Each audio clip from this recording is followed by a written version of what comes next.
Chapter 1. Vermilion City, in a row house in the suburbs. In a small room in a row house, there was a heavy smell of tobacco and alcohol, filling the entire house. A young man on the sofa rubbed his head and opened his eyes with difficulty.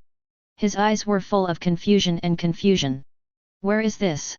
Home is still the same home as before, but a lot of strange things have been added to my memory out of thin air. After spending more than half an hour sorting out the messy memories in his mind, Sumyu finally figured out the situation. Have you traveled through time?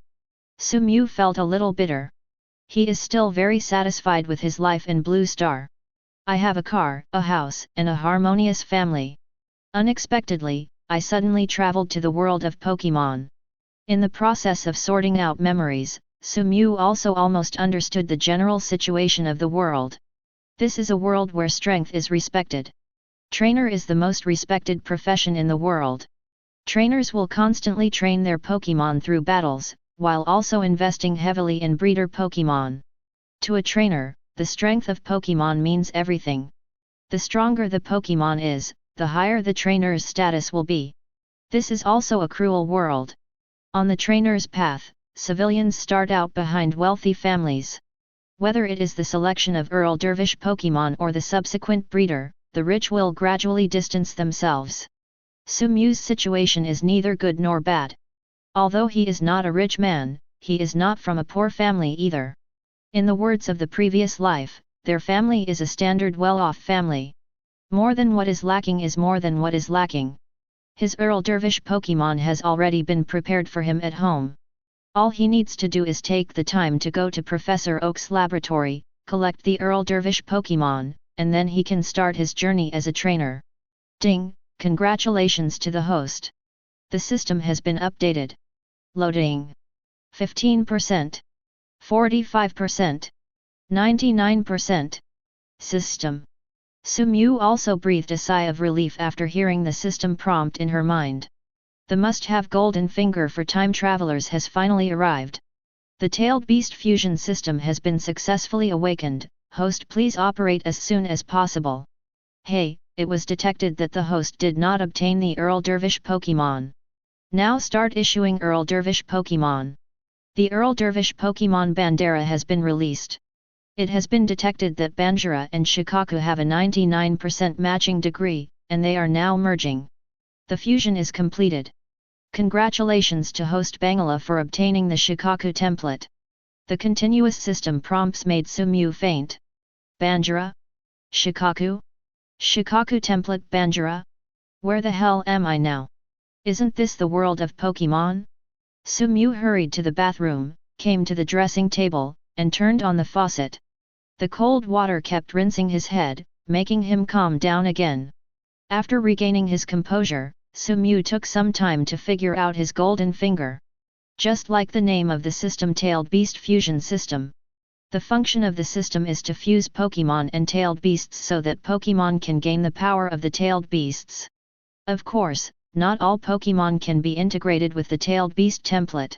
The higher the match between a Pokémon and a tailed beast, the easier it will be to fuse them, and the tailed beast's abilities will be able to be used to a greater extent after successful fusion. If Sumyu remembered correctly, the matching degree between the Bangira and Yiwei issued by the system is as high as 99%. Doesn't this mean that the current Banjira can almost be regarded as the first one? Sumyu can't wait to see the strength of Banjira, who combines the Shukaku template. He no longer hesitated and directly summoned the Pokémon in the Poke Ball. The Poke Ball flashed red, and a large bipedal dinosaur Pokémon that was more than 3 meters tall and covered with an armor-like green shell appeared in the room. Is this Banjira? This is the first Pokémon Sumyu has seen since she came to this world. He slowly walked up to Bangira and carefully touched Bangira. Obviously, because of the system, the favorability of Bangira in front of him was directly maxed out. Do you want to use the Eye of Detection? Yes. Sumyu directly chose yes without any hesitation.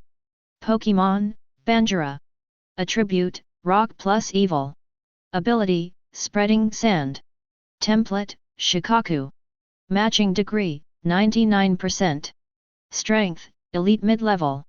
Potential, Champion. System Evaluation, the body contains the peerless power to collapse mountains and cause earthquake with just a move of one hand. Seeing the information given by the detection eye, Sumew also smiled on her face. Very good, very good. The elite strength of Banjira also gives Sumew the power to protect herself in this dangerous world. With the existence of Banjira, Sumew can travel in the wild with peace of mind. In addition to Banjira's strength, Sumew is also very satisfied with the detection eye, which not only allows him to understand the strength of Pokémon, but also detects the potential of Pokémon. The existence of the detection eye that can detect the potential of Pokémon means that his chance of capturing Pokémon with potential will be much greater than that of other trainers. For a trainer, this is definitely something that is rare. Chapter 2. True newness is the pure white color that symbolizes departure. After getting the system and Banjira, Sumew no longer stayed at home. He went out directly and prepared to go to Professor Oak to collect his Earl Dervish Pokémon. Jobin City is not far from Pallet Town, and it didn't take Sumew too long to arrive at Pallet Town. As the most iconic building in Pallet Town, Professor Oak's laboratory is easy to find. After briefly asking the townspeople in the town, Sumew found Professor Oak's laboratory. There are no so-called security personnel in the laboratory, and Sumew entered the laboratory easily. You are here to receive the Earl Dervish Pokémon trainer. As soon as Sumew stepped into the laboratory, she was stopped by a familiar voice. He turned around and saw it was Professor Oak. Professor Oak waved to Sumew in a friendly manner, gesturing for him to follow her. Under the leadership of Professor Oak, the two quickly arrived at the backyard of laboratory, which should be the place to receive the Earl Dervish Pokémon. Sumew originally thought that he came early enough, but he didn't expect that someone would come earlier than him. There were already two children, about 14 years old, waiting in the backyard. "Grandpa, come on, I can't wait to start traveling." Talking boy Sumew is no stranger. He is Gary, the rival of the protagonist Ash in the anime. At this time, Gary was high-spirited and exuded confidence. He seemed to be full of confidence in his journey as a trainer. "Okay, don't worry, Gary. Everyone is here, so let's start picking your Earl Dervish Pokémon. Come out, Squirtle, Bulbasaur, Charmander." After Professor Oak summoned the three Pokémon to the scene, Sumew quickly used the Eye of Detection. Are all Pokémon with elite potential? As expected of Professor Oak, his moves are extraordinary. The Pokémon he presented for the three of them to choose from all have very high potential. This must be because of Gary's influence, Sumew thought thoughtfully. Travelers of ordinary times would not have received such high talents from the Yuzan family. Even if Yu Sanjia has elite potential as Professor Oak, it is not easy to get it. Because of the existence of Banjira, Sumew had an indifferent attitude towards this Pokémon selection. It makes no difference to him whether it's Squirtle, Charmander, or Bulbasaur. Of course, the main reason is that Sumew is no longer qualified to select. Pick first, then pick Pokémon are sorted in the order of first come, first served. The last one to come to the laboratory can only choose other people to pick the remaining Pokémon. Not surprisingly, Gary chose Squirtle first. Next little Stephanie, after thinking about it for a while, chose Charmander. The only thing left for Sumew is the Garlic BD. Probably because he was chosen last, Bulbasaur didn't seem to be in a good mood. It shrugged its head and felt very depressed. Sumew bent down and carefully picked up Bulbasaur. She smiled and said, "Please take good care of me from now on, Bulbasaur." Sumew's smile infected Bulbasaur, and its mood quickly improved. Seed. Professor Oak is also very satisfied with Sumew's performance. He is a person who loves Pokémon. Sumew's behavior of caring about Pokémon has greatly improved his favorability. By the way, Professor Oak handed out the Pokédex that had been prepared to the three of them. This is the Pokémon Pokédex. You must keep it well and report it in time if it is lost. After leaving Professor Oak's laboratory, Sumew did not rush to challenge the gym like Gary. Unlike Gary, he has just come to this world after all, so rashly challenging the gym is not his best choice now. Getting familiar with Pokémon duels is his main goal. Ding! Congratulations to the host for triggering side mission 1, the first battle, and winning the wild battle. Depending on the defeated rival, you will receive different rewards. The lowest is C level, the highest is SSS level. Note: limited to Pokémon Bulbasaur. The limited Pokémon is Bulbasaur, which prevents Sumew from cheating by relying on Bulbasaur to gain points. Come on, Bulbasaur, let's find a rival first. Seed. As a newbie Pokémon specifically bred by Alliance to be given as a trainer, Bulbasaur is no stranger to combat. But this was the first time it fought with trainer, and it was a little nervous. Pallet Town, known as the Pure White Town, has the best ecological environment in the entire Kanto region. This is why Professor Oak will place the laboratory in Pallet Town. A good ecological environment means there are more wild Pokémon.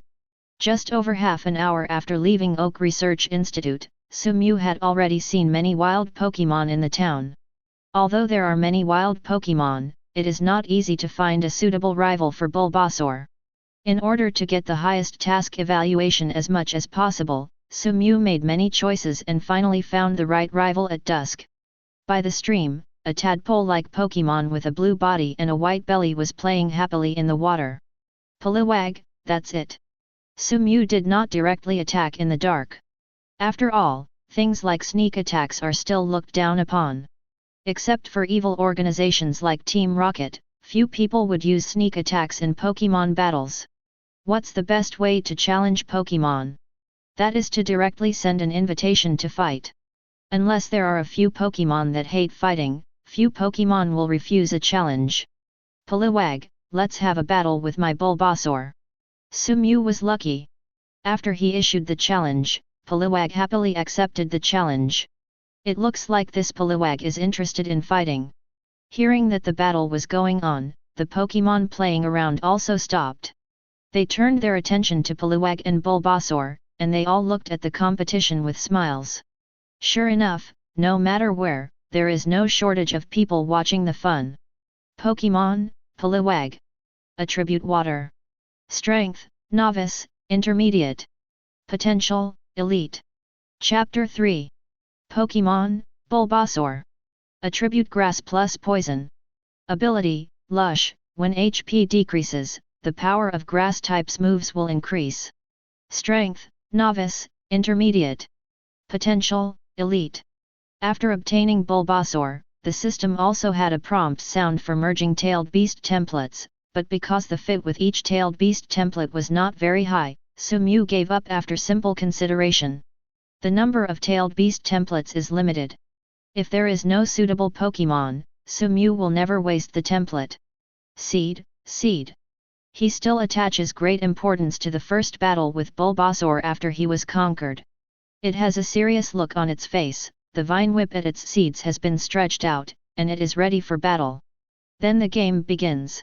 Sumew really chose rival right. Poliwag, who has been growing in the wild, looks very good at fighting. As soon as he announced the start of the game, Poliwag launched his attack. A group of bubbles suddenly appeared on the field and quickly attacked Bulbasaur. Sumew was the first brother in the battle, and he didn't expect Poliwag to be so decisive.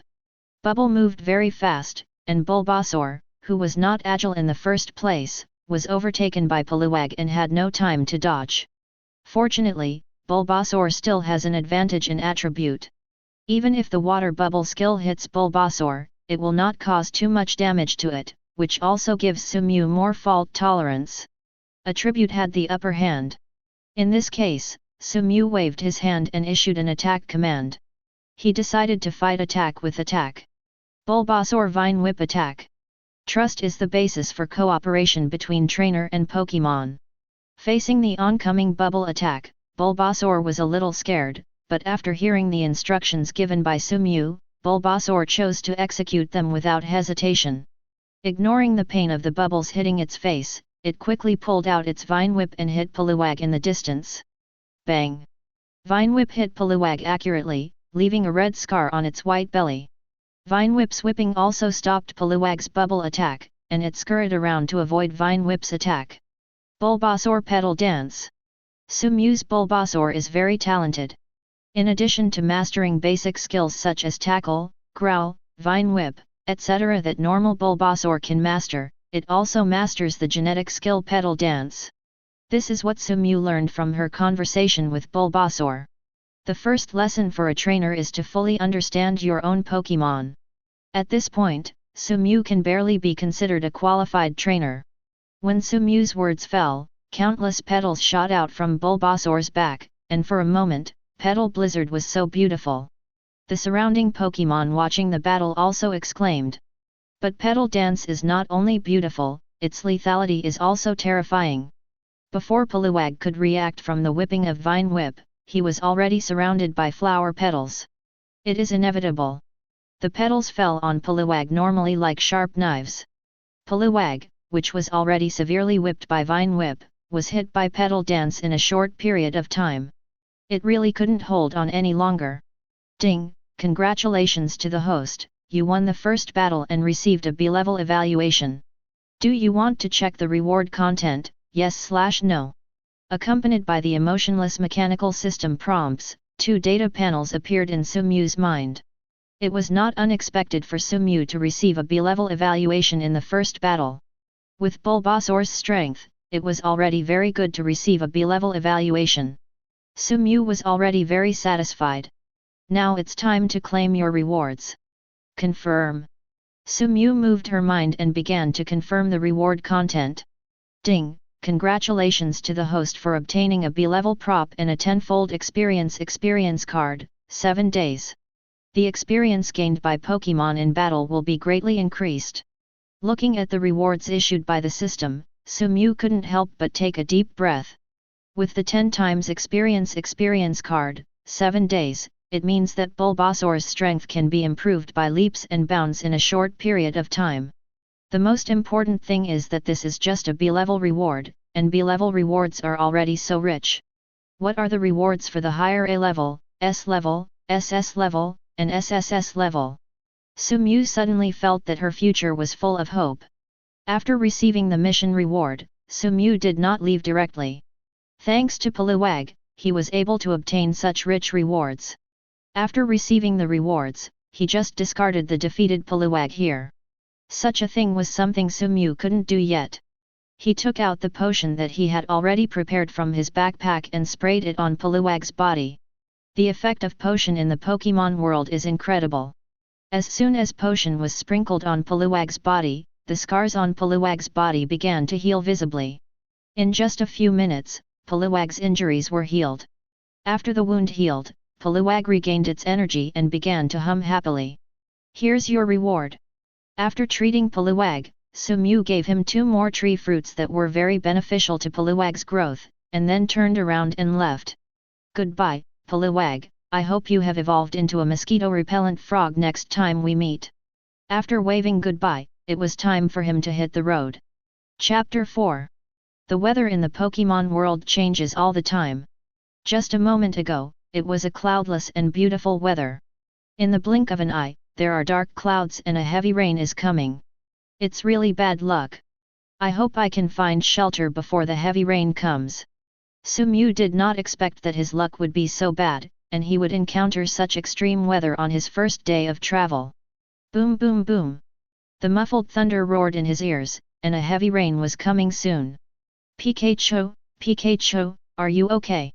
The boy's situation was very bad.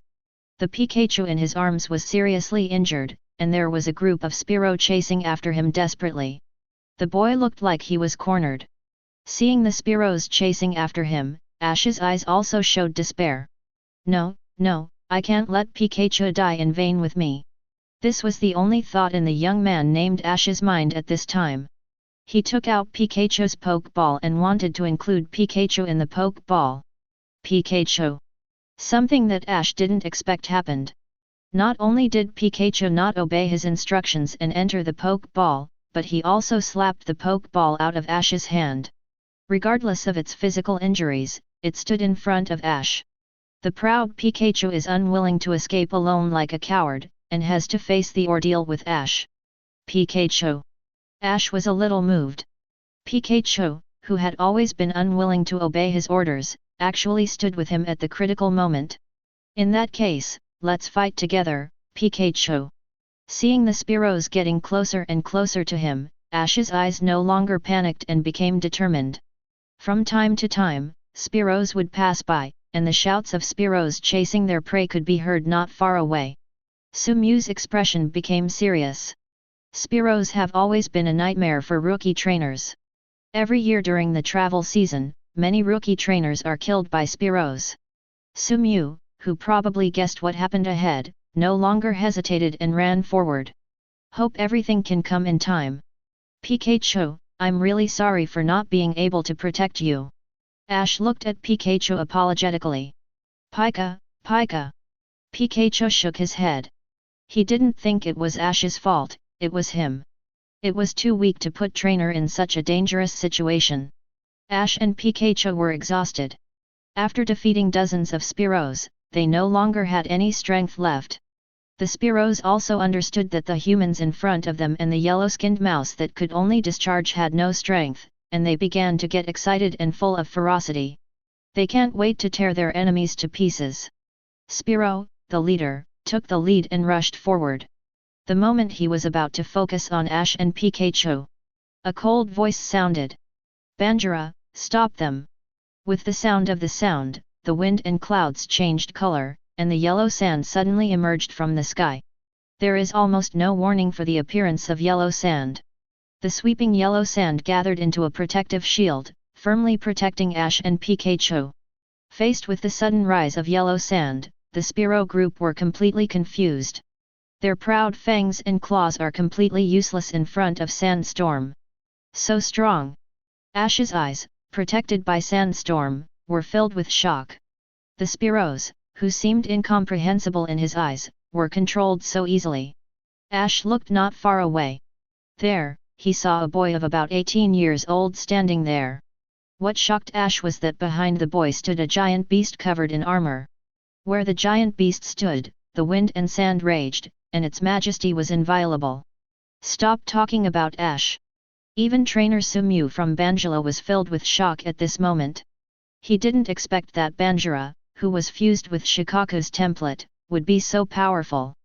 Bangira, who was originally known as the Desert Tyrant, was directly promoted to the Desert King with Shukaku's blessing. Sumyu's hands also trembled with excitement. With Bangira, why can't we do some amazing things in this world? But now is not the time to think about this, we have to get rid of the Spearows first. Banjira Sand Coffin. Upon hearing Sumyu's command, Banjira did not hesitate and gently raised its right paw. The sand all over the sky seemed to be alive. Under Banjira's control, the sand directly bound all the Spearows. Bound by the sand and unable to break free, the Spearows finally understood how terrifying the rival they were facing now was. A trembling cry came from their mouths, which was both fear and begging for mercy. Seeing the Spearows begging for mercy, Banjira didn't know what to do, so it left the decision to Sumyu. Chapter 5. Let them go. Sumyu thought for a while and finally decided to let them live. The Spearows did not cause any casualties, and today was the first day that Sumyu traveled to the Pokémon world. If he was asked to kill so many Pokémon at once, he really couldn't make up his mind. Banjira nodded, released the sand, and let all the Spearows go. It actually didn't want to hurt the Spearows. Too weak, the Spearow group is too weak. Bullying the weak is not the Desert Tyrant's habit. Thank you so much for what happened before. After narrowly escaping from death, Ash hurried over to thank Sumyu after seeing Spearow leave. At this time, Ash finally saw Sumyu's appearance clearly. The young man in front of him was handsome, with black hair and a smile on his lips, giving him a sense of intimacy. However, when he thought that the other person was several years older than himself, but many times stronger than himself, Ash couldn't help but feel frustrated. Sumyu also didn't expect that the boy he rescued from the Spearow group would be Ash. If Ash is here, that means? Sumyu excitedly cast her eyes on Pikachu in Ash's arms. Use the Eye of Exploration. Pokémon, Pikachu. Attribute Electricity. Strength : Potential : Evaluation: a mysterious Pokémon, no one knows its true strength. It may be just a little stronger than the newbie Pokémon, or it may be stronger than the mythical beast. The system's evaluation made Sumyu smile bitterly. He didn't expect that the system couldn't even detect Pikachu's strength. This is the skin god. Pikachu's contest condition is not very good. There are scratches all over his body and he looks weak. If it is not sent to the Pokémon Center as soon as possible, it will probably leave hidden injuries. After Sumew's reminder, Ash realized the seriousness of the situation. After he hurriedly said goodbye to Sumew, he hugged Pikachu and ran quickly towards the Pokémon Center in Jobin City. Looking at Ash who disappeared almost in an instant, Sumew's face was filled with envy. Is this the physique of Mega's real rookie? Can't afford to offend. At some point, the dark clouds dissipated and a rainbow appeared. Sumew looked at the rainbow and soaring in the sky, so beautiful. Different from the normal rainbow after the rain, the rainbow he saw today still had a mysterious atmosphere. That is, a big colorful bird flies slowly from the rainbow with waving wings. The big bird is mysterious and solemn, which makes people feel solemn. The moment she saw Ho-Oh, Sumew felt that her heart was completely healed. The helplessness of suddenly traveling into this world, the confusion about the future, everything was swept away. Instead, there is a longing for a better future. He looked up at Ho-Oh and soaring in the sky and smiled. It was time for him to continue his journey. Ho-Oh seemed to have sensed something. He originally just wanted to meet the selected child, but he didn't expect that he would gain something new today. Although not as pure as the chosen child, he still has unparalleled faith and love for life. Very interesting guy. Hope to see you again next time. Sumew also felt Ho-Oh's gaze. He whispered to Banjira next to him, did Banjira see it? This is Ho-Oh, the legendary Pokémon. One day we will become like that. Strong. Banjira was also shocked by the Ho-Oh and soaring in the sky. It didn't expect that there was such a powerful and mysterious existence in this world. The blood all over its body was ignited, and its whole body became boiling with passion. Class. It opened its huge mouth and began to roar. It was declaring war on Ho-Oh. One day it, Banjira, would defeat Ho-Oh. Let's go, it's time to go to Jobin City. If it's too late, the Pokémon Center will close. The first choice for Pokémon Center novice trainers to stay in. After all, not all trainers have as much money as Gary at home to spend.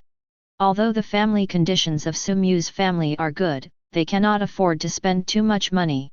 It's better to save as much as you can when you're out. The breeder Pokémon is a bottomless pit, so you should work harder to make the Pokémon stronger. Besides, the accommodation conditions at the Pokémon Center were pretty good, so it wasn't like he had been wronged. It was already dark when Sumew rushed back to Jobin City. Because the rockets have been causing trouble in Jobin City recently, there have been a lot more patrols on the streets. Sumew can no longer remember how many times she has been stopped by inspections to check her ID. Unlike the nervous inspectors, Sumew was not too nervous. He knew that those who were causing trouble in Jobin City were just a few of Team Rocket's minions, and even Team Rocket with some brains would not do anything in Jobin City. Make trouble. You must know that Jobin City is the base camp of the Rockets. Chapter 6. That is to say, Jesse and James have special identities. If the Rockets members had rushed to cause trouble in Viridian City, they would have been hacked to death by Giovanni's men. When Sumew arrived at the Pokémon Center in Jobin City, there was no one waiting outside. He walked into the Pokémon Center and saw Ash pacing back and forth in the hall, his face full of anxiety. Are you the big brother who just saved me? Ash said excitedly after seeing Sumew. Big brother? Sumew had black lines all over her head. She couldn't bear being called big brother by a boy who was only a few years younger than her. He hurriedly said, No, just call me Sumew. Although I don't quite understand why Sumew is so resistant to the title of Big Brother, Ash is also taking it easy. Thank you so much Sumew just now, I don't know what I would do without you. Ash was quite brave, but he still felt a little scared when he recalled the scene where he was surrounded by Spearows just now. If Sumew hadn't arrived in time, he and his Pikachu would have died. Will he really die? Sumew doesn't think so. In his opinion, it is more likely that it is the same as the original work. Pai Shen stopped pretending and showed his cards. He directly fired Thunderbolt and took away all the Spearows. Just when Sumew was about to ask about Pikachu, another trainer came to the Pokémon Center. In the Pokémon Center, Misty was carrying her scrapped bicycle, her face was livid, and she was so angry that even Sumew, an outsider, was a little scared. He patted Ash on the shoulder, gave Ash a proud look, and then found a safe place to sit down. He couldn't save Ash this time. Seeing Misty, whose head was starting to burn, Ash realized that something was wrong, no matter how neurotic he was. Just when Ash was about to say something, the lights in the operating room went out and the operation was over. The door to the emergency room opened, and Chansey walked out pushing Pikachu who was sitting on the cart. Saved. The appearance of Nurse Joy saved Ash's life. Ash hurriedly ran up to ask about Pikachu's condition. Nurse Joy, is my Pikachu okay? Don't worry, it's fine now. Please take good care of it in the future. Pikachu on the cart also regained his energy, jumped up and jumped into Ash's arms. After going through a difficult ordeal, Pikachu truly recognized Ash. Looking at Ash and Pikachu hugging each other happily, Misty also sighed softly, and the anger in her heart disappeared. She probably guessed what happened. As a person who loves Pokémon, she would have made the same choice if she had encountered a situation like Ash. The warm scene of Ash and Pikachu embracing each other didn't last long before it was interrupted. Boom! The lights suddenly dimmed, an explosion occurred in the Pokémon Center, and the wall on the side was blown open. When Ash, Misty, and Nurse Joy are panicking, the real protagonist finally appears. Since you asked the question sincerely, then we will tell you with great mercy. To prevent the world from being destroyed, Bulbasaur uses petal dance. When watching anime in the past, Sumew had a question, why the protagonist had to wait for Team Rocket to finish their lines before taking action, why couldn't he attack directly when they appeared? This time it was his turn to meet Team Rocket. Of course, he would not be like Ash and the others and just sit there dumbly listening to Team Rocket read their lines. The moment Team Rocket appeared, he summoned Bulbasaur and launched an attack directly. Before launching the attack, he did not forget to use the tenfold experience card that was awarded for completing the mission. Jessie, James, and Meowth had no idea that Sumew would be so ungrateful and attacked directly before they finished reading their lines. Such behavior is really disgusting. Facing the oncoming petal dance, James didn't even care about the rose in his mouth. He dodged left and right and finally avoided Bulbasaur's attack.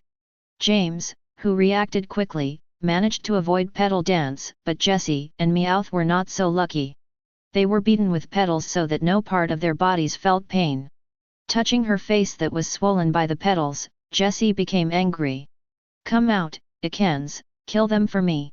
James, what are you waiting for? Release your Pokémon for me. Yes, yes, yes. James, who was being sprayed by rage as Jessie, did not dare to neglect and hurriedly summoned his Pokémon. Come out, coughing. I'm going to FK2, Meowth. Poliwag has already changed it, sorry. Chapter 7. It's Team Rocket. Nurse Joy recognized the two people and the cat in front of her as Team Rocket, who had recently caused trouble in Jobin City. Team Rocket? Leave it to me, Nurse Joy. Facing the Rocket trio in front of him, Ash suddenly felt confident for some reason. After he and Pikachu looked at each other, they rushed towards Team Rocket. Ash, Pikachu, don't be impulsive. Nurse Joy shouted anxiously. Unlike Ash, Nurse Joy understands the horror of Team Rocket. Ash is just a rookie trainer, and Pikachu has just recovered, so why isn't she worried? But Nurse Joy is obviously overly worried. Ash and Pikachu were born to defeat the Team Rocket trio. Pikachu may even act when facing other rivals, but Pikachu will never show mercy when facing the Team Rocket trio. A bolt of lightning fell from the sky, and in just a moment, Jessie, James, Meowth and other Pokémon were directly hit by thunder shock. A violent explosion sounded in the Pokémon Center, and the trio of Team Rocket were blown away. What a disgusting feeling! The trio turned into meteors and disappeared into the night sky. Sumew was mentally prepared before Pai Shen activated the skill, but she was still shocked. He shook his head and smiled bitterly. If he hadn't seen it with his own eyes, no one would believe that Pikachu, who had always been treated as a pet, contained great power that shook the world. There are only wrong names, no nicknames. Calling it a leather god is an exaggeration. What happened to you guys? The entire Pokémon Center fell silent, and Ash asked a little strangely. Pika, Pika. The first person to come to her senses was Nurse Joy. Although this was the case, she still couldn't believe her eyes. After she rubbed her eyes to make sure she was seeing Pikachu and not Zapdos, she exclaimed, "It's unbelievable. Is this really Pikachu?" "Yes, this is Pikachu," Ash said with certainty after looking at Pikachu. Ash didn't think there was anything special about his Pikachu. Maybe in his eyes every Pikachu would be this strong. "Sumew, is the Pokémon next to you Bulbasaur?" Ash looked at Sumew's Bulbasaur excitedly. "I almost got Bulbasaur, if I hadn't gotten up late today." Pikachu. Pikachu became a little angry when he heard what Ash said, and turned his head away proudly. "I'm sorry Pikachu, you're fine too." Seeing the angry Pikachu, Ash also hurriedly apologized humbly. It was not easy for him to gain Pikachu's approval. Pikachu quickly forgave Ash because of Ash's sincere apology. "That's great, Pikachu. Sumew, come and have a Pokémon duel with me."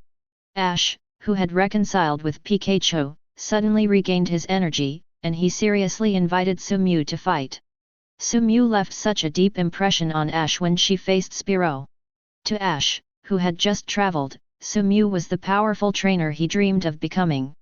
How to get closer to Sumew, according to the simple-minded Ash, is to defeat Sumew. As long as he defeats Sumew, doesn't it mean that he has become as strong as Sumew?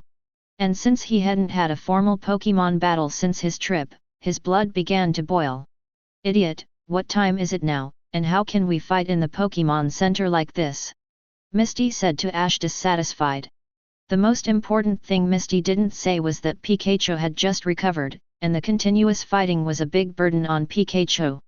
Sumew also felt that what Misty said made sense. Today is indeed not a good time for fighting. Let's talk about fighting tomorrow. The most important thing now is to repair the Pokémon Center.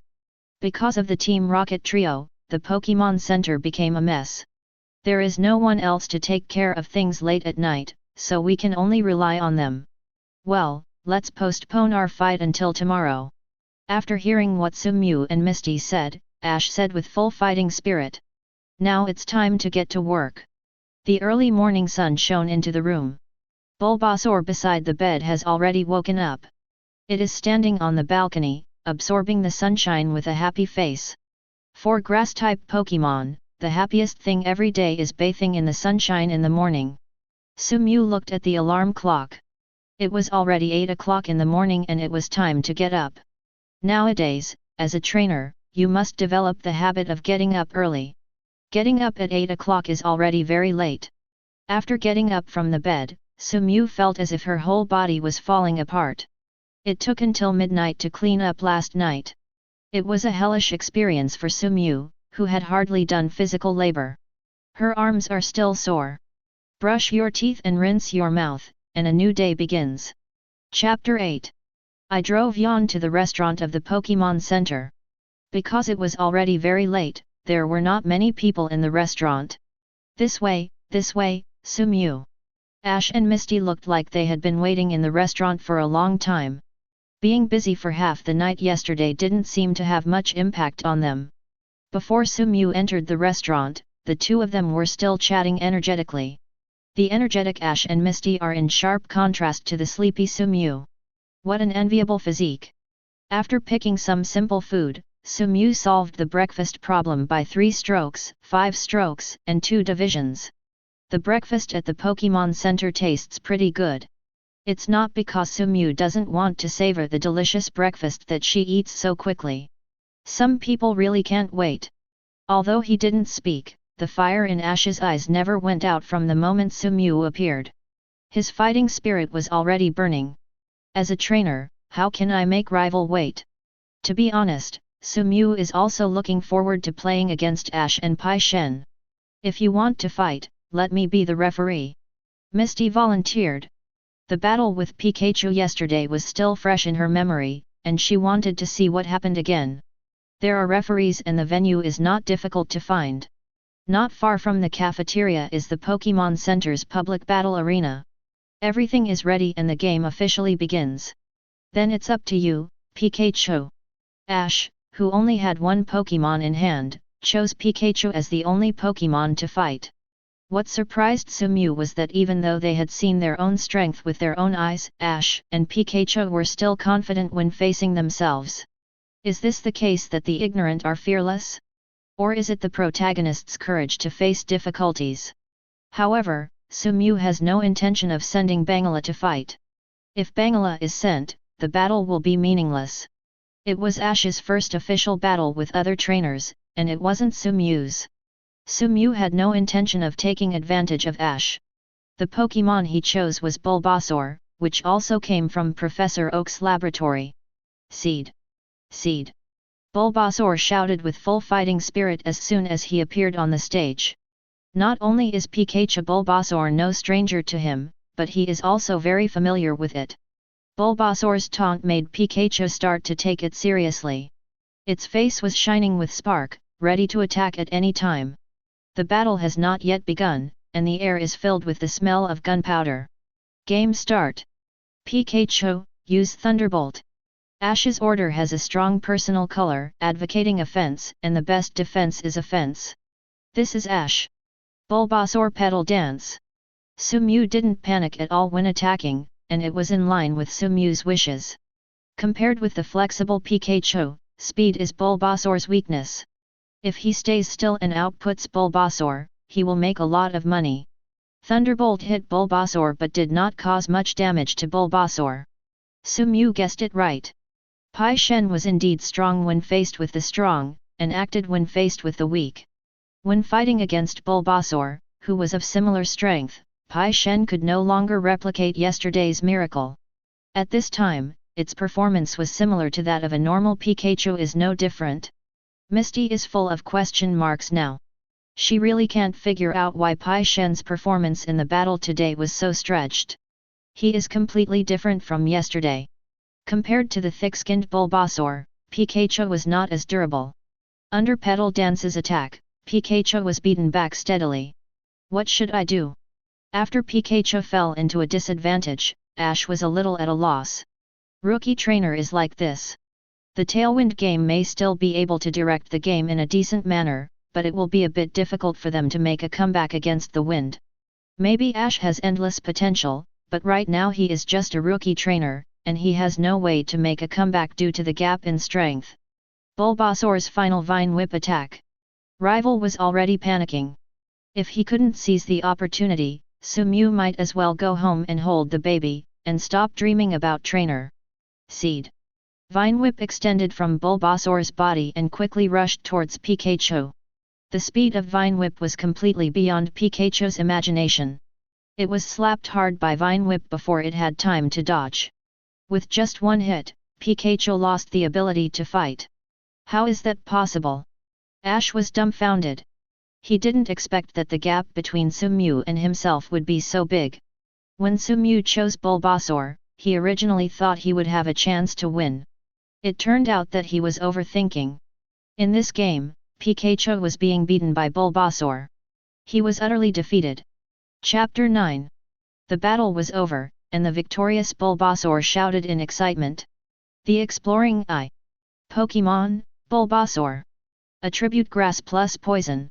Ability, Lush. When HP decreases, the power of Grass types moves will increase. Strength, Novice and Advanced level. Potential, Elite. Apart from winning, another reason why Bulbasaur is so excited is that it feels stronger after winning the battle. This is the horror of the tenfold experience card awarded by the system. Within 1 day of using the experience card, Bulbasaur's strength has reached another level. Ash was a little depressed after losing the battle, but he soon adjusted himself. You are strong, Sumew, but one day Pikachu and I will defeat you.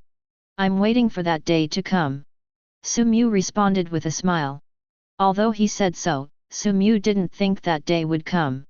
With the assistance of the system, his strength will grow at a speed that Ash cannot imagine. Sumew hopes that Ash will not despair of his strength next time they face off again. Sumew, where is your next stop? Do you want to travel together? Travel together?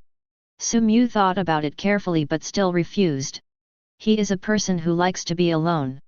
If there are no special circumstances, he is still used to being alone. The most important thing is that Ash is not a beautiful woman, so he has no interest in being with Ash. No, I plan to practice in Viridian City for a while before starting to travel, so let's say goodbye. The tenfold experience card has a time limit. Sumew did not want to waste the experience card that he finally obtained. He hurriedly said goodbye to Ash and Misty and began to look for a suitable battle target in Jobin City. You're so strong, Bulbasaur, I lost. The boy dressed as a bug catcher put the defeated Butterfree into the Pokeball and admitted defeat neatly. Well, thanks for the advice. Sumew's expression did not change much after winning. After all, this was the 12th insect-catching boy he had defeated, and he could no longer feel the joy of victory. It's time to leave. In 5 days, Bulbasaur's strength has been raised to the lower level of ordinary. Even with the existence of 10 times the experience card, fighting with the insect-catching boys can no longer give Bulbasaur much experience. Now it's time to leave Jobin City and continue traveling. But he still had something important to do before leaving. In front of a majestic building, 2 soldiers in armor blocked Sumew's path. Please show me your ID. There was no emotion in the cold voice. Sumew was well prepared and handed the Pokémon Pokédex in his hand to the soldier. Hold on. The soldier took the Pokédex, checked it carefully, and then led Sumew into the gym after confirming that it was correct. Is this the Tokiwa Gym, known as the #1 gym in Kanto? It's really impressive. Sumew took a deep breath and followed the soldier into the gym. Contrary to what Sumew imagined, the decoration of the Viridian Gym was not contest, but rather very simple. The main color of the entire gym is brown, which is the color of the earth. Just like Giovanni, the leader of the Jobin Gym, nicknamed the Earth, Giovanni has a unique emotion for the Earth. Are you the challenger? A rookie dares to challenge the Viridian Gym. Should I say you are arrogant? Or should I say you are courageous? A magnetic male voice came from high up. Giovanni, the gym leader, was sitting on a special chair, looking down at Sumew. The feeling of being looked down on made Sumew quite unhappy, as if he was a head shorter than others. But this was someone else's territory after all. No matter how unhappy she felt, Sumew didn't show it on her face. Yes, I am the challenger. As for whether I am arrogant or courageous, won't it be clear when the challenge is over? Sumew's confidence aroused Giovanni's interest, and Giovanni became more energetic. Interesting, let me see your strength. Please, Banjira. Sumew did not choose to use Bulbasaur, but directly took out his trump card Banjira. I have been in Jobin City for several days, and I have almost learned about Sumew, the Jobin Gym. Jobin Gym is not a gym for novice trainers, it is specially prepared for powerful trainers. Although it does not reject rookies' challenge, if it misestimates its own strength, Giovanni, the master of the Viridian Gym, will defeat rookies' self-confidence with unparalleled power. Giovanni will teach all arrogant trainers a lesson. This is why Ash chose to avoid the Viridian Gym. Ash is a bit reckless, but he's not stupid. Chapter 10. Banjira's appearance shocked the audience. The skywide yellow sand instantly swept across the entire Viridian Gym. The cold face showed absolute confidence in his strength. The Desert Emperor appears again. Banjira. Sumew's Banjira did not scare Giovanni, but instead made him interested. As the gym leader of the Viridian Gym and secretly the leader behind Team Rocket, Giovanni has a vision that cannot be matched by others. The moment Banjira came on the stage, he felt that Banjira was not normal. His intuition told him that this Banjira contained endless power, which was enough power to destroy everything. Rather than frightening Giovanni, such power excited him. He stood up from his seat and looked at Banjira on the fighting field with a smile. Giovanni of the Earth is about to get serious. Go, Rhyhorn. Giovanni's voice was no longer calm and became excited. Use the detection eye. Facing Giovanni Sumew, she did not dare to be careless at all. Even if she chose to use Rhyhorn, which had not even completed an evolution, Sumu still used the eye of detection for the sake of safety. Sumu took a breath when she saw the results given by the system. Pokémon, Rhyhorn. Attribute Ground plus Rock. Strength, Elite lower level. Potential, Elite. Giovanni really thought highly of his Banjira, and he didn't hold back at all. It was an elite level Pokémon as soon as it came on the scene. The referee on the sidelines was already ready. After obtaining the consent of both parties, he directly announced the start of the game. Giovanni, who was aware of Rival's strength, did not rely too much on it and issued an offensive order at the beginning of the game. Giovanni's face was full of confidence in his Pokémon. Rhyhorn, use the takedown skill. The Pokédex given by Professor Oak commented on Rhyhorn that although he has a poor mind, he is very strong and can knock tall buildings into pieces with tackle. Sumu didn't believe it at first, but after seeing Giovanni's Rhyhorn, he felt that what the Pokédex said was not necessarily a lie. The running Rhyhorn is simply more terrifying than a heavy tank. Imagine how terrifying the impact will be when a heavy tank starts running at a speed of 20 meters per second. Sumu doesn't think that the defense of her Banjira is stronger than that of a high-rise building. Fortunately, Banjira does not need to confront it head-on. Sumu had already thought of a way to deal with it. He waved his hand and said, Banjira will turn the land in front of you into a sea of sand. What?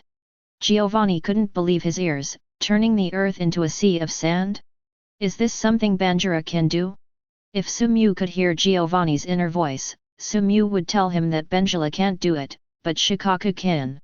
After receiving the order, Banjira did something unimaginable by Giovanni and Rhyhorn. It closed its eyes. Banjira's taunt-like behavior directly caused Rhyhorn to explode. Rhyhorn, who has a simple mind but well-developed limbs, becomes even more violent under Banjira's taunt, and it wants to crush the guy in front of it into pieces. Giovanni did not stop the frantic Rhyhorn.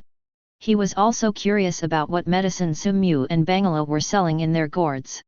Let me see what you want to do. It was also the first time that Banjira used Shukaku's power with all his strength. The sand gathered behind him and condensed into a long tail. Power, the whole body was suddenly filled with power, and Bangira felt that it was an omnipotent god at this time. It raised its right foot and stepped heavily on the battlefield. The unbelievable happened. The ground changed, and the originally hard soil turned into sand in an instant. The galloping Rhyhorn could no longer run on the sand, and was swept into the sea of sand. The strength Rhyhorn relied on to survive was completely useless in the quicksand. Not only that, the power also became a life-threatening horn.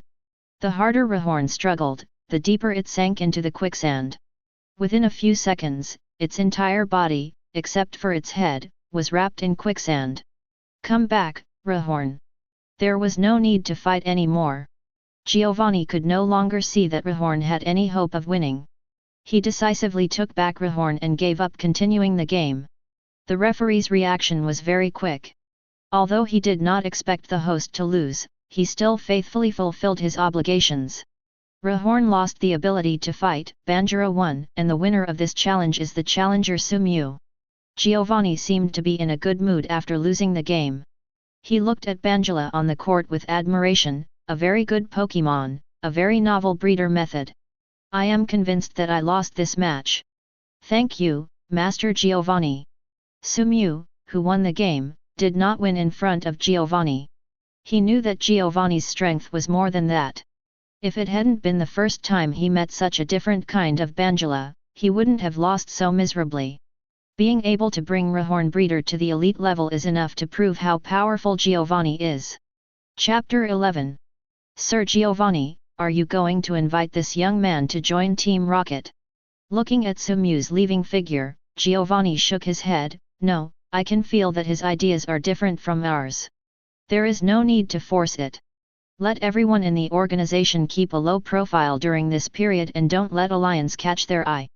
There is no room for failure in the god-making plan. Giovanni's eyes began to sparkle when he said the word create a god. Yes.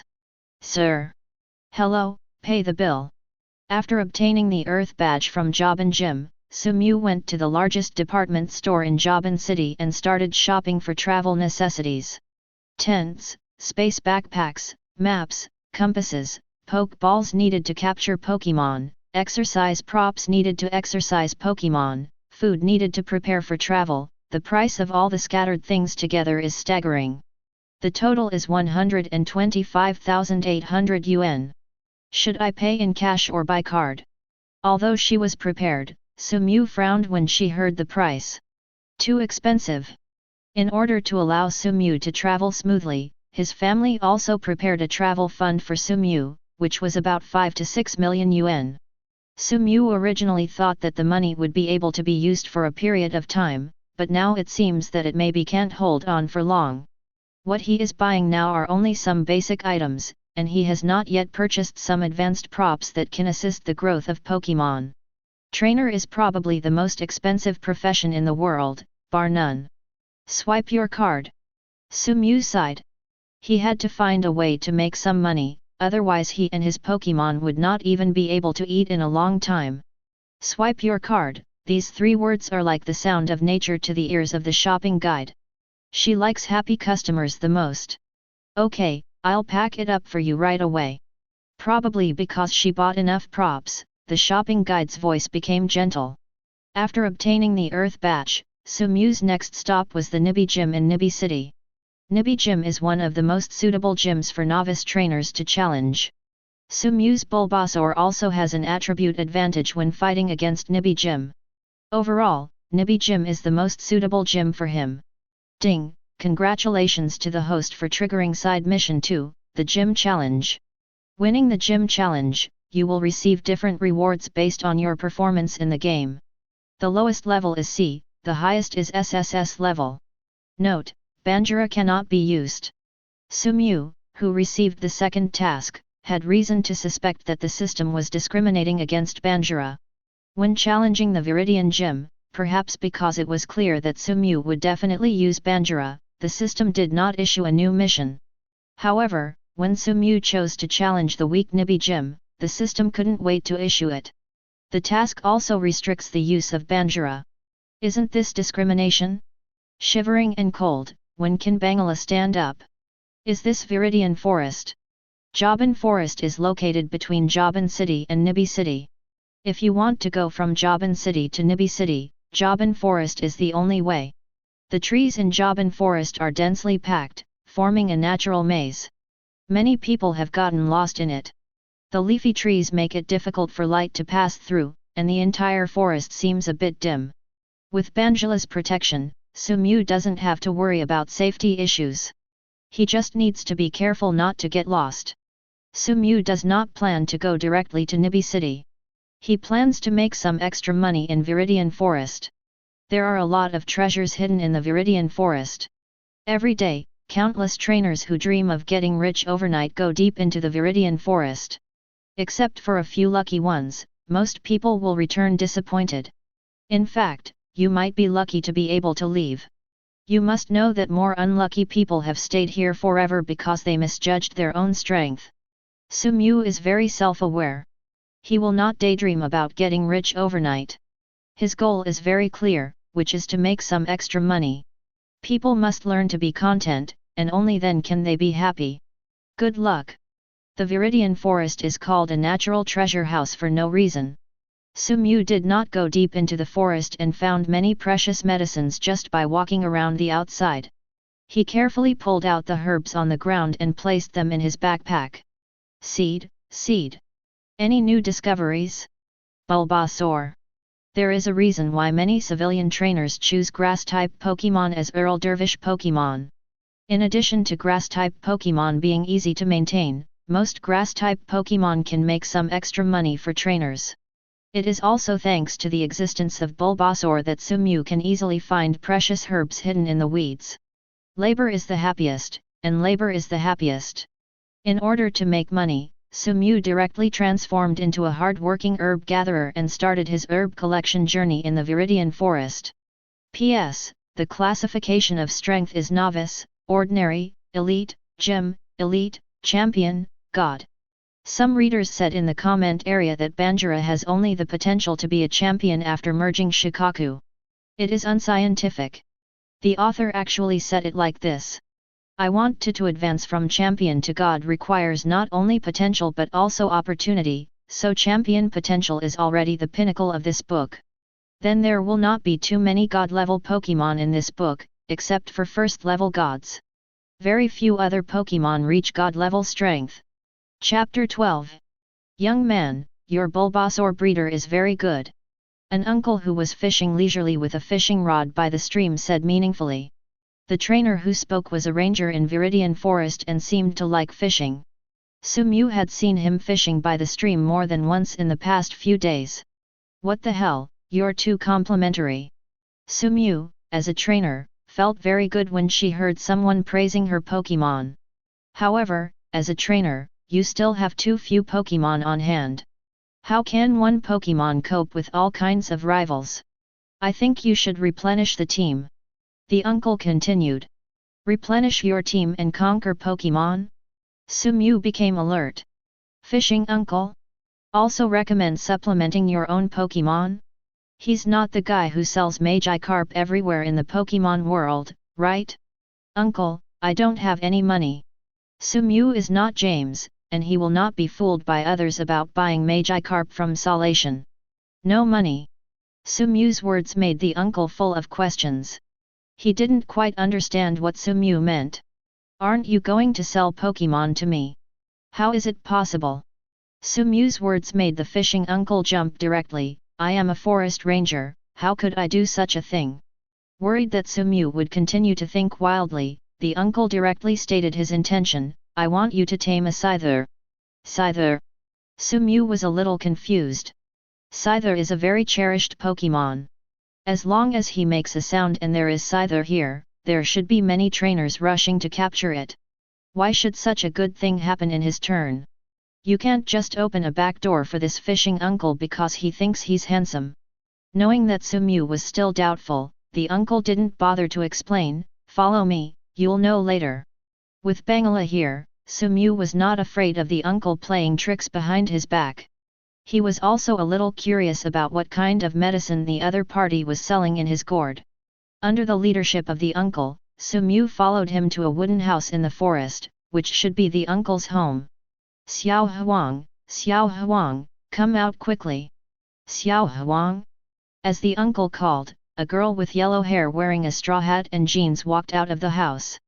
The girl does not look old, a few years younger than Sumew, and has a beautiful appearance. She has not yet opened her eyes due to her age, but it is certain that she will be a great beauty in the future. The most attractive thing is not the girl's appearance, but her temperament. She has an indescribable smell all over her body, which makes people and Pokémon fall in love with her. Seed. If Sumew hadn't been there, Bulbasaur would have pounced on Xiao Huang. Sumew now has a headache. According to the development of the plot, he should have traveled to the world in the animation. The character Xiao Huang in the comics also appeared. What is happening? Xiao Huang, a person with the ability of Changpan's power. It is said that every 10 years, a child will be selected in the Viridian Forest and given the power of Viridian. She is a gift from Viridian Forest and has the special ability to understand Pokémon's moods and heal their wounds. Seeing Sumew staring at Xiao Huang without blinking, the uncle's vigilance went up. He regretted bringing Sumew here. His Xiao Huang is still a child and cannot be abducted. Fortunately, Sumew quickly realized his impoliteness and withdrew his gaze.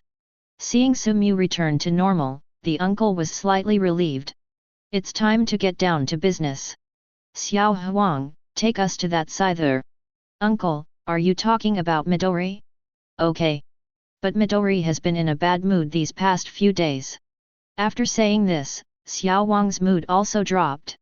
Being able to understand Pokémon's mood, she is sometimes affected by them. Uncle, can you tell me why you asked me to conquer Scyther? Sumew didn't want to play riddles anymore.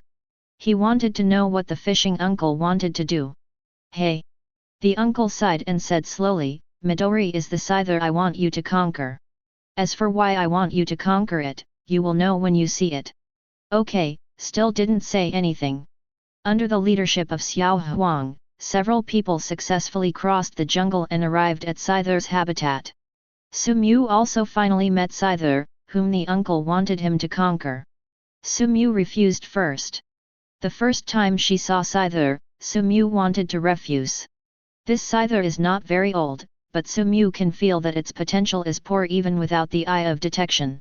It was so bad that Sumyu had no idea of subduing him. There is no such thing as a pie in the sky. Chapter 13. This Scyther is slightly smaller than its peers. What's even more deadly is that there is a gap in the sickle on its right arm. You must know that the scythe is the core of all Scyther's skills. Uncle, I'm not interested in it. Sumyu decided to speak out her inner thoughts. With the existence of the system, his future prospects can only be described as limitless. There is no need for him to subdue a physically disabled Scyther. You should think about it again, it is really excellent. There was a little pleading in the uncle's voice, and it could be seen that he really hoped that Sumyu could conquer this Scyther. The uncle sighed, God is so unfair.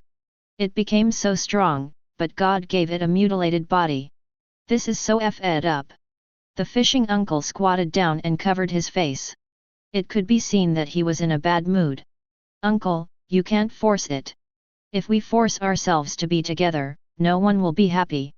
Although Xiao Huang also hopes to have an excellent trainer to conquer Midori and lead Midori to slowly become stronger, but as she said likewise, she hoped that someone would conquer Midori Scyther because they really liked it, not out of pity for it. Let's go, I'll take you away. The uncle was an adult after all, and he quickly adjusted. If Sumyu doesn't want to, then she has no choice but to forget it. You guys go first, I'll stay and take a look. The fishing uncle and Xiao Huang aroused Sumyu's curiosity. He also wanted to see what was so special about this Scyther that they valued it so much. What do you mean? The uncle became excited. No, I just want to observe. Sumyu is very sensible. He has no intention of conquering Scyther, at least now he has no such idea. The reason he stayed was just out of curiosity. Okay, uncle, let's go. Xiao Huang interrupted the uncle who was about to say something else, and pushed him to leave. 3 days, already 3 days, Bulbasaur. Sumyu has been observing Scyther for the past 3 days, and he finally understood why Uncle Fishing and Xiao Huang wanted to find a suitable trainer for it. This Scyther is simply a born warrior. For the past 3 days, it has either been training or fighting. The mutilation of the body cannot cover up its fiery will. It wants to become stronger, and it is unwilling to compromise with fate. Waving the sickle non-stop, seizing every minute and every second of training time. Become stronger. Become stronger. Become stronger.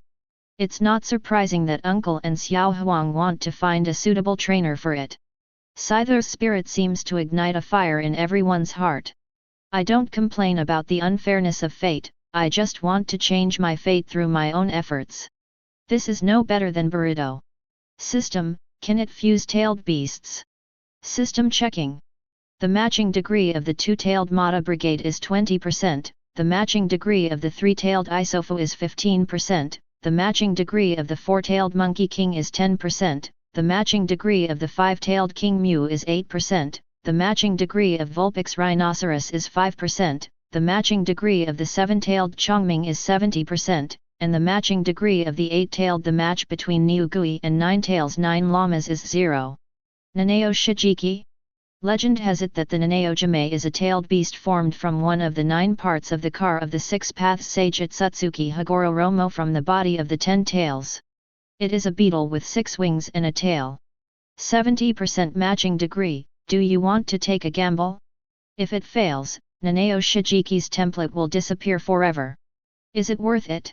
Is it worth it? Sumyu smiled. Didn't he already have the answer? He jumped down from the 2-meter-high tree trunk and walked in front of Scyther. Would you like to travel with me? Scyther ignored Sumyu beside him and continued his exercise without any intention of stopping. Sumyu was not angry at being ignored. He opened the treasure ball in his hand, and a giant beast appeared in front of Scyther. The giant beast in front of him exudes a powerful aura, which is the most coveted of Scyther. It turned to look at Sumyu without saying a word. Can I become as strong as it? Sumyu read Scyther's heart in its eyes. I don't know. Sumyu shook his head. Although the 70% chance was not low, there was still a possibility of failure. He could not give Scyther an exact answer. He could only tell it, at least you have a chance to fight. A chance? Chance? Scyther smiled. Isn't this the opportunity it has been waiting for? Come on, it's already ready. It is detected that the matching degree between Scyther and Chongming is 70%, whether to start fusion. Yes. Chapter 14. Unlike Banjira's easy fusion with the Shukaku template, the fusion of Scyther and Chongming is more difficult. A 70% match means Scyther will have to endure more pain during the fusion process. Fusion begins the moment Sumu chooses yes. An unknown energy suddenly envelopes Scyther's body. In order to allow the fusion to proceed smoothly, energy began to transform Scyther's body. Under the infusion of energy, Scyther's body quickly grew at a speed visible to the naked eye, reaching about 2 meters in less than 2 minutes. No longer as stunted as before. The gap in the sickle mouth also began to be repaired slowly, and it would not take long for it to return to normal. Everything is developing for the better. Ding, the fusion is completed. Congratulations to the hosts Scyther for successfully integrating the Chongming template. Pokémon, Scyther. Attribute Insect plus Flying. Ability, Technical Master, can increase the power of low-power moves when attacking. Template, Chongming. Matching degree, 70%. Strength, Elite High Level. Potential, Champion. Sumu finally felt relieved when she heard the system prompt after the fusion was successful. Probably because the compatibility with Chongming is not high, the strength of Scyther, which is integrated with the Chongming template, has not improved much. It's time to leave. I've been in Viridian Forest for a while, and it's time to leave. Sumu did not choose to say goodbye to Uncle Fishing and Xiao Huang, but left directly. Scyther had changed so much that he wouldn't know how to explain it if he met Uncle and Xiao Huang, so it would be better to save the opportunity for the next time. Uncle, the big brother left with Midori. Well, I hope they tailwind all the way. Nibi City, here we are. Seed. After leaving Viridian Forest and arriving at Nibi City, Bulbasaur's mood became depressed. Bulbasaur, a grass-type Pokémon, prefers Viridian Forest to Nibi City, which is just stone. Cheer up, Bulbasaur, don't be willful like a child. Sumu lowered her body and patted Bulbasaur on the back and said with a smile. Bulbasaur is the main force in challenging Nibi Gym. It has not been idle these days in Viridian Forest. In addition to practicing its original skills, it has also learned new skills. Razor Leaf, Leech Seed. With these two new skills, if nothing else, you can win the Nibi Gym with Bulbasaur Sumu alone. Seed. Bulbasaur was just a little bit depressed, and the situation was not serious. It quickly cheered up again with Sumu's persuasion. Hello, I am Sumu from Jobin City, here to challenge Nibi Gym. Sumu, who came to Nibi City, freshened up at the Pokémon Center, changed a set of clothes, and went directly to Nibi Gym to challenge. But his luck didn't seem to be very good. Xiao Gang from Nibi Gym was fighting. Please wait a moment, Big Brother is having a gym battle. Under the leadership of the young man, Sumu came to the battle venue of Nibi Gym. Ash. Do you know this challenger named Ash? This is his third gym challenge. The boy said a little helplessly. The third time. Sumu was anxious. In the original plot, Ash managed to win Nibi Gym twice. Has the plot changed? Misty, who was watching the game in the viewing area, also saw Sumu. She shook her head and smiled bitterly. Ash is so stubborn. We must let Pikachu play. Sumu didn't know what to say. She could only sigh that this was the style of the reverse attribute master. The battle on the field was not much different from the previous times. Pai Shen had almost no means of resistance when facing Onyx. After Xiaogong's operation, Ash's Pikachu was defeated again. It's too messy. It's not a good idea to use Pikachu to fight Onyx. Seeing Pikachu being tortured by Onyx, Sumu could only shake his head. But Sumu also knew that Ash didn't have a good way to deal with Xiaogong's Onyx. If I remember correctly, Ash only has 3 Pokémon in his hand now. They are Pidgeotto, Butterfree, and Pikachu.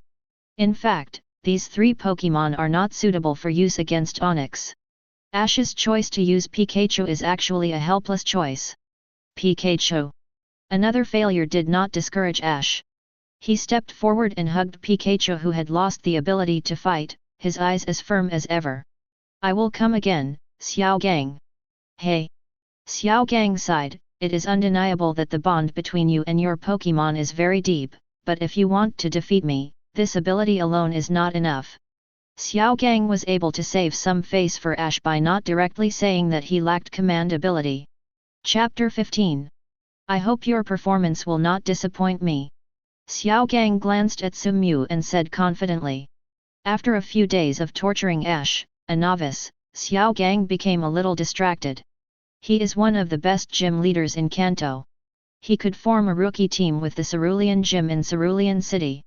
How could he have the courage to say such a thing? Sumu walked onto the playing field dumbfounded. Ash, take a good look at how others fight. It will be good for you. Misty grabbed Ash, who was about to leave, and took him to the auditorium to watch Sumu's gym challenge. The rules of the competition are 1v1. The number of Pokémon used by both sides is 2. During the battle, only the challenger can replace Pokémon. Do you understand? Xiao Gang patiently explained the challenge rules of Nibi Gym. Sumu nodded. Unlike Ash, who was reckless, he had already inquired about the rules of Nibi Gym before coming. Then the game begins. Go ahead, Guadud. The decision is yours, Bulbasaur. Xiao Gang, the Pokémon who saw Sumu, also nodded slightly. At least from the perspective of Pokémon selection, Sumu is much better than Ash. And as a breeder, Xiao Gang could tell at a glance that Sumu's Bulbasaur breeder was perfect. He couldn't help but praise, excellent Bulbasaur, impeccable in every aspect. Thanks for the compliment. But I won't hold back because of the compliment. Ha ha ha, just what I want. Guadud roll out. The moment he saw Bulbasaur, Xiao Gang put away his arrogance and devoted himself to the battle with all his strength. As Sumu expected, Xiaogang's Guadud used the rollout skill at the beginning. He already had countermeasures in place. Bulbasaur Razor Leaf. Sumu said calmly.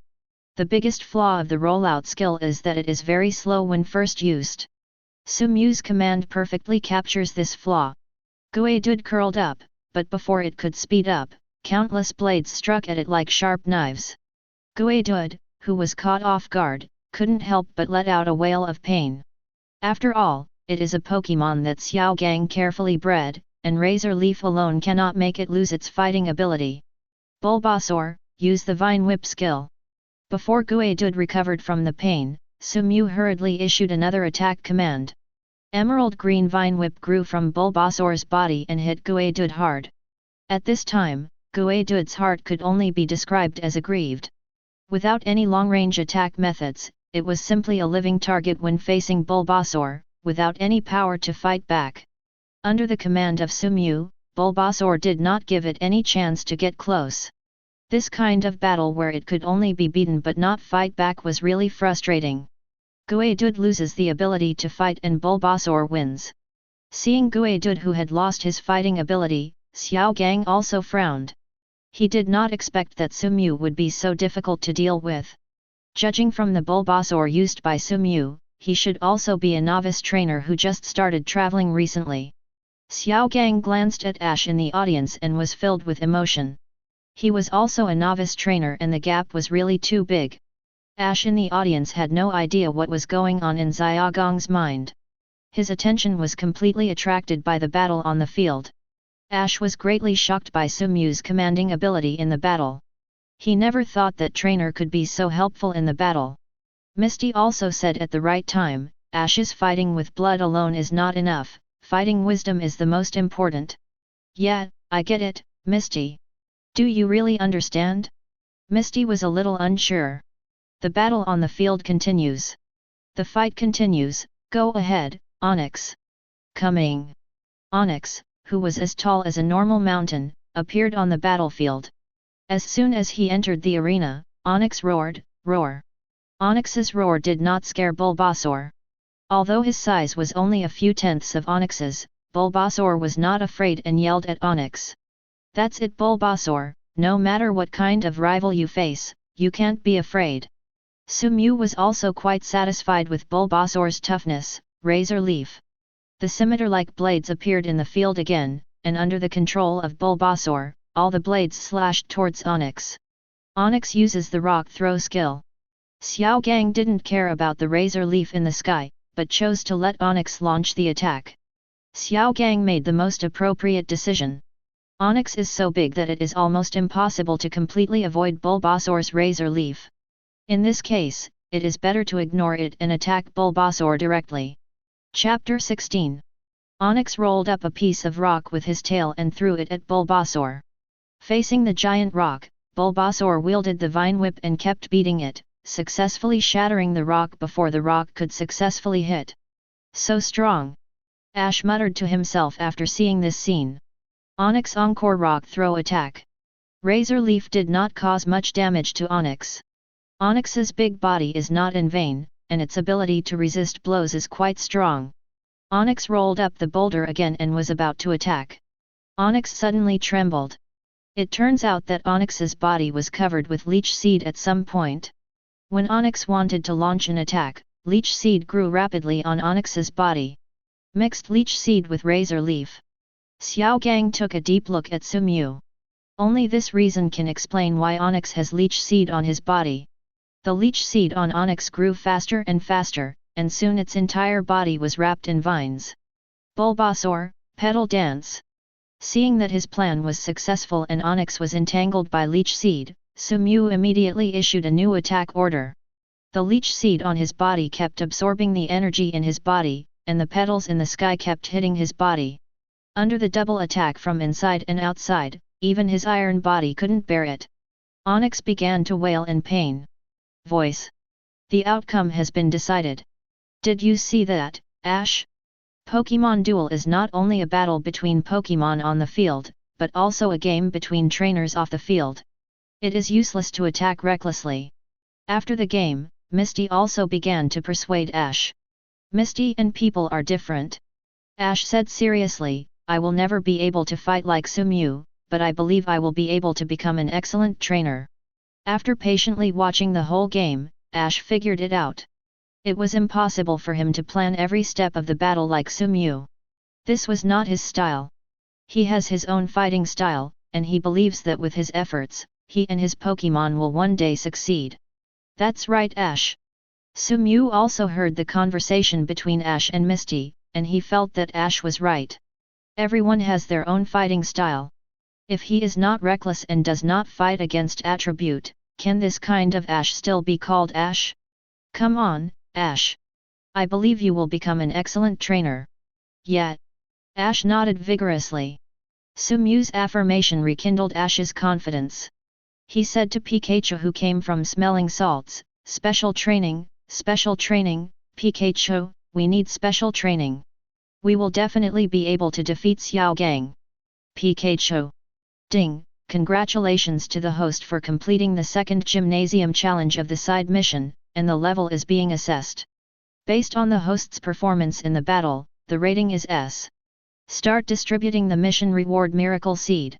Miracle Seed has been issued, please check it carefully.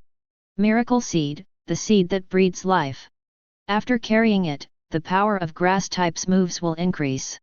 The Miracle Seed in Sumew's hand exuded the breath of life, which immediately attracted Bulbasaur's attention. Bulbasaur looked at Covet. Here, this is your reward. The mission was completed by Bulbasaur, and Sumew had no habit of embezzling Pokémon's rewards. After hearing Sumew's words, Bulbasaur excitedly stretched out the Vine Whip and put the Miracle Seed into the seeds on its back. Bulbasaur will slowly absorb the energy in the Miracle Seed. When it has absorbed all the energy in the seed, it will evolve into Venusaur.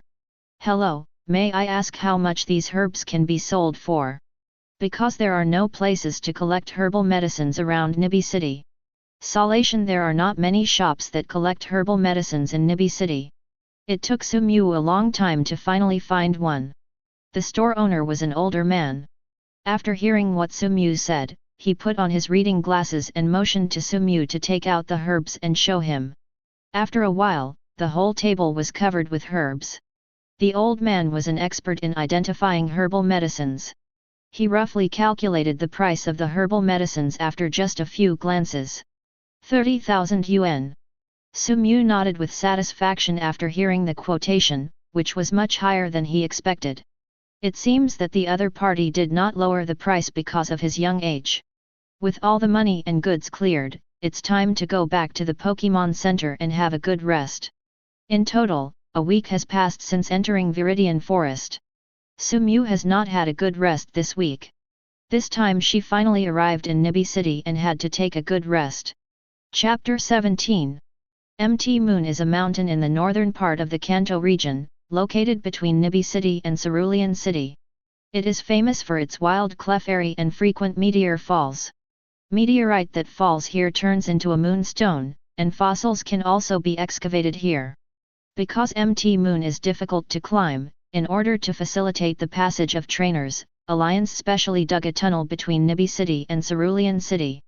In the tunnel, Sumyu also met many other passers-by trainers. Because she was not in a hurry, Sumyu did not refuse their challenge. It is common for a trainer to fight against other trainers while traveling. Many trainers who are powerful but don't have much money will regard battles as their main source of income, and they will prepare travel expenses through gambling matches. Although Sumyu is not so poor that he has to rely on playing games to raise travel expenses, he will not refuse the pocket money that comes to his door. Besides, in addition to getting some money from battles, the most important thing is to increase Pokémon's combat experience. Both Bulbasaur and Scyther in Sumyu's hands need to be strengthened through battle. Bulbasaur and Scyther, blessed with the Chongming template, are both talented Pokémon. What they need most now is battles. Only through more battles can their strength be improved quickly. Scyther gives it the final X-Scissor. Scyther flapped its blade-like wings and was in front of Tailili in an instant. With a determined look on its face, it struck the big tail force with its sharp blow. Under Scyther's X-Scissor, Tailili was unable to fight back and was knocked unconscious. I lost. Trainer, who had lost the ability to fight, took back the large tail force in the Pokeball and simply admitted defeat. After defeating several challengers and earning a lot of pocket money, Sumyu found a place in the tunnel to take a rest. Continuous battles were a great burden on Bulbasaur and Scyther, and proper rest would be beneficial to them. Consolidation of strength. After making a cup of hot tea and a simple lunch, Sumyu was about to leave with the Pokémon when an accident happened.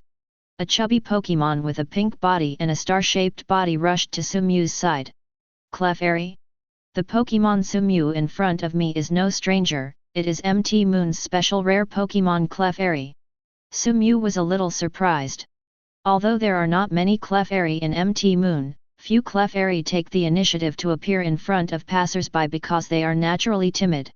Coupled with the panic on Clefairy's face, Sumyu realized that something was going on. Ding! Congratulations to the host for triggering the third side mission, Mt Moon's Clefairy, defeating the poachers, and rescuing Clefairy. Various rewards will be awarded based on the completion of the mission. The lowest level is C, the highest level is SSS. Poacher. The task issued by the system surprised Sumyu. He did not expect that someone would dare to poach Clefairy. You must know that Clefairy is the most precious protected Pokémon on Mt Moon. Once a trainer is found to have captured Clefairy privately, he will be severely punished, let alone poaching. Clefairy must have escaped from the hunter this time. There are still scars on its body. It must be the first time for Clefairy, who is used to living a comfortable life, to see something like this. It looked so frightened that it grabbed Sumyu's trousers and kept barking. Sumyu, who was afraid that Astonish would touch Clefairy, did not dare to make any big moves. He bent down and gently stroked Clefairy's body, trying to calm it down. Perhaps feeling Sumyu's kindness, Clefairy was no longer as scared as she was at the beginning. Feeling that the time was almost up, Sumyu began to ask Clefairy about the poachers. Clefairy, can you take me to find those poachers? Let's rescue other Clefairy together. Sumyu tried to keep her voice gentle. Poachers. When Clefairy heard the word poacher, it began to tremble violently. It looked like it was really frightened. But it was probably what Sumu said about rescuing other Clefairy that inspired it. Although it was still scared, Clefairy still pulled Sumu towards a cave. Caves are not uncommon in MT Moon, and Clefairy is hiding in a cave with a complex structure. Led by Clefairy, Sumu quickly found the daring poacher. There were two poachers, one fat and one thin. They had thermal weapons in their hands, and beside them was Clefairy, who was caught by them. The contest condition of the Clefairy was very bad. Sumu could even see a few Clefairy in the net with blood flowing on their bodies. This should be caused by the hot weapons in the hands of poachers. A hole. Sumu is really rage now. Chapter 18. Even the infamous Team Rocket would not use thermal weapons against Pokémon, and the two poachers in front of them could only be described as inhumane. Sumu was really irritated by them.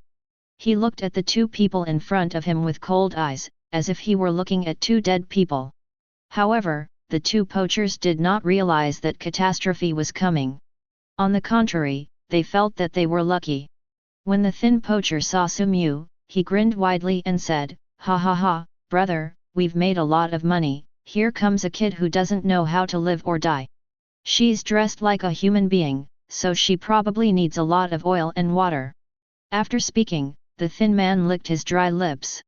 After listening to the thin man's words, the fat man also smiled and said, "We two brothers deserve to get rich. Even if luck comes, we can't stop it." The two talked unscrupulously in front of Sumu. In their eyes, Sumu was the fat on the sticky board. The fat man pointed the thermal weapon in his hand at Sumu and laughed, "If you know what's going on, kid, please hand over all the money and Pokémon in your hand. In that case, I can spare your life." The fat man's words successfully made Sumu laugh. He believed that the two of them would regret it soon. "Come out, Banjira." The two poachers were startled when they saw a huge armored monster appear in front of them. The monster exuded an extremely terrifying aura. "Banjira, the desert sword," Sumu said calmly. If Rival had been anyone else, Sumu would not have killed him so decisively. After all, he was a law-abiding and good citizen in his previous life. The two poachers in front of them really went too far. Even if they abused thermal weapons to capture Pokémon, they actually wanted to kill him. Such scum did not deserve to live in this world. The sand gathered into two sharp scimitars, which were slashed towards the two poachers under the control of Bangira. Bangira, who felt the rage in Sumu's heart, did not hold back, and struck directly at the vital points of the two of them. Before the two poachers realized what was happening, they were split in half by a machete. Ding! Congratulations to the host for completing the mission. The evaluation is SSS level. Mission rewards will now begin.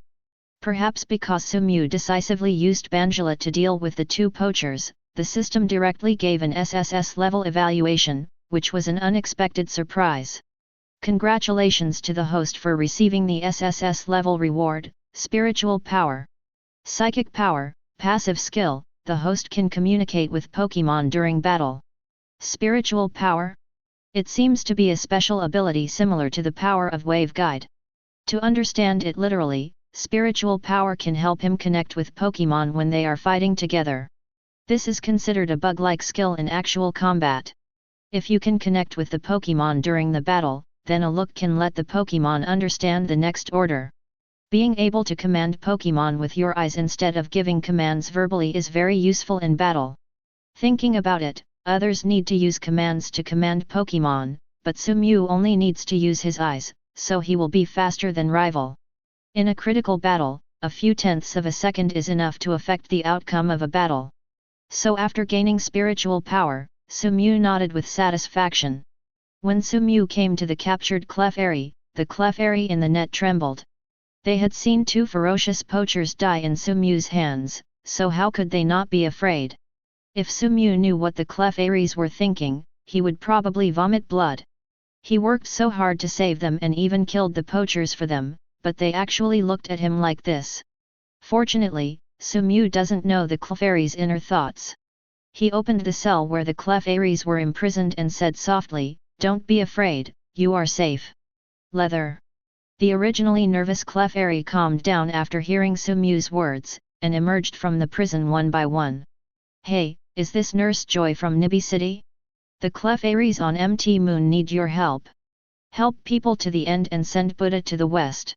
Many Clefairy were seriously injured, and Sumu could not leave them alone. After making the call, Sumu found a clean place to sit down and waited for rescue to arrive. Clefairy. At this moment, the Clefairy who came with Sumu pulled at his trousers. What's wrong? Clefairy. Sumu asked curiously. Clefairy spread out his fisted hands and placed several crystal clear stones in front of Sumu's feet. Is this the moonstone? Sumu immediately recognized that the stone in front of her feet was the precious moonstone, and if Sumu was not mistaken, the quality of these moonstones was definitely the highest. Chapter 19. The price of an ordinary moonstone is around 30,000 to 40,000 yuan, and a better quality one can be sold for 100,000 yuan. If Sumu can find the right buyer for the moonstones in front of her, it wouldn't be difficult to sell one for 200,000 yuan. Happiness comes too suddenly. After thinking for a while, Sumu accepted Clefairy's present.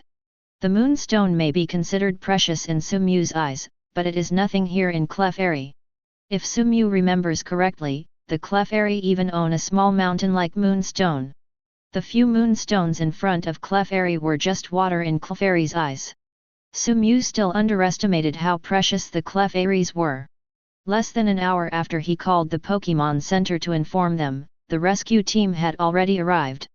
The leader, Nurse Joy, had a dusty face, and it was obvious that she had been running all the way here. Even though she was deeply concerned about the injured Clefairy, Nurse Joy still thanked Sumu first. Thank you very much. If it weren't for you, the Clefairy would be in danger. Nurse Joy bowed deeply to Sumu and said. You're too polite, Nurse Joy is just a little effort. Sumu said easily. Is it really a piece of cake? From the wounds on the Clefairies' bodies, Nurse Joy can easily infer that the poachers are carrying thermal weapons. Stepping up to save Clefairy from poachers armed with thermal weapons requires not only strength but a kind heart. Normal trainers will not risk their lives for Pokémon. With a kind heart, a humble personality, and most importantly, she is really handsome. Nurse Joy's favorable impression of Sumu is immediately high. No, now is not the time to care about handsome guys. Nurse Joy patted her reddish face and put all her energy into rescuing Clefairy. Seeing the arriving rescue team, Sumu felt relieved. He could no longer help here and it was time to leave. When the matter is over, he brushes off his clothes and goes away, hiding his merit and fame. Sumu left quietly without noticing that a Clefairy had secretly followed her. Seeing Clefairy next to her, Sumu had a headache. He didn't expect this Clefairy to follow him. He knelt down and asked softly, "Little guy, do you want to come with me?" Clefairy. Clefairy smiled and nodded vigorously. Then please take good care of me in the future, Clefairy. Pokémon, Clefairy. Attribute Fairy. Ability, Friendly Defense, can reduce the damage of our Pokémon. Strength, Ordinary High Level. Potential, Elite. Sumu didn't expect that Clefairy's talent would be so high. It seemed like he had found a treasure. I understand, Nurse Joy, I will take good care of it. As a good and law-abiding citizen, Sumu will naturally not do anything illegal. After he reported Clefairy's situation to Nurse Joy happily agreed to help him apply for a qualification certificate to raise Clefairy. You heard it right, you need Alliance's consent to capture Clefairy. It is illegal to capture Clefairy without Alliance's consent. After solving Clefairy's problem, Sumu can finally go to Cerulean City with peace of mind. Did you see it? Clefairy, this is Cerulean City. It was already 3 days later when Sumu left MT Moon with the Pokémon. MT Moon is indeed a good place to train Pokémon, and Sumu may stay there for a while if conditions permit. The reason he left was that there was not enough food. Cerulean City, one of the largest coastal cities in Kanto, is an important water transportation hub city in the Kanto region. The Cerulean Grand Canal running through the entire Cerulean City is the largest man-made canal in Kanto. The sea and canals intertwine to create the unique charm of Cerulean City. The endless blue sea made Sumu's heart surge when he saw it. This was the first time he saw the sea in the Pokémon world. Clefairy. This was also the first time Growth saw the ocean at Clefairy in MT Moon. It stared at the sea in the distance without blinking, and it seemed that it was completely fascinated by the sea. How about I take you to the beach to play after you successfully challenge the Cerulean Gym? Sumew said as she picked up Clefairy. Sumew has always believed in combining work and rest. Everyone has been training very hard in the past few days, so it's time to relax. After hearing Sumew's words, Clefairy and Bulbasaur jumped up happily, while Scyther and Banjira didn't look very happy. Scyther's mind is full of training, and going to the beach to play is not as interesting as training in his eyes. As for the reason why Banjira is not very interested, it is because it hates the sea. Rock-type Banjira hates even water, let alone the sea. Chapter 20. After special training in Uegian Mountain, the strength of the Pokémon in Sumew's hands has also improved a lot. Bulbasaur, Elite Beginner, Clefairy, Normal High Level, Scyther, Elite High Level, Banjira, Elite Mid Level. Among them, Bulbasaur has made the greatest progress. With Miracle Seed constantly providing energy, Bulbasaur's strength has soared like a rocket. It has now reached the edge of evolution.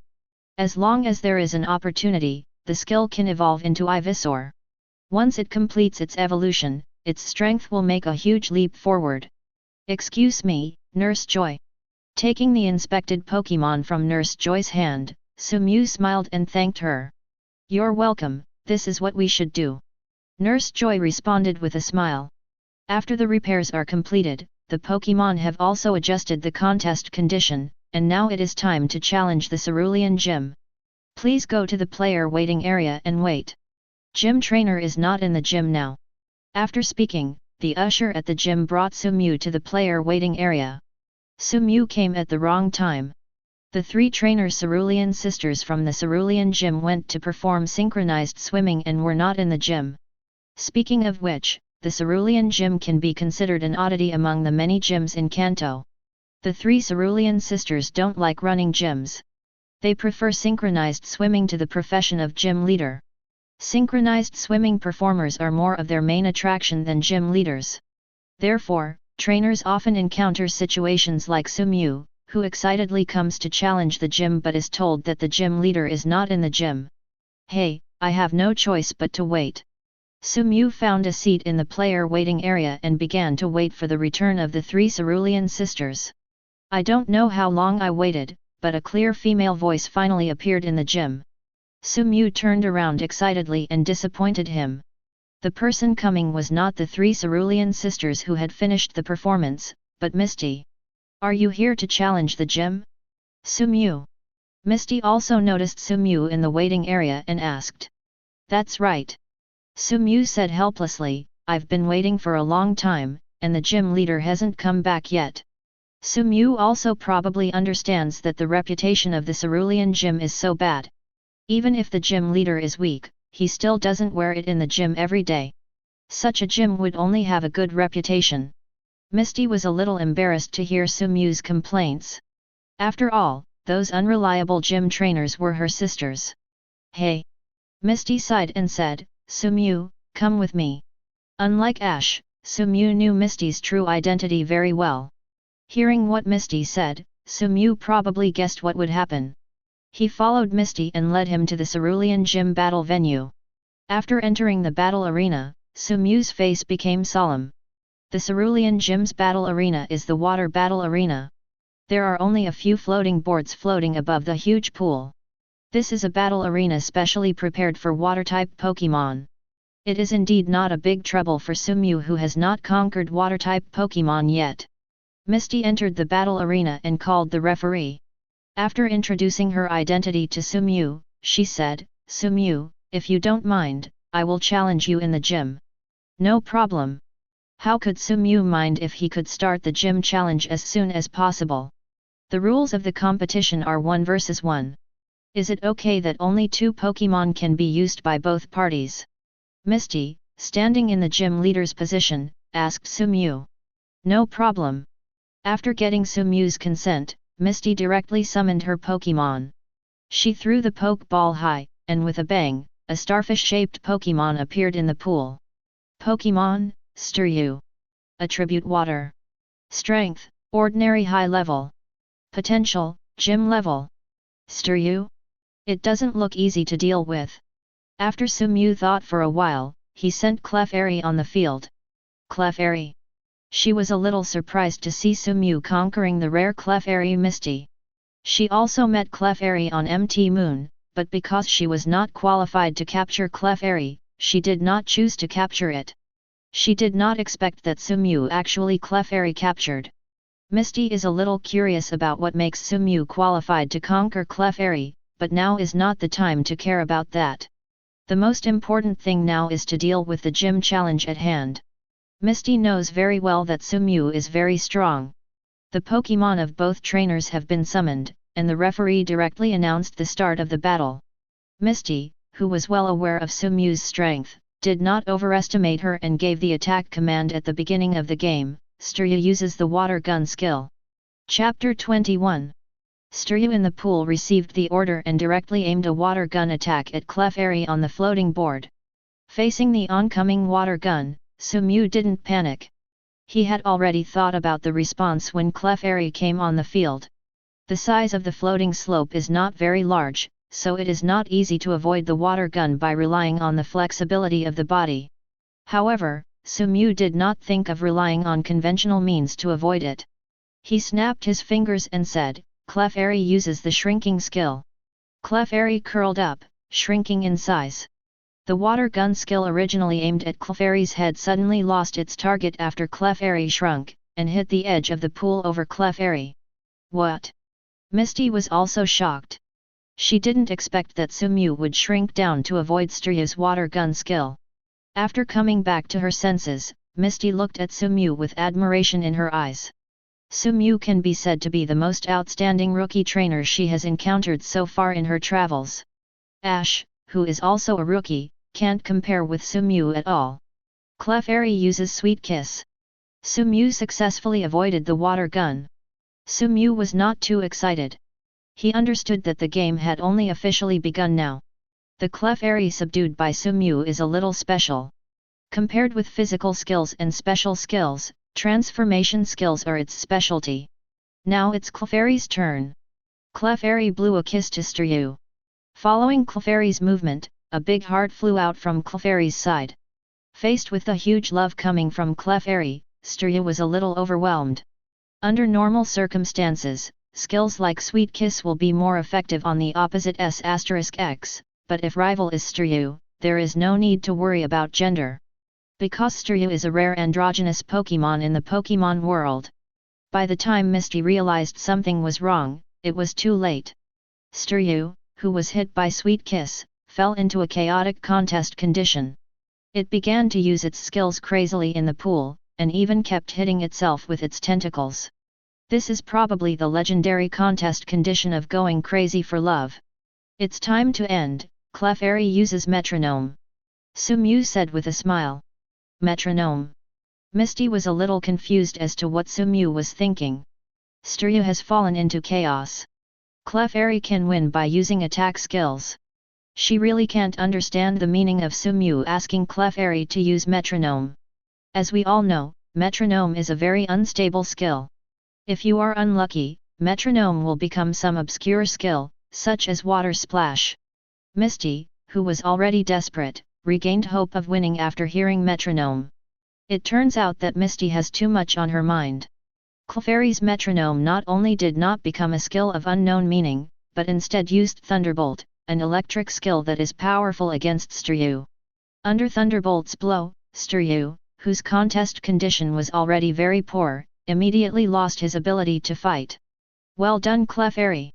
After winning the victory, Sumyu's smile became even brighter. In Misty's opinion, Sumyu was taking a risk by using metronome, but Sumyu knew that he was confident enough to do so. His Clefairy is somewhat special. He tried it countless times in MT Moon and came to an astonishing judgment. His Clefairy is the illegitimate daughter of the goddess of luck, and its metronome skill can only be described as a magical skill. Other Pokémon's metronome has too much uncertainty, Clefairy's doesn't. Its metronome skill always summons the skill that best suits its current situation. It's so unscientific and so unbelievable. After taking back Sterya, who had lost the ability to fight, Misty began to feel the pressure. She still values this battle very much and she wants to win. She took a deep breath and summoned her second and final Pokémon, please, Dugong. Pokémon, Dugong. Attribute Water plus Ice. Strength, Elite Mid-Level. Potential, Gym Level. Seeing Dugong Sumu appear on the field, his expression became serious. He did not expect that Misty still had elite-level Pokémon in her hands. Things got troublesome. The special nature of the water venue meant that Scyther could not play, so he could only rely on Bulbasaur. What he needs to do now is to use Clefairy to consume Dugong's physical strength as much as possible and create more chances for Bulbasaur to win. After Sumu figured it out, he no longer hesitated and immediately issued an attack order. Clefairy uses metronome. Clefairy waggled her finger cutely. Thunderbolt again. Clefairy used metronome to summon Thunderbolt twice in a row, which made Misty a little surprised, but she didn't think much about it. Dugong used Freezing Ray. Chapter 22. Dugong's Freezing Beam targets the entire floating board. Even if Clefairy's shrinking is mastered, there is no way to avoid this attack. Thunderbolt and Freeze Ray hit their respective targets one after another. Although they were both hit by rivals' skills, the Pokémon that was hit reacted differently. Dugong still has an advantage in terms of physical strength. Although it was hit by the restrained Thunderbolt, it was not seriously injured. Clefairy is different. Its ability to resist blows is not strong to begin with, and Dugong's strength is far superior to it. Therefore, Clefairy directly lost its combat ability under the freezing light emitted by Dugong with all its strength. Seeing Misty defeat Clefairy, the Cerulean Gym referee was also very excited. Clefairy loses the ability to fight, Dugong wins. Come back, Clefairy. It was also expected by Sumu that Clefairy would be defeated by Dugong. His expression remained unchanged as he summoned the last Pokémon and said, "Go, Bulbasaur."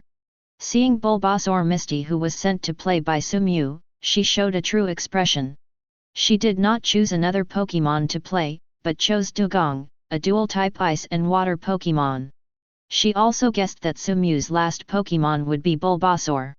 Bulbasaur is slowly adapting to fighting on a floating board. It was accustomed to fighting on the ground and suddenly changed the fighting place to a floating board. It was a little uncomfortable. Fortunately, Pokémon is very adaptable, and it didn't take long for it to adapt. Then the finals are about to begin. Misty did not attack Bulbasaur while he was familiar with the floating board. After all, she still wanted to face him. If he sneaks up on the challenger during the battle, the Cerulean Gym's reputation will be ruined. After Bulbasaur finished adapting, Misty announced the start of the game.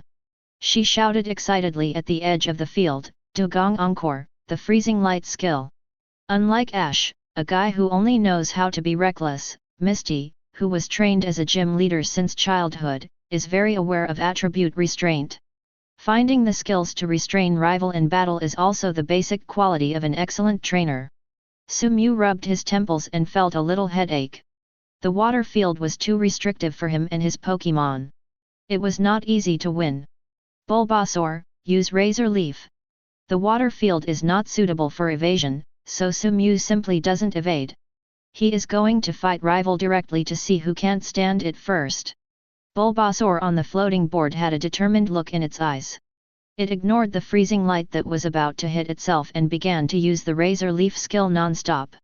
Bulbasaur going all out can only be described as terrifying. In an instant, countless Razor Leaf appeared behind Bulbasaur, and fought towards Dugong under Bulbasaur's control. Sumu's strategy put Misty into a dilemma. The entire water field was surrounded by Bulbasaur's Razor Leaf. If she wanted to continue attacking, Dugong would have to bear the damage caused by the Razor Leaf. Should she dive into the water to evade, wait for Bulbasaur's energy to run out before taking action, or carry the Razor Leaf's output and fight Bulbasaur? Misty didn't know what to do. While Misty was getting entangled, several more people entered the center of the battle. They were the three Cerulean sisters who finished their water ballet performance. Behind the three of them were two more people, none other than Ash and Xiaogang. Seeing the two sides fighting in the venue, Ash almost screamed in surprise. He didn't quite understand why Sumu and Misty were fighting. What made her even more confused was that Misty was still standing in the position of the gym leader. This was it was difficult for him to understand. The three Cerulean sisters also smiled with joy when they saw Misty commanding the battle with high spirits on the battlefield. Their youngest sister has finally grown up. Unlike them, although her appearance is just an ugly duckling compared to them, and her figure is also very poor, in terms of trainer talent, Misty is definitely a genius. They refused to hand over the gym left by their parents despite the pressure, just to wait for the day when Misty would grow up. Even though everyone laughed at them for being the weakest gym trainers in Kanto, they didn't waver at all. Because they believe that when Misty takes over the gym, everything will be fine, and Misty will definitely wash away the shame of the Cerulean Gym. Misty on the court finally made a decision. She didn't want to escape like this. Maybe she would have a better chance of winning by escaping into the water, but Misty didn't want to do that. She is fighting as a gym trainer now. How could an excellent gym trainer escape from such a situation?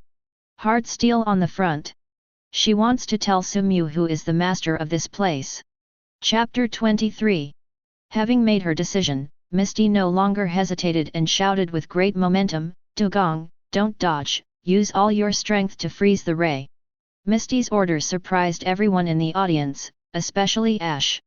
He didn't expect that Misty, who tried to remind him not to get hot-blooded in battle, would have such a hot-blooded side. Seeing the high-spirited Misty on the court, Ash also felt his blood begin to boil. When this game is over, he will challenge the Cerulean Gym immediately, and he can't wait a moment longer. Sumu is also very satisfied with Misty's decision, which is exactly what he wants. The situation has gone as he expected, he has done everything he can, now it's up to Bulbasaur. This is a competition of willpower, and whoever can persevere more will win the final victory. The situation of Bulbasaur on the field is a bit bad now. Even if it desperately mobilizes all the energy in its body to resist, it still can't avoid being frozen. Its feet have been firmly frozen on the floating board, and the ice is slowly spreading upwards. Maybe its entire body will be frozen before long. Dugong's situation is not much better. The continuous razor leaf also caused great damage to it. Under the repeated blows of the blades as sharp as blades, it was already reaching its limit. Are you going to lose? Bulbasaur felt that his consciousness was blurred, and the breath coming out of his mouth was slightly chilly. Sumu also knew that the battle had reached a critical moment. He clenched his fists and secretly cheered for Bulbasaur. Perhaps feeling Sumu's cheering sound, Bulbasaur suddenly shook his dizzy head and regained his composure. "Seed, seed!" It shouted loudly to cheer itself up. Suddenly Bulbasaur's body began to emit a dazzling white light. This is about evolution. Sumu was so excited that she almost screamed. Misty has bad luck. Xiaogang shook his head. Originally, Misty had the advantage. If Bulbasaur had not evolved, Misty would have unexpectedly won the game. But it's hard to say now. Is it really a matter of luck? Sumu doesn't think so. He has already accumulated enough Bulbasaur, and there is only one opportunity left before evolution. From Sumu's perspective, the evolution of Bulbasaur in this game is not accidental but inevitable. As soon as she noticed that Bulbasaur was evolving, Misty asked Dugong to stop attacking and quietly waited for Bulbasaur to evolve. Wrapped in the light of evolution, Bulbasaur's body slowly grew larger, and the seeds on his back became bud-shaped. "Yes, let's continue fighting, Ivysaur." A smile appeared on Sumu's lips. To be honest, this was the first Pokémon in his hand to complete evolution. "Gonna!" Ivysaur was also very excited after completing the evolution, and shouted happily in response to Sumu. "Dugong, cheer up, even if rival evolves, we can't admit defeat." Misty waved her hand, "Dugong, freeze ray." In fact, the balance has been broken after Bulbasaur evolved into Ivysaur. Dugong, who is evenly matched with Bulbasaur, cannot be the rival of the evolved Ivysaur. Misty's current behavior is nothing more than a fight between trapped animals. The outcome has already been determined. The game is over.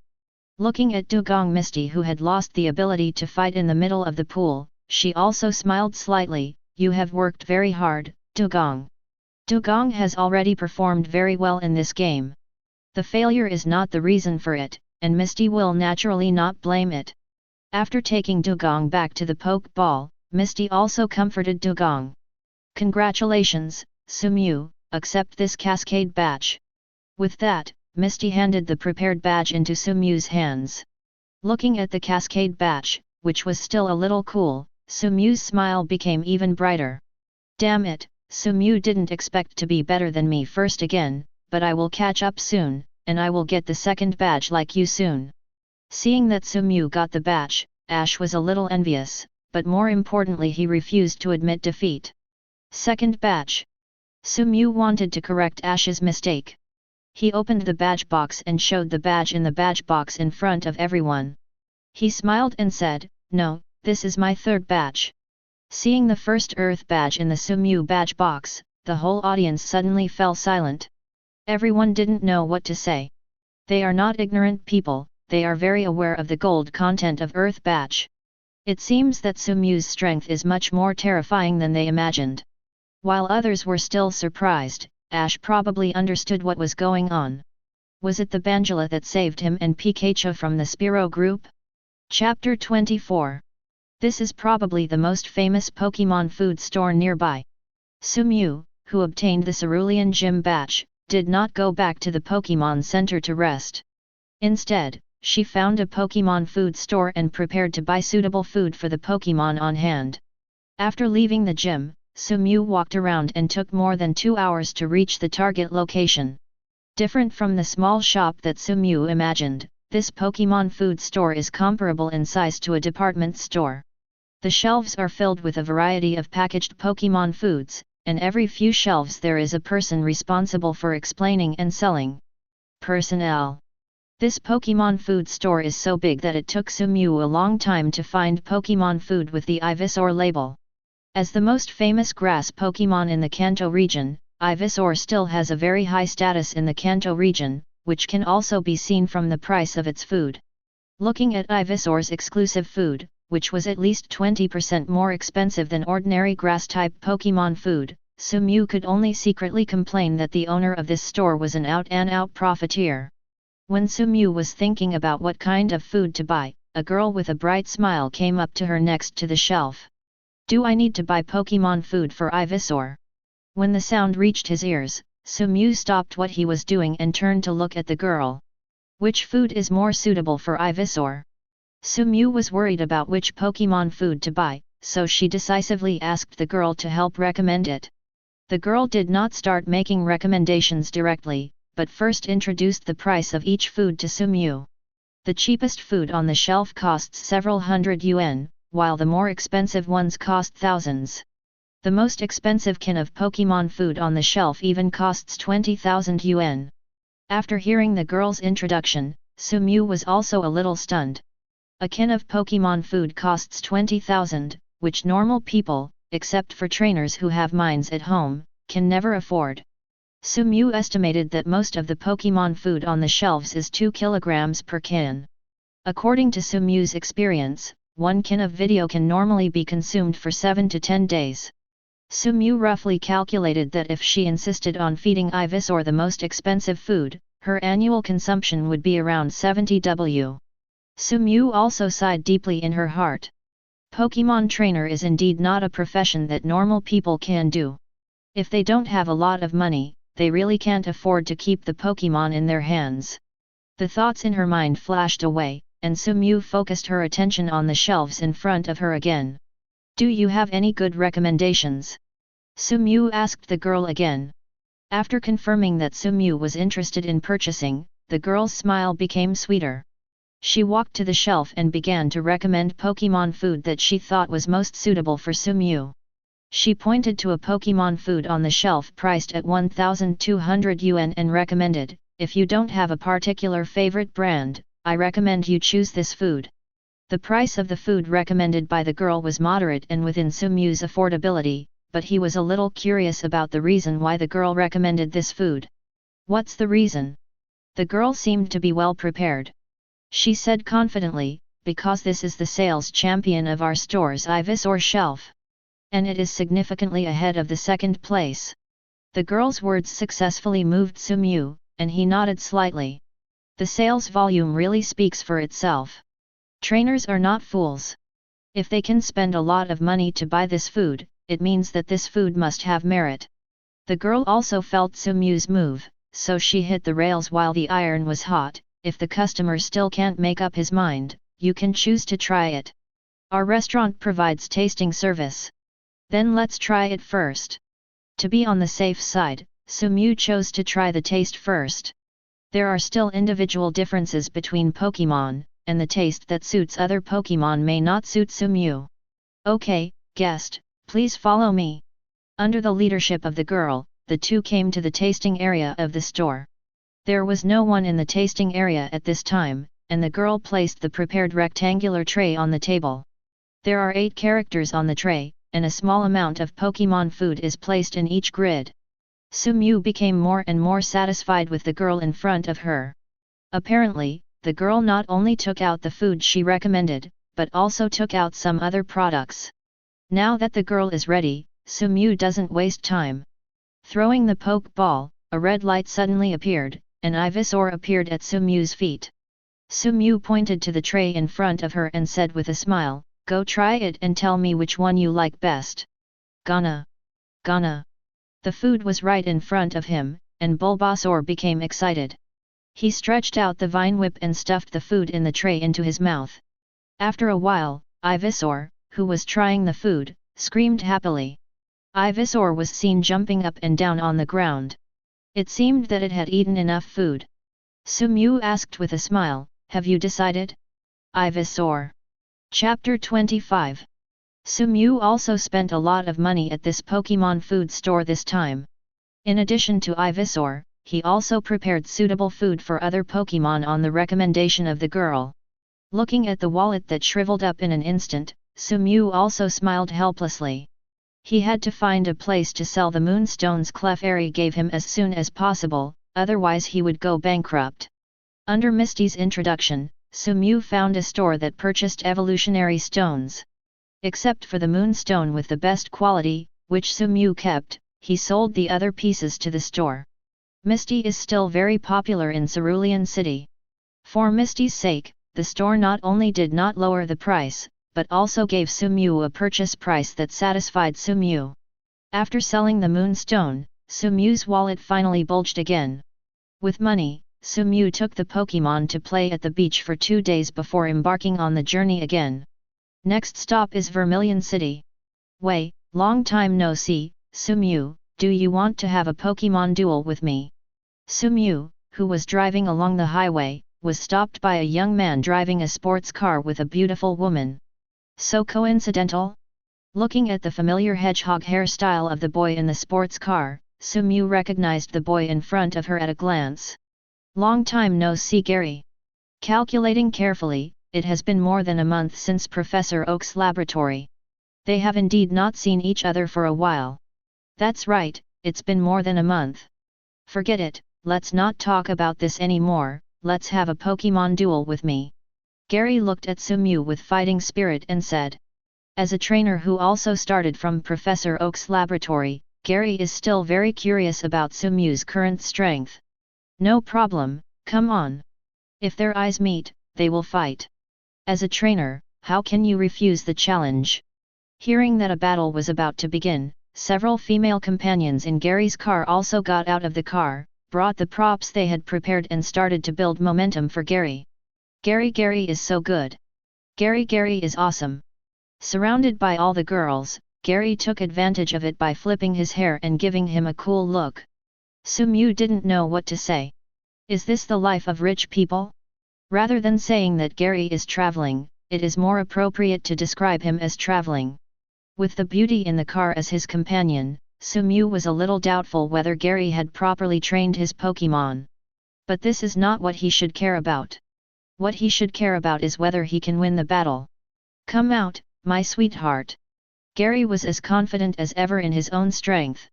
Before Sumew could summon the Pokémon, he directly summoned his Pokémon to play.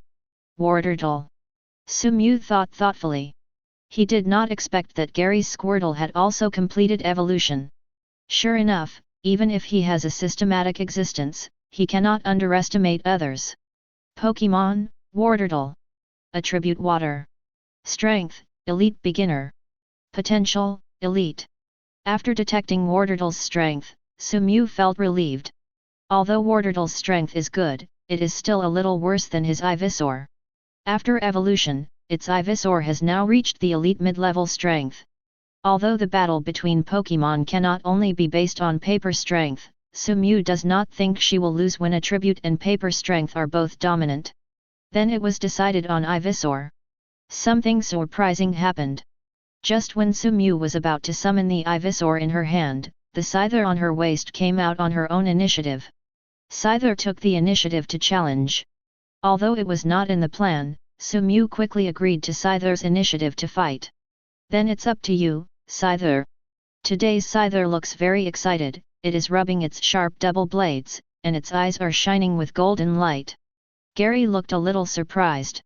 He originally thought that Sumew would send the Earl Dervish Pokémon to the field like him, but to his surprise, Sumew chose Scyther. Soon Gary regained his confident expression. In his opinion, no matter what Pokémon Sumew sent, the ending would not change. The winner will definitely be him, Uncle Gary. Sumew can't read minds. If he knew what Gary was thinking, he would probably laugh out loud. Facing Scyther, Gary had no chance of winning. Scyther, who has the Seven Tails Chongming template, is completely different from Wartortle in terms of strength. Scyther's strength has reached the elite level, and with the blessing of the Chongming template, it can even fight against gym-level Pokémon. Gary's Wartortle is a bit inadequate in front of it. Sumew's idea was absolutely correct. Gary's Wartortle was completely suppressed by Scyther at the beginning of the game. Chapter 26. In the face of absolute strength, everything is in vain.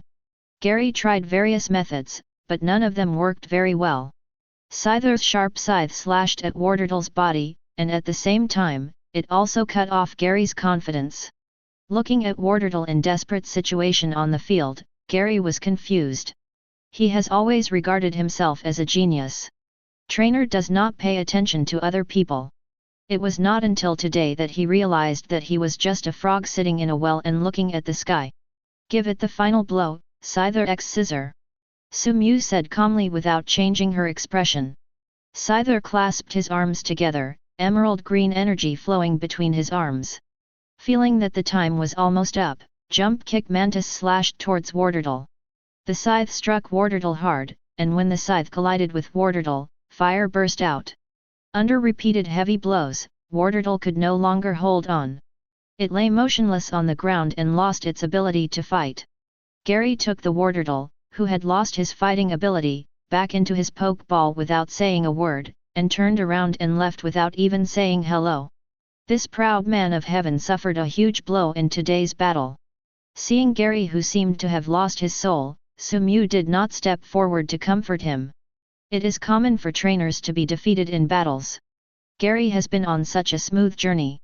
It is not necessarily a bad thing for him to suffer such a big setback today. Gary.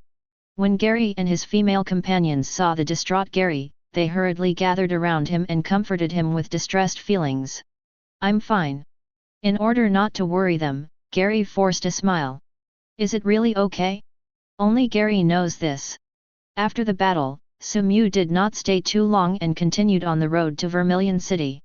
Sumew, who kept wandering in the forest, had a headache. It has been a week since he played against Gary. According to his original plan, he should have arrived at Vermilion City long ago. Hey! Sumew sighed helplessly. The reason he didn't arrive at Vermilion City for so long was that he was lost. The natural environment of the Pokémon world is very good, with jungles everywhere. As we all know, it is easy to get lost in the jungle, so it is not surprising that such a situation occurs. Back to the starting point again, Sumew is also a bit flail. He had used maps, punctuation points, and various conventional methods, but none of them had much effect. Now he had to use his special move. Sumu raised the corners of his mouth and smiled mysteriously. He took out a Pokémon ball from his waist and said, "Please, Clefairy." Sumu has reached a desperate situation and has no choice. He can only treat the dead horse as a living horse doctor, hoping that Clefairy's good luck can take him out of this troublesome forest. Which way should Clefairy go? Clefairy bit her finger and thought about it. Soon it had its answer. It extended its right hand and pointed forward. "Okay, Clefairy. Let's go."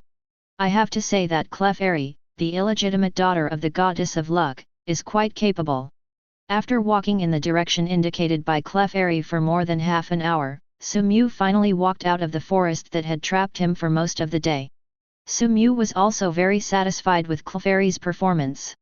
He raised Clefairy high and praised loudly, "Well done, Clefairy." Clefairy.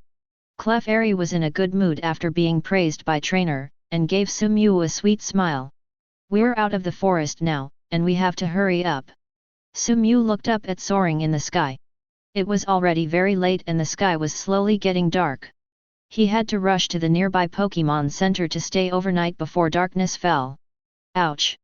Just as Sumu was about to rush to the Pokémon Center, a growl caught his attention. What happened? Sumu was a little curious. After he and Clefairy looked at each other, they decided to head to the growl's direction to find out the situation. Growl sounded very close to him, and Sumu found the source of growl within a few steps. That's a Charmander. This Charmander seemed to have no energy at all. He was lying on the rock and kept hitting yawn. Sumu was a little surprised when he saw the target. He didn't expect to meet Charmander here. The Gozangia are very rare Pokémon in the wild. Except for a few specific places, few people can encounter the Gozangia in the wild. After Sumu carefully examined the Charmander, he probably already knew what happened. This is supposed to be an abandoned Charmander. There is no trace of wildness in its body, and Sumu's approach does not cause it any discomfort, which shows that it is familiar with humans. This situation normally only happens to Pokémon that are tamed by humans. But Sumu was able to determine that this Charmander currently had no owner, so the situation was already obvious. This was an abandoned Charmander. Chapter 27. Sumu shook her head and prepared to leave. Abandoned Pokémon are usually weak Pokémon, and there is no need to conquer such Pokémon. Although she likes Charmander very much, Sumu will not conquer a Charmander without potential. Since you are not ready to conquer, there is no other meaning in staying here. However, before leaving, Sumu decided to use the Eye of Detection to detect Charmander. He was a little curious as to how weak this Charmander had to be before it was abandoned. Detective Eye. Sumu swore that this impromptu decision was definitely one of the most correct decisions he had ever made in his life. Pokémon, Charmander. Attribute Fire. Strength, Novice, Intermediate. Potential, Champion. What? Sumu shouted in surprise. He couldn't believe what he was seeing. He rubbed his eyes and confirmed again and again before realizing that he had seen it right. Because he was too excited, Sumu felt that his lips were beginning to become thirsty, and his heart was beating wildly. No one can say no to a Charmander with championship potential, not even Sumu who has the system. After all, Sumu is a man with a system and a man who has seen the world. He was not dazzled by the surprise. He forced himself to calm down. There are very few Gozangia in the wild, and those with outstanding talents are even rarer. In addition, this Charmander has been abandoned. There are so many hints. If Sumu still can't guess the origin of this Charmander, then his identity as a Pokémon lover will be in vain. Yes, this Charmander is the Charmander that Ash conquered. Why can't he take Ash's opportunity? Sumu doesn't have such strange thoughts. If God doesn't take it, he will be blamed for it. He is confident that he can give this Charmander a brighter future. Ouch! Charmander, who was lying on the rock, turned over and hit yawn again. It didn't seem to care about the person in front of it. Hey, Charmander, do you want to travel with me? Now that the decision had been made, Sumu directly extended the invitation to Charmander without hesitation. Charmander spit up responded with a puff of fire, seemingly not interested in becoming Sumu's Pokémon. Sumew did not give up and continued talking to Charmander. Are you waiting for someone here? This topic aroused Charmander's interest. It stood up unsteadily and howled. The effect of the spiritual power rewarded by the system last time finally appeared. In addition to the effect of being able to communicate with Pokémon in battle, Sumew discovered another hidden effect of it. Can easily understand Pokémon's words. As Charmander kept shouting, Sumew roughly understood what Charmander meant.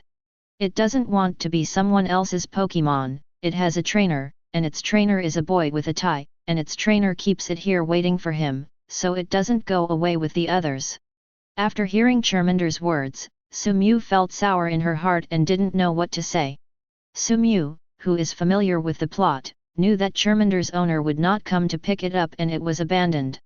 Sumew opened his mouth and didn't know how to speak, because he knew that even if he told Charmander, he might not believe it. Sumew thought about forcibly capturing Charmander regardless of his wishes, but he gave up after thinking about it. He does not lack Pokémon with championship potential, which may sound Versailles to others, but it is indeed true.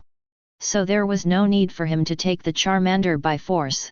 After thinking for nearly 10 minutes, Sumew finally came up with a solution that would satisfy both parties. Come on then, Charmander, and I will take you to your master. It would be better for him to tell Charmander the truth himself than to let Charmander find the truth on his own. Although this is a bit cruel to Charmander, it is indeed the best way. Charmander also became excited after hearing Sumew's proposal. Regardless of its weak body, Charmander jumped down from the rock and staggered to Sumew. Its eyes were full of excitement, and it seemed that it was interested in it. The owner has deep feelings. Sumew felt a little uncomfortable. This Charmander liked its owner so much, but its owner abandoned it mercilessly. Hey, I can only say that some scum are not worthy of being human. Don't worry, Charmander. Sumew took out some common food for Pokémon from his backpack and placed it in front of Charmander. He touched Charmander's head and said with a smile, eat some, only those who are full can eat it. Strengthen yourself and go find your master. Ouch! Charmander grabbed the food and stuffed cheeks. It couldn't wait to see its owner. Master, you must miss me too. Chapter 28. It is not difficult to find the trainer who abandoned Charmander. Sumew remembers that the trainer is a nearby resident and often gathers with his companions at the Pokémon Center, so if you want to find him, you just need to go to the Pokémon Center and wait.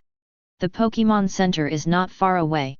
Within a few steps, Sumew brought Charmander to the Pokémon Center. This is a Pokémon Center built in a remote region. The decoration is a bit crude, and the main construction materials are wood. However, although Sparrow is small and well equipped, it has all the configurations that a Pokémon Center should have, and it even has Nurse Joy in charge.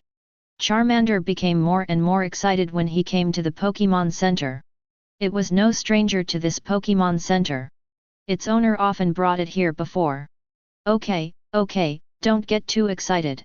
Your master doesn't seem to be here. Let's wait here. Looking at the happy Charmander who couldn't stop smiling, Sumew didn't know what to say. He could only hope that Charmander could withstand the blow after learning the truth. Sumew took Charmander to find a remote place to sit down. He ordered a drink and began to wait quietly for the arrival of the guy who abandoned Charmander. Sumew was very lucky. He originally thought that he would have to stay at the Pokémon Center for at least a while to find the guy, but he didn't expect to see him that night.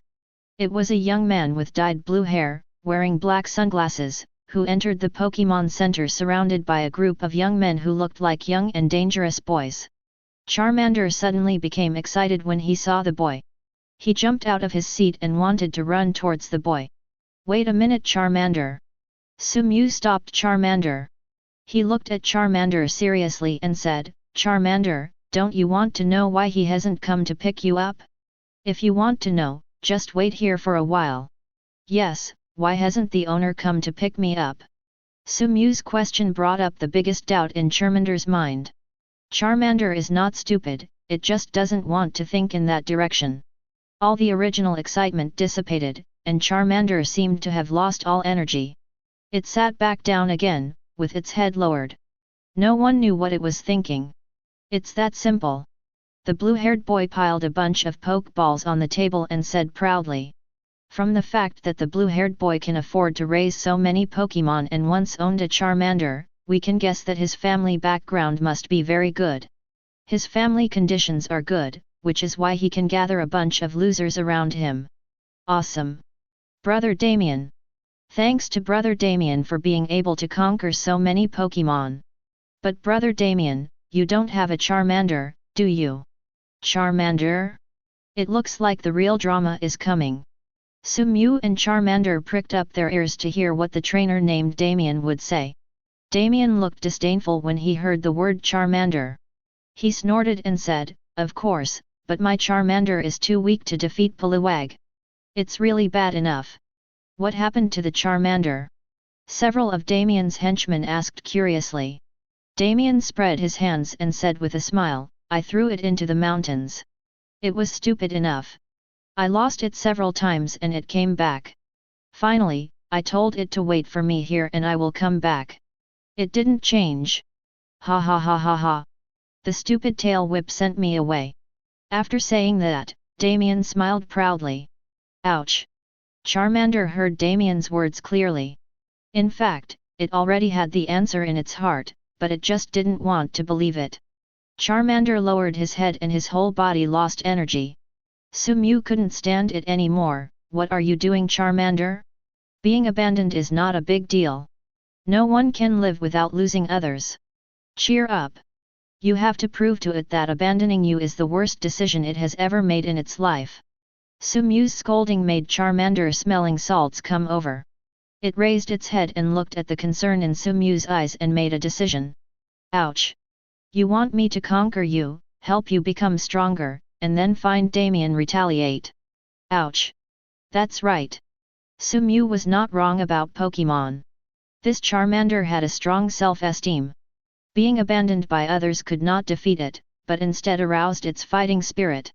Ding! Congratulations to the host for triggering the 4th side mission, Revenge. Take Charmander to take revenge on Damien and tell Damien who is the real idiot.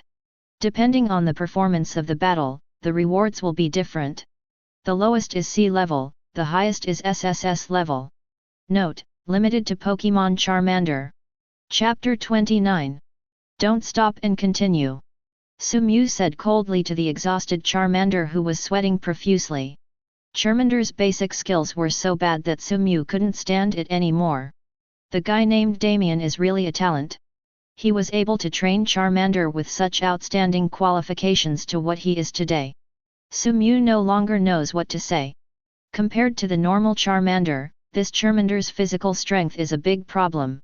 Not eating for a long time leads to a decline in body function. The most critical thing is that it has not received systematic basic training at all. Don't underestimate basic training. Basic training is the cornerstone of every Pokémon's success. Only by laying a good foundation can it become stronger steadily. Come on Charmander, you have to work hard if you want to become stronger. After Charmander, who was exhausted, heard Sumew's words, he originally wanted to slack off for a while, but he regained his energy and started running quickly again. Seeing Charmander working out hard, Sumew nodded with satisfaction. Fortunately, Charmander was evaluated by the system as having championship potential. Under Sumew's systematic training, Charmander's strength improved qualitatively every day. In just 5 days, his strength reached the ordinary level.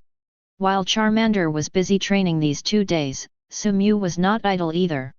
He went to inquire about the strength of the trainer named Ayu. After several days of inquiring, he had figured out Ayu's details. Ayu is a trainer from a nearby town, and his family's family conditions are pretty good, just as Sumew guessed. As for his strength, it's a bit stretched. Sumew still remembers the disdain on the trainer's face when he mentioned Ayu. Ayu? He deserves to be called trainer. Sumew was sure that it was not an act, and the other party really did not like Ayu. When Charmander's strength reached the basic level of ordinary, Sumew knew that the time had come for retaliate. Gentlemen, retaliate. 10 years is never too late. Sumew is not a gentleman. 10 years is too long for him. He only seizes the day. As usual, Aya brought his henchman to the center of the Pokémon Center. He liked this location because he felt like he was the center of attention. The bastards who sat down didn't even have time to take a sip of scald before they started their daily complimenting work.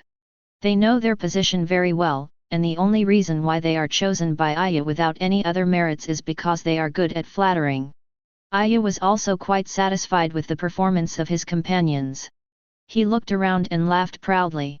Just then, a sudden voice interrupted his laughter. "Hello, you are Aya." Aya frowned and was in a bad mood. He had just started to enjoy it when he was interrupted by the annoying guy in front of him.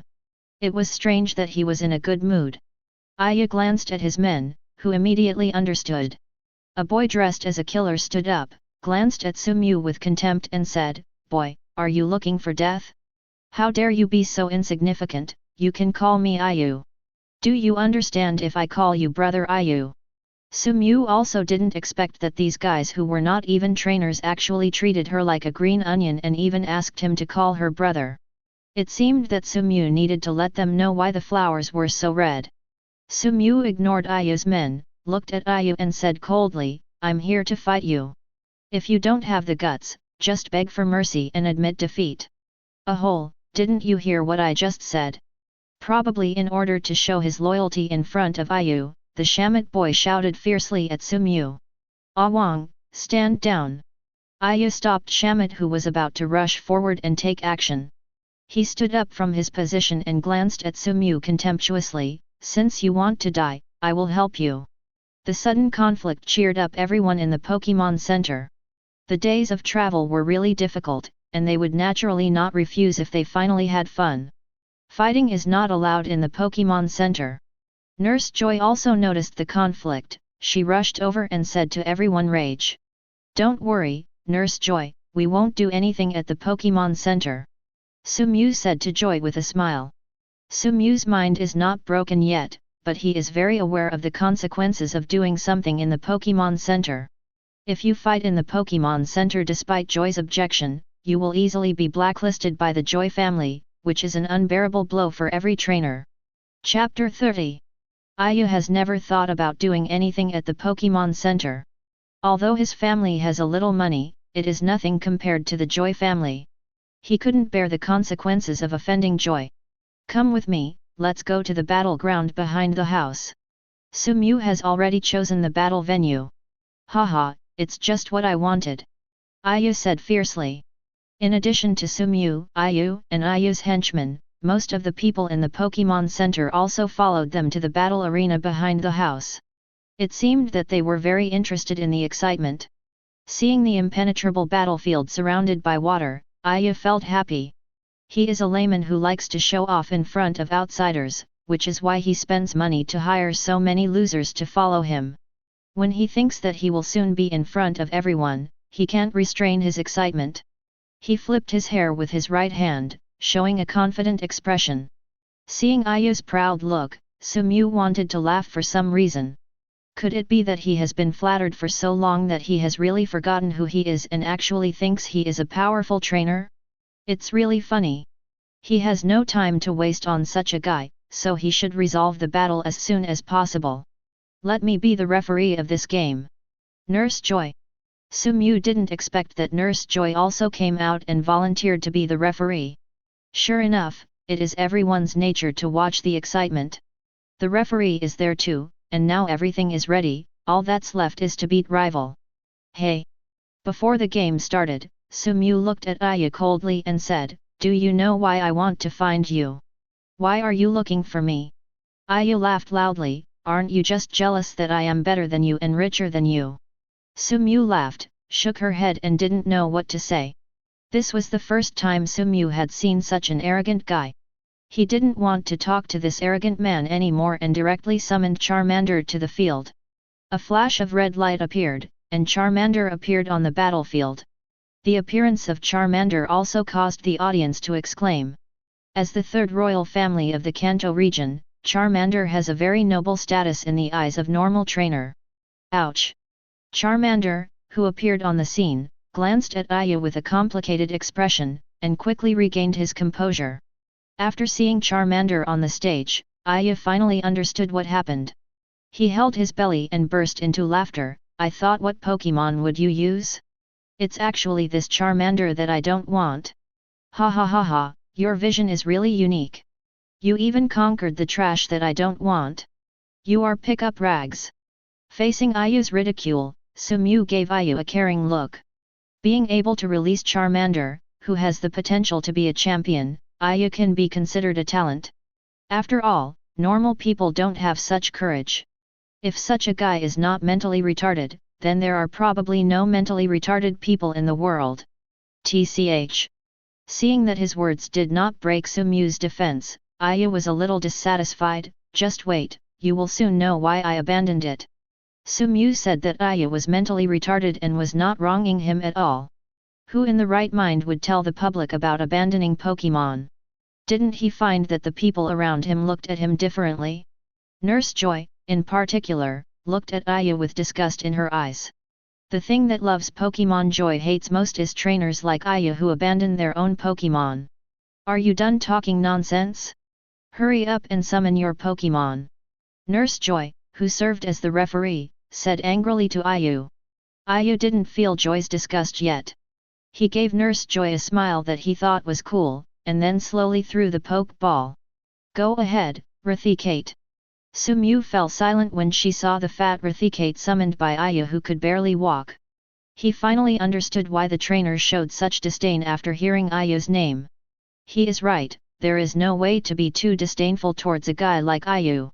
In fact, Sumew should be able to guess Ayu's level by taking a Charmander breeder with full potential to a level that even Poliwag cannot beat. Detective I. Pokémon, Rathicate. Attribute normal. Strength, ordinary mid-level. Potential, elite. The panel is at the level of an ordinary mid-level player, but Sumew doubts that this Rathicate can even display half of its panel strength. When seeing Pokémon from both sides, no matter how ignorant you are, you can guess who will win the battle. Charmander, who is covered in tight muscles, fights against Rathicate, who is covered in fat.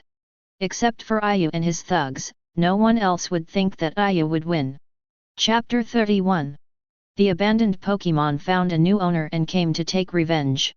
This is a plot that only happens in TV dramas. Although the strength of the two Pokémon is not strong, the onlookers are still high-spirited and reluctant to blink. The game started with the anticipation of the audience. The original expectation of revenge had already vanished when she saw Rival.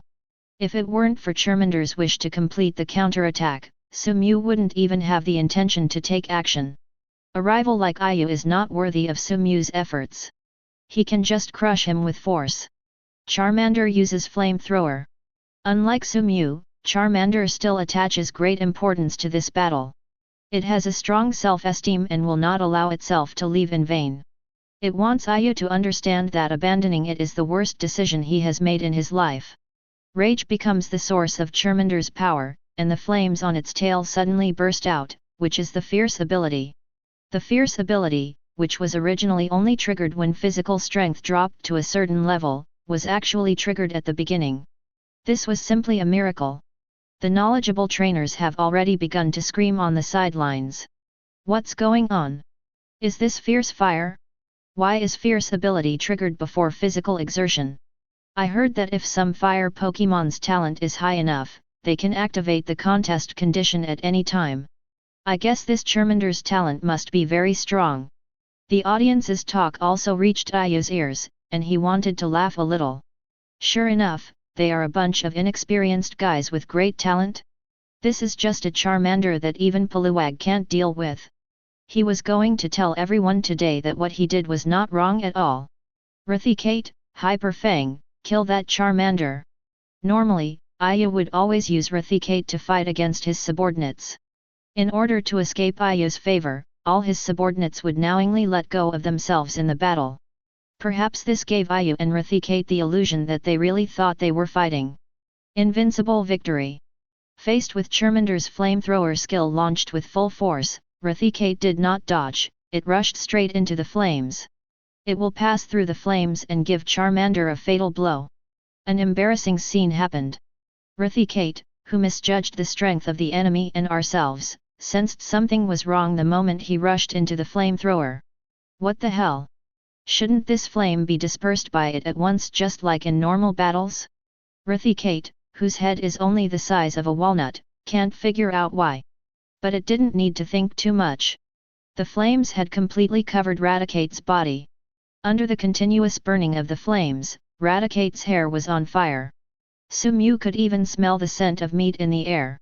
Ayu's eyes widened and he couldn't believe what happened on the field. He shouted hysterically, "Impossible, you must have cheated. How could that Charmander win my Raticate?" Ayu's performance after the defeat aroused the dissatisfaction of all the trainers. In the eyes of the trainers, battle is sacred. It is really irritating that Ayu is a bad guy and actually denigrates the sacred battle. What are you talking about? If you lose, and you still make so many excuses. A few hot-tempered spectators couldn't stand listening anymore and started to yell angrily. Yes, this kind of guy is the most annoying. He can't even afford to lose. Ha ha ha ha, actually it is understandable that a person who can throw away his Pokémon after all is capable of salvation, so it is expected that he would say such shameless things. By the way, do you think this guy is a fool? He actually threw away Charmander, who is so talented. I wonder what he was thinking in his mind.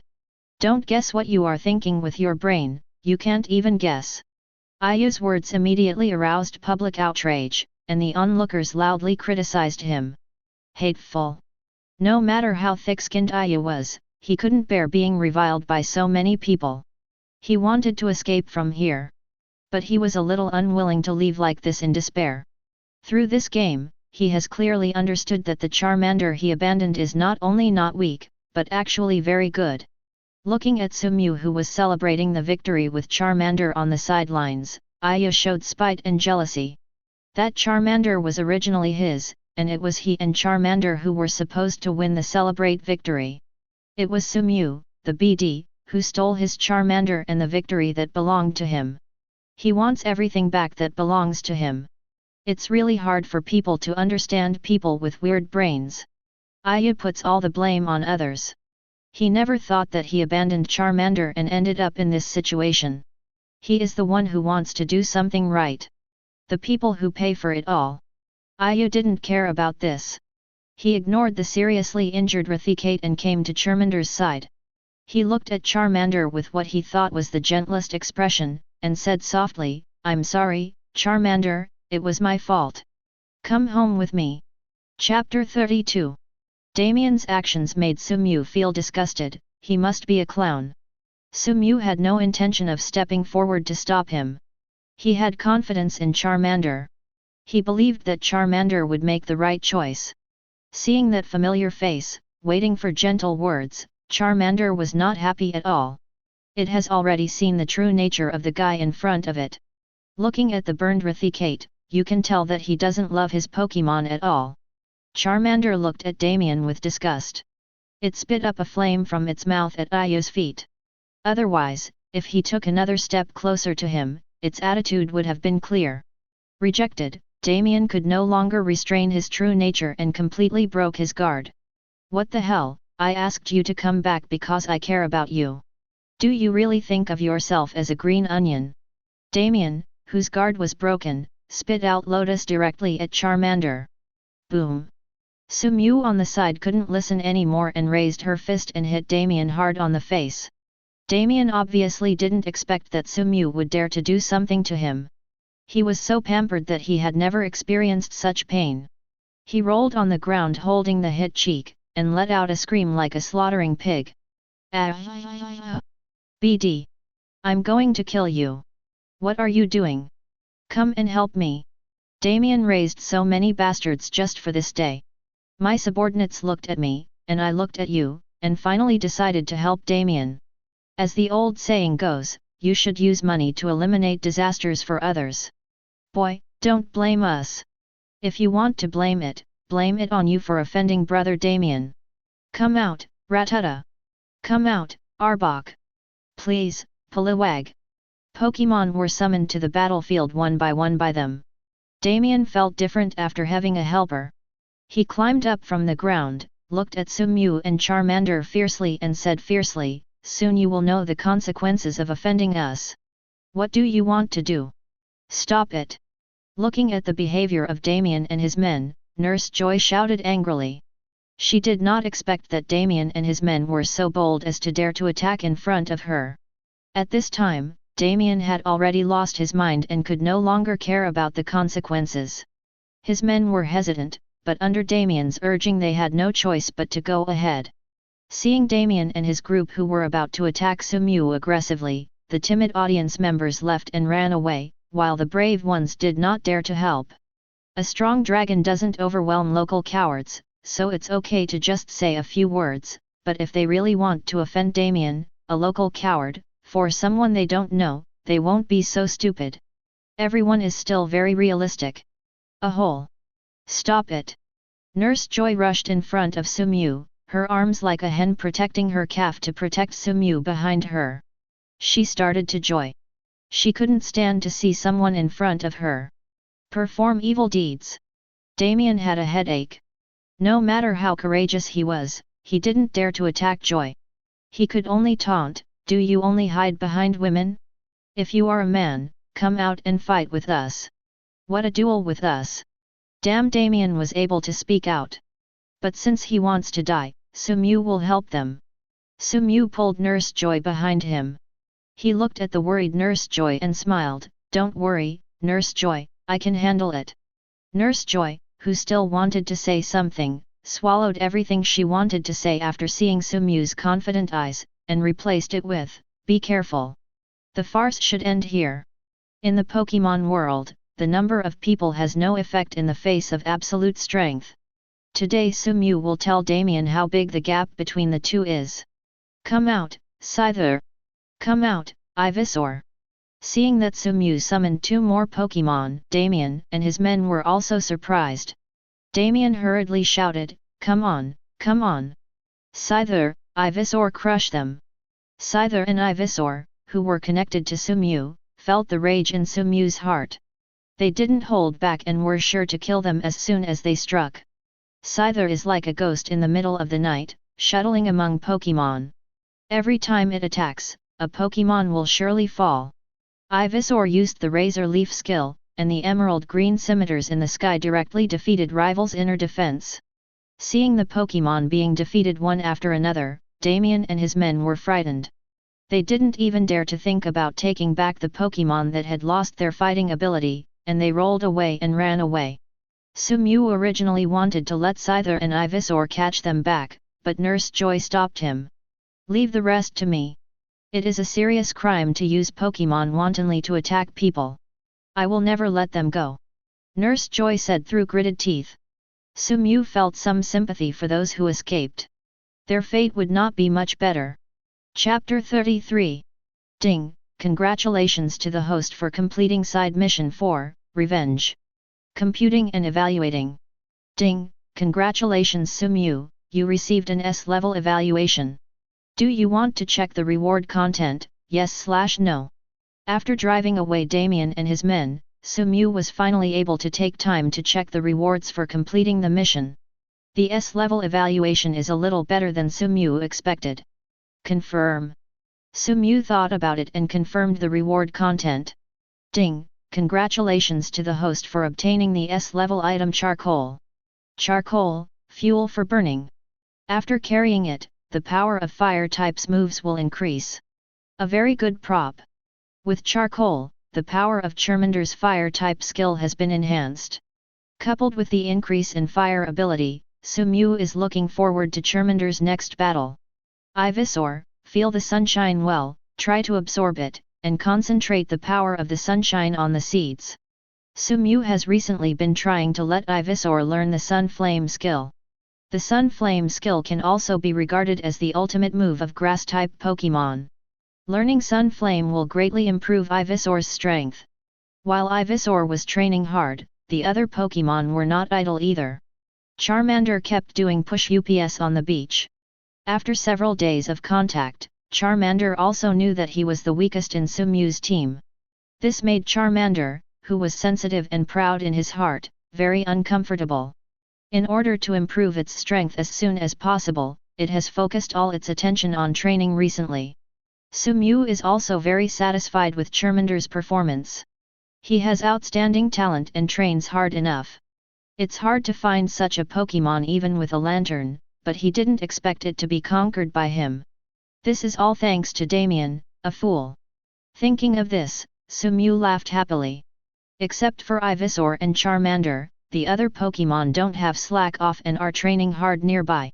Ash and the others will be here soon. Sumew looked up at the lighthouse not far away, thoughtfully.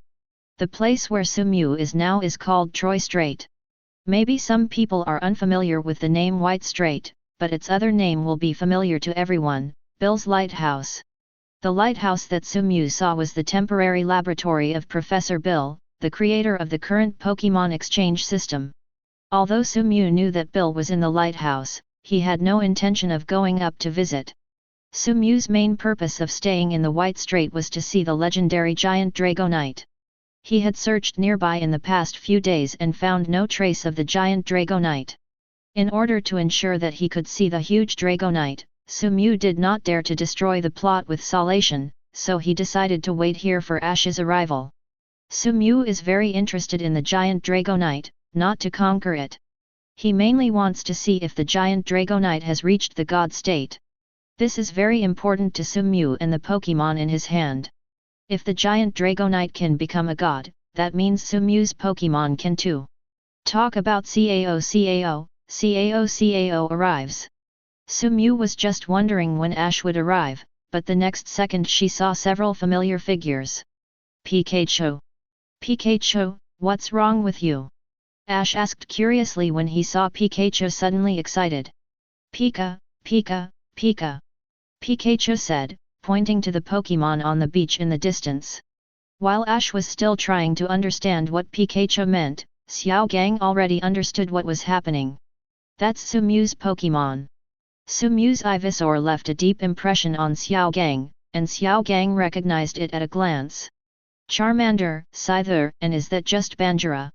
As he approached the beach, Xiaogang became less calm after seeing all the Pokémon on the beach. He didn't expect that Sumew actually still had a precious Banjira in her hand. It's Banjira. That Banjira is Mega. He saved Pikachu and I from Spearow. He was the savior of me and Pikachu. Pikachu. Pikachu nodded. It's not easy to hear the evaluation of Mega from Ash's mouth. Is this Sumew's trump card? Misty thought thoughtfully. After confirming that the people coming were Ash and others, Sumew quickly walked up to say hello, long time no see, Ash, Xiaogang, Misty. Sumew, Charmander, and Scyther are your latest Pokémon? Ash asked curiously. Ash remained unchanged at all and focused on Sumew's Pokémon as soon as he started. Charmander is indeed the one I just conquered, but not Scyther. Scyther was conquered by me in Viridian Forest. That's right, Sumew and I will have a Pokémon duel. I also conquered Charmander. Chapter 34. What? Something wrong with your ears? Wasn't Ash's Charmander conquered by me? Sumew looked at Ash in surprise with her mouth wide open. Xiaogang didn't know why Sumew was so excited after hearing that Ash had subdued Charmander, but he still kindly explained, Ash was very lucky and actually met a wild Charmander in the wild. Wild Charmander? I see. Sumew shook her head, not knowing what to say. She could only lament the power of the protagonist's halo. It's no problem to fight. My Charmander hasn't fought for a while. Sumew was also a little curious about the strength of Ash's Charmander, and happily agreed to Ash's request. Great! Seeing Sumew accept his challenge, Ash almost jumped up with excitement. For him, nothing in the world is more interesting than fighting. Seeing Ash's blood boiling with blood, Misty helped him cool down in time. Don't be too excited, Ash. If you get too excited you won't be able to finish the game if you lose. No problem, Misty, I successfully obtained 2 badge trainers. Ash said proudly. Seeing Ash getting carried away again, both Xiaogang and Misty were a little speechless. Others don't know, and you don't know yet, how did you get these 2 badges? Then I will be the referee for this game. Xiao Gang stood up and took the initiative to take over the referee's position. Looking at the proud Ash, Xiao Gang hoped that Su Mu could teach Ash a lesson and let Ash know that his strength was not enough to make him complacent. Ash has indeed defeated a lot of rivals in recent times, but this is not something to be proud of in Xiao Gang's eyes. Most of the rivals defeated by Ash had just gone on a trip, and some of them had not even gone out on a trip at all. It didn't make much sense to defeat such rivals. Misty and Xiao Gang can clearly understand this, but Ash is obviously inflated after winning streak. Xiao Gang and Misty were anxious in their eyes, and they were too embarrassed to tell Ash that his rival's strength was not that great. Today finally gave Xiao Gang a good opportunity, an opportunity for Ash to completely smelling salts. Today's rival is different from the rotten fish and shrimps that Ash met before. Su Mu will make Ash completely smelling salts over. Doesn't Ash know Su Mu's strength? No, he knew. However, because of the winning streak, Ash felt that although Su Mu was very strong, he was not weak either. Besides, the Pokémon they used in this duel were all Charmanders, and they had only been conquered for a short time. Ash didn't know that he would lose. Then it's up to you, Charmander! Ash shouted vigorously as he threw out the Pokeball in his hand. Detective Eye. Pokémon, Charmander. Attribute Fire. Strength, Ordinary Mid-Level. Potential, Elite. The protagonist's luck is that he is powerful, and he can encounter Pokémon with elite potential at any time, but he cannot learn from them. Proud. As soon as Ash's Charmander came on stage, he looked at Su Mu's Charmander with great fighting spirit. Like Ash, his consecutive victories have made him unable to recognize his own strength. Su Mu stretched her body and looked at Ash and his Charmander with a smile. Let him teach Ash a lesson today. It's time for Charmander to play. Charmander, who had been waiting anxiously for a long time, finally waited for Su Mu's call. It opened its mouth wide and walked towards the battlefield step by step. Everyone present felt the excitement in its heart. It looks like it's been waiting a long time for the showdown. Is that charcoal? The sharp-eyed Xiao Gang recognized at a glance that the prop worn around the neck of Su Mu's Charmander was charcoal. Xiao Gang's eyelids jumped wildly when he saw charcoal. Such a precious prop was handed over to Charmander. This guy was really willing to give up his Pokémon. Neither Xiao Gang, who was the referee, nor Ash, who was fighting against Su Mu, raised any objection to Su Mu letting Charmander wear charcoal. After all, it is very common to carry props in battle, and even previous conferences have allowed Pokémon to carry props. The Pokémon on both sides were ready, and Xiao Gang gave the order to start the game. Charmander, use the Ember skill. Ash started with a strong attack as always, but Ash remained unchanged. Charmander, after avoiding it, go forward. Su Mu did not choose to use fire-type skills as well. Charmander's resistance to fire skills was still very high, so Su Mu naturally would not choose that way. Hey, Ash is still so reckless. Misty covered her face and didn't want to watch any more. It's you who uses fire-type tricks against fire-type Pokémon, Ash. Chapter 35. Although the skill is called Ember, Fireball is actually a more appropriate description. After receiving the instructions from trainer, Ash's Charmander expanded its mouth and spit out a fireball from its mouth to hit rival. Seeing Ash's activation, Su Mu's expression did not change. Rival's Ember skill doesn't seem to be weak in power, but its speed is too slow.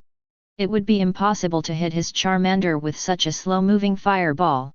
As expected by Su Mu, Charmander remained calm in the face of rival's attack and moved quickly when the fireball was about to hit him. It stepped hard on the ground with its left foot, assisted the impact, and easily dodged Ember. Charmander, which had dodged the attack, had no intention of stopping. It used its legs and galloped towards rival. The results of Su Mu's special training on Charmander were fully revealed at this moment. Charmander was flexible and moved quickly, and he rushed in front of rival in an instant. Rival came to him in the blink of an eye, and Ash didn't react. Charmander slash! Following Su Mu's words, Charmander's claws glowed white, and the sharp steel claw of normal hit rival's vital part hard. No, slash, Charmander! Ash yelled after coming back to his senses, but it was already too late. Rival, who was so close to Chi-Chi, how could Sumyu's Charmander's attack fail? If you put this claw down, you might die. Seeing Charmander being knocked out, Xiao Gang understood that the game was over. At such a close distance, even Ash's Charmander couldn't resist such a heavy attack. How is that possible? Looking at Charmander Ash, who had lost his ability to fight, he was a little dumbfounded. You must know that Charmander has not lost a single match since being conquered by him. Helped him defeat many rivals along the way, but he was defeated with just one blow. How could Ash accept this? Ash's whole body was like a deflated rubber ball, with no energy at all. Sumyu's mission is completed, and now it's Xiao Gang and Misty's turn to come forward. Ash. Xiaogang's tone was more serious than usual. Do you know your own strength now? You are far from qualified. Becoming a real trainer is not as simple as you think. Xiao Gang is right. You need to take a closer look. How long have you not trained recently? Even a powerful trainer like Sumyu insists on training every day. What qualifications do you have to slack off?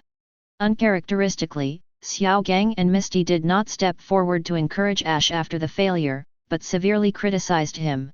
It seemed that they were very dissatisfied with Ash's recent contest condition. Xiao Gang, Misty, I know I was wrong. I will work hard. After being defeated cleanly by Sumyu, Ash also recognized the situation. Only then did he realize that he had indeed been a little too drifting recently. Sumyu, I won't give in like this. Next time I will definitely defeat you. Ash recovered and challenged Sumyu again. I'm waiting for you. Never admit defeat, this kind of Ash is the Ash he knows. Special training, our special training will begin immediately. Pikachu. Wait a minute. Sumyu stopped Ash, who was eager to start special training immediately, pointed to the lighthouse not far away and said, That's Professor Bill's lighthouse. Don't you want to go there and have a look? Bill Professor. Ash may not know Bill Professor's name, but Misty and Xiao Gang know it clearly. After hearing Professor Bill's name, the two of them shouted in surprise. Ash scratched his head and said, Is Professor Bill famous? Misty and Xiao Gang didn't bother to explain to this guy who only had Pokémon battles on his mind. They just pulled Ash towards the lighthouse. Do you think this place is a bit scary? Misty said, a little scared. There should be no problem. Sumyu said with some uncertainty. If she hadn't clearly known that this was Bill's lighthouse, Sumyu would probably have thought that this was a haunted house. The dilapidated house and dark environment make it hard not to think too much. What are you still doing here? Let's go in quickly. There was no word of fear in Ash's mind. He directly pushed open the door of the lighthouse and entered the lighthouse. After Xiao Gang and Misty exchanged glances, they could only follow Ash into the lighthouse. Now they can only pray that Bill is a good-natured person and can forgive them for entering the lighthouse privately. Sumyu is not worried about this. He clearly understands that their entering the lighthouse will not make Bill angry, but will gain Bill's gratitude. Bill should be in need of their help at this time. Chapter 36. Is anyone here? Is anyone here? There was no sound in the quiet house. Several people took the flashlights they had prepared and walked step by step deeper into the house. After passing through the deserted corridor, several people finally arrived at the deepest part of the lighthouse. There was no sound in the empty room, and Bill, whom Sumyu mentioned, was nowhere to be seen. There's no one around, why don't we leave? Misty really didn't want to stay in this lighthouse-like haunted house normal anymore, and she wanted to leave.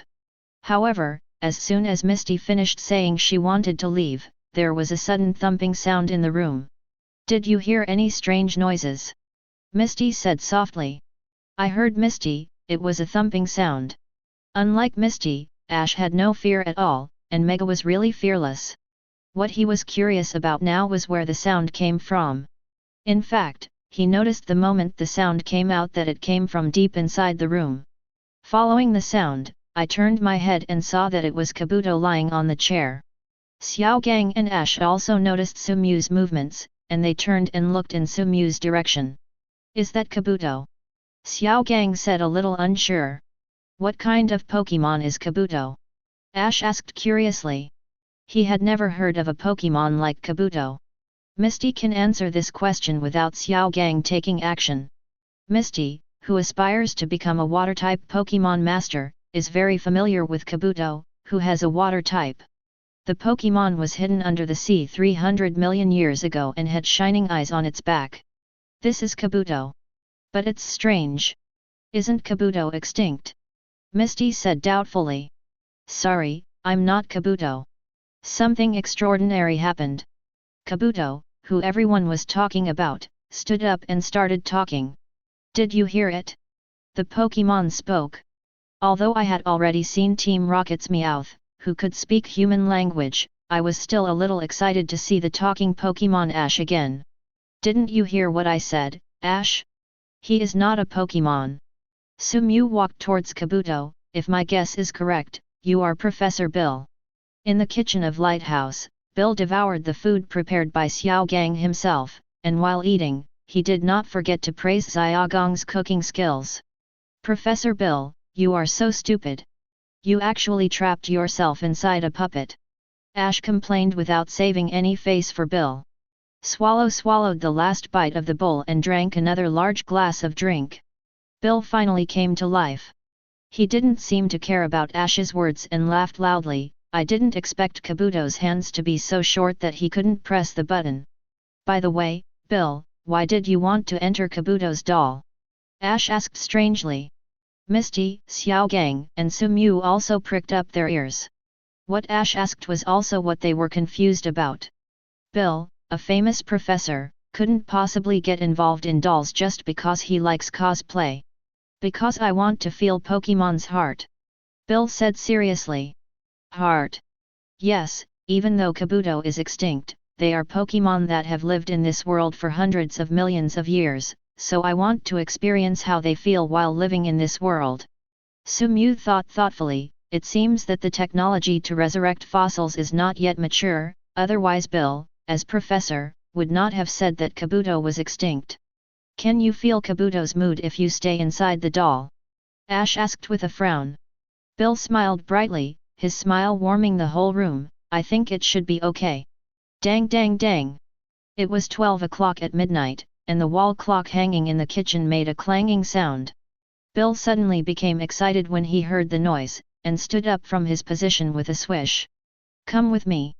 In order to repay your life-saving grace, today I will take you to meet the unique Pokémon in this world. Coming? Huge Dragonite. A unique Pokémon. After leading everyone to the observation deck of the lighthouse, Bill said excitedly, that Pokémon is probably the largest Pokémon in the world. No one has ever seen its true face. And that Pokémon is looking for its companions. One day I heard such a voice coming from the other side of the sea. Bill took out the recorder and pressed the button. I want to see you, I want to see you, this is what I heard. So I made the same sound and used this lighthouse to broadcast the sound across the sea. I also want to see you, I want to see you. Then one foggy night the same voice came from across the sea, and this was its answer to me. Today is the day we meet. Chapter 37. The people on the observation deck held their breath and stopped talking. They felt that the unique Pokémon was coming. Dong dong dong dong. The Pokeball on Sumew's waist began to shake violently, and he knew who the shaking Pokeball was without even looking. Banjira, you are looking forward to it too. Coming. The huge Dragonite has arrived not far from the lighthouse. Under the light of the lighthouse, it finally reveals its true face in Mount Lu. Dragonite. Pokémon, Dragonite. Attribute Dragon plus Flying. Strength, Champion. Potential, God. Evaluation, it has already touched the realm of God, and it won't be long before it will be promoted to God. After seeing the system's review, Sumew's heart was beating wildly. Is this God? I really want to try how powerful God is. The huge Dragonite, which couldn't find any trace of its companions anywhere, realized that it had been deceived, and in order to express its anger, it let out a roar of rage from its mouth. As bold as Ash was, he realized that something was wrong. They seemed to be a little too reckless. Bill, do you think it's really okay for us to lie to it like this? Researchers sometimes risk their lives for research. Bill is now in this contest condition. Facing Rage's overwhelming Dragonite, he is not panicked at all. It doesn't matter even if he sacrifices his life for the truth. Fortunately, although the giant Dragonite was angry, he had no intention of attacking. The Dragonite Pokémon is almost the best-tempered among the Dragon-type Pokémon. Unlike the violent Salamence, Garchomp, and Hydreigon, Dragonite is essentially a Pokémon with a gentle heart. The giant Dragonite, which found no trace of its companions, prepared to leave. Wait a moment. Sumew stopped the huge Dragonite who wanted to turn around and leave. In order to make Dragonite hear his words, he even used his spiritual power. Dragon. Perhaps because Sumew used her spiritual power, the huge Dragonite stopped. It looked at the little one in front of it in confusion, not quite understanding his intention of stopping it. Ash, Bill, and others also looked at Sumew in surprise. As companions, they did not know Sumew's true intention. Come and have a Pokémon duel with me. Ash swallowed, a little suspicious that there was something wrong with his ears. Hey, you can't be serious, Sumew. Misty said in disbelief, can such a big Dragonite really be able to deal with it? If you don't try it, how will you know? Sumew responded with a smile. Not only him, but his Banjira can't wait too. Challenge yourself? The huge Dragonite was in a daze. It couldn't even remember how long it had been since it had fought. 10 years? 20 years? Or 50 years?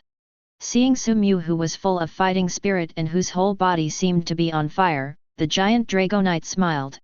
It seems to have had a period of time. Dragon. It agreed. Beachside. Do you think Sumew can win? Who will win this duel is what Ash is most concerned about. Misty rolled her eyes at Ash angrily. How is that possible? No trainer can defeat such a big Dragonite. Misty is still very rational. Although she knows that Sumew is very strong, facing such a Dragonite, no matter how strong it is, it will not make much difference. The huge Dragonite is no longer something that ordinary Pokémon can defeat. Perhaps only the legendary one can defeat it. Pokémon can now be fought against.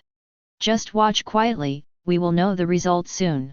Such duels are rare, and Xiao Gang, who is as calm as he is, can't wait. That's right, let's enjoy this duel.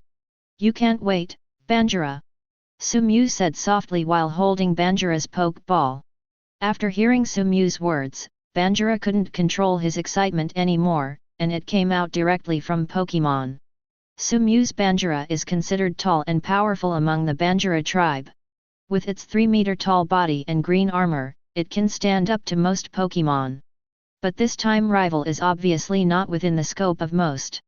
In front of the huge Dragonite, which is 40 to 50 meters tall, the originally tall and mighty Bangira looked like a little chicken. Bangira, who finally saw the huge Dragonite, also took a deep breath. Dragonite was different from the rival it had encountered before. Bangira felt strong pressure just by standing in front of it.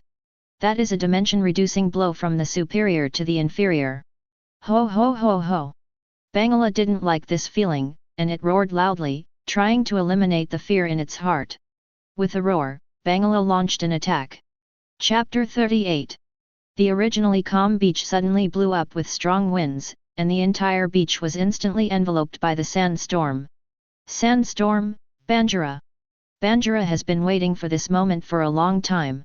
The violent sand grains began to wrap up Dragonite and kept hitting Dragonite's body. Under Sandstorm's attack, the giant Dragonite's expression did not change at all, and the sand hitting its body was not much different from tickling it. Sumew and Bangira did not expect the sand to cause damage to the giant Dragonite. This was just an appetizer, and the real battle began now.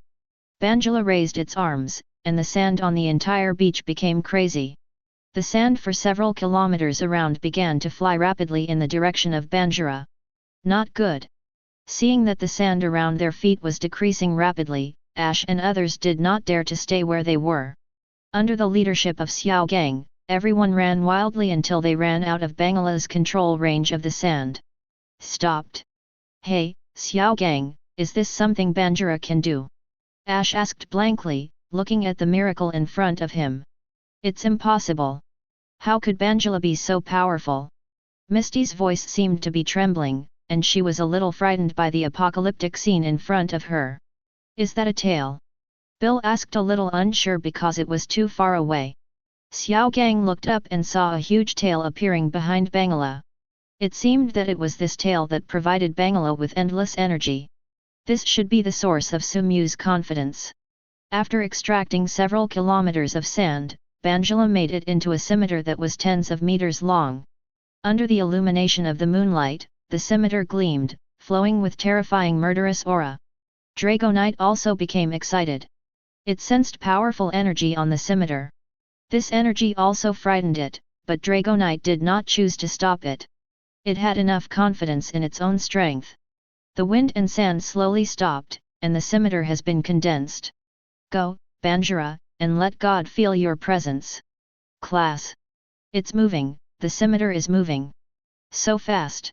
Before Ash and others who were watching the battle from a distance could see clearly, the scimitar had already flown in front of the huge Dragonite, and Dragonite was about to be hit by the scimitar. Did you make it?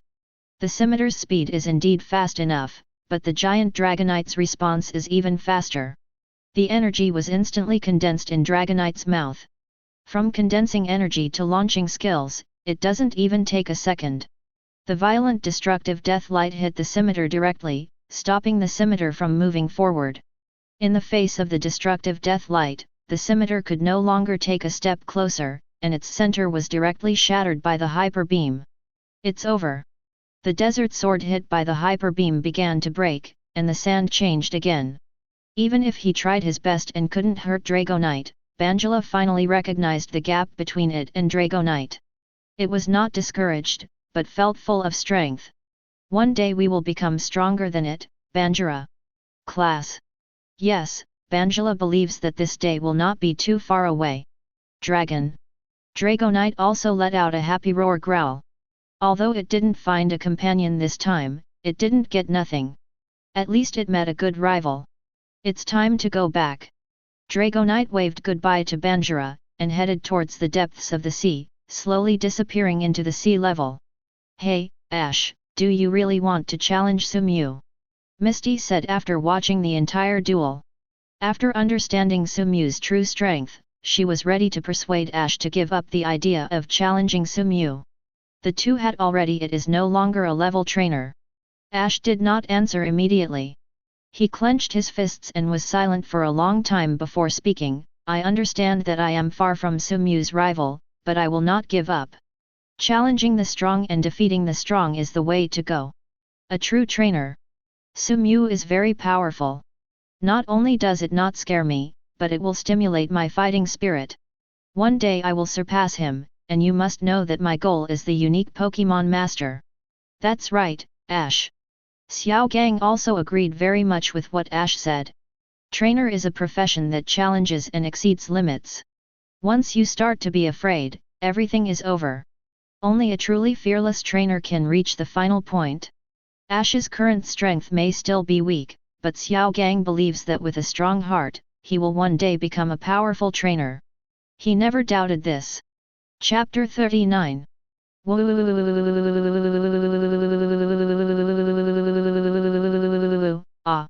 As a harbor city, the town of Vermilion is indispensable for boats. As soon as you enter the town of Vermilion, you can hear the sound of ship whistles almost all the time. The town of Vermilion is not a livable city. People with poor sleep quality can easily be kept awake all night by the annoying sound of ship whistles. After challenging the Vermilion Gym, leave quickly. Sumyu said to herself. It's really hard to like a city like this. After entering the Pokémon Center, Sumyu handed all the Pokeballs to Joy and asked her to help check them. He set the time to challenge the gym tomorrow. Pokémon, Banjira. Attribute, Rock plus Evil. Ability, Spreading Sand. Template, Shukaku. Strength, Elite High Level. Potential, Champion. The battle with the giant Dragonite was of great help to Banjira. After the battle, Banjira's strength successfully entered the high-level elite realm.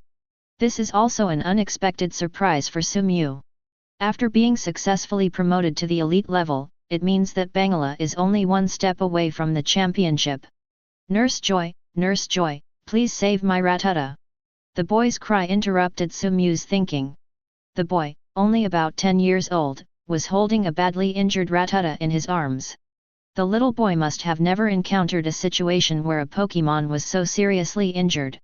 He was so frightened that his eyes were filled with tears and runny nose. Chincy, bring out the stretcher quickly. This child needs surgery.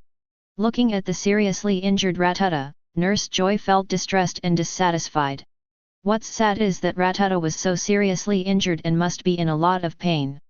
Not only was he dissatisfied that Rattata's trainer could not recognize his own strength and challenged Ma Zishi, but he was even more dissatisfied that Ma Zishi, as the trainer of the Vermilion Gym, actually dealt such a heavy blow to the challenger. This is really infuriating. But now is not the time to think about this. Complete the surgery for Rattata as soon as possible is the most important thing at the moment. Half an hour later, Nurse Joy walked out of the operating table with a tired look. She came to the restroom, raised the cup, and took a sip of the coffee that had been prepared. The bitter taste in the mouth of the coffee made Nurse Joy gradually regain her energy. Nurse Joy frowned. She doesn't like coffee and hates all bitter things, but in order to work she must consume enough caffeine every day. Only in this way can she face work with the best contest condition. Working at the Pokémon Center is never easy, and Joy knows this very well. But no matter how busy the Pokémon Center in other places is, it can't compare to Vermilion City. The Pokémon Center in Vermilion City is like a war every day, giving her no time to rest. The continuous work has brought Joy to the brink of collapse. Joy can no longer bear such days. She frowned and drank the coffee in her cup. Trainer number 212, Trainer number 212, your Pokémon has been checked. Please go to the front desk quickly. Please go to the front desk quickly. After hearing the broadcast in the hall, Sumyu stood up from her seat, followed the broadcast's instructions, and walked to the front desk, preparing to bring back her Pokémon. After taking the Pokeball from Nurse Joy and confirming it was correct, Sumyu was ready to leave. Wait a minute, Mr. Sumyu. Nurse Joy suddenly stopped Sumyu, who was about to leave. What's the matter? Nurse Joy. Sumyu was a little nervous. Could it be that there was something wrong with his Pokémon? Nurse Joy saw Sumyu's worry and said with a smile, Mr. Sumyu, don't worry, your Pokémon are all healthy and there are no problems. I just want to ask you a favor. Sumyu was relieved to hear that her Pokémon was fine, but what Nurse Joy said next made Sumyu a little curious. As Nurse Joy, he can help with anything. Joy did not mean to show off, and said calmly, Mr. Sumyu, I think you have also noticed that the work of the Vermilion City Pokémon Center is much more arduous than the Pokémon in other regions. Sumyu also noticed this. Is there a trainer carrying a seriously injured Pokémon who would come to the Pokémon Center to seek help? If Sumyu guessed correctly, this should all be the work of Vermilion Gym leader Ma Zishi. Nurse Joy's voice slowly cooled down, and Sumyu even smelled murderous intent. The gym leader of Vermilion Gym, Ma Zishi, is really too much. He is not worthy of becoming a gym trainer at all because he killed novice trainers. I hope you can teach him a lesson. Lesson? That's right. Didn't this BD think about how much more work his wanton behavior would add to me? BD. Chapter 40. This is the first time Sumyu has seen Nurse Joy so angry. Being able to let Nurse Joy, who has received professional training, break through the defense is enough to show how deeply Joy hates Ma Zishi. Ding, congratulations to the host for triggering side mission 5, Nurse Joy's anger.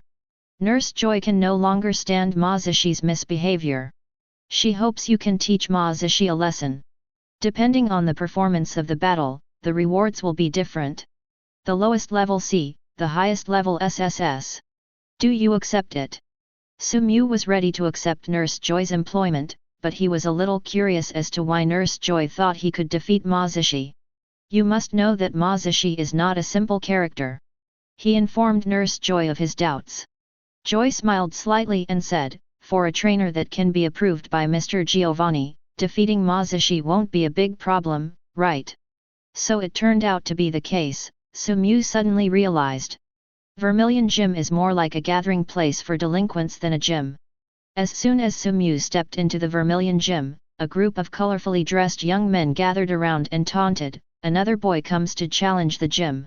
Come on, let's make a bet. Let's bet on whether this boy can I'll be beaten and cry." Sumu frowned. He didn't pay much attention to the taunts of the group of killers. After all, the dragon never cared about what the ants said about him, but their chats were always mixed with English that blended with local spoken language. Sumu really couldn't stand listening anymore. "Hey, has anyone told you that your English is very poor?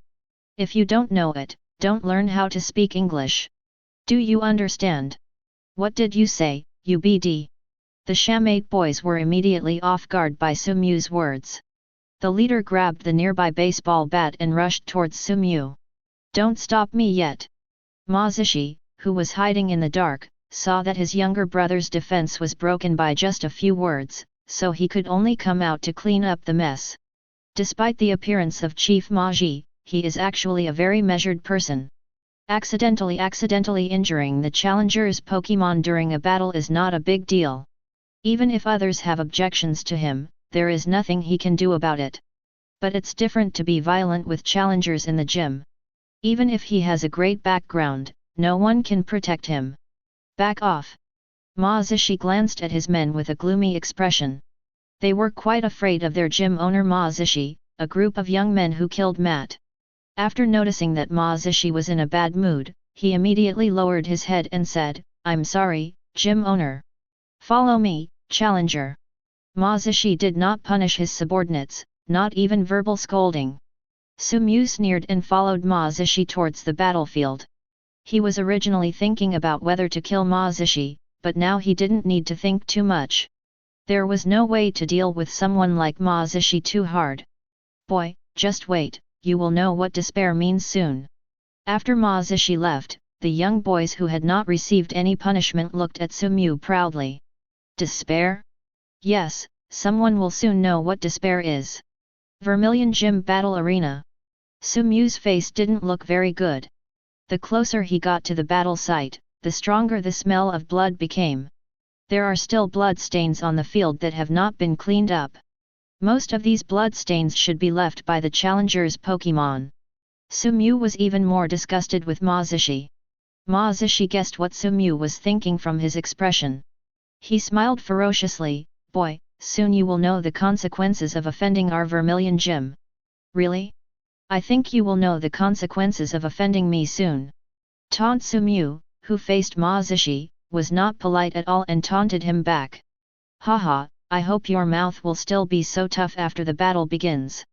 Mazishi's face was gloomy. He, who was not open-minded to begin with, had already made up his mind to teach Sumu a lesson he would never forget. The rules of the competition are 1-on-1, and both parties use 2 Pokémon. "Is there no problem?" Mazishi said coldly. "Stop talking nonsense and get started." Mazishi could no longer control the violence in his heart, and he vowed to tear Sumu's Pokémon into pieces. "Come out, Reishu. Pokémon, Reishu. Attribute electricity. Strength, elite mid-level. Potential, gym level." This should not be the Reishu that Mazishi used to deal with Ash in the animation. This Reishu is much more powerful than the one in the animation, and has reached the elite intermediate level. It seems that Mazishi is ready to take cruel measures. Chapter 41. The elite mid-level Reishu and Ivysaur are a bit difficult to deal with, and they can capsize if not careful. "It's up to you, Scyther." Scyther, who came on stage, also felt that the atmosphere of this duel was a little different. As soon as it came on the stage, it began to rub its scythe, trying to put pressure on rival. "It's not bad, kid." As a gym leader, Mazishi still has a very vicious vision. As soon as Scyther appeared on the stage, he clearly understood that Sumu was different from the challengers he had encountered before.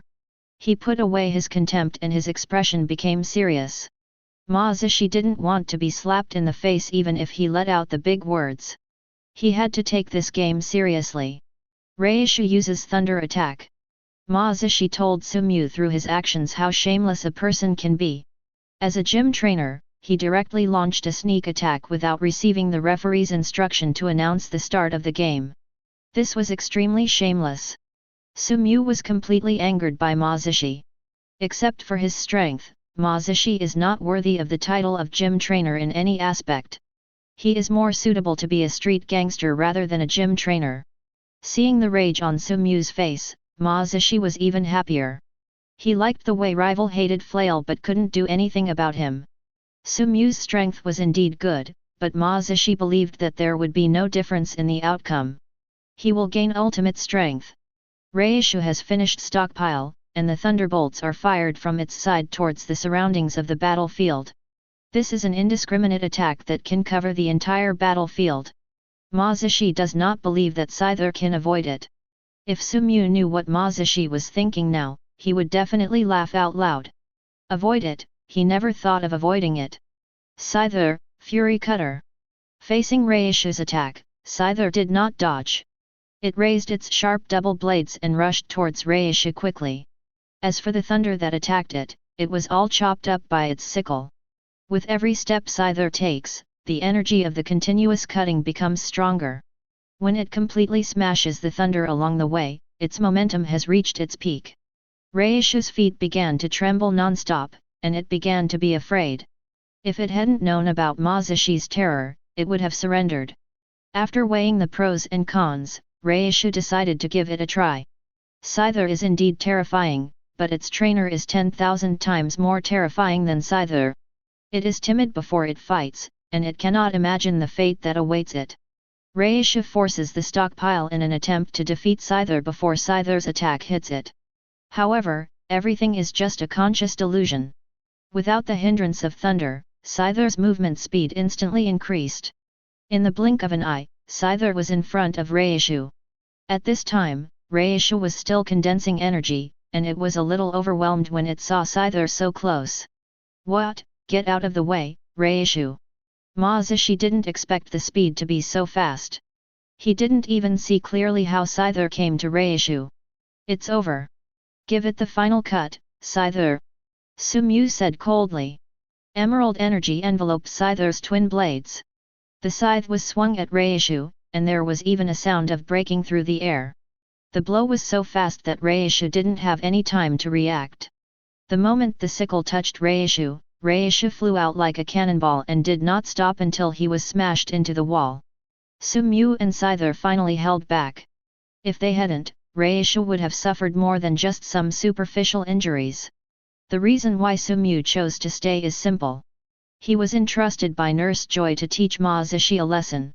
The name of the teacher was that Mazishi abused the challenger's Pokémon. If he had seriously injured Mazishi's Pokémon without mercy during the battle, then there would be no difference between him and Mazishi. However, Mazishi didn't seem to accept Sumew's kindness. His eyes were filled with anger, and he wanted to tear Sumew and his Pokémon to pieces on the spot. Mazishi gritted his teeth and said, "Okay, very good, boy, you are really brave. You dare to hurt my Pokémon. I will make you regret setting foot in the Vermilion Gym." Hearing Mazishi's words, Sumew couldn't help laughing. "I'm sorry, I just couldn't bear it anymore. What qualifications do you have for a scumbag like you, who is always seriously injured in battles and challenges Pokémon, to say such things in front of me? You should be grateful for my generosity in not completely crushing your Reishu. Understand? Scumbag." After listening to Sumew's words, Mazishi's whole body became ferocious and terrifying, with a terrifying aura all over his body. "Why do you want to scare me? You are still decades too early." Now that she has broken her face, Sumew no longer shows any mercy to Mazishi. Chapter 42. Mazishi stopped responding. He signaled the referee to announce that the game would continue. He wanted to let Sumew know the consequences of offending him on the battlefield. "Come on out, Electabuzz." After Mazishi threw a poke ball, a sturdy Electabuzz stood on the playing field. Pokémon, Electabuzz. Attribute Electricity. Strength, high-level gym level. Potential, elite. Seeing Mazishi's trump card, Sumew sneered, "Is this the source of your confidence? Mazishi?" Ma Zishi's unrepentant attitude completely angered Sumyu. Originally he just wanted to teach Ma Zishi a lesson, but now he wants to make Ma Zishi feel despair. Only by allowing Ma Zishi to feel the same despair can he understand how bad his previous behavior towards the challenger was. Putting Scyther back into the Pokeball, Sumyu took out Banjira's Pokémon. Then today I will let you understand the gap between you and me. Come out, Banjira! A giant beast in green armor appeared in the center of the field. The originally menacing Electabuzz lost his momentum the moment he saw Banjira. As a Pokémon, it can more clearly feel the terrifying power of Banjira. How is that possible? Ma Zishi's heart suddenly froze when he saw Bangira appear. The pressure that Banjira put on him was like the pressure he faced from Bruno 2 years ago at the Masters. How can it be? Ma Zishi shook his head vigorously and forced himself to calm down. He doesn't believe that Sumyu's strength can match Bruno's. This is impossible. Bruno is the Kanto Elite Four, and Sumyu is just a rookie trainer. Humph, don't try to fool me, it's just a Pokémon that is worthless and useless. Electabuzz, Wakai! Ma Zishi shouted loudly. Sumyu smiled contemptuously and did not respond to Ma Zishi's intention. Some people just like to deceive themselves. Soon Sumyu will make him aware of the cruel reality. After receiving trainer's instructions, Electabuzz also roared to cheer himself up before launching the attack. Electabuzz, which is only one step away from elite, is not bad in terms of strength. Whether it is speed or attack power, it is considered one of the best among Pokémon of the same level. However, it is a pity that it faces Banjira today. Faced with Electabuzz's attack, Banjira didn't even bother to move. Electabuzz used all its strength to rush to Banjira's side, and swung its right hand violently at Banjira with a knife. Because the power was too strong, there was even a sound of breaking through the air. An excited smile appeared on Ma Zishi's face, and it was about to end. No Pokémon could resist the full force of his Electabuzz. Just when Electabuzz's tail was about to hit Banjira, an accident happened. The ground under Electabuzz's feet instantly turned into sand. Just before it was about to hit Banjira, it firmly grasped its legs to prevent it from taking another step forward. Ma Zishi's smile froze on the spot. How can it be? The scene that happened in front of him completely overturned Ma Zishi's 3 views. He instantly transformed the earth into sand. What kind of ability is this? Not to mention meeting Ma Zishi, I had never even heard of him. Incredible skills! Is this really what Banjira can do? Ma Zishi's mind went blank, and he didn't come back to consciousness until Electabuzz let out a painful scream. Seeing this scene in front of him, all his previous experience was useless. Ma Zishi could only stare blankly, not knowing what to do. The sand was no longer content to just grab Electabuzz's legs. They began to spread toward Electabuzz's ascent. It didn't take long for Electabuzz's other parts to be covered in yellow sand, except for his head. Under Banjira's control, the yellow sand began to squeeze inward. Without even a step of squeezing, Electabuzz was in pain, and soon the whole room was filled with Electabuzz's painful wails. The slaying boys outside the battlefield were so frightened that their legs were weak. They recognized that the wail coming from inside the battlefield was coming from their owner's trump card Pokémon Electabuzz. What kind of challenger could make the tough guy Electabuzz cry out like this? Is he the devil? Let's run away. Will he kill us? There were several timid bad boys who really didn't dare to stay here anymore. They fled out of the gym desperately. Someone took the lead, and this group of delinquent boys, who were not very courageous at first, quickly dispersed, and no one was seen in the entire gym. Stop! Stop! I surrender! Ma Zishi could no longer bear the suffering of his Pokémon on the field, and he begged for mercy. Chapter 43. At this moment, Ma Zishi was on the verge of collapse, and there was even a cry in his plea for mercy. What's wrong? Can't you stand this? Isn't this what you often do to challengers? Sumyu sneered. I was wrong, I was really wrong, please let Illichid go. Ma Zishi collapsed completely, tears streaming down his cheeks. Come back, Bangira. Sumyu took back Bangira, looked at Ma Zishi coldly and said, I hope today's experience can make you a truly qualified gym trainer. Seeing that Sumu had taken back Banjira, Mazishi hurriedly ran over to check on Electabuzz and found that Electabuzz was not seriously injured except for losing strength. Mazishi was also relieved. After leaving the Vermilion Gym, Sumu returned to the Pokémon Center and found Nurse Joy at work. Nurse Joy, I have completed your commission. I think Mazishi will curb his evil behavior towards challengers from today on. Really? That's really great. If she didn't have to worry about her image as Joy, Joy would have given Sumu a big hug. She exhaled heavily, and after the burden was removed, Nurse Joy became relaxed. I don't even know how to feel about you, Sumu. Joy had a headache. Sumu had helped her so much but she didn't know how to thank him. Sumu quickly waved her hand and said, No, Nurse Joy, it should be my honor to be a trainer and help Joy. Sumu is not licking Joy, he is indeed telling the truth. Only trainer knows the importance of having a good relationship with Joy.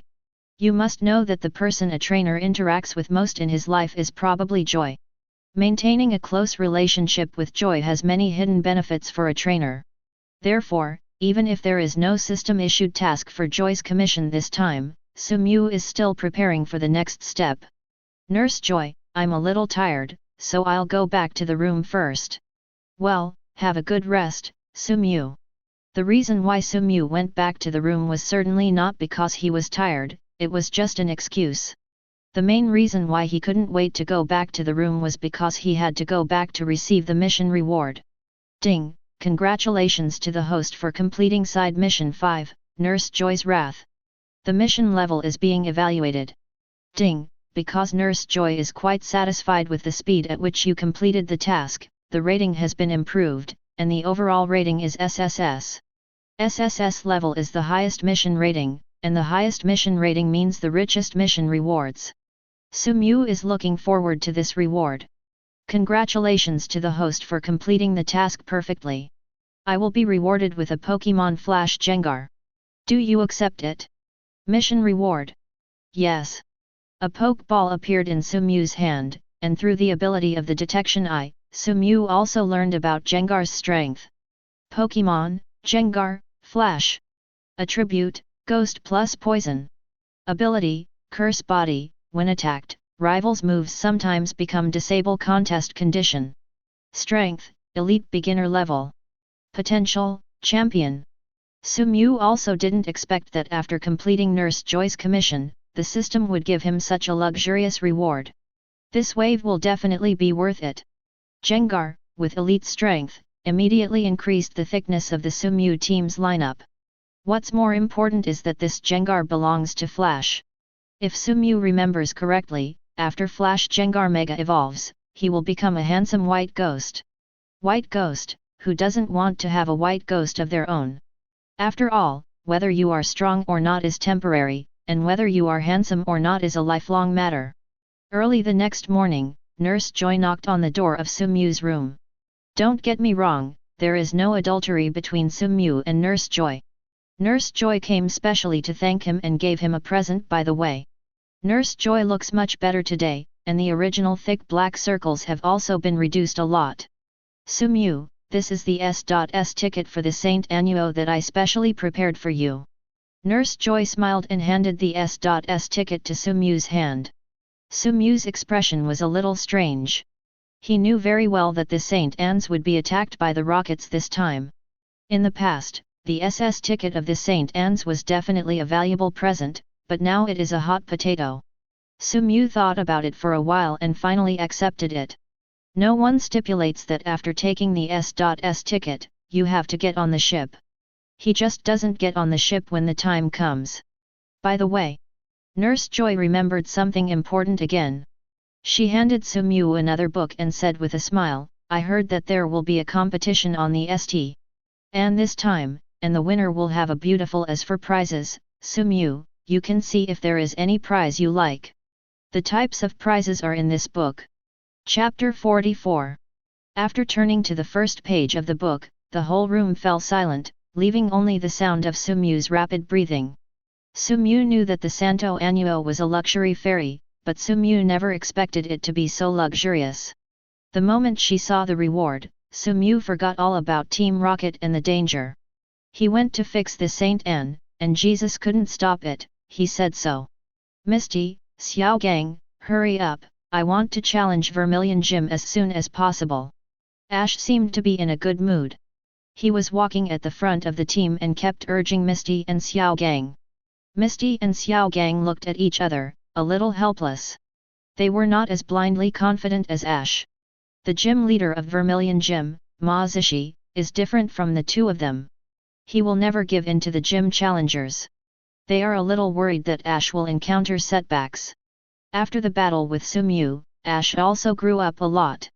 He saw Xiaogang and Misty's worries, patted his chest and said, "Don't worry, Xiaogang, Misty, I know it's not that easy to challenge Vermilion Gym.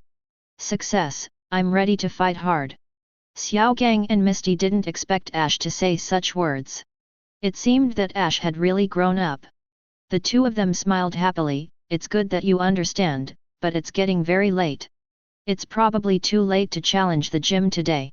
Let's go to the Pokémon Center to rest first and then set off tomorrow." Entering the Pokémon Center in Vermilion City, the three of them immediately saw Sumu and Nurse Joy chatting and laughing. The two were talking and laughing, and seemed to have a very good relationship. "Long time no see, Sumu." Ash quickly stepped forward to say hello when he saw Sumu. "Yeah, long time no see, Ash. And Misty and Xiaogang." Sumu responded with a smile. "Calculating the time, Ash and the others should definitely come. It is less than a week before the Saint Anne's departure. If they don't come, they will not be able to catch up with the story of the Saint Anne's." "Sumu, have you gotten the Thunder Batch?" Ash asked eagerly. "Well, I've got it, you have to work hard, Ash." The timing of Ash's arrival in Vermilion City was very good. Due to being severely punished by Sumu, Ma Zishi has now restrained himself a lot and will no longer be as ruthless as before when facing challengers.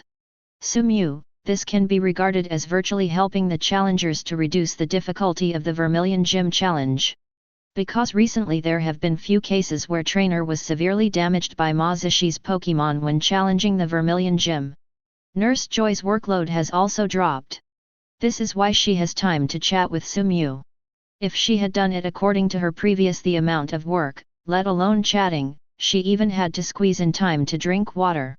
After hearing that Sumu had obtained the fourth batch, Ash became anxious. He did not want to be thrown away by Sumu. You must know that he had always regarded Sumu as his strong rival. "Nurse Joy, please." Ash handed the Pokeball to Nurse Joy. He wanted to complete the Pokémon check as soon as possible. He would challenge the Vermilion Gym early tomorrow morning. Ash regards Sumu as his rival, and Misty and Xiaogang, who have been with Ash day and night, also know very well, but they think this is a good thing. With the competitive rival, Ash can grow faster, which is what they are happy to see. Kauji. A sudden bad laugh rang in everyone's ears. Ash's neck felt cold, as if someone was staring at him. Who is it? Even a bold person like Ash was frightened and yelled loudly. "Stop making trouble, Gengar." Sumu also had a headache. It had been a few days since he got Gengar. After a few days of getting along with him, he found that his Gengar liked to play pranks, which really gave him a headache. He didn't have a good idea. After all, scaring people and playing pranks were the instincts of ghost-type Pokémon. Gengar. Ash was no longer afraid after knowing that the one making the ghostly laughter was a Pokémon. He was one of the few people who liked any Pokémon, let alone Gengar. Even Mook he could accept. Ash skillfully took out the Pokémon Pokédex and checked Gengar's information. Gengar, the Shadow Pokémon. It is the final evolved form of Ghastly. The reason why people suddenly feel cold is because Gengar absorbs the surrounding heat. Shadow Pokémon? This is the first time I've seen it. After listening to the Pokédex introduction, Ash curiously looked at Gengar in front of him. Xiaogang touched his chin with his right hand, and he discovered something was wrong. "Sumu, is your Gengar a shiny Pokémon?" Sumu glanced at Xiaogang in surprise. As expected, Xiaogang could see the special features of its Gengar at a glance. Flash Gengar is a little different from other shiny Pokémon. Before the Mega Evolution, Flash Gengar was not much different from ordinary Gengar in color. It would be difficult for a trainer who does not have special research on Gengar Pokémon to distinguish it. Chapter 45. There is indeed a reason why Xiao Gang can become an excellent breeder. He knows Pokémon better than most people. Seeing Su Mu's admiring gaze, Xiao Gang felt a little embarrassed. I saw ordinary Gengar when I was a child, and your Gengar is a little different from it. Kauja. Kauja. Gengar was very satisfied that Xiao Gang could recognize its specialness. It floated to Xiaogang's side and scurried around him. It likes you very much, Xiao Gang. Early the next morning, Su Mu started a new day of special training with Pokémon. Ivysaur finally learned Sun Flame not long ago, so it has been undergoing consolidation exercises recently. Clefairy was taken away by Nurse Joy. Joy thought that Su Mu's Clefairy was very talented in healing, so she planned to use her free time in the past few days to give it a sudden tutorial on healing skills. Charmander has reached the edge of evolution, and its energy reserve has almost reached its limit. Su Mu plans to let it complete its evolution in this Saint Annuo challenge. The mouth is full of laughter. Gengar usually looks carefree, but as soon as the training started, it became serious and showed no carelessness. Su Mu was also quite satisfied with its performance in training. Needless to say, Bangira and Scyther are the most active in training among the Su Mu team. In order to improve their strength as quickly as possible, they both eat and sleep very hard. After the training, Su Mu originally planned to find a place to rest. At this time, a boy with brown hedgehog hair suddenly appeared in front of Su Mu. Long time no see, Su Mu. Gary. Su Mu did not expect to meet Gary in Vermilion City. But he always felt like there was something missing around Gary. By the way, the female companions who had been following him disappeared. Where are your female companions? Su Mu teased with a smile. Su Mu remembers that when Gary first started traveling, he drove a sports car, followed by a group of beautiful ladies. People who didn't know better thought he was a young man from a rich family going out for an outing. Hearing Su Mu's teasing, Gary was also a little embarrassed. I'm traveling alone right now like you. The main reason why Gary chose to abandon his female companion and stop driving a sports car was that Su Mu had given him such a heavy blow. It's not that Gary doesn't know that traveling alone will help improve his strength, but he was too conceited in the past. He thought that even if he drove a sports car and took his female companion on an outing-like trip, he would be no worse than anyone else. However, reality slapped him hard. He was completely defeated by Su Mu. He obtained Pokémon at the same time and traveled at the same time, but lost miserably to Su Mu, which severely damaged Gary's self-esteem. After losing to Su Mu, he thought about it for a long time, and finally decided to leave everything behind and start traveling again like an ordinary person. Would you like to have a Pokémon duel? Su Mu probably guessed the reason why Gary traveled alone. He wanted to see how much Gary had grown after traveling alone. Gary shook his head and refused. Unlike Ash, Gary is still very rational. He thinks that he is not Su Mu's rival yet and he still needs time, so he set the date of the decisive battle at the Indigo Plateau Conference. Right now, I don't have the slightest confidence that I can win. Let's postpone our battle to the Indigo Plateau Conference. I hope we can stage a wonderful duel by then. Seeing Gary's recognition in his eyes, Su Mu smiled even more happily. He had to admit that Gary had really grown up. It's a deal, Gary. Are you here to challenge Vermilion Gym? Gary. Su Mu asked casually. Well, yes, I have obtained the Vermilion badge. Gary said with a smile. Gary felt very good about being able to get the Thunder badge from Ma Zishi. After all, Ma Zishi is also a well-known trainer. As a novice trainer, it is not easy to get the badge from his hand. However, Ma Zishi does not seem to be as scary as the rumors said. Apart from having a bad mouth, he is still very careful in battle. As expected, the rumors are just rumors and cannot be trusted. My next goal is the Saffron Gym in Saffron City. According to Gary's original plan, he was planning to wait until he became stronger before challenging the Saffron Gym. But after being defeated by Su Mu, Gary changed his original intention. If he wanted to become stronger than Su Mu, he had to fight the powerful rival. Sabrina from Saffron City is definitely one of the strongest gym leaders in Kanto in terms of strength. Only by facing off against such a powerful rival can he grow rapidly. Sabrina. Su also had to admire Gary's courage. Not everyone dared to challenge Sabrina at the risk of being turned into a doll. Then I wish you a safe journey.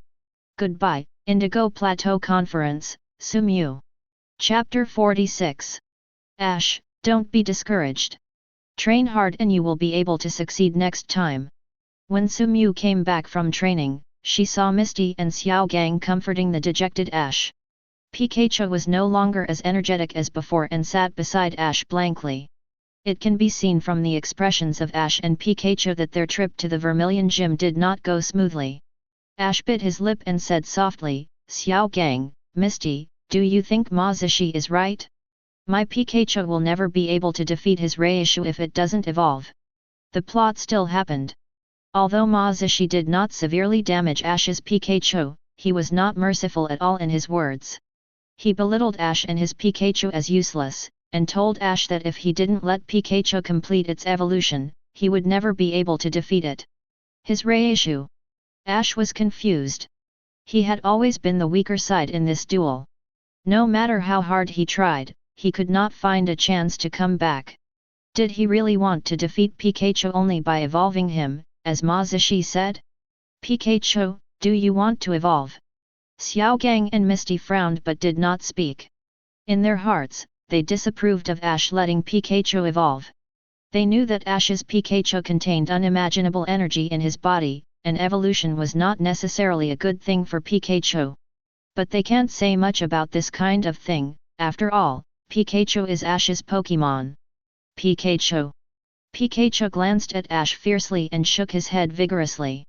Evolving after failure makes the proud Pikachu suffer.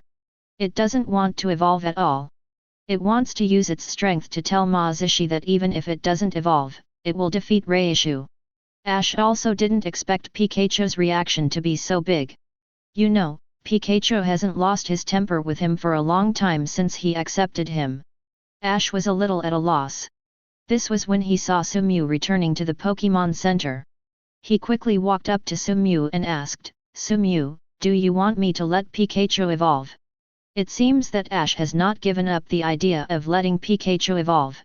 This is human nature. As long as he evolves, he will immediately gain powerful power. Not everyone can resist this kind of captivate. Pikachu looked at Sumu for help, it really didn't want to evolve. Ash, do you want Pikachu to evolve because you are afraid? Are you afraid, as Mazishi said, that you will never be able to defeat him in your life? Ash was silent, and Sumu exposed the weakness in his heart. I once heard you say that there are no weak Pokémon, only weak trainers. I think you are the weak trainer. Sumu looked at Ash disappointedly, then turned and went back to the room. The skin god obviously has endless potential that has yet to be tapped, but Ash wants to take a shortcut and make it stronger immediately through evolution. This is what he calls a weak trainer. Ash, Sumu is right. Xiaogang came to Ash and patted his shoulder, I don't think Pikachu will be worse than Raichu. As long as you work hard, you will be able to win the Thunder Batch. Pikachu. Pikachu also came to Ash's side and whispered comfort. Pikachu. With the encouragement of his companions, Ash cheered up again. He no longer considered evolving Pikachu. He wanted to defeat Mazishi with his own strength. Clefairy. Clefairy, who was held in Sumu's arms, curiously looked at the luxury cruise ship in front of her. The Santo Ann is a world-famous luxury cruise ship that docks at Vermilion City in Kanto once a year. Because it only comes once a year, the S.S ticket for the Santo Ann can only be described as sky-high. Ticket checking has already begun at the harbor ticket station. At this time, Vermilion City Harbor can best be described as a sea of people. Fortunately, Sumu does not need to queue to board the boat like most passengers. Nurse Joy prepared a precious VIP package for him. As a distinguished VIP customer, Sumu naturally has privileges. He did not go to the ordinary ticket office to check in, but came to the VIP window. Unlike the crowded ordinary S.S ticket gate, the VIP ticket gate was much deserted, with only a few passengers boarding the ship in an orderly manner under the guidance of the reception staff. "Hello, please show me your S.S ticket." Sumyu, who has a VIP package, also enjoyed the supreme treatment. As soon as he stepped into the VIP station, he was greeted by a beautiful elder sister with a sweet and soft voice and a smile on his face, which made him feel comfortable. After handing the S.S ticket to the receptionist scanned it on the computer. After confirming that it was correct, her smile became more sincere and said, "I hope you have a pleasant journey, distinguished traveler." Chapter 47. Is this the treatment that VIPs get? Sumyu, who came to her room under the guidance of the guide, couldn't help but be speechless. His suite is located on the top floor of the Santo An. There are only 12 rooms here. The decoration, lighting, and equipment in the VIP suite are far superior to ordinary suites. At this time, Sumyu had to say with emotion, "It is great to have money." The entire suite is 200 square meters in size. In addition to standard facilities such as bathrooms, living rooms, and kitchens, there is even a playroom and gym specially prepared for Pokémon. The gym is also sized with large Pokémon in mind, so even Sumyu's Banjira can exercise in the room. The mouth is full of laughter. Unlike Banjira and Scyther, who refused to come out as soon as they entered the gym, Gengar focused more on the balance between work and rest. It took the other Pokémon into the amusement room to play games. The Pokémon all had their own things to do, and Sumyu felt a little lonely. He stayed in the room for a while, and finally decided to go for a walk on the ship. After all, it was his first time on a luxury cruise ship, and it wouldn't be a big loss if he didn't have fun on the ship. The Santo Anno is indeed the most luxurious cruise ship in the Pokémon world. In addition to suites that are more luxurious than hotels, there are also various entertainment venues such as bars, karaoke bars, dance halls, and Pokémon battle arenas. If you can think of it, you can find it on board the Santo Anno. When Sumyu came to the rest area, he saw several familiar figures. It seems that Ash successfully defeated Ma Zishi before the departure of the Saint Anne's, obtained the Thunder Batch, and caught up with the plot of the Saint Anne's in time. Sumyu. It seemed that Ash also noticed Sumyu. Ash walked towards Sumyu excitedly. He wanted to say thank you to Sumyu. Thanks to Sumyu, he didn't do anything stupid. If he had a hot head and let Pikachu evolve into Raichu, he might regret it later. Thank you, Sumyu. If it weren't for you, I might have actually let Pikachu evolve. Ash said sincerely. It's just a piece of cake. Sumyu waved her hand, signaling Ash not to pay attention. By the way, Sumyu, when did you board the ship? Why didn't we see you when we were queuing up? Misty asked curiously. Oh, I have a VIP package and don't have to queue. Sumyu said calmly. Listen to what this Versailles speech is, VIP, no need to queue. Misty looked at Sumyu with envy. She had already inquired about the VIP, but she lived in a large and luxurious presidential suite. She also wanted to live in a luxurious suite. Sumyu, let's show off the Encore Pokémon. More than half a month had passed since the last battle. The scars from the last time were almost healed, and Ash challenged Sumyu again. Sorry, not today. Sumyu shook her head and refused. Ah, why? Ash said disappointedly. He had been waiting for another duel with Sumyu for a while, but unexpectedly Sumyu rejected him. Sumyu spread his hands. It wasn't that he didn't want to fight Ash, but he didn't have Pokémon in his hands. I don't have Pokémon on hand right now, so I'll talk about the battle next time. By the way, Ash, have you signed up for the competition on this St. Anne's? Competition. As soon as he heard the word competition, Ash's whole body was on fire. The matter of challenging Sumyu was thrown out of his mind. Sumyu could challenge him at any time. Competitions did not happen every day. Where is the competition? Sumyu, you are talking about the cup match that will be held on this St. Anne's this time. Unlike Ash who doesn't care about anything, Xiao Gang likes to prepare first when doing things. Before boarding this St. Anne's, he had already did your homework. He took out a book from his backpack, opened it and said, the voyage of the Saint Anne's takes a long time, so in order to let the passengers pass the time better, the owner of the Saint Anne's specially held the cup. The cup should start tomorrow. Ash, you have to work hard. The rewards in this cup are very generous. In addition to the mysterious grand prize for the first place, the second place can also get mystic water. Mystic water. Misty was no longer reserved after hearing mystic water. She shouted, I am determined to participate in this competition. Mystic water must be mine. Rather than winning the first place mystic grand prize, Misty wants to win the second place mystic water. As a trainer who is committed to becoming a water Pokémon master, mystic water's captivate is something she absolutely cannot resist. Ha ha ha, let's work together and win the championship, Misty. Ash also said excitedly. Xiao Gang is not as optimistic as Misty and Ash. He understands that there are still many strong people on this Saint Anne this time, and it is not easy to win. What's more, there is someone in front of them now that Ash and Misty can't deal with at all. Chapter 48. When Sumew and Ash arrived at the competition registration office on the ship, a lot of people had gathered here. Because the prizes were so rich, the number of contestants was said to have reached 300. Although most people are probably here to make up the numbers, Sumew does not dare to underestimate this cup competition. After all, the prizes this time are so rich that it is inevitable that powerful trainers will participate. There are so many people, I don't know how long the queue will last. Seeing the dark crowd, Ash and Misty's faces instantly dropped. According to this situation, even if the queue lasts until the evening, they may not be able to sign up. As for Sumew, he was not worried at all. He had already inquired before coming to register. Saint Annuo had specially opened a VIP registration channel for their VIP customers. This is the benefit of being rich and powerful. You have privileges everywhere. Found it. Sumew smiled as she found the VIP registration window. Follow me, Ash, Misty. Sir, please show me your S.S ticket. Security stopped Sumew before he wanted to enter the VIP window. Sumew handed the S.S ticket that she had already prepared to the security staff. After careful inspection and confirmation, the security staff welcomed Sumew in with a smile on her face. The security personnel who can work on the St. Annuo are smart people.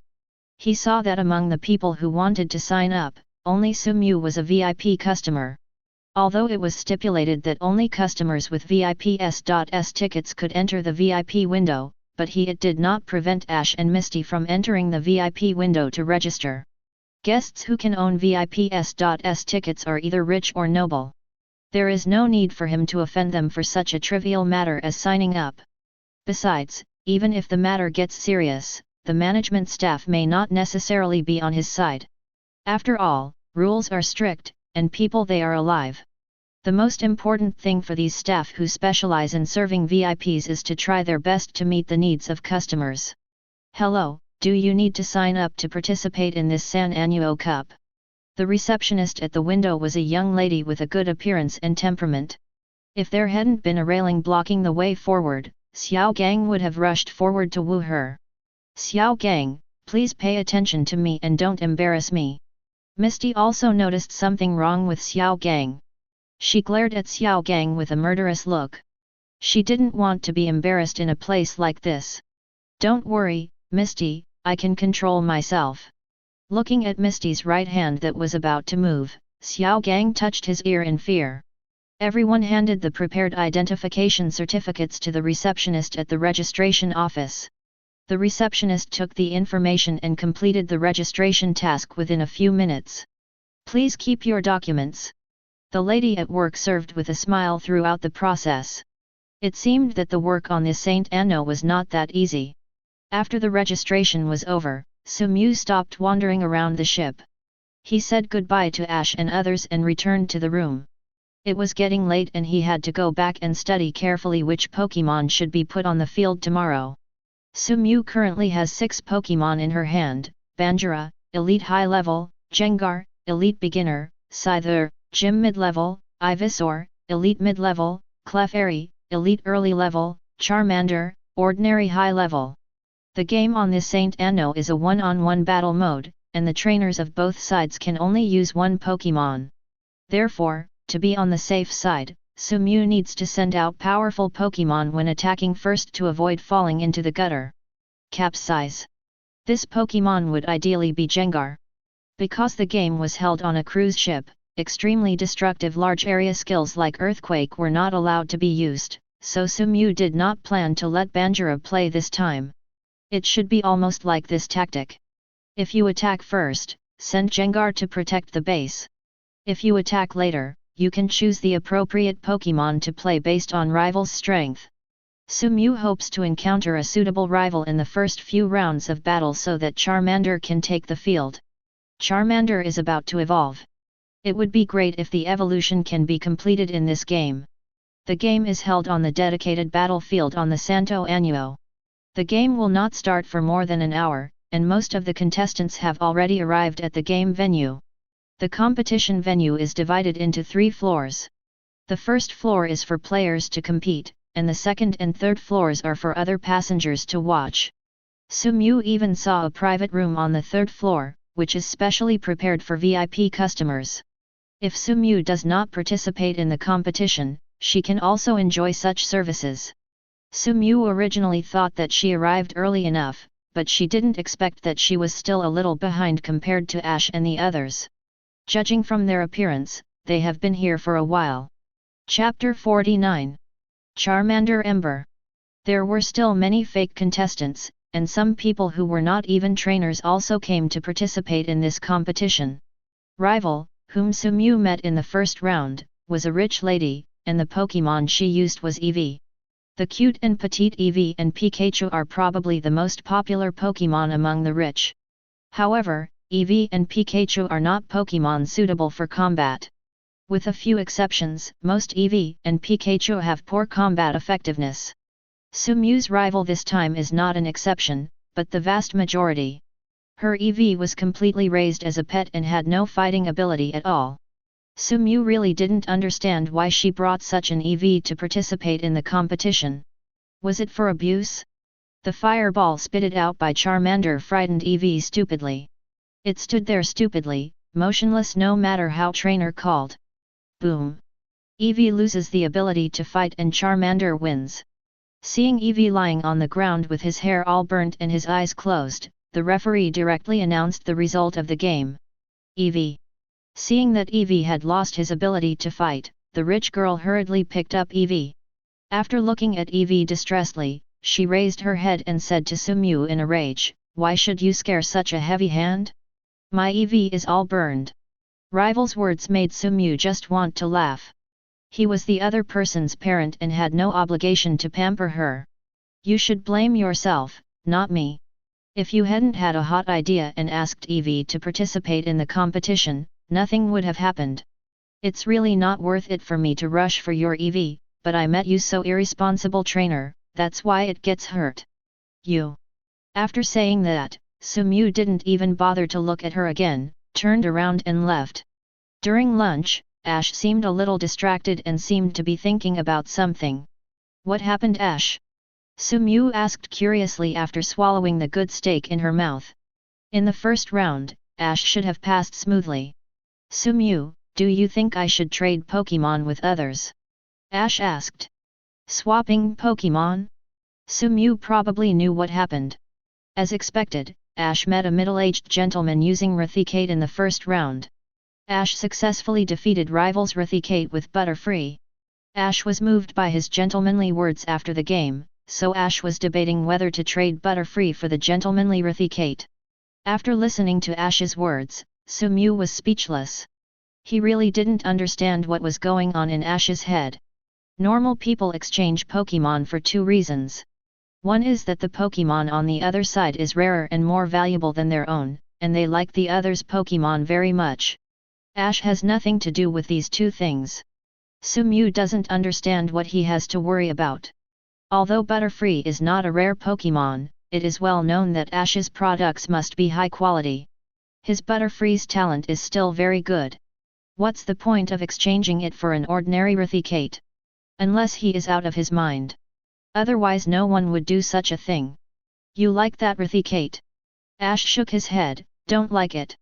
So you hate your Butterfree? Of course not, I love it. Then what are you still struggling with?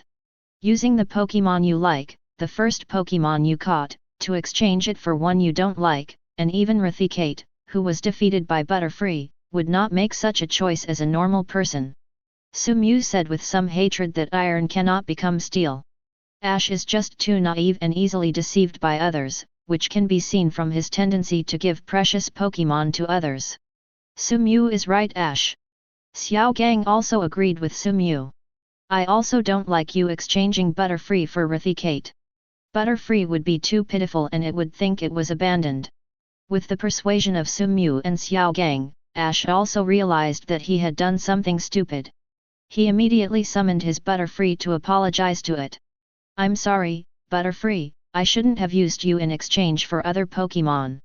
Knowing his mistakes and being able to correct them is Ash's greatest strength. This is also the main reason why Xiao Gang and Misty are willing to help Ash silently. Butterfree was still very sad when she learned that Ash wanted to exchange her, but after hearing Ash's apology, she immediately became happy again. It kept spinning around Ash, expressing the joy in his heart at this moment. Pokémon is so simple, as long as you treat it sincerely, it will repay you 100-fold. Charmander, sit down and don't climb on the table. Chapter 50.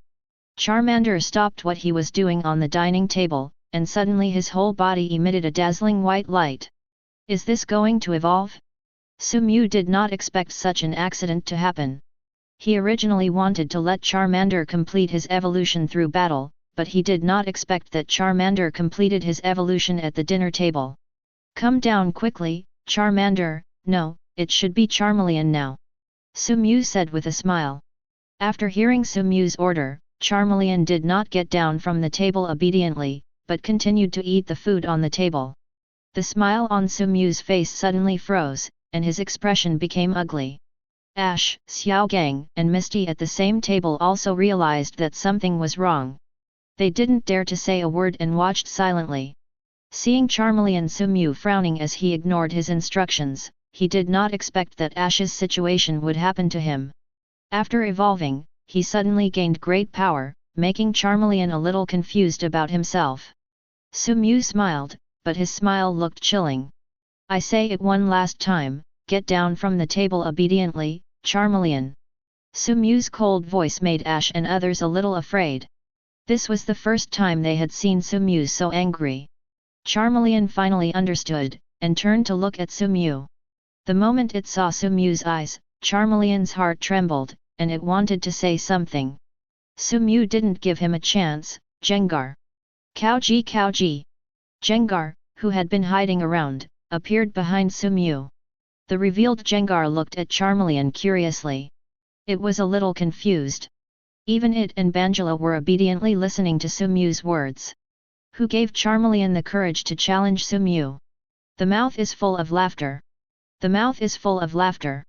The moment it was targeted by Gengar, Charmeleon smelling salts came over instantly. Only then did it realize what stupid thing it had done. It quickly climbed down from the dining table and stood behind Sumew with its head hunched, no longer as impressive as before. Sumew didn't even look at Charmeleon and put it back into the poke ball. Everyone had to pay for their decision to come back, and Charmeleon was the same. What awaited it next was devilish training. Sumew, your Charmander was not caught in the wild, right? Xiao Gang asked carefully. Sumew had regained his composure at this time. He smiled and nodded and said, yes, it was abandoned by others. Really? Xiao Gang suddenly realized. How did you tell Xiao Gang? Sumew was curious about how Xiao Gang could tell. Xiao Gang took a sip of water and then said slowly, Pokémon caught by the trainer rarely evolve and resist the trainer. This situation normally only occurs in Pokémon that are subdued again after being abandoned. Maybe it's because trauma from abandonment, so their personalities change drastically after they suddenly gain power after evolving. Seeing Xiaogang's cautious look, Sumew probably understood what Xiao Gang meant. Hey, Xiao Gang is indeed a gentle person. Don't worry, Xiao Gang, I won't blame Charmeleon. Xiao Gang saw that Sumew had guessed his intention in saying this, and smiled and scratched his hair. Back in the suite, Sumew left all the other Pokémon outside the bedroom and only brought Charmeleon into the bedroom. Clefairy. Clefairy wanted to say something, but was stopped by Ivysaur. Gonna. Everyone has to pay for their actions, and Charmeleon will be punished if he does it. There was a hint of worry on Bangila's cold face. To be honest, it still liked Charmeleon, but as Ivysaur said, if you do something wrong, you must accept the punishment. Let's hope it stays, Banjira sighed. Cow GG. Unlike the worried expressions on other Pokémon's faces, Gengar was a little gloating. It had been in contact with Charmeleon for the shortest time and had a different relationship with it, so at this time it was completely in the mood to watch a good show. Inside the room. Sit down, Charmeleon. Sumew said with a smile. At this time, Charmeleon no longer had the magic it had just evolved, and was like a primary school student who made a mistake, daring not to move. Since Charmeleon refused to sit down, Sumew didn't force it. He continued, "We've been together for a while, Charmeleon too. It has been a while since I saw the potential of Charmeleon and decided to snatch it from Ash's hands and help it complete its revenge. I don't like it very much. I'm hiding it. I just want to ask you, do you still want to travel with me?" Sumew doesn't like to force things, and even though Charmeleon has the potential to be a champion, he would rather let it go if it refuses to obey his orders. Unlike Ash, he felt that he would not tolerate its Pokémon disobeying commands. Chapter 51. This was not the first day that Charmeleon met Sumew. From the tone of Sumew's words, it could tell that Sumew was serious. If it is unwilling to obey the command, Sumew will really release it. Charmeleon panicked. It didn't want to go back to the old days, and it didn't want to leave Sumew. After finally finding a good trainer and meeting a group of like-minded companions, he no longer wants to be alone. Dragon. Under the influence of spiritual power, Sumew understood Charmeleon's meaning, and it would be obedient and this situation would never happen again. Now that Charmeleon had admitted his mistake, Sumew had no intention of continuing to pester him, but he said something beforehand, "This is the first and last time, I think you should understand what I mean." Dragon. Charmeleon nodded vigorously, as it would not make such a mistake again. Outside the house, the other Pokémon were also anxiously waiting for the final result. Click. Coming out? Seeing all the Pokémon standing outside the house, Sumew probably guessed something. Charmeleon, they are all waiting for you, hurry over. Clefairy. Gonna. After understanding that the matter was over, all the Pokémon except Gengar smiled.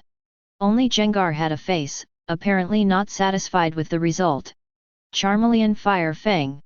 Sumew's luck was good, his fortune was pretty good, but the rival he encountered was not strong.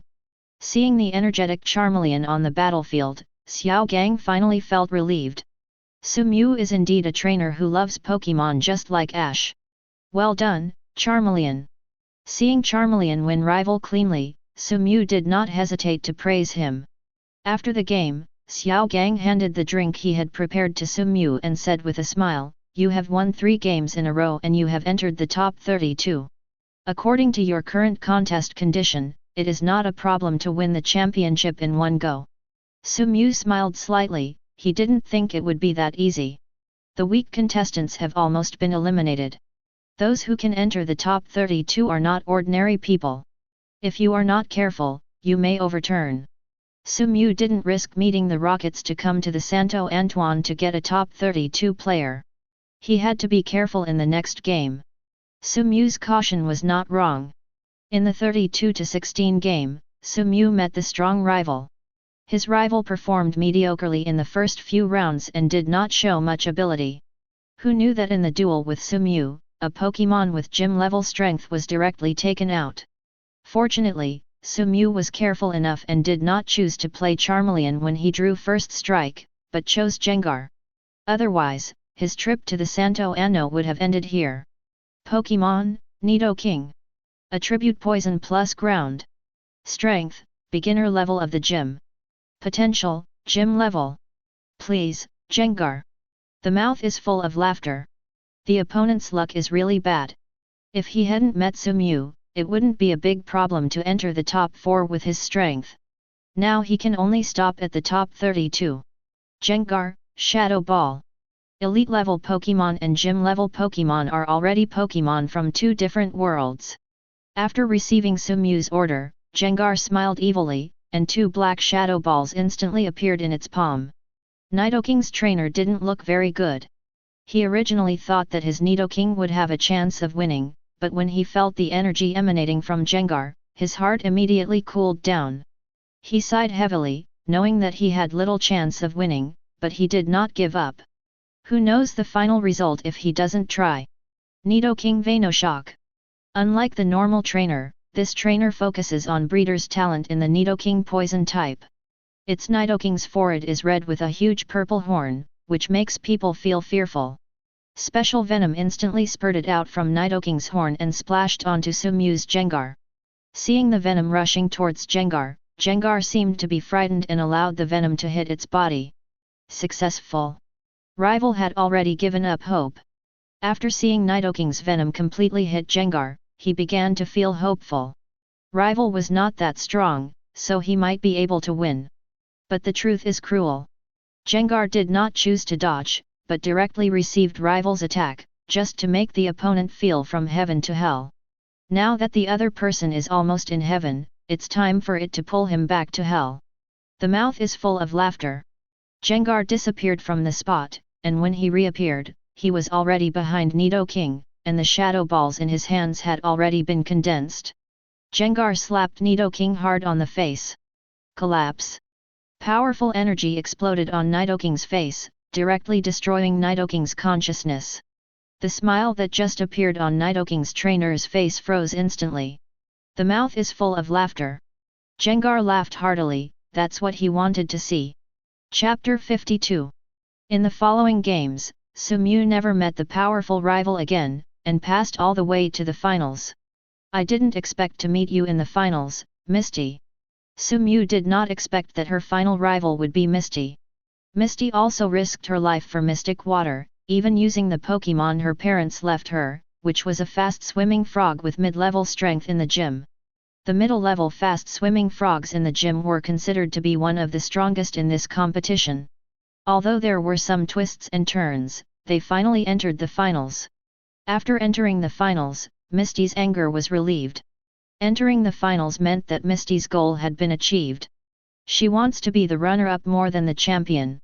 After all, the runner-up reward, Mystic Water, is what she wants most. The next game was an exhibition match. Sumew and Misty, one wanted to win and the other wanted to lose, hit it off and put on a big show in front of the audience. The fight looked exciting on the scene, but in fact the outcome was already determined. The fast-swimming frog lost its ability to fight, and Gengar won. The winner of this San Annuo Cup was born, and he is Sumew. Now I invite contestant Sumew to come on stage to receive the award. Sumew came to the podium amidst the applause and cheers of the crowd. Ash in the audience looked at Sumew on the podium with envy. When will I be able to go on stage to receive an award like this? Don't worry, Ash. As long as you work hard, I believe it will come soon. Xiaogang said with relief. Kindness. Sumew on the podium held the trophy awarded by the organizer in one hand and the prize in the other. The first moment she saw the prize in her hand, Sumew was so excited that she couldn't even speak. Sumew never thought that the prize of this competition would be a Mega Evolution Stone or Gengar's Mega Evolution Stone. Sumew absent-mindedly delivered his acceptance speech. His mind had already been focused on the Mega Evolution Stone. The mouth is full of laughter. Back in the suite, Gengar excitedly asked Sumew for the Mega Evolution Stone. It felt that there was a powerful energy on the Mega Evolution Stone, which could make it stronger. Sumew always meets the requirements for his Pokémon. After studying it for a while, he threw the Mega Evolution Stone to Gengar. As a result, Gengar, who owned the Mega Evolution Stone, laughed happily and returned to the training room holding the Mega Evolution Stone. It seemed that he wanted to better absorb the Pokémon in the Mega Evolution Stone through training. Looking at the anxious Gengar, Sumew also smiled and shook her head. It seemed that this Mega Evolution Stone was very important to Gengar, otherwise the playful creature would not have taken the initiative to enter the training room to train. With Gengar's Mega Evolution Stone, all Sumew needs to do now is pay attention to the matching Evolution Keystone. Only with the Evolution Keystone and the Mega Evolution Stone can Mega Evolution be carried out. Both are indispensable. Sumew is not worried about the fact that Mega Evolution requires a sufficient bond between trainer and Pokémon. The products produced by the system must be high quality, and the Pokémon favorability points rewarded by the system are all full. If the favorability is full, the bond will be fully maxed out. The prize has been obtained, and Sumew's mission on this Saint Anne has almost been completed. Now it is time for him to consider running away. Although competitions have been going on every day these days, Sumew did not relax his vigilance. He observed that there were many new faces on the boat in the past few days. Sumew's memory has always been good, and he can be sure that these people were not on the ship a few days ago. Seeing so many new faces on the ship, Sumew knew that Team Rocket's operation was about to begin. Sumew considered whether to report the situation to Alliance, but finally gave up after thinking about it. Although he knew that Team Rocket would definitely take action, Alliance did not think so. They did not think that Team Rocket had the guts to attack the Santo Anne. Knowing that the passengers on the St. Anne were either rich or wealthy, Team Rocket would never want to offend so many rich people at the same time if they had not taken the wrong medicine. In the past, Sumew believed that the Rockets would not do such a thing. After all, so many rich people would be quite powerful if they joined forces, and Giovanni did not want to offend them. But things are different now. With Mewtwo, Giovanni no longer needs to hide his ambitions. What he needs now is enough money to expand. When it comes to money, who has more money than the passengers on the Santo Anne? Money. The attack on the Santo Anne was actually a signal. Giovanni was no longer satisfied with hiding behind the scenes. He wanted to stand up and fight Alliance. Has Mewtwo been cloned? Sumew said to herself. Apart from the fact that Mewtwo had been successfully cloned, Sumew could not think of a second reason why the steady Giovanni could become so swollen. Chapter 53. Are the teams ready? Don't worry, Captain, everyone is ready. Well, don't make any mistakes. This mission was personally assigned by your lord. If something goes wrong, no one can protect us. After hearing the word adult, the team members also trembled in their hearts, and quickly assured, it is impossible for the captain to have an accident. However, the team members hesitated to speak. If you have something to say it quickly.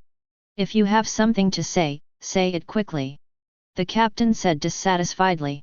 Seeing that the captain was angry, the team members did not dare to hide anything. One of the customers with VIPS.S tickets we originally planned to kidnap was a passenger named Sumew. His strength was a bit beyond my expectation. Unexpected. The captain already understood what his subordinate meant. He took out a pokeball from his waist, threw it to him, and said coldly, I don't hope there will be any surprises. He took the pokeball and smiled slightly, just leave everything to me, Captain. Late at night, Sumew did not go to bed as usual, but sat on the seat waiting for something. Suddenly, the whole of the St. Anne's suddenly shook, and the lights in the room suddenly went out. Faced with the emergency, Sumew calmly lit the candles that had been prepared. He stood up and relaxed and said, Are we finally going to take action? Team Rocket. Collapse. After a violent explosion, the door of the suite where Sumew was located was blown open. Rush in, don't let him escape. A gloomy male voice came from outside the room, and under his command, 5 Team Rocket members rushed into Sumew's room. 5 team members, plus a commander, a total of 6 people? It's really something else to watch. The Team Rocket members outside the house suddenly fell silent after they rushed into the house. The leading team member swallowed and didn't know what to do. They originally thought that after hearing the explosion, Sumew would scurry around the room like a headless fly. At this time, their magic soldiers rushed into the room and captured it in one fell swoop. But it seems that the development of the plot is different from their predictions. Mikey. Sumew in the room not only did not panic, but calmly waited in the room for them to be brought. With the faint candlelight, they could even see the smile on the corner of Sumyu's mouth. Such an unreasonable scene left the Rockets at a loss. What are you waiting for? Get him quickly! The captain was the first to react and threw the poke ball, realizing something was wrong. Sumyu was also a little surprised to see the leading member of Team Rocket react so quickly. Team Rocket was worthy of being able to compete with the Lions for so long, and even a small boss had such strong mental qualities. It's a pity that it was a useless effort. Sumyu's strength was originally stronger than this group of Rockets, and coupled with mental arithmetic and unintentional calculations, if Rival could make a comeback, Sumyu would not have to live. The game is over. Sumyu snapped her fingers and said softly, "Take them away, Gengar." The corpses on the ground did not change Sumyu's expression. He picked up the dive suit he had prepared, called Gengar, who was still a little unsatisfied with the game, and left.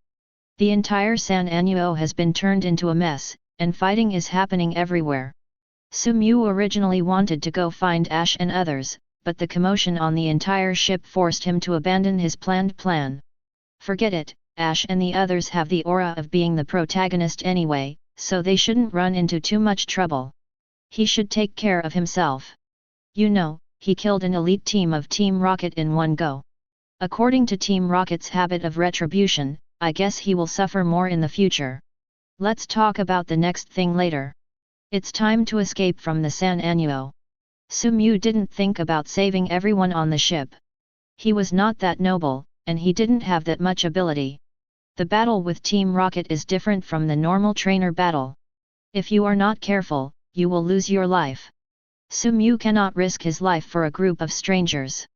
Besides, the members on board the Santo Anno are not in much danger. This time the Rockets are here for money, so as long as they obediently pay the ransom, there will be no problems. Sumyu moved carefully in the corridor. The escape route was planned by Sumyu long ago, and with Gengar's guidance, Sumyu did not encounter any trouble on the way out. There is no one on the deck of Sky.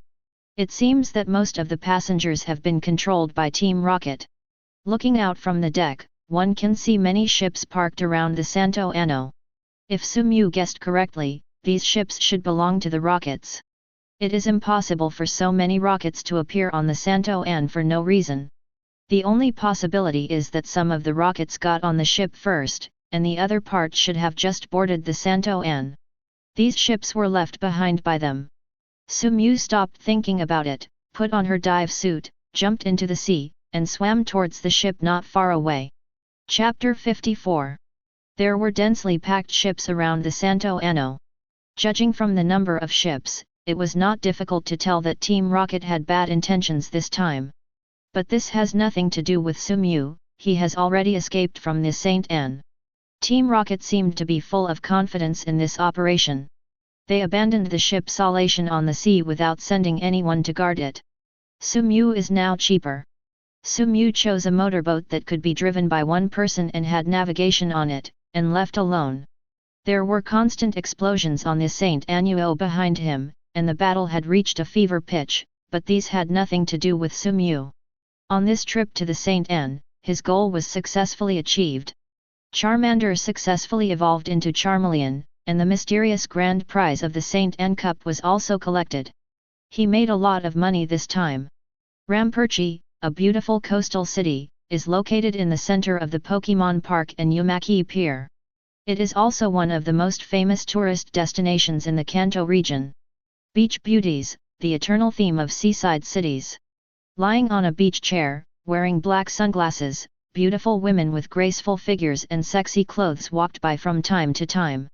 This place must be paradise, Sumyu exclaimed. Clefairy! Clefairy! Not far away, Clefairy was happily building a sand castle, and her happiness was clearly evident. Ever since Sumyu took Clefairy to the beach in Cerulean City, Clefairy fell in love with the sea. This time she finally came to the beach again and she must have a great time. Boys' fun is completely different from Stephanie's. Unlike Clefairy, Charmeleon, Ivysaur, and Gengar are not interested in building sand castles at all. They are currently playing a 3-on-3 beach football game. They, Rival, should be fans of beach football. Both in terms of individual ability and mutual cooperation, they completely defeated Charmeleon and the others. If Sumew remembers correctly, the score 3 minutes ago should be 10:1. 10 is opposite. Scyther, Banjira is finally on vacation, so don't train and just relax. Scyther and Bangira ignored Sumew's intention. Training was much more interesting to them than playing. There was nothing more exciting than feeling the strength in their bodies increase day by day. Sumew was a little helpless, but also a little relieved. Since they were unwilling to stop, Sumew could only let it go. Sumew? Are you okay too? That's great. Sumew opened her eyes and followed the voice, it's you, Ash. Did you also successfully escape from Team Rocket? After all, the protagonist is the protagonist. Team Rocket almost laid a dragnet on the Santo Anne, but to their surprise, Ash and the others still left unscathed. Of course, there is also a reason why the Rockets don't take Ash and the others seriously. The Rockets' targets are mainly rich people. As for Ash and the others, they don't look like rich people. Yes, Misty, Xiaogang and I escaped from Team Rocket quite easily. Ash was still frightened when he mentioned this matter. Ash, is that a flyer in your hand? Sumew was a little curious as to how Ash got so far as to hand out flyers. We lost our wallets. Where there is Ash, there are Misty and Xiaogang. After hearing Sumew's doubts, Misty explained aggrievedly. Would you like me to lend you some money? Sumew didn't expect this to be the reason, he joked with a smile. Xiaogang shook his head and refused. No, Sumew, we have already taken a job, and the money we earn after working should be enough to last us until next month. The responsible Xiaogang did not accept Sumew's kindness after consideration. Since he had already accepted the work commission, there was no reason to give up halfway. Although Xiaogang doesn't talk much in the team, he is the backbone of the trio. Xiaogang has spoken, and Misty and Ash will not refute. Sumew glanced at Xiaogang with admiration. To be honest, except for being weird when meeting beautiful women, Xiaogang had almost no shortcomings. Someone who can cook, is responsible, knowledgeable, and is an excellent Pokémon breeder is a partner that is simply impeccable. Ash was really lucky to meet Xiaogang. Without Xiaogang, Sumew couldn't imagine how Ash would have successfully completed the trip. Sumew took a flyer that Ash was handing out, pointed to the pattern of grilled corn on the flyer and said, "Bring me 7 skewers of grilled corn." Should he be supporting Ash and the others in their work? Ash and Misty continued to hand out flyers, while Xiaogang started working on the barbecue. He kept fanning the fan, and his other hand was not idle, turning the food on the grill from time to time. In the decathlon, there is really nothing that Xiaogang can't do. Chapter 55. While Xiaogang was concentrating on the barbecue, Ash and Misty came back, and they also brought back someone familiar to Sumew. Ash, you have already received 3 badges. It's unbelievable. I didn't expect that someone like you could actually get 3 badges. The speaker did not save Ash any face and mocked Ash. Ash couldn't stand being ridiculed by his friend who grew up with Arnold. He looked at Gary fiercely and said, "Gary, don't be too proud. You just have 1 more badge than me." "Haha, I'm sorry, I just have 1 more than you." Seeing the 2 people mocking each other as soon as they met, Misty felt a little helpless. Maybe this was Ash and Gary's way of connecting with each other. Sumew looked curiously at Gary who was teasing Ash. He remembered that Gary should have gone to challenge the Saffron Gym, so why did he appear in Lamperchi City? Gary also noticed Sumew at this time. He guessed what Sumew wanted to say from the curiosity on Sumew's face. He scratched his head and said with some embarrassment, "I have already been to the Saffron Gym and lost a lot. It's so miserable, I was almost turned into a doll by Sabrina." When it comes to the experience of challenging the Saffron Gym, Gary still has lingering fears. Sabrina is too strong, and the weird psychic makes Gary unable to find any answer. "Ha ha ha ha, the challenge failed. Gary didn't expect that you would have such a time." Ash was the happiest after hearing that Gary failed the challenge. He wanted to beat the gongs and drums to celebrate. "Saffron Gym? I'll get the Saffron Gym badge earlier than you do." Haha. Gary didn't say anything, but gave Ash a mocking look. He didn't believe that Ash could defeat Sabrina. As someone who had seen Sabrina's strength with his own eyes, he knew Sabrina's terror better than anyone else. If Ash rashly challenges Sabrina, there is only one result waiting for him, and that is to be turned into a doll. Sumew is not too worried about Ash's challenge to Sabrina. There is a saying that if the strength is not enough, the aura comes with it. Ash with the aura of the protagonist will always have a way to get the saffron badge. Sabrina's strength should soon reach elite, right? Sumew asked Gary curiously. Gary shook his head and said, I don't know this, but her strength is much stronger than the gyms I have challenged before. The Kanto region is a little different from other regions. The gap between the strength and weakness of the gyms is very large. The weak gyms include the previous Nibi Gym and the current Cerulean Gym. These are all challenges that novice trainers can easily succeed in. Strong gyms can easily challenge them successfully. The gyms include Jobin Gym, Fuchsia Gym, Cinnabar Gym, and Saffron Gym. Giovanni from Jobin Gym will not be at a disadvantage even if he faces the champions of each region. Koga from Fuchsia Gym is also a powerful trainer with elite strength. Not to mention Blaine from Cinnabar Gym, he is good friends with Professor Oak and Agatha. The strength is naturally not bad. Sabrina from Saffron Gym is also a talented psychic girl who does not compromise. Sumew estimates that she is only one step away from elite. Elite. Misty and Xiao Gang on the side trembled when they heard Sumew's words. They quickly exchanged looks. According to their original plan, they were going to challenge the Saffron Gym at the next stop. Should they change their plans now? As the largest city in Kanto, there is not only one gym in Saffron City. Do you want to change to another gym to challenge? Great, Elite is such a cool title. I decided to challenge Sabrina after I finish my part-time job. Xiao Gang and Misty smiled bitterly. They suspected that Ash didn't understand the meaning of the word elite at all. Forget it, let him try, I just hope he doesn't get a bloody head this time. Sumew suddenly smelled a burning smell, and he reminded, Xiao Gang, is your corn burnt? Oops. Oops. Only then did Xiao Gang react. He was so entranced by the conversation between Sumew and Gary that he even forgot that he still had corn roasting on the barbecue. He hurriedly turned the corn over, but it was too late. The corn was completely burnt and should be inedible. Xiao Gang was about to cry.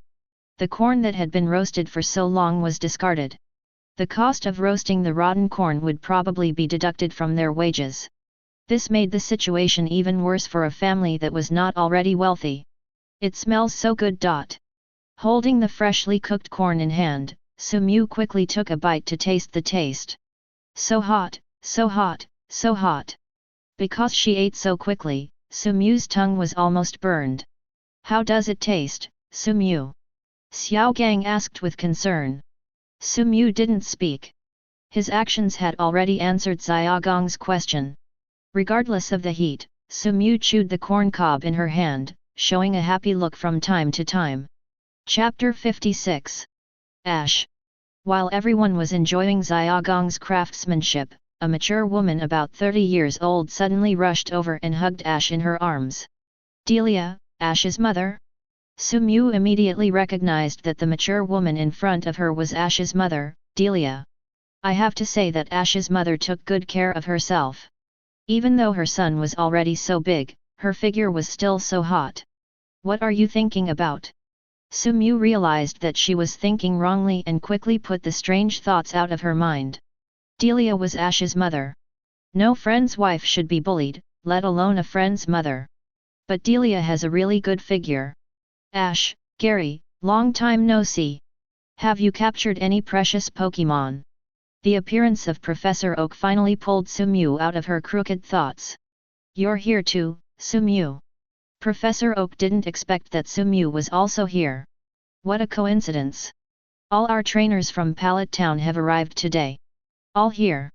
Sumew didn't quite understand what Professor Oak meant. If he saw it correctly, Stephanie, who chose Charmander, was also setting off with them. Professor Oak also saw Sumew's doubts. He said with some regret, Xiao Xin has given up on becoming a trainer. It is such a pity. That child still has great potential. Xiao Xin must be the Stephanie who chose Charmander. Giving up on becoming a Pokémon trainer is not a bad thing. Although the status of a Pokémon trainer is high, whether it is collecting badges, training Pokémon, or challenging the strong, none of it is easy. If you can't persevere, it's hard to give up. Normal things. After hearing Professor Oak's words, Ash and Gary felt a little depressed. They were both from Pallet Town and they should be very familiar with Xiao Xin. They would inevitably feel a little sad when they suddenly heard the news that Xiao Xin had given up. Okay, cheer up. You have to work hard and don't embarrass our Pallet Town. Don't worry, Professor, Grandpa, we will definitely become excellent trainers.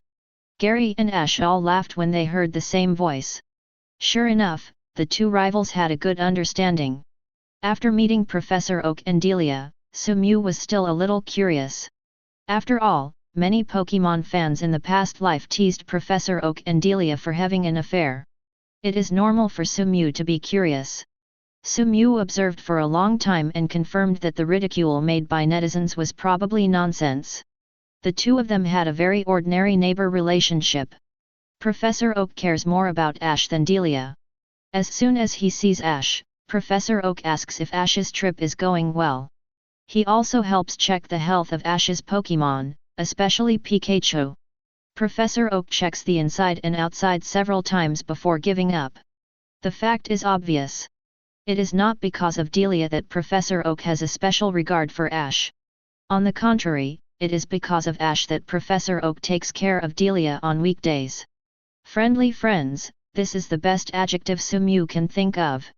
Is this the bond that travels through time and space? If Sumew remembers correctly, there was a theatrical episode about the friendship between Professor Oak, Ash, and Pikachu. Sumew, where is your Pokémon? Can you show it to me? Professor Oak asked with a smile. Professor Oak heard a lot about Sumew from Gary. His grandson, who has a high level of ambition, regards Sumew as his biggest enemy. He still wants to thank Sumew. If not for Sumew, Gary he won't grow up that fast, and he's probably still driving a sports car to flirt with girls. Sumew was considering whether to take out all the Pokémon. After all, the origins of Banjira and Gengar were not easy to explain. It's okay if it's inconvenient. Professor Oak saw Sumew's hesitation and said magnanimously. Everyone has their own secrets, and his relationship with Sumew is not as close as with Gary and Ash. It is normal for Sumew to be worried. It's okay, Professor Oak. After thinking about it, Sumew decided to take out all the Pokémon. Professor Oak's character is still very trustworthy. Sumew believes that even if Professor Oak sees something, he will not talk nonsense. Bang! Bang! Bang! After a BG sound, all Sumew's Pokémon were summoned. The three Ash and Gary on the side also looked at the Pokémon on the field without blinking. This was also the first time they saw all the Pokémon in Sumew's hands. Ivysaur Professor Oak is no stranger, this should be the Earl Dervish Pokémon that Sumew obtained from him. Although Clefairy, Charmeleon, and Scyther were cherished, Professor Oak did not pay too much attention to them. After all, he had never seen any cherished Pokémon in his capacity. The ones that really mattered to him were Banjira and Gengar. Chapter 57. Even if you stand there normally, you can feel the powerful power in Banjira and Gengar. These are two elite-level Pokémon. He is still very clear about Sumew's family conditions, and it is impossible to give him two elite Pokémon. Could it be that he joined the Rockets? This is even more impossible. Unless Sumew is the biological son of the mastermind behind Team Rocket, how could Team Rocket come up with two elite-level Pokémon? Besides, he didn't feel any evil aura in these two Pokémon. Although there were too many doubts in his heart, Professor Oak still chose to believe in Sumew. The trust between people is mutual. If Sumew can trust him, how can he not trust Sumew? It's a very good Pokémon. Sumew, you should be able to compete for the championship this time at the Indigo Plateau Conference. Professor Oak said it mildly. Two elite-level Pokémon are also competing for the championship, and the championship must be Sumew. Grandpa, I won't lose. Gary said seriously. It's not that he didn't see the power of Sumyu's Pokémon, but if he had to admit defeat before the battle, he couldn't do it. Yes, I will also work hard at the Indigo Plateau Conference. Looking at Gary, Ash, and Professor Oak in front of them, they also smiled happily. This is the magnanimity a trainer should have. Losing is not terrible, but timidity is the most terrible thing. Come on. Maybe Pallet Town is really going to have two powerful trainers. Sumyu also had a purpose in choosing to expose Banjira and Gengar, in order to get closer to Professor Oak. Besides, there was actually nothing to hide. He didn't believe that Alliance would not be able to find out his information if they conducted a truth check. You know, he had handed over Banjira and Gengar to Nurse Joy for inspection more than once, so he showed Banjira in front of Professor Oak. And Gengar is actually not a big deal. Pay less and get more in return. Sumyu would be a fool if he didn't do this kind of business. The effect of revealing the trump card to Professor Oak was obvious. Professor Oak looked at him differently, much gentler than before. It seemed that he regarded Sumyu as a junior. Well, your Ivysaur and Charmeleon are developing very well. Especially Ivysaur, I guess it won't be long before it evolves into Venusaur. As for Scyther, I don't recommend letting it evolve into Scizor. Your Scyther has a strong flying ability, which is rare among Scythers. My Perseverance is training to strengthen its flying ability. As for Clefairy, my suggestion is to train it in the direction of a team doctor. It has inherited the rare heal pulse skill and aromatherapy. It would be a pity if it is not properly cultivated. By the way, I suggest not to let it go first. It is more appropriate for Clefairy to evolve after it has fully mastered heal pulse and aromatherapy before preparing to evolve. As expected of Professor Oak, Sumyu benefited a lot from just some casual advice. Sumyu understands that although he has the system in hand, he is still lacking in the specific breeder aspect of Pokémon. Professor Oak's guidance today is of great significance to him and can help him avoid many detours in breeder Pokémon. Professor Oak, if I encounter something I don't understand in the future, can I come and ask you for advice? It's hard to get such a good opportunity, and you have to climb up the pole. No problem. Professor Oak simply agreed to Sumyu's request. If you capture a new Pokémon, you can also teleport it to me. If Sumyu hadn't been concerned about her image, she would have screamed with joy. Professor Oak said this to show that he regarded Sumyu as one of his own. I understand, Professor Oak. Gary, do you want to have a Pokémon duel with me? After seeing Sumyu's Pokémon, Ash's silent fighting spirit suddenly burned, and he issued a challenge to Gary. As expected, Ash wanted to challenge Gary more than Sumyu. Normally, Gary would have refused, but at this moment he also wanted to fight, so let him see how far this guy Ash has grown. Sumyu, we have a good show to watch, let's go. Let me be the referee for this game. Professor Oak suggested. No problem. Ash and Gary agreed to Professor Oak's self-recommendation. The most indispensable thing in the Pokémon world is the battle arena. After walking a few steps, everyone arrived at the public battle arena. Ash still attached great importance to the match with Gary. He did not do anything fancy, but chose to let his most trusted Pikachu play. Please, Pikachu. Pikachu? Then my choice is you, come on, my sweetheart, Eevee. Pikachu vs Eevee? What a close fight. Chapter 58. Detective Eye. It was indeed a close battle. Under the detection eye, Pikachu's strength and Eevee's strength clearly appeared in Sumyu's mind. Both Pokémon are elite beginners. The battle between Gary and Ash also attracted the attention of tourists at the beach. Everyone is familiar with Pokémon battles, but Pikachu vs Eevee is still rare. They also wanted to see what the battle between Pikachu and Eevee would be like. There were more and more spectators watching, and Ash became nervous. Humph, Ash didn't expect you to be nervous too. Don't worry, the game will be over soon. Seeing Ash's nervousness, Gary said with a sneer. I'm not nervous, I'm just excited. In order to stop the two from continuing to bicker, Professor Oak directly announced the start of the game. Pikachu, Thunderbolt. With a strong opening attack, Ash's battle strategy didn't change at all. Even Sumyu, who had not been with Ash for a long time, had seen through Ash's tricks.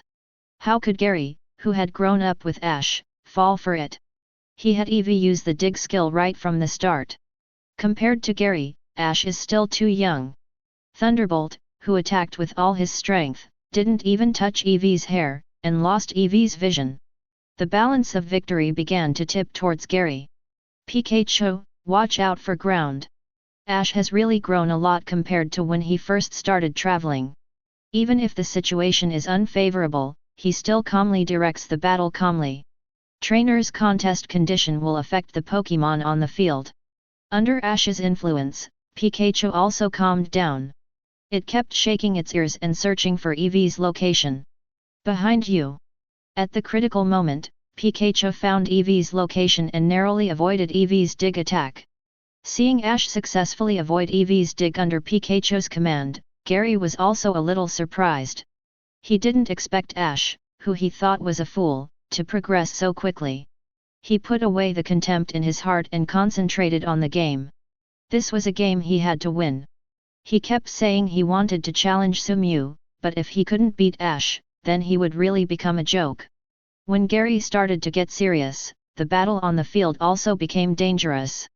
Unimaginable power burst out from the bodies of the two weak Pokémon. The onlookers had already seen what they were seeing. They had never thought that Pikachu and Eevee could possess such power. How about going back and trying to raise a Pikachu or Eevee? The outstanding performance of Ash's Pikachu and Gary's Eevee gave the audience an illusion. I hope they just think about it. If they really do it, they will probably regret it. But not every Pikachu is called the Skin God, and not every Eevee can fight with the Skin God. Let's decide the winner with the next move, Ash. That's right, Gary. The battle has been going on for a while, and Pikachu and Eevee are already panting. The next move will determine the outcome. Pikachu, Thunderbolt. Eevee, Shadow Ball. Who will have the last laugh in the showdown between Thunderbolt and Shadow Ball? When Thunderbolt collided with the Shadow Ball, a violent explosion occurred. The explosion raised sand and dust, preventing everyone from knowing the result immediately. As the dust slowly dissipated, everyone finally saw clearly the situation on the field. Pikachu and Eevee lost their ability to fight at the same time, and it was a draw. A draw. Gary shook his head and could only accept the result. He took back Eevee, who had lost the ability to fight. Thank you for your hard work, Eevee. Although he didn't win, Gary didn't blame Eevee. He could see that Eevee had fought with all its strength. The reason why it didn't win was not because it didn't work hard, but because rival was also very strong. A sense of urgency arose in Gary's heart. He had to work harder, otherwise Ash would catch up. Are you okay, Pikachu? Ash asked with concern while holding Pikachu, who had lost the ability to fight. Pokémon's physical fitness is still very abnormal. Pikachu slowly woke up under Ash's concerned voice. Pikachu. It seemed that Pikachu was just out of strength and not seriously injured. After watching a wonderful game, I felt a little hungry before I knew it. There's grilled corn over there. Someone in the crowd shouted, and everyone rushed to Xiaogong's barbecue stall. The corn on the cob served at the barbecue stall was very affordable and tasted good. It was spread from one person to another, and soon all the nearby tourists came here. There was a long queue in front of the barbecue stall, and tourists came to buy delicious roasted corn. It must be an unexpected surprise for the three people who are still working part-time. Chapter 59. Umaki Pier is located at a pier near Ramperchi City, where there are regular ships bound for Maiden Gorge. Sumew discovered that bad luck is contagious. After staying with Ash and others for a long time, he also became unlucky. He hurriedly and slowly rushed to Umaki Pier, but still failed to catch the last boat heading to Maiden Gorge. There is no choice but to wait until tomorrow. Sumew, Sumew. A familiar voice came from behind, and Sumew was stunned. What happened? Ash and his team's work doesn't end tomorrow? Why did you come to Umaki Pier today? Why are you here? Sumew's voice became louder unconsciously. Oh, because we performed well and completed our tasks ahead of schedule, the boss let us go today. Although Xiaogang didn't know why Sumew was so excited, he still explained seriously. Sumu covered her forehead, feeling like her head was going to explode. He deliberately left Lampolkai City early because he did not want to get involved in the plot of the giant jellyfish. Unfortunately, God is not as good as man. Since they didn't catch the last boat, Ash and others decided to go fishing on the beach to kill time. Sumu, do you want to come together? Ash noticed that Sumu was not in a good mood and wanted to invite him to fish together to relax. Now that she can no longer hide even if she wants to, Sumu can only accept her fate. Let's go together. At the beach, a few people were holding fishing rods and waiting boredly for fish to take the bait. They have been here for almost an hour, but they still haven't caught anything. Not to mention any precious water Pokémon, they haven't even caught a Magikarp. Just when everyone's patience was about to be exhausted, a Horsa appeared in front of everyone. The moment she saw Horsa, Sumu sighed, and the plot was about to begin. Looking back at the city behind her, Sumu felt a little complicated. Otherwise, the city would be submerged by the sea. It's Horsa, so cute. Misty became energetic after seeing Horsa. It can be seen that she likes this Horsa very much. This Horsa seems to be injured. The delicate Xiao Gang could tell at a glance that this Horsa was seriously injured. What should we do? There is no Pokémon Center here. Misty looked at Horsa worriedly and made a decision. Okay, let me capture it and take it to the Pokémon Center. Sumu rolled her eyes at Misty, and if she wanted to conquer Horsa, she just said there was no need to find such a high-sounding reason. This Horsa's Sumu has been inspected with the detection eye. The strength and potential are quite good, but Sumu has no intention of conquering it. He does still lack a water Pokémon in his hand, but what Sumu wants is a rideable water-type Pokémon, preferably Gyarados. Sumu has also been looking for a suitable Magikarp recently, but unfortunately there is no Magikarp that catches his eye. As a man who controls the system, he will not casually conquer Pokémon that do not have enough potential. Tag, tack. Horsa kept calling, as if he wanted to tell them something. It took a deep breath and spit out ink from its mouth. Under the influence of the ink, images of Tentacle and Tentacruel appeared on the sea. It seems to be saying something. Ash said softly. Now is not the time to worry about that, it's really about healing its injuries. Go ahead, Pokémon. Horsa looked seriously injured and was successfully captured by Misty without any struggle. Misty didn't waste a moment after picking up Horsa's Pokémon ball and ran towards the nearby Pokémon Center. Misty, wait for me. Ash saw Misty leaving and ran after her. Sumu, did you find anything? Xiao Gang found that Sumu had been a little absent-minded, and the situation became more serious after Horsa appeared. Sumu sighed, turned to Xiao Gang and said, we may be in trouble Xiao Gang, no, to be precise, this city is going to be in trouble. Looking at Sumu with a serious face, Xiaogang's heart sank. Others don't know, and Xiao Gang doesn't know, Sumu has never been a person who likes to exaggerate. If he can say trouble from his mouth, it proves that there is really big trouble coming. Sumu, can you tell me what you found? Have you noticed that there are more tentacles near Umaki Pier? Sumu said, pointing to the sea not far away. Xiao Gang looked in the direction of Sumu's finger and saw groups of tentacle gathered together. The ruby on their foreheads shone in the sunlight. Xiao Gang also realized that something was wrong. Chapter 60. Tentacles do live together in groups, but the number of tentacle groups in front of them is a bit exaggerated. Xiao Gang, have you heard that a maritime hotel is being built at Yuding Pier? Sumu continued. Well, I've heard of it. The maritime hotel is still very famous, and Umaki Pier seems to be preparing to build the maritime hotel into a benchmark in the city to attract tourists. If I remember correctly, the place where the sea hotel was built should be the habitat of the tentacles. A plain voice, but the words he spoke were anything but plain. What? How is that possible? Xiao Gang said excitedly, isn't it Alliance's law that you can't destroy Pokémon's habitat? Haha. Sumu sneered and did not reply. Xiao Gang shuddered, knowing that what Sumu said was true. It is true that Alliance has laws, but whether they will be implemented depends entirely on the local consciousness. For the development of the city, it is not surprising that the local governments will make such a move.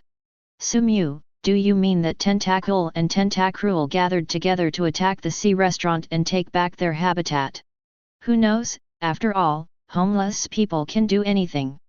Maybe in Xiaogong's view, the Tentacruels gathered together just to attack the sea restaurant, but Sumu knew that their goal was far from that simple. Tentacruel and Tentacruel, which gathered people from the entire nearby sea area, can no longer satisfy them with a small sea restaurant. Their goal is Sumu and the city behind them. They want the humans who destroy their homes to feel the pain of being homeless. Horse's injury was not serious, but she was a little weak. By the time Sumu and Xiaogang arrived at the Pokémon Center, Horse's injury had almost been treated. Xiaogang, what's wrong with you? Seeing that Xiaogang arrived late and looked distracted, even the nervous Ash could tell that something was wrong with Xiaogang, so he asked. Sumu discovered something strange on the dock. Xiaogang did not hide anything and told Ash and Misty exactly what Sumu said to him. Sumu, is what Xiaogang said true? Misty, who was still waiting anxiously for Horse's treatment to be completed, was shocked when she heard Xiaogong's words and hurried to Sumu to ask. There should be nothing wrong. I think Horse just wants to tell us about this. No. After receiving Sumu's confirmation, Misty couldn't sit still anymore. She wanted to stop this thing. She didn't want to see either humans or the lovely Tentacruel get hurt. I'll go too, Misty. Ash couldn't sit still either. He loves Pokémon and what he hates the most is others hurting Pokémon. Let's go together, Sumu. Ding, Main Mission 1, the huge Tentacruel invasion, repel Rage's Tentacruel group, you will get different rewards based on the completion of the mission. The lowest is sea level, the highest is SSS level. Sumu was also shocked when it came to the main mission. This was the first time he received a main mission. Sumu, hurry up. Right away. Ash and the others began to urge. Sumu had no time to study the main mission she had just received and followed them towards the dock. Sumu and others hurriedly arrived at the dock, but it was already too late. Sumu frowned and looked at the sea, and he saw a shocking picture.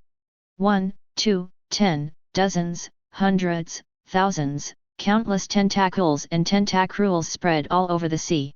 Even Sumu, who had been prepared for this situation, shocked. This is the first time Sumu has seen this kind of collective Pokémon riot. Don't panic, don't be afraid. These are just a group of weak jellyfish. As long as everyone can work together to drive away the jellyfish and allow the sea hotel to be successfully built, I will give you a satisfactory hype. A short, ugly old woman was sitting on an armored vehicle, holding a loudspeaker in her hand, mobilizing the trainers on the dock. Granny Silver? Seeing Granny Yin, the culprit of the riot, Sumu's eyes were cold and exuding murderous intent. If Granny Silver hadn't been driven by greed and destroyed the habitat of the tentacles, what happened today would never have happened. Bring up the money. In order to boost morale, Granny Yin directly asked people to bring a box of 1,000 yuan bills and displayed them in front of everyone. Whoever handles more tentacle today will be able to take this box away. After listening to Grandma Yin's speech, the trainers on the dock were all excited. Really? It can't be a lie, right? Ha ha ha ha, no one wants to rob me today. I'm going to settle this box of money. Go away, this money is mine and no one can take it away. The greed of human nature is clearly revealed at this moment. Chapter 61. The trainers on the dock have fallen into madness, and they have lost their minds under the captivate of money. Rush! After one trainer took action, the other trainers rushed to summon Pokémon and launched an attack on the tentacles. The most eye-catching thing was the trio of Team Rocket, who rowed their boat directly towards the tentacle group in the sea. Seeing the Rocket trio who were quickly surrounded by the tentacle group, Sumu lamented that the Rocket trio were going further and further on the road to death. Jessie, James, and Meowth, who were surrounded by tentacles, did not panic at all. They poured Meowth's special secret weapon into the tentacle group. Ha ha ha ha, Meowth, if I can get the bonus this time, I will treat you to a big dinner. Really? Jessie. Jessie, I want to buy a new commemorative bottle cap. The three of them were looking forward to a bright future when something unexpected happened. A huge figure appeared instantly. It was a tentacruel, but its size shocked everyone. This tentacruel is at least 50 meters long and taller than the high-rise buildings on the pier. When salation slaps, the seawater begins to surge and the waves surge. Is this tentacruel? Misty opened her mouth and her eyes almost popped out. Ash and Xiaogang didn't fare much better, dumbfounded and unable to say a word. Fortunately, I have seen the giant Dragonite before. Otherwise, even Sumu, who is familiar with the plot, would probably be frightened by the tentacruel in front of her. The tens of meters in length would be too shocking. The trainers who were cleaning up the jellyfish at the dock also realized that something was wrong. They wanted to take back the Pokémon and leave this place of trouble quickly, but how could the huge tentacruel let them do so? With the roar of rage from the huge tentacruel, the sea began to roar. Waves tens of meters high hit the pier, and the seawater poured directly into the city. The greedy trainers were instantly submerged by the sea, and what awaited them was the wrath of the tentacles. A hole! A hole! Don't destroy my hotel, die to me! I will give 10 million to anyone who can get rid of these jellyfish for me. 10 million! No one cared about the yelling Grandma Yin anymore. No matter how good the money was, it had to be useful. The trainers who were originally guarding Grandma Yin dispersed and ran away for their lives. Come on, Granny Yin! Several trainers were probably worried that no one would pay Granny Yin if she died, so they took Granny Yin with them when they ran away. After the giant tentacruel uprooted the sea hotel, its rage did not dissipate. It looked at the city behind the dock, and its rage became even stronger. Why is their home destroyed, but the humans who hurt them do nothing? It wants humans to also feel the pain of being homeless. The sea began to respond to the giant tentacruel's rage, and tsunamis began to sweep towards the city. Let's go, Ash, Misty, Xiaogang. Sumu's face was solemn. He had already used the eye of detection to detect the strength of the huge tentacruel. Pokémon, huge tentacruel. Attribute water plus poison. Strength, elite high level. Potential, champion. Evaluation, it is invincible in the sea. Although the strength of the giant tentacruel panel is the same as Banjira, Sumu does not think that his Banjira can compete with the giant spiny jellyfish in the sea. What he needs to do now is to find a suitable location and lure the giant tentacruel there for a duel. Only in this way can he have a chance of winning. In fact, the best way is to give up the mission and leave the city. It is easy to save one's life with Sumu's strength. But Sumu was a little unwilling. He wanted to give it a try. Sumu still couldn't bear to let the giant tentacruel destroy the city wantonly. Granny Silver and the trainers she hired deserved to die, but most of the citizens were innocent. The situation this time was different from the situation on the Santo Anno. Team Rocket was looking for money. But the giant tentacruels and tentacles, stunned by rage, will not hold back, and they will tear apart all the humans in sight. Ah! Help, help, someone help me! Mom, I want to go home. I was wrong, let us go. At this moment, the dock has turned into a human inferno. The trainers who could not escape were surrounded by the tentacle group who broke into the city. The tentacles vented all the rage in their hearts on them and were caught in a short time. The trainers were torn to pieces. Chapter 62 Part 1. The tragic situation in front of them made the three kind-hearted Ash a little intolerable. They seemed to want to rescue trainer who had no time to escape. What are you thinking? Sumu shouted loudly, when they hunted tentacle for money, they should have thought about such an end. Is it worth putting themselves and their Pokémon in crisis to save such people? I have no interest in saving such people. After saying that, Sumu left without looking back. Ash still wanted to say something, but Xiaogang shook his head and signaled Ash to stop talking. Sumu is right, adults are responsible for their own decisions. Let's go. What's happening here is no longer something we can handle. Looking at the roaring tsunami, Sumu's face was calm. He summoned Jengar and said, Jengar, go and catch Grandma Yin. The citizens of Ramperchi have to suffer this through no fault of their own. Are the tentacles at fault? They just want to take back their homeland. What is wrong is Granny Silver, who wantonly destroys the habitat of the tentacles for profit, and of course the interest groups behind her. Sumu didn't believe that Granny Yin would have so much energy on her own without the help of the city's top officials. When Jengar was searching for the traces of Granny Silver, Sumu was not idle either. He was looking for a suitable place for the decisive battle. Only by finding a suitable place for the Battle of Banjira could he stop the huge tentacruel. Sumu, who kept traveling around the city, finally found the right place. It was an unfinished building on the edge of the city. From the moss covering the unfinished building, it could be seen that the place had been abandoned for a long time. Sumu also breathed a sigh of relief after finding a suitable place. After the sea poured into the city, the tentacles looked for targets everywhere to vent their anger, wildly destroying everything they saw. The city is filled with cries for help, where Inferno has turned into a human being. If the tentacles' actions are not stopped soon, the entire city will be razed to the ground. Come out, Banjira! Banjira's face was also a little solemn.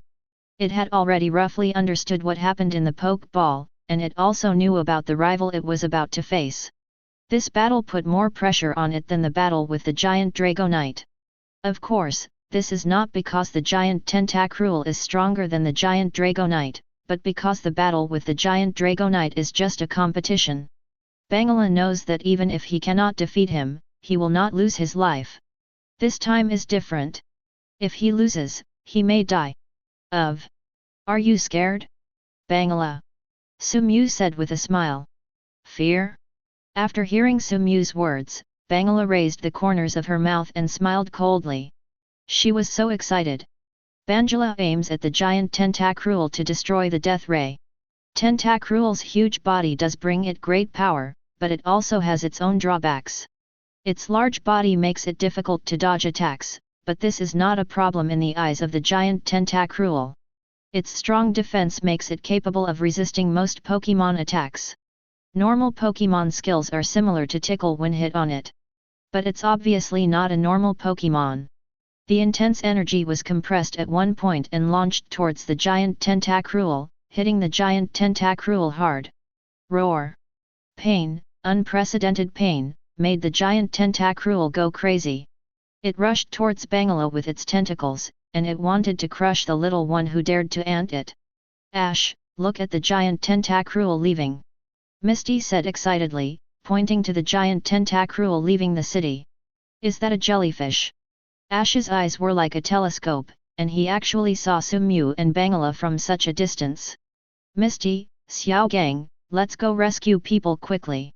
Sumu has lured the giant Tentacruel away. Seeing the lives passing by in front of his eyes, Ash really couldn't do it. Even if there was danger, he was still ready to rescue the residents of the city without hesitation. Well, let's go. Xiaogang and Misty said in unison. The huge Tentacruel looks bulky but actually moves very slowly. In just a few minutes, it was almost in front of Sumu and Bangira. Sumu took a deep breath to calm down. Even though he was prepared, he still couldn't help but feel nervous when facing such a huge creature. Banjira, it's our turn. There were reasons why Sumu chose this unfinished building as the place to fight. First, it was far away from the city center, so there was no need to worry about hurting other people during the fight. The second and most important point is that the unfinished buildings here will turn into Banjira's strength and become its weapon to defeat the enemy. Chapter 62 Part 2. Facing the behemoth that was so close, Banjira showed a fierce look on its face, and it opened its hands to release its energy. A terrible thing happened. The surrounding unfinished buildings began to collapse slowly after being exposed to Banjira's energy, turning into a sky full of yellow sand. In the blink of an eye, the unfinished building had been razed to the ground, leaving only a patch of sand. Ash, Xiaogang, and Misty, who had been paying attention to this battle, were dumbfounded. They felt that Sumu's Banjira became stronger than last time. The huge Tentacruel stopped moving forward when it saw the scene in front of it. It looked at Bangira in front of it with fear. It felt that the ant in front of it contained power that was not inferior to it. Don't you dare to move forward? Then we are not welcome. Banjira Desert Sword. The yellow sand in the sky condensed into large scimitars several meters long and slashed towards the huge tentacruel. The scimitar slashed at tentacruel's body, making a squeaking sound. The huge tentacruel was retreating steadily. It hurts. It hurts. The rage caused by the pain caused the giant tentacruel to throw everything out of its mind. It only had one thought in its mind now, and that was to kill the abominable monster in front of it. Under rage's control, the giant tentacruel waved its tentacles, summoning the power of the sea. The ocean began to respond to the call of the huge tentacruel, and huge waves appeared behind it, waves tens of meters high enough to crush everything. Bangira and Sumu are as small as ants in front of the power of the sea. Sumu's face was a little ugly. He didn't expect that this giant tentacruel could actually control the sea. This was simply cheating. This incident of the tentacle group attacking humans is indeed not that simple. If Sumu guessed correctly, this is the revenge of the sea against humans. The appearance of the giant tentacruel was not caused by the liquid that the rocket trio poured into the sea. It was more likely that the sea gave it the power of revenge. If the potion created by Team Rocket really had the power to upgrade an ordinary Pokémon to a high-level elite, then they would have been provided by Giovanni long ago.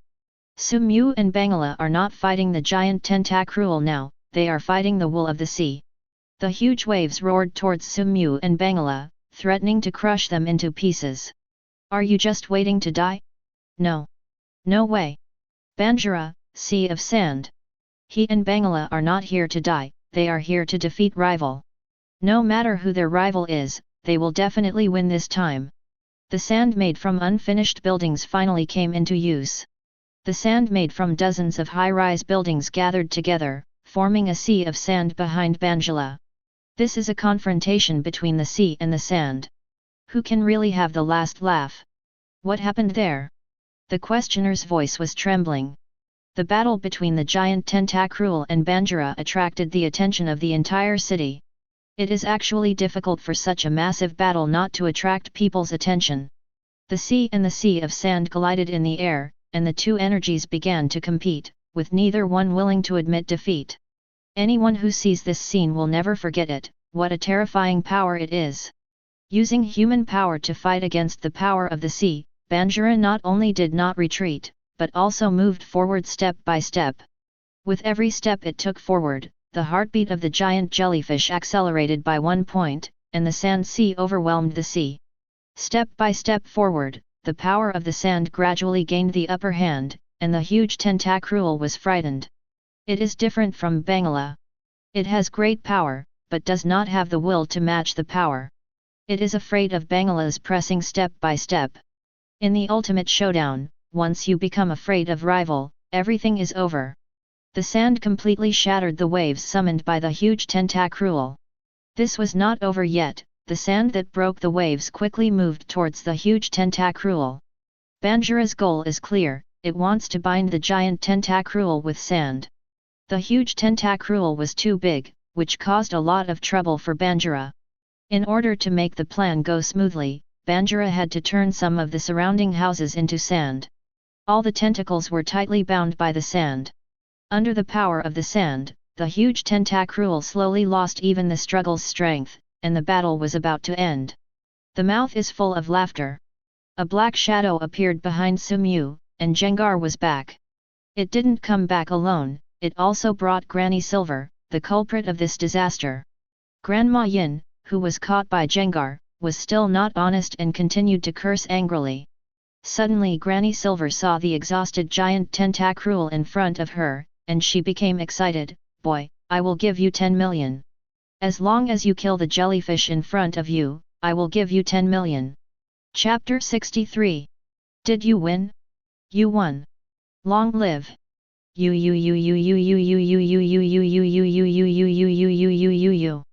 Seeing the subdued giant tentacruel, everyone in the city who was watching the showdown cheered for the best part of their lives. Without the help of the huge tentacruel, the tentacle group also began to retreat, and this crisis was finally over. Boy, let me go quickly, my mother-in-law will not treat you badly. Seeing that the huge tentacruel was dying, Granny Silver became proud again. Su Mu looked at the hateful old witch in front of her with murderous intent in her eyes. Su Mu felt that her ears would be dirty if she said more words to such a beast. Su Mu waved her hand and said to Gengar, "Leave this old witch to the giant tentacruel." "What?" Granny Yin didn't react at all. In order for Grandma Yin to hear clearly, Su Mu repeated what she just said word for word. Grandma Yin really couldn't sit still anymore, and she let out a growl like a pig. "A hole, what are you doing? Do you know my backstage? If you dare to do this, the people behind me will not let you go." Su Mu heard sneers after hearing Granny Yin's words. Is Grandma Yin's brain broken? After such a big thing happened, her backstage is now unable to protect itself. What awaits them will definitely be jail time. Go, Gengar. Su Mu was a little disappointed. Such a buffoon could actually cause such a big disaster to a city. It was really not worth the trouble for the victims. The mouth is full of laughter. Gengar's smile grew brighter as he looked at Granny Yin, who was desperately begging for mercy. It likes to enjoy this scene the most. Banjira, let go of the giant tentacruel. Bangira always carried out Su Mu's orders meticulously. After hearing Su Mu's instructions, Bangira immediately released the huge tentacruel from the sand prison. The sand slowly receded from the giant tentacruel, and tentacruel slowly regained its ability to move. After regaining its freedom, tentacruel looked at Banjira with fear in its eyes. It never wanted to experience the pain of being crazily squeezed by the sand again. Tentacruel, do you recognize her? Su Mu pointed at the silver granny in Gengar's hand and asked loudly. Stab! How could he not recognize this? How could he not recognize the culprit in front of him that destroyed their habitat, the huge tentacruel?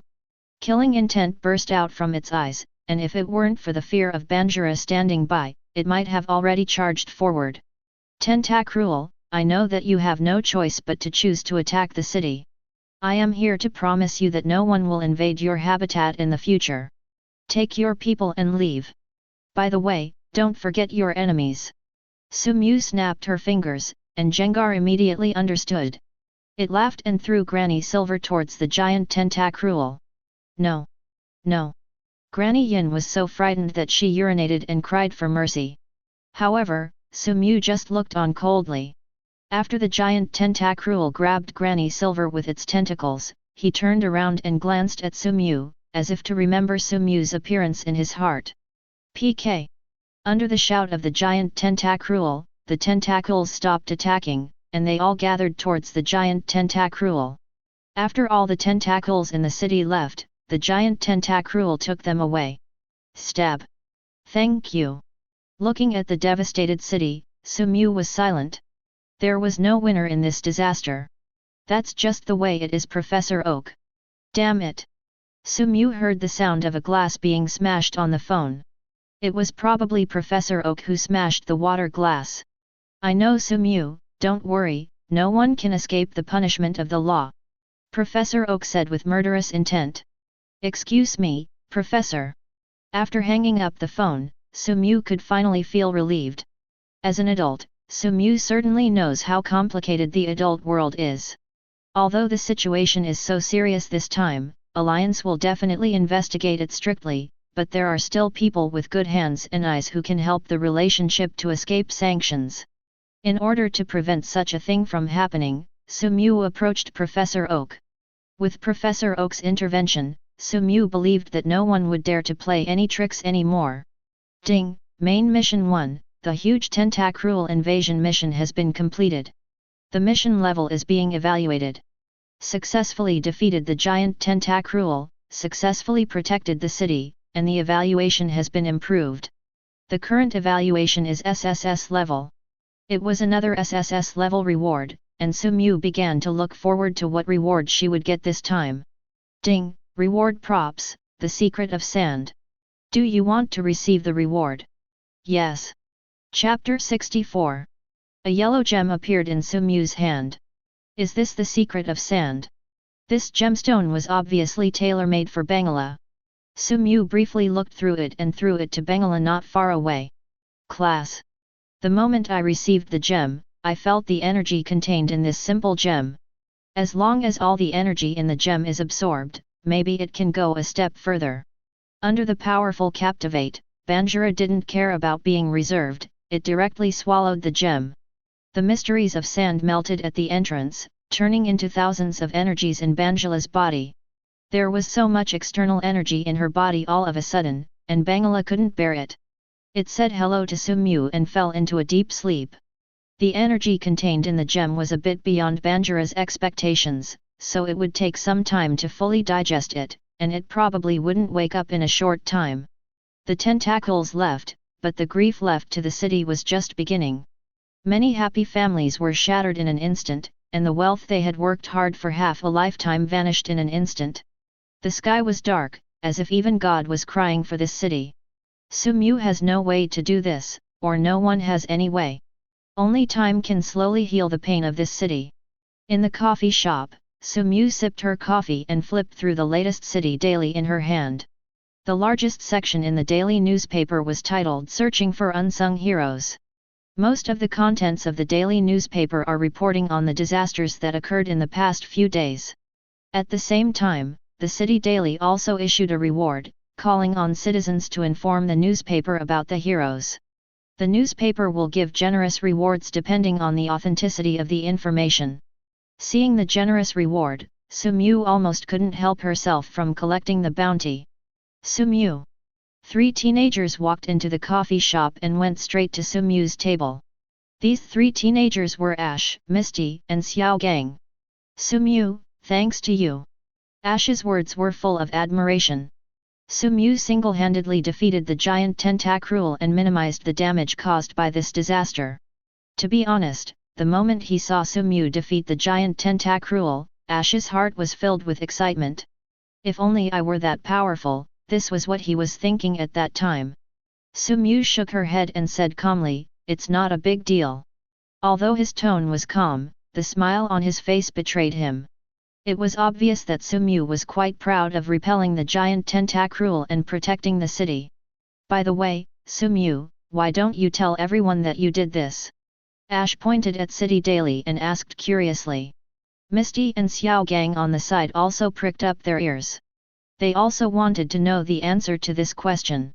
After all, few people can refuse the title of hero. It's too troublesome. Sumu said calmly. Too much trouble. Ash, Xiaogang, and Misty didn't expect this to be the reason. They did not expect that the fame that ordinary people strive for would actually be a trouble for Sumu. Yeah, so what if everyone knows that I am the hero who saves the city? I just get some false fame, and at most I can get a generous bonus. This doesn't mean much to me. Sumu really didn't pretend this time, he really spoke from his heart. If he could be given a Pokémon with full potential or a powerful Pokémon after being exposed as a hero who saves the city, Sumu would probably give up. It went crazy. But it was not a big sum of money, plus some false reputation, which made Sumu look down on it. For a trainer, strength is the key to a successful life, and nothing else matters. Moreover, carrying the name of a hero is not necessarily a good thing. It is very likely that he will be kidnapped by others morally in the future. Sumu hates moral kidnapping the most, so he stays away from the title of hero. Besides, it's not like no one knows. Sumu Salation said. Sumu. The 3 Ash thought Sumu was talking about them and looked at Sumu excitedly. It seemed that they were very touched that they were among the few insiders of this matter. Don't worry, Sumu, we will definitely do it.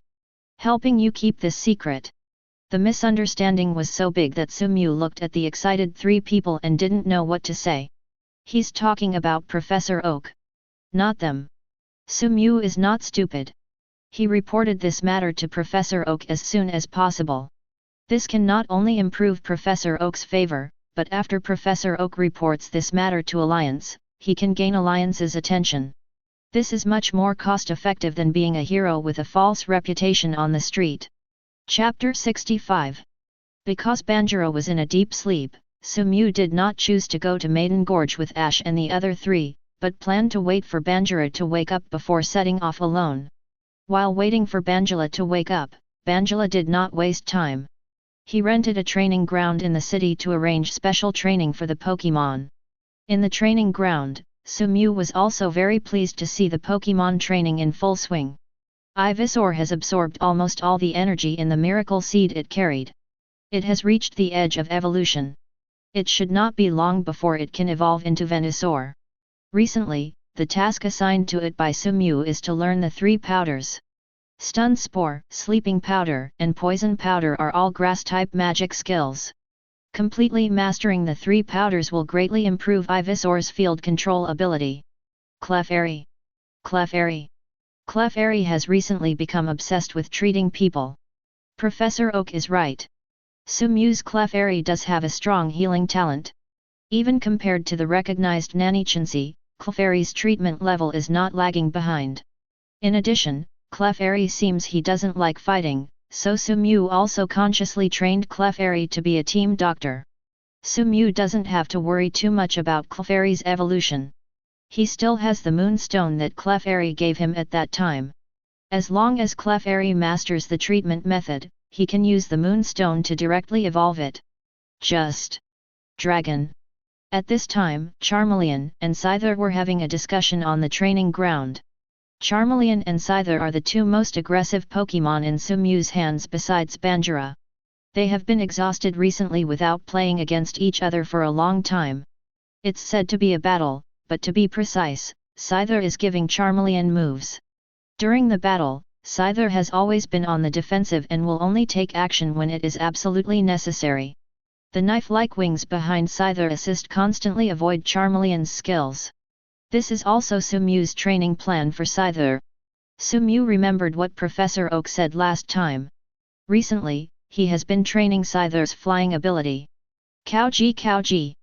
Gengar did not choose to train, but wandered around the courtyard, not letting out a terrifying laugh. Ghost-type Pokémon are the most mysterious Pokémon in the Pokémon world. Sumew actually doesn't know much about how to train Ghost-type Pokémon, so he did not arrange a training task for Gengar. Gengar's training has always been done on its own. The mouth is full of laughter. Floating around in the courtyard, always ready to surprise the Pokémon in training, this is probably Gengar's training. Sumew originally thought that Bangira would wake up in a few days, but after waiting for a week, she didn't see any signs of waking up. Sumew couldn't wait any longer. The opening day of the Indigo Plateau Conference was getting closer and he didn't have much time to consume, so he decided to set off. With the presence of Gengar, Sumew's safety is also guaranteed, and there is no need to worry about being unable to protect herself in the event of an accident. After walking for a week, Sumew finally arrived at the outskirts of Saffron City. Sumew originally wanted to look for traces of psychic Pokémon in the forest near the suburbs, but after exploring for more than half an hour, he didn't even see any psychic Pokémon, let alone encounter them. This made Sumew very depressed. Are Pokémon that rare near Saffron City? It shouldn't be. Just when Sumew was complaining, an accident happened. Collapse. A violent noise came from the depths of the jungle, and along with the loud noise came bursts of thick smoke. Something happened. Sumew secretly screamed. The wild Pokémon disappeared, and there were constant sounds of fighting deep in the jungle. If he didn't understand that something was wrong, Sumew would have had a smart little head in vain. Would you like to go over and take a look? Forget it, let's run. As the saying goes, curiosity will kill the cat. Judging from the aftermath of the fight, the strength of both parties cannot be underestimated. Cherish life and stay away from watching the excitement. Bangira was still sleeping, and only Gengar was left with powerful combat power. Sumew carefully considered whether life was more important than satisfying curiosity. Sumew figured it out, turned around and ran quickly out of the forest.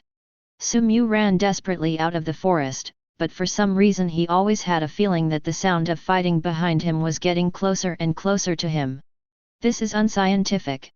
He decided to stop and look back. This sight almost scared Sumew out of his wits. The 2 sides who were still fighting deep in the jungle had arrived near Sumew at some unknown time. The 2 figures were chasing each other fiercely, colliding from time to time. Those were 2 Pokémon, fighting fiercely in mid-air. The strength of the two Pokémon was quite strong, and the shock wave from each collision of skills would destroy nearby trees. Sumew even saw a towering tree dozens of meters high, which was cut off in the aftermath of the battle. Sumew didn't dare to take another look, turned around quickly, and ran away without looking back. But for some reason, no matter how hard he ran, he couldn't get rid of the two Pokémon behind him. These two Pokémon clung to him like brown candy. Sumew is about to flail. He is not a mega or a real rookie, his physical strength is limited, he can't run anymore. Help me quickly. Who? A cold female voice suddenly appeared in his ears while running. The voice contained no emotion at all, and was as cold as a machine. If Sumew hadn't clearly remembered that the voice of his system was a male, he would have thought it was the system talking to him. Help me, I am Sabrina, the gym leader of Saffron Gym, and I have Team Rocket chasing me. Sabrina? Team Rocket? Sumew didn't want to get involved with Team Rocket, and besides, Rival, whom even Sabrina found troublesome, Sumew didn't want to get involved with. Sumew not only did not stop when she heard the cry for help, but accelerated her escape. Don't worry, Master Sabrina, I will find Miss Juncha to help you. Sumew is not a stupid idiot. He would not be so stupid to offend a Team Rocket member who has at least elite Pokémon for a strange Stephanie. Although Sabrina is indeed beautiful. Chapter 66. Sabrina wasn't angry when she saw Sumew running away. She just followed Sumew closely. Humph, if you feel tired from running, stop running. Stop and rest. Rest, you big-headed devil. Sumew felt that she was really miserable. He was just a passerby who didn't expect to encounter such an unreasonable disaster. His physical strength was slowly bottoming out. Sumew felt that his legs were as heavy as lead and he could no longer run. He gritted his teeth and made a decision. The member of Team Rocket who attacked Sabrina took so long to fail to defeat Sabrina, which shows that his strength is on par with Sabrina. With his Gengar, he has a good chance of winning Rival. To be honest, if she had a choice, Sumew didn't want to get involved in this fight at all. The longer Sumew stays in this world, the more he understands the terror of Team Rocket. If he has a choice, he doesn't want to offend Team Rocket at all. But there is no other way now, he is completely targeted by Sabrina. Since he can't get rid of Sabrina, he will definitely be involved in this battle. In this case, he might as well take the initiative. He began to use his spiritual power to find Sabrina's location and want to communicate with her. Hey, psychic? It doesn't seem to be the case, but it's a bit like it. Found it. Give me the information on Rival, and we will work together to defeat him. Haha, aren't you going to run away? Run? If he could run away, he would have run away long ago. Isn't it possible to run away now? Sumew estimated that the Rockets had also seen him. Sumew didn't think the other team would be kind enough to let him go after seeing him. The guy I was fighting was an executive from Team Rocket named Petrol. Petrol? This name is very familiar. If Sumew remembers correctly, this Petrol should be a character that has appeared in the game. Still a respectable person, Sumew's head hurt even more. Being able to leave a name among so many members of the Rockets shows that Petrol is definitely not an ordinary person. Sabrina didn't know what Sumew was thinking right now. To be precise, she didn't care. She continued, Petrol's strength is about the same as mine, but he has an elite-level Gentleman Crow in his hand. I don't have a good way to use it. The evil Gentleman Crow? Sumew is now convinced that Sabrina is the demon who wants to drag him into the abyss. Banjira is sleeping now. The one he can use is Gengar, but like the psychic type, the ghost-type Gengar will also be restrained by Gentleman Crow. If it weren't for joining forces with Sabrina, Sumew would have started to curse at this time. The sound of fighting behind him got closer and closer, and Sumew finally saw clearly the two Pokémon fighting. Alakazam, Gentleman Crow. Detective I. Only by knowing yourself and your enemy can you win every battle. Sumew did not dare to waste time and immediately used the Eye of Detection to check. Pokémon, Alakazam. Attribute Psychic. Strength, Elite Beginner Level. Potential, Champion. Pokémon, Gentle Crow. Attribute Evil plus Flying. Strength, elite beginner level. Potential, elite. Sabrina didn't lie to him, Petrol's strength was indeed not much different from hers. If the evil-type Gentleman Crow hadn't been too restrained by the psychic-type Alakazam, Sabrina could have taken care of Petrol by herself. Sabrina, if you know what's going on, hurry up and capture her, and I can still let you live. Petrol, who had been chasing after him, finally caught up. Petrol was seen wearing a black uniform with the Rocket's iconic R logo engraved on his chest. Captured without mercy? I should be the one to say this, right? My helper is here now. Sabrina is floating in the air, and it can be seen from her solation hair that her current contest condition is not very good. Help! Petrol chuckled, are you talking about this brat? Team Rocket is doing something, and if the brat knows what's going on, leave immediately. Sumew blushed like Petrol. If he could leave, he would have left long ago. What's more, now that he has been seen by Petrol, Sumew does not believe that Petrol will let him go. Judging from Team Rocket's attack on the gym leader of Saffron Gym, Team Rocket must be brewing some conspiracy. You must know that Alliance's gym leaders are equivalent to civil servants. Taking action against the country's civil servants is simply an act of declaring war on Alliance. Caught between Alliance and Team Rocket, Sumew has no way to stay alone. All he can do now is to join one of them. As for which side to join, all fools know. No matter how powerful Team Rocket is, they are nothing more than an evil organization that can only be suppressed by Alliance and can only hide in the darkness. Although after possessing Mewtwo, Giovanni's ambitions expanded to the extreme and he began to challenge Alliance. But Sumew, who is familiar with the plot, knows that Team Rocket's rampage is only temporary, and Mewtwo will escape Team Rocket and find freedom before long. At that time, what can the Rockets do to compete with Alliance? Chapter 67. There is something wrong with Sumew's brain, so she made the wrong choice. He ignored Petrol's words, took out the Pokémon ball, and summoned Gengar. This was his answer. Petrol's face didn't look very good. He originally planned to scare Sumew away, but he didn't succeed. He spoke contemptuously, but in his heart he still knew that Sumew's strength should not be underestimated. Just think about it and you will know. Sabrina ran to Sumew desperately for help.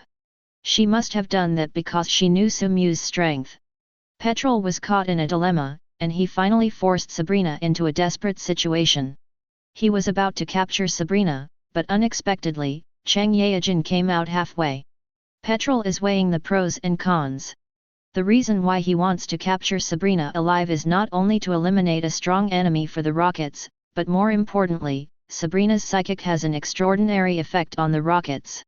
Mewtwo has been successfully cloned, but the new Mewtwo is still a little unfamiliar with the control of psychic. If Sabrina can be captured and taught Mewtwo the secrets of using psychic, Mewtwo's strength will increase rapidly, and Team Rocket will no longer dominate the world. It's a dream. Do you want to give it a try? Petrol was confused. Ah! Ah! Ah! The gentleman's crow called Growl urgently, interrupting Petrol's contemplation. As his own Earl Dervish Pokémon, Petrol quickly learned what Gentle Crow meant. Walk. The Gentle Crow sensed Gengar's power, and even though it had the upper hand in attribute, it didn't want to fight rival. No one who can become the Rocket's executive is a simple character. Knowing that rival's strength cannot be matched by his own, Petrol decisively chose to retreat. Neither Sumew nor Sabrina had any intention of stepping forward to block him.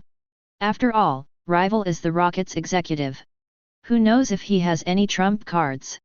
The most important thing is that Sumew didn't want to fight Petrol at all. He was completely forced to do so. Fighting against Team Rocket is different from fighting against other people. If Gengar is not careful, his life will be at risk. Once Gengar is dragged down by Gentleman Crow in the battle, Sumew believes that Petrol will attack him mercilessly. After all, his trainer is much easier to deal with than Gengar, who is difficult to deal with. Therefore, when Sumew meets Team Rocket, she always hides as far away as possible. Playing against rival, who attacks trainer at every turn, is really not a choice that a smart person would make. After the battle was over and it was confirmed that Petrol had left, Sabrina was no longer floating in the air. She removed the psychic from her body and slowly fell to the ground. Sumew finally saw clearly the appearance of the Saffron Gym leader at this time. Sabrina is not that old, probably a year or two younger than Sumew. She has long purple hair and Salation hair. She is definitely the most beautiful among beauties. The only drawback is that it is too cold. Perhaps because she had been floating in the air for a long time, Sabrina was a little unaccustomed to returning to the ground all of a sudden. She stumbled on her right foot and fell forward. Sumew was not far away from Sabrina. If she ran over as hard as she could, she should be able to catch Sabrina before she fell to the ground. Catch her? Sumew smiled. Throw her to death. Sumew felt itchy in her heart when she thought that she had offended Team Rocket's senior executive just by wandering around in the forest. If Sumew hadn't offended one party and didn't want to displease both parties, he would have started complaining. I let you down. Before landing, Sabrina used Psychic and quickly stabilized herself. After hearing Sabrina's words, Sumew's heart trembled. Can Sabrina read what he was thinking? Don't worry, I can't read minds, but all your thoughts are shown on your face. Sabrina said coldly. Miss Sabrina, why did Team Rocket attack you? Sumew asked curiously. Sabrina frowned and said, I don't know very well. Petrol seems to want to capture me alive. If he hadn't had the intention of capturing me alive, maybe I would be in danger this time. By the way, thank you for saving me. Although the voice was still cold, Sumew could still hear the gratitude in Sabrina's heart. When faced with Sabrina's thanks, Sumew didn't know how to reply. After all, the main reason for saving Sabrina was out of helplessness. Master Sabrina, what are you going to do now? Sumew randomly found a topic and excused Sabrina's thanks. How to do it? Sabrina smiled. This was the first time Sumew saw Sabrina smile. Sumew felt the surrounding temperature drop sharply, and murderous intent radiated from Sabrina's body. It seemed that Team Rocket had really angered Alliance's supernova this time. If I remember correctly, the Rockets should have a lot of properties in Saffron City. Sabrina's Salation said. Sumew heard the implication of Sabrina's words. It seemed that Team Rocket was going to steal the chicken but lose the rice this time. Chapter 68. Yeah, I know Professor Oak. Don't worry, I will definitely cooperate with Miss Sabrina. It is my duty to eradicate the evil Team Rocket. After hanging up the phone, Sumew smiled bitterly. This Miss Sabrina really thinks highly of him. Sabrina returned to Saffron City and immediately reported the attack to Alliance. Alliance's upper management was furious on the spot. They didn't expect Team Rocket to be so ambitious that they dared to attack the gym leader. You must know that the gym leader is the mainstay of Alliance. If the safety of the gym leader cannot be protected, Kanto Alliance will become the laughingstock of the others. Alliance's upper management immediately agreed to Sabrina's request to know the power of Team Rocket in Saffron City. I need someone to help me. Who? Sumew. In this way, the innocent Sumew was dragged onto the pirate ship again. Woohoo, he just wants to travel quietly, he doesn't want to be a messenger of justice. Fortunately, this time he didn't work for Alliance in vain. Professor Oak had promised him that as long as he perfectly completed the task of clearing out the Saffron City Rocket team, he would help him apply for a suitable water Pokémon from Alliance. Great cruelty! Great cruelty! Sumew's heart suddenly became hot at the thought of having a big beast soon. I'm really sorry, Lord Giovanni, the mission failed. Petrol stood in front of Giovanni with an ugly expression. Giovanni didn't seem to care about Petrol's failure. He comforted him softly, don't take it to heart Petrol, it's just a minor setback. Lord Giovanni. Petrol looked at Giovanni with a moved expression. Not only did he lose punishment when the mission failed, but he also comforted himself that this was the man he was willing to pursue for the rest of his life. Go down, Petrol, by the way, throw away the Saffron City business. Yes. Lord Giovanni. Miss Sabrina, it's almost done. Looking at the red dots marked on the city map, Sabrina's face was filled with chills. She did not expect that Saffron City had been infiltrated by Team Rocket to such an extent. Well, there's only one place left. Although with the help of Sumu and Miss Juncha, Team Rocket forces in Saffron City were uprooted one by one, but Sabrina didn't look happy. The cleared Team Rocket were just abandoned ones. Among the people caught, there were very few gym-level trainers. The core members in Saffron City should have already evacuated. Sumu is not surprised at this. The Rockets must have had two skills to fight aliens for so many years. They will not just stay here waiting for someone to catch them. Sumu estimates that the moment the petrol operation fails, he had already arranged for the core members to retreat. After completing the cleaning work of the entire Saffron City, Sumu said to Sabrina not far away, "Thank you very much, Master Sabrina." Judging from the actions of the past 2 days, in fact, only Sabrina is enough for this operation against Team Rocket, and Sumu is not needed at all. In the past 2 days, Sumu has actually acted as a mascot and has been following Sabrina. Although Sumu didn't do anything, she got a lot of benefits. After all, she was Sabrina's appointed deputy commander of operations. She didn't do anything and got a big credit for nothing. This should be Sabrina's reward for Sumu for saving her. After this incident, Sumu's impression of Sabrina has changed a lot, influenced by the animation. Sumu's impression of Sabrina has always been a naughty child who easily turns others into dolls. Unexpectedly, she is still very understanding of the world. People who repay kindness easily gain the favor of others. The event is over, do you want to go have a meal together? Sumu suggested. He was given such a big gift, so it would be unreasonable for Sumu not to thank him. No, I'm going back to rest. After saying that, Sabrina turned around and walked towards the Saffron Gym. Sumu was about to take back what she had just said. Sabrina was indeed a naughty child who did not understand the world. Well done, Sumu. Sabrina said a lot of good things about you in the report, saying that it was thanks to you that we eliminated Team Rocket's influence in Saffron City in such a short period of time. Professor Oak praised. After hearing this, Sumu blushed. Thanks to him being the mascot for several days? Fortunately, Sumu was thick-skinned. He recovered quickly and said calmly, "This is what I should do, Professor Oak." By the way, Professor Oak remembered something. Do you want a water Pokémon that can be ridden? Coming, Sumu felt ecstatic in her heart, and even her voice became excited. Yes, Professor Oak. There is still a lot of sea in the Pokémon world. Without a water-type Pokémon that can be ridden, it will inevitably be a little inconvenient when traveling. Last time on the St. Anne's, Sumu was lucky because there were Team Rocket ships around, otherwise Sumu would have been blinded. Chapter 69. I have already applied for it for you. When you arrive in Rainbow City, just go to the Pokémon Center to get it. Thank you so much, Professor Oak. Sumu knows very well that the most precious treasure in this world is never wealth or various precious props. Pokémon is the most precious treasure in the world. Don't look at the Pokémon in Sumu's hands that always have elite potential and championship potential. In fact, Pokémon with elite potential are rare in this world, and elite-level Pokémon are the mainstream in this world. Sumu has long had the idea of catching a suitable water-type Pokémon. Along the way, he went out of his way to find a suitable Pokémon. Not to mention a Pokémon with elite potential, he was the only one to see a water-type Pokémon with gym-level potential.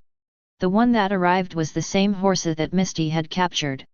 This is why Sumu was so excited after learning that Professor Oak had helped him apply for a suitable Pokémon. Produced by Oak, it must be a high-quality product. Sumu believed that as Professor Oak, he would never be able to publish a book on a normal Pokémon. Sumu conservatively estimated that the Pokémon had at least gym-level potential, and if he was bolder, it might have elite potential. After receiving the good news from Professor Oak, Sumu was so excited that she stayed up all night. The next day, he walked into the Saffron Gym with dark circles under his eyes. Sumu did not encounter difficulties from the gym apprentices like others. Sumu had been staying with Sabrina these days, and the apprentices had known Sumu for a long time. "Mr. Sumu, you are here to challenge the gym, please come inside." After seeing Sumu, the apprentice said respectfully. Strong people are respected everywhere. Together with Sabrina, she completed Sumu against the Saffron City Rockets. She is naturally a strong person in the eyes of the apprentices. Under the leadership of the apprentice, Sumu finally met Sabrina. Today's Sabrina is completely different from what Sumu saw a few days ago. She is sitting on a huge golden chair, looking down at Sumu from a high position. Set against the backdrop of the environment, coupled with the influence of psychic, Sabrina gives people an unbeatable feeling. Is this the aura of the psychic who is said to be the strongest in Kanto? It's really eye-opening. But compared to Sabrina, Sumu is more concerned about the gold chair Sabrina is sitting on. He is thinking about whether it is pure gold or gold-plated. How much does it cost if it is pure gold? How much does it cost if it is gold-plated? Can he buy it in his lifetime? I can afford such a chair. In just a few seconds, Sumu's mind was filled with countless questions. Sabrina also seemed to notice that Sumu was distracted. She coughed slightly and pulled Sumu back from her random thoughts. After confirming that Sumu had come to her senses, her first words were, "Did you become a thief last night?" Sumu was silent. He did not expect Sabrina to ask such a question. This was not in line with the setting of a cold girl. Sumu was a little confused and didn't know how to answer. She couldn't tell the truth because she was so excited that she didn't sleep all night after learning the reward. Fortunately, Sabrina just asked casually and got to the point quickly, "Let's start the challenge. For the sake of our good relationship, you don't have to turn into a doll if you lose." "Thank you so much." Speaking of turning into a doll, last time Gary mentioned that he was almost turned into a doll by Sabrina. Sumu was a little curious about how Gary escaped from Sabrina's hands. "If you have any questions, just ask." This is Sumu's long-standing habit. Gary. Sabrina seemed familiar with the name, and she quickly remembered who Gary was. "Are you talking about the boy with the spiky head? I was originally going to turn him into a doll and play with him for a few days, but he said he was Professor Oak's grandson, so I let him go." Sabrina was expressionless. Said. Sumu almost laughed out loud when he learned the reason. He could imagine how aggrieved Gary felt when he was forced to tell his grandfather's name. It seems that Alliance treats Sabrina very favorably. Being able to let Sabrina act arbitrarily and Salation turning the challenger into a doll also shows that Alliance attaches great importance to Sabrina. If a normal person dares to attack the challenger like Salation, they will probably be disqualified as a gym leader the next day. Power Trip Rimazishi only dares to attack the challenger's Pokémon. However, Sabrina is also measured. Normally, she will only turn the challenger into a doll and let him go for a few days, so Alliance turns a blind eye to what she does. Without further ado, let's get back to the topic. The rules of the competition are 1v1, and both sides use only one Pokémon. Do you understand? It was similar to the rules of Normal's Gym Challenge. Sumu nodded. Then the game will begin. Sumu could feel that Sabrina seemed to be getting excited, and she seemed to be very interested in fighting Sumu. Chapter 70. Sumu is now a little confused about which Pokémon to use. Logically speaking, using Gengar is the safest, but taking out elite-level Pokémon in an ordinary gym challenge always feels like it's a bit overkill. While Sumu was still thinking about which Pokémon to use, Sabrina had already taken the lead in summoning Pokémon. "Come out, Banjira." Banjira? Pokémon, Banjira. Attribute Psychic. Strength, Elite Mid-Level. Potential, Gym Level. Looking at the system's evaluation of Banjira, Sumu finally no longer has to worry about it. The Elite Mid-Level Banjira is most suitable to be dealt with by the Elite High-Level Ivysaur. Although attribute is restrained, Ivysaur still has the upper hand in terms of strength. In addition, Ivysaur is about to evolve. It would be perfect if the evolution can be completed in the battle. What's more, real trainers fight against attribute. Go, Ivysaur! If you choose to fight against attribute like Ash, you will have to shout with Ash's blood boiling when summoning Pokémon. Ivysaur! Sabrina smiled softly. Seeing the smile on Sabrina's face, Sumu's heart sank, and he had a bad feeling. Ding, rival Banjira's strength is rising, and he is currently at the elite level. The system's cold prompt sounded in Sumyu's mind. If Sumyu hadn't been in the middle of a battle when he heard the beep, he would probably have cursed at the system. He trusts the system so much, and this is how the system rewards him? Sumyu's expression was not very good. He believed in the system too much and did not consider this unexpected occurrence. This time he made a mistake. Damn it! The sleepless night last night had a great impact on Sumyu. Normally he would not make such a stupid mistake. It shouldn't be a secret to him that Sabrina can enhance the strength of Pokémon. There was a scene in the anime where Sabrina used her psychic to briefly evolve Abra. Sumyu calmed down as quickly as possible. It was not the moment of despair yet. Even if he faced Yangjila with the blessing of Sabrina's psychic, his Ivysaur would not necessarily lose. He believed in his Pokémon. The Pokémon of both sides have been summoned and the trainer is ready. After receiving confirmation from Sabrina and Sumyu, the referee announced the official start of the game. As soon as the referee finished speaking, Sabrina's Yangjila launched an attack. This was the first time Sumyu fought against a psychic, and he soon understood the horror of psychics. Under the influence of psychic, Sabrina can communicate with her Pokémon mentally, which means that Sabrina does not need to give instructions at all, she can command Ujiro with just a thought. This is the scene on the field now. Sabrina didn't speak at all, Yangjila had already taken action, and a fantasy light was directed towards Ivysaur. Sumyu swore that he would never stay up late again. Staying up late made his reaction slow down by half a beat. Facing the Psy beam so close at hand, he had no time to give instructions. Bullet Seed. Sabrina is not the only one who can command Pokémon through telepathy. Sumyu, who has spiritual power, can also do it. When she realized that it was too late to command, she immediately used her spiritual power. After finally receiving the order, Ivysaur immediately opened his mouth and launched a violent seed attack on Psybeam. The two energies collided together and consumed each other. It didn't surprise Sabrina that Sumyu could command Pokémon without using her voice. She knew that Sumyu had an ability similar to Psychic. The fight continues, a contest that will surely shock others. The two sides of the battle have never spoken a word since the beginning of the game, and both command Pokémon to fight through their respective abilities.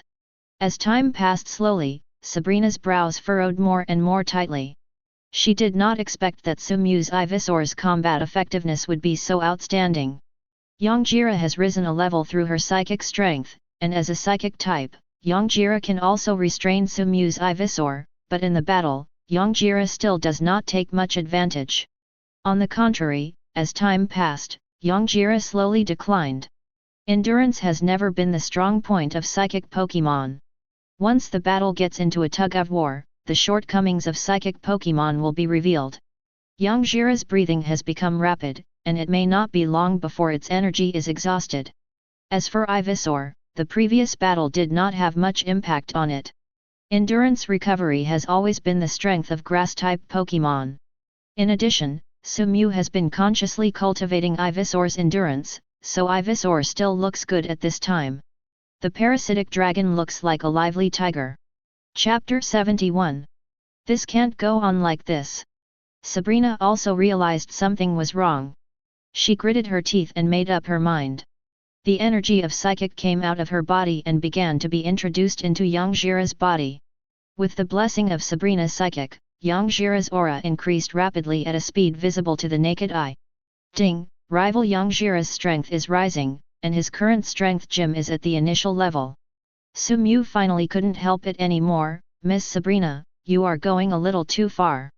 What else was there to fight for? He could just admit defeat. Sumyu's question did not make Sabrina's expression change at all. She hummed softly, I didn't commit any foul. It was 1v1 and I used only one Pokémon. Which rule did I violate? Sabrina's confident look made Sumyu hate it. Seeing Sumyu's angry look, Sabrina felt happy. She had not forgotten the last time she asked Sumyu for help in the jungle. Sumyu refused her without hesitation. Women are very vindictive. The favor had been repaid, now it was her turn to unleash her rage. There was another Psy beam, but it was not nearly as powerful as the last one. Ivysaur used all his strength with the bullet seed but failed to stop the Psy Beam's advance. The light hit Ivysaur's body, which was so painful that it almost crunched its teeth. After Banjira's strength improved to another level, Sumew's plan to have Ivysaur kill Banjira through defensive counterattacks was shattered, and he had to change his strategy. There is no other way but to try that trick. Use Razor Leaf after Ivysaur sleeping powder. Sumew thought silently in her mind. Powder all over the sky erupted from the red stamens on Ivysaur's back, and soon Ivysaur was surrounded by sleeping powder. It's useless. This was the first time Sabrina spoke in the battle. The powder has no effect on Banjira, who has psychic. Sabrina didn't say anything nonsense. All the sleep powder that slowly floated towards Banjira was blocked by it from the protective shield composed of confusion. The sleeping powder alone won't have any effect, and he knows this without Sabrina reminding him. That's why he wanted Ivysaur to use Razor Leaf. Banjira's confusion shield can block sleeping powder, but not Razor Leaf. The green scimitars in the sky all struck at Banjira under the control of Ivysaur. Is this your purpose? When Banjira uses Psychic to destroy the Razor Leaf, there will be no way to maintain the confusion cover, so that the sleeping powder can take effect.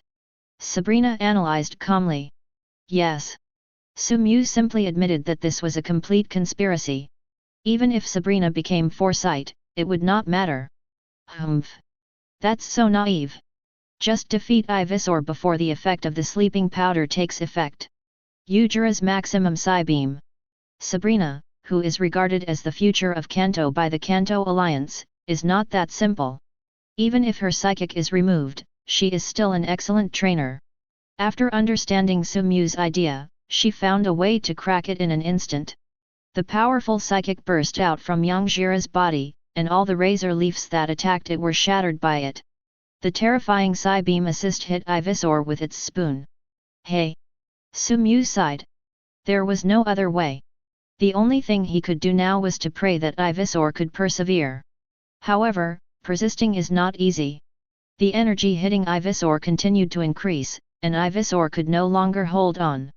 Just when Sumew thought defeat was certain, something unexpected happened. The miracle seed originally carried in the stamen of Ivysaur began to transmit energy into Ivysaur's body.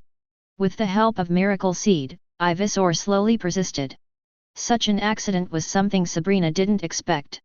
Banjira's contest condition, which failed to win Ivysaur in a short period of time, became worse and worse. Sumew could feel that Psy Beam's energy was slowly weakening. Yoongi's eyelids began to twitch while he was floating in the air, and the sleeping powder began to take effect. Damn it! Sabrina regretted that she was conservative. She should have directly upgraded Banjira's strength to the high level of the gym. Now she has no choice. No matter how powerful Psychic is, there is no way to cancel the sleep effect. Collapse. The duel was over when Banjira fell from the sky to the ground. You win. Sabrina's face didn't look very good. She originally planned to beat up Sumew, but she still didn't win the battle after cheating. It's strange that she was in a good mood. Contrary to Sabrina, Sumew is in a pretty good mood. Not to mention winning the battle, Ivysaur is also about to evolve. What ending could be more perfect than this?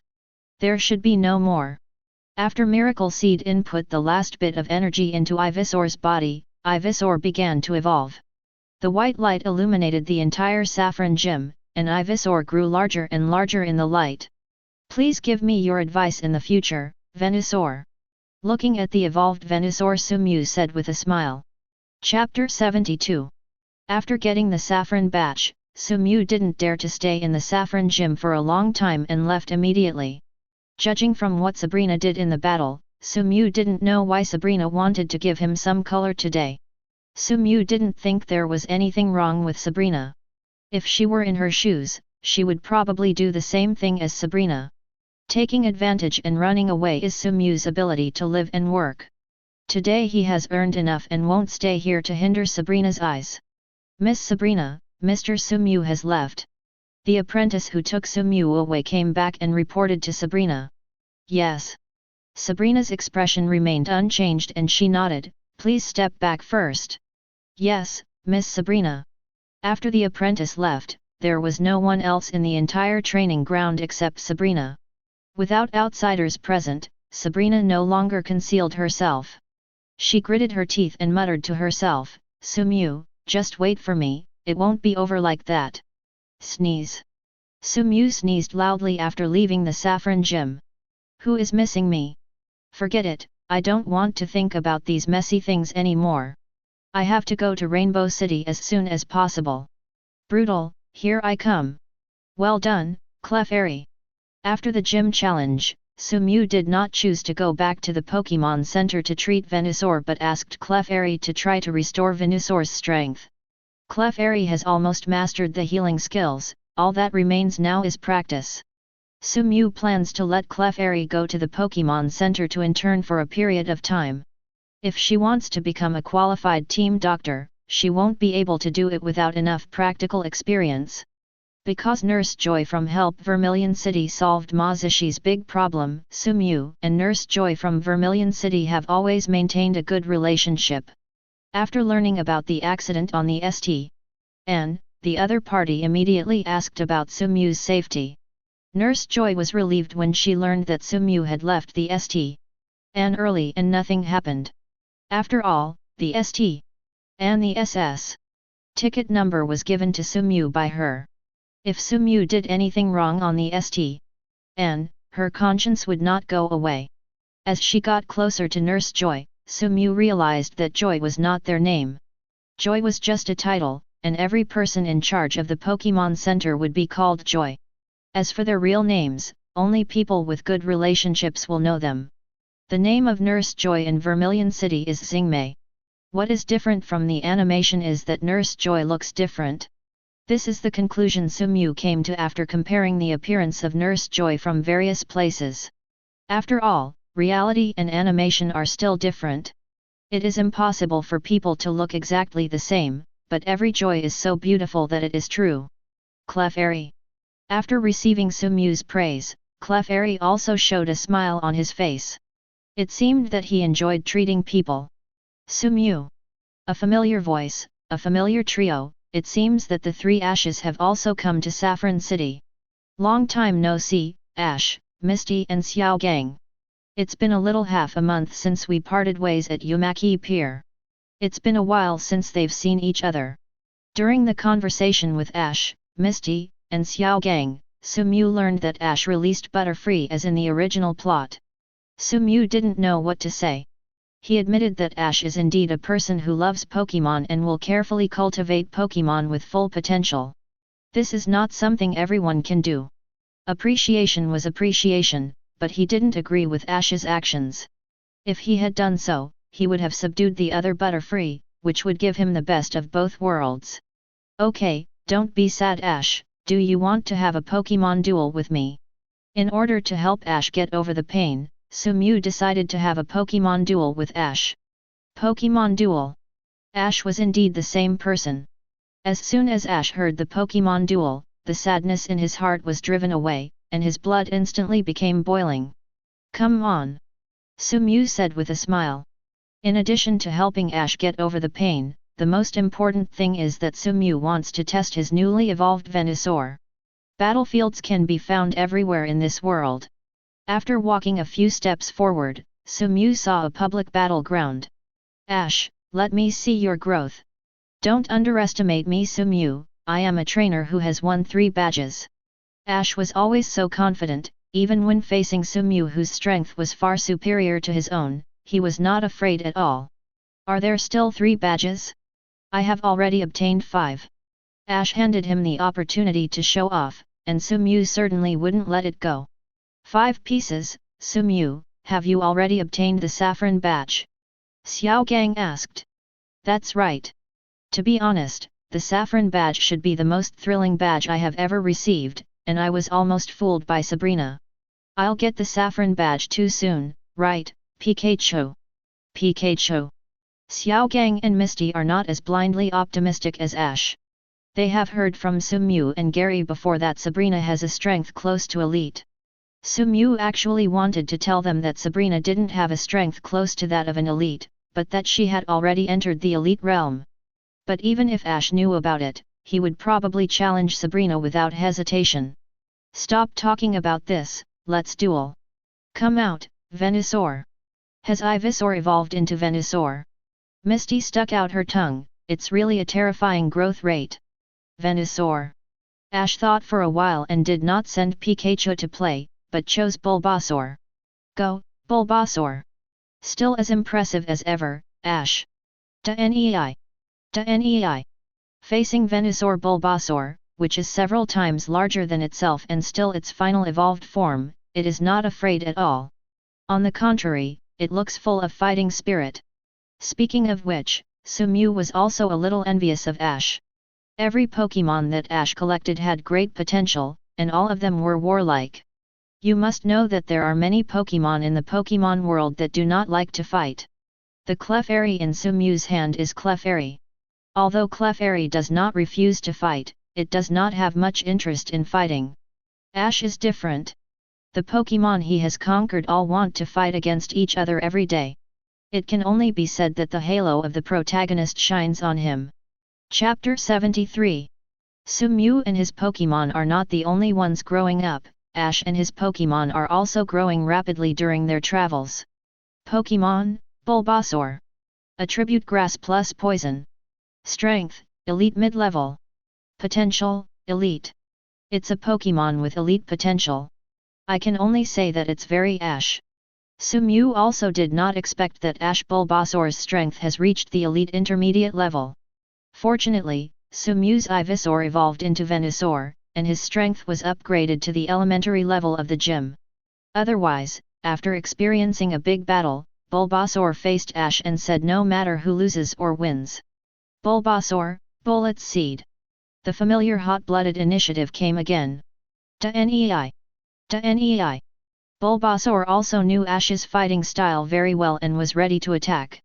As soon as Ash gave the order, green seeds were fired towards Venusaur like bullets. Venusaur uses Vine Whip to stop Bullet Seed. Sumew said calmly. He and Ash are both old rivals, so how could Sumew not guard against Ash's opening attack? Bana. Bana. After evolving into Venusaur, its size is several times larger than that of Ivysaur, and its speed has also become slower. Fortunately, Sumew has been training Ivysaur using Venusaur's training method, so the slowdown does not have a big impact on Venusaur. It stretched out a vine whip from its back that was nearly twice as thick as before, and struck hard at Bullet Seed. Unlike Venusaur's sluggish movement speed, the speed at which it swings the vine whip is simply staggering. As soon as Sumew finished speaking, Vine Whip had already swung out and hit Vine Whip hard. Bulbasaur's Bullet Seed hit the Vine Whip and did not cause any damage to Venusaur except for making some noise. After crushing the Bullet Seed, the Vine Whip did not stop but continued to hit Bulbasaur. Quickly avoid. Ash's magical skill, Quick Avoidance, finally appeared. Although Vine Whip is fast, everything is in vain in the face of magical skills. Bulbasaur's limbs burst out with powerful power in an instant, and he narrowly avoided Vine Whip's attack. It's so dangerous.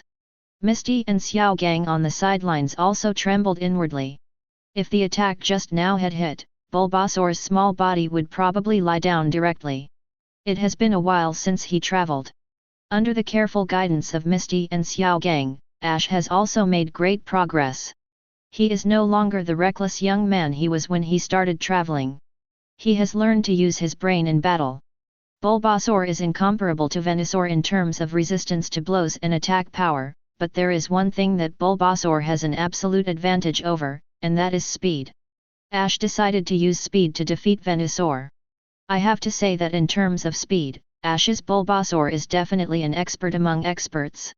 Its speed is so fast that it doesn't look like a Bulbasaur at all. Sumew also had a Bulbasaur. When his Venusaur was in Bulbasaur, Sumew was not as exaggerated as Ash's one. While moving quickly, Sumew even saw the afterimage. Ash's plan is still very effective. Once Bulbasaur starts running, Venusaur has no good way to deal with it.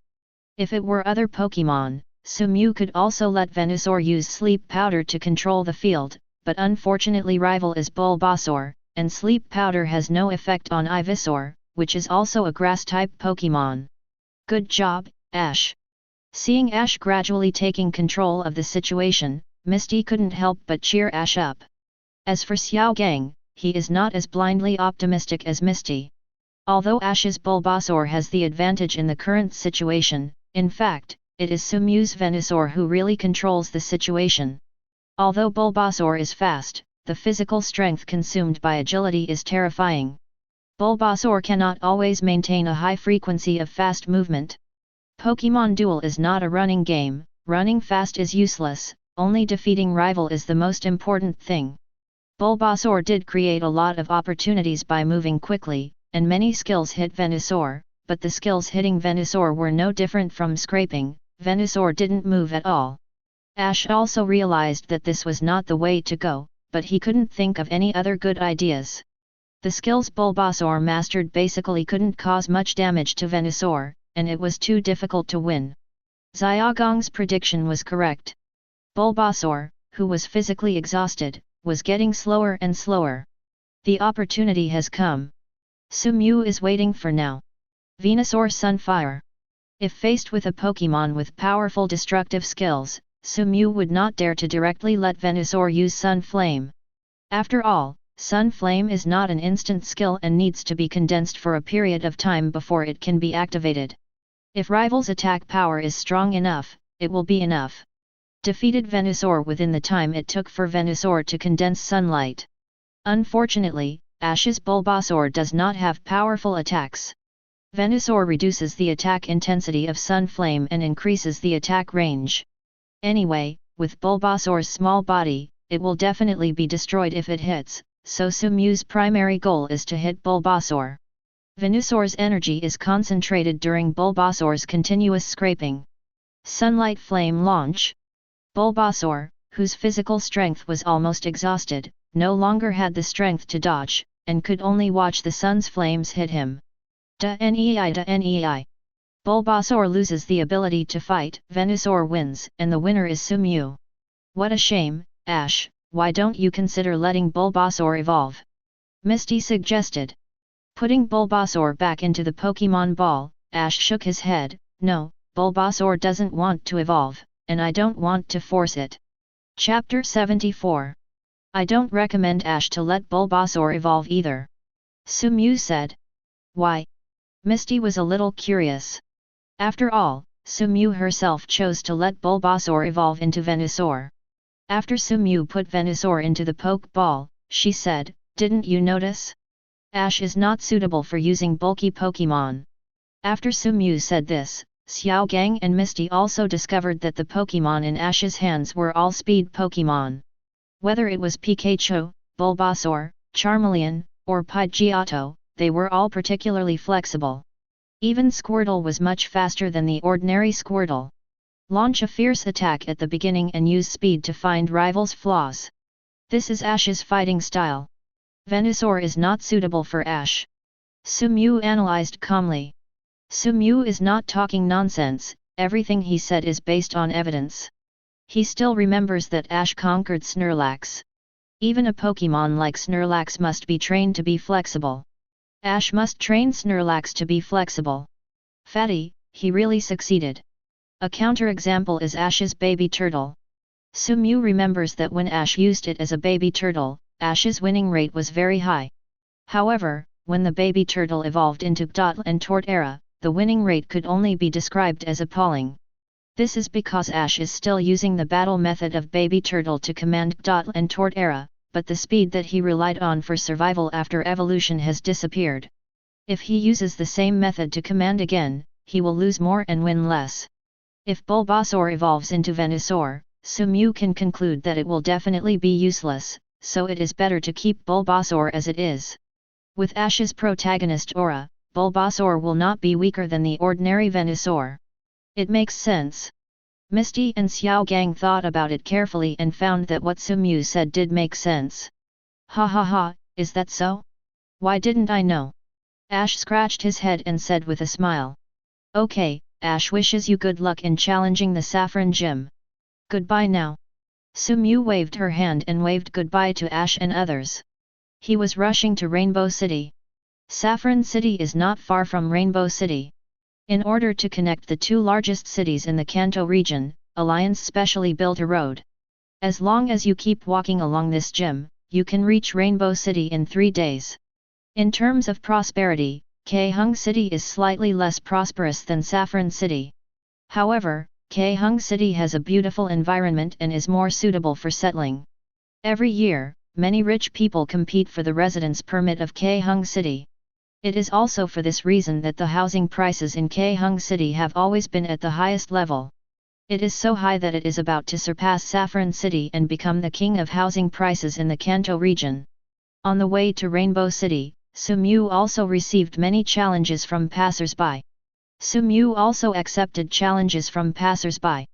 How could Sumyu refuse such a good thing that could not only increase Pokémon's combat experience but also make some pocket money? The continuous battles and victories made Sumyu, who had always been calm, feel a little swollen. Golem? Charmeleon, if you want to play, then it's up to you.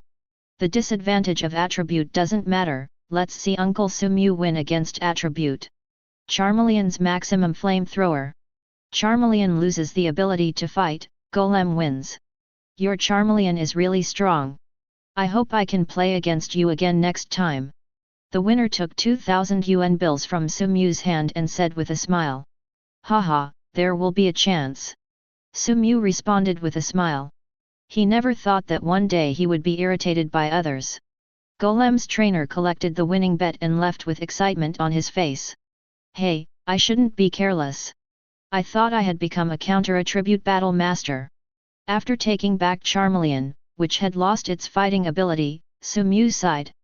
Continuous battles, coupled with Yanjila who used Ivysaur to reverse Sabrina not long ago, made Sumyu think that he had evolved into an inverse attribute master like Ash, but now it seems that he is still far behind. It is indeed not a good habit to underestimate the enemy, so we should learn from it. The golem that lost to passers-by was just a small episode in Sumyu's journey. It didn't take long for him to calm down and continue to move towards Rainbow City. Chapter 75. After arriving in Rainbow City, Sumyu originally planned to go directly to the Pokémon Center to pick up the Pokémon prepared for him by Professor Oak. However, after talking to Professor Oak, he learned that the Pokémon had not been delivered yet and he would have to wait for some time. When she learned that the Pokémon hadn't arrived yet, Sumyu was a little disappointed. After all, she had been waiting for a long time and rushed to Rainbow City without resting all the way. However, the Pokémon hadn't arrived yet. Sumyu must be lying if she said she wasn't disappointed. However, as an adult, Sumyu will not be able to wait even a few days like a child. Sumyu did not choose to challenge the Rainbow Gym in her free time, but planned to take a long vacation to visit Rainbow City. Now that we are in Rainbow City, how can we not go to the famous Rainbow Game Center? Rainbow Game Center. Sumyu got off the bus and suddenly became excited when she looked at the game center with a very conspicuous sign in front of her. Sumyu has not played a game for a long time since he traveled to this world. This time he finally found an opportunity and must relive his old dream. The first to third floors of Rainbow Entertainment City are game machines for ordinary players. The fourth floor and above are casinos and luxury venues, where only members can enter. Sumyu just wanted to play the game console this time. He was not very interested in the casino and luxurious places on the fourth floor. Besides, what if he is interested? They won't let him go there without money or a member card. Welcome. Sir, how many coins do you want to buy? When Sumyu came to the service desk, she immediately opened her mouth when she saw the waiter. He didn't expect to see the Rocket Trio here. Jesse and James, wearing waiter uniforms, squinted their eyes and had professional smiles on their faces, while Meowth squatted on the table and acted as a lucky cat. It seems that Jesse and James' memories are not very good. They did not recognize Sumyu, but regarded Sumyu as an ordinary tourist. This is not surprising. Team Rocket has only seen Sumyu once at the Pokémon Center in Jobin City. It is normal for them not to remember who Sumyu is. I want to redeem 1,000 yuan of game currency. After seeing the Rockets trio, Sumyu probably guessed that the Rainbow Game Center should be a Rockets property. But this has nothing to do with him. He is just a player who comes to play in the game center. Who this game center belongs to has nothing to do with him.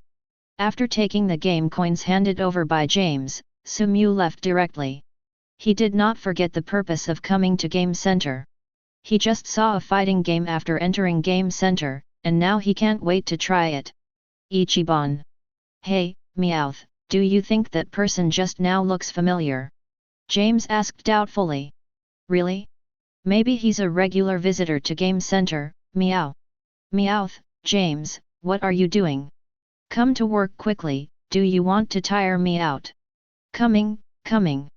After seeing Jessie getting angry, James didn't dare to slack off anymore and hurriedly ran to the front desk to continue working. Young man, you are crazy. Since you dare to challenge me, do you know who I am? An uncle in his 30s sneered at Sumu.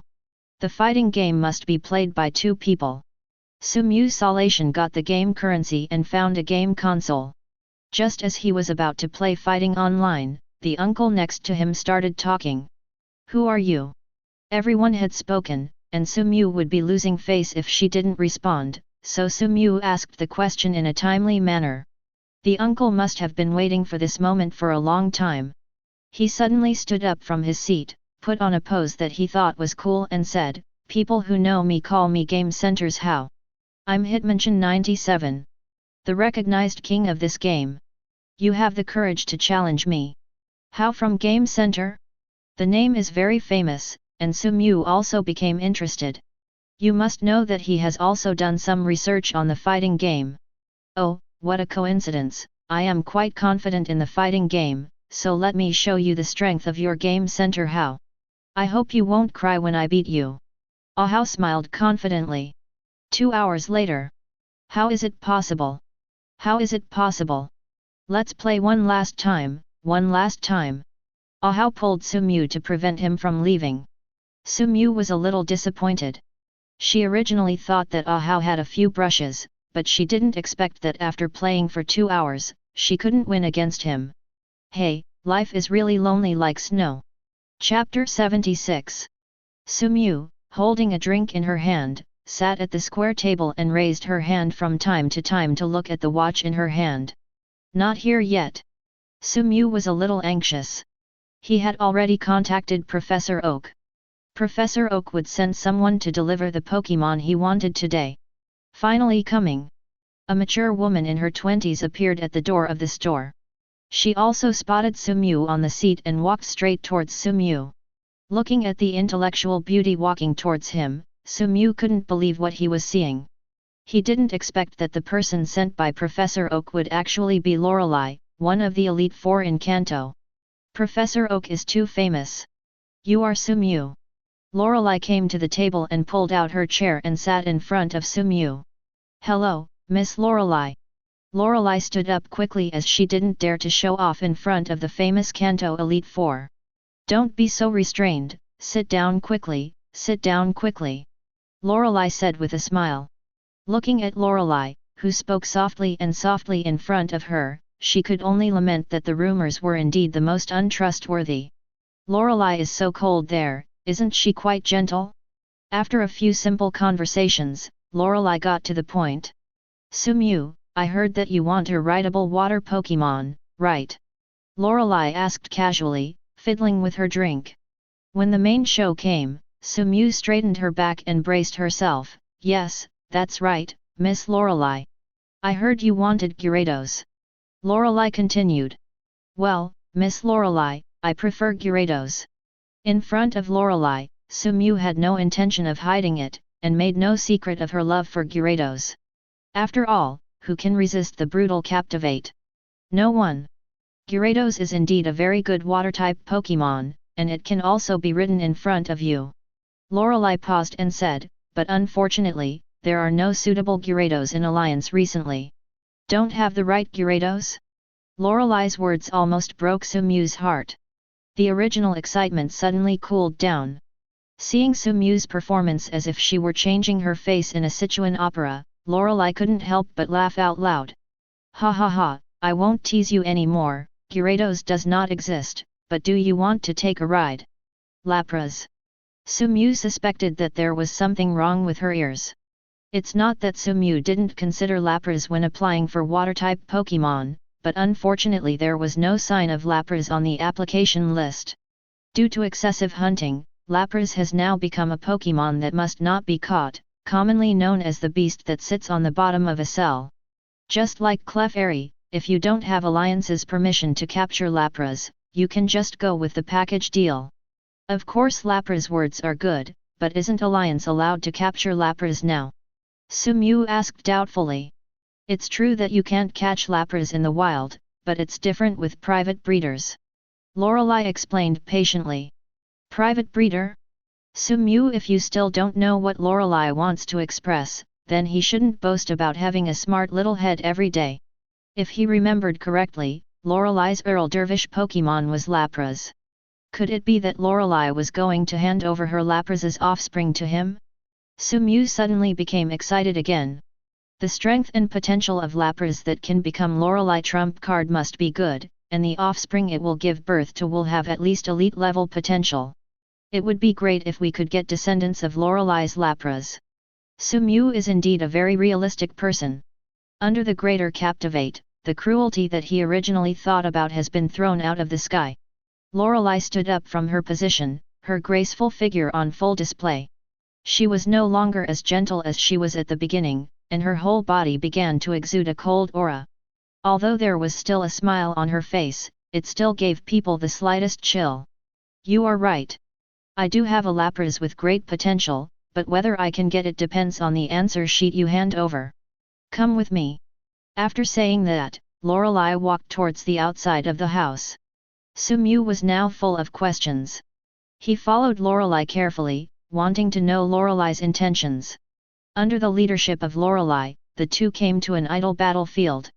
Lorelei has never been a person who likes to play riddles. After arriving at the battle site, she told everything directly. Professor Oak values you very much. After learning that you wanted a rideable water-type Pokémon, he came to me directly. Sumew suddenly realized that this was the reason why Lorelei came to him. Otherwise, as Lorelei Elite Four, how would she have so much time to personally send Pokémon to Sumew? I happen to have a little Lapras on my hands, and entrusting it to a trainer who has a just heart and enough potential is what I want to do. Okay, I think you should understand. I rescued Sabrina from Team Rocket. I believe you are a trainer with a righteous heart. Now is the time for you to show your potential as a trainer. Lorelei looked at the people in front of her with a smile. Sumew said. After talking for a long time about the Pokémon duel, Sumew didn't panic at all. He smiled slightly and said, I understand what you mean, Miss Lorelei. 1v1, the number of Pokémon that can be used is 3760. All the Pokémon on one side have lost their combat capabilities. The battle is over. In order not to be said that I am bullying the smaller ones, I will summon the Pokémon first. Come on out, Smoochum. There was a flash of red light, and a Pokémon that looked somewhat similar to the little human Stephanie appeared on the battlefield. Detective I. Pokémon, Smoochum. Attribute Ice plus Psychic. Strength, Elite High Level. Potential, Elite. Elite High Level Smoochum? Just within the range she can handle. Sumew believes that Lorelei must have known him well before coming here. The elite high-level Smoochum should be carefully selected by Lorelei to deal with Sumew.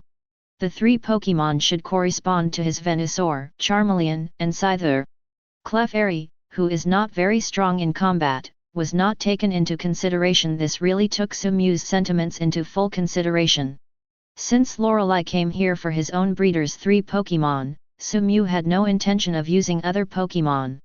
Besides, if Gengar is used, Sumew will definitely lose this game. Even if he can defeat the first Smoochum, can Gengar defeat Lorelei's main Pokémon? Sumew has no confidence at all. That being the case, then it's up to you, Fire Dragon. Chapter 77.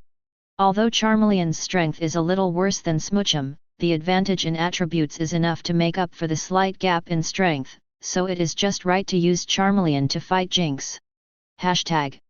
Charmeleon, who had just suffered a defeat not long ago, was full of anger and couldn't control his anger. Snarl looked ferocious as soon as he came on the field.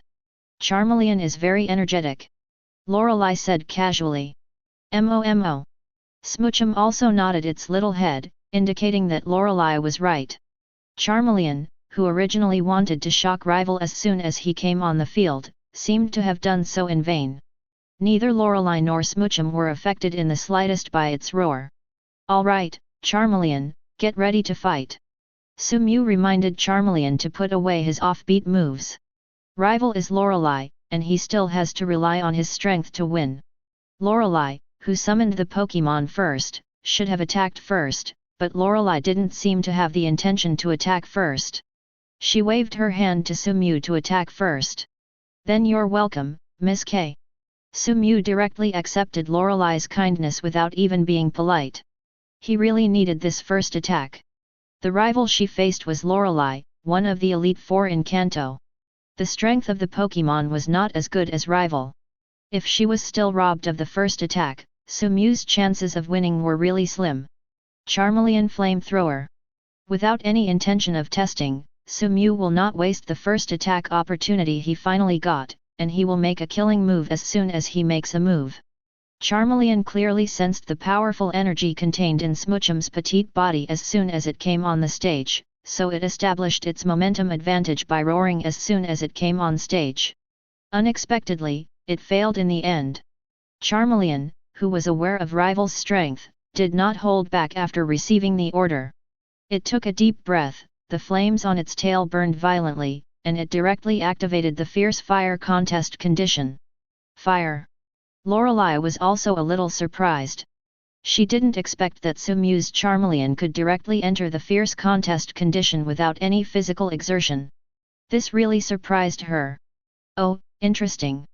I hope you won't disappoint me. Charmeleon, which activated the fierce contest condition, has entered the optimal contest condition.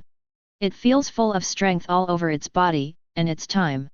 The flame turned into a pillar of fire and spit out from its mouth. The heat from the pavement directly raised the surrounding temperature. The flames that seemed to burn everything down did not put much psychological pressure on Lorelei. As an Ice-type elite, she encountered countless rivals who wanted to defeat it through Fire-type Pokémon along the way, but they all became her stepping stones. Charmeleon's flamethrower is indeed very powerful, but in Lorelei's eyes it's still far from enough. Smoochum uses confusion. A cold voice came out of her mouth, and Lorelei, who entered the battle contest condition, was no longer her usual gentleness, and her whole person became cold. A biting chill radiated from his body. Illusion?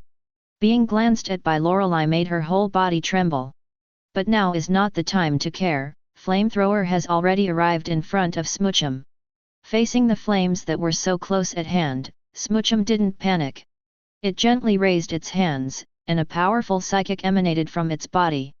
The flames made a sharp turn under Smoochum's control and rushed towards Elite.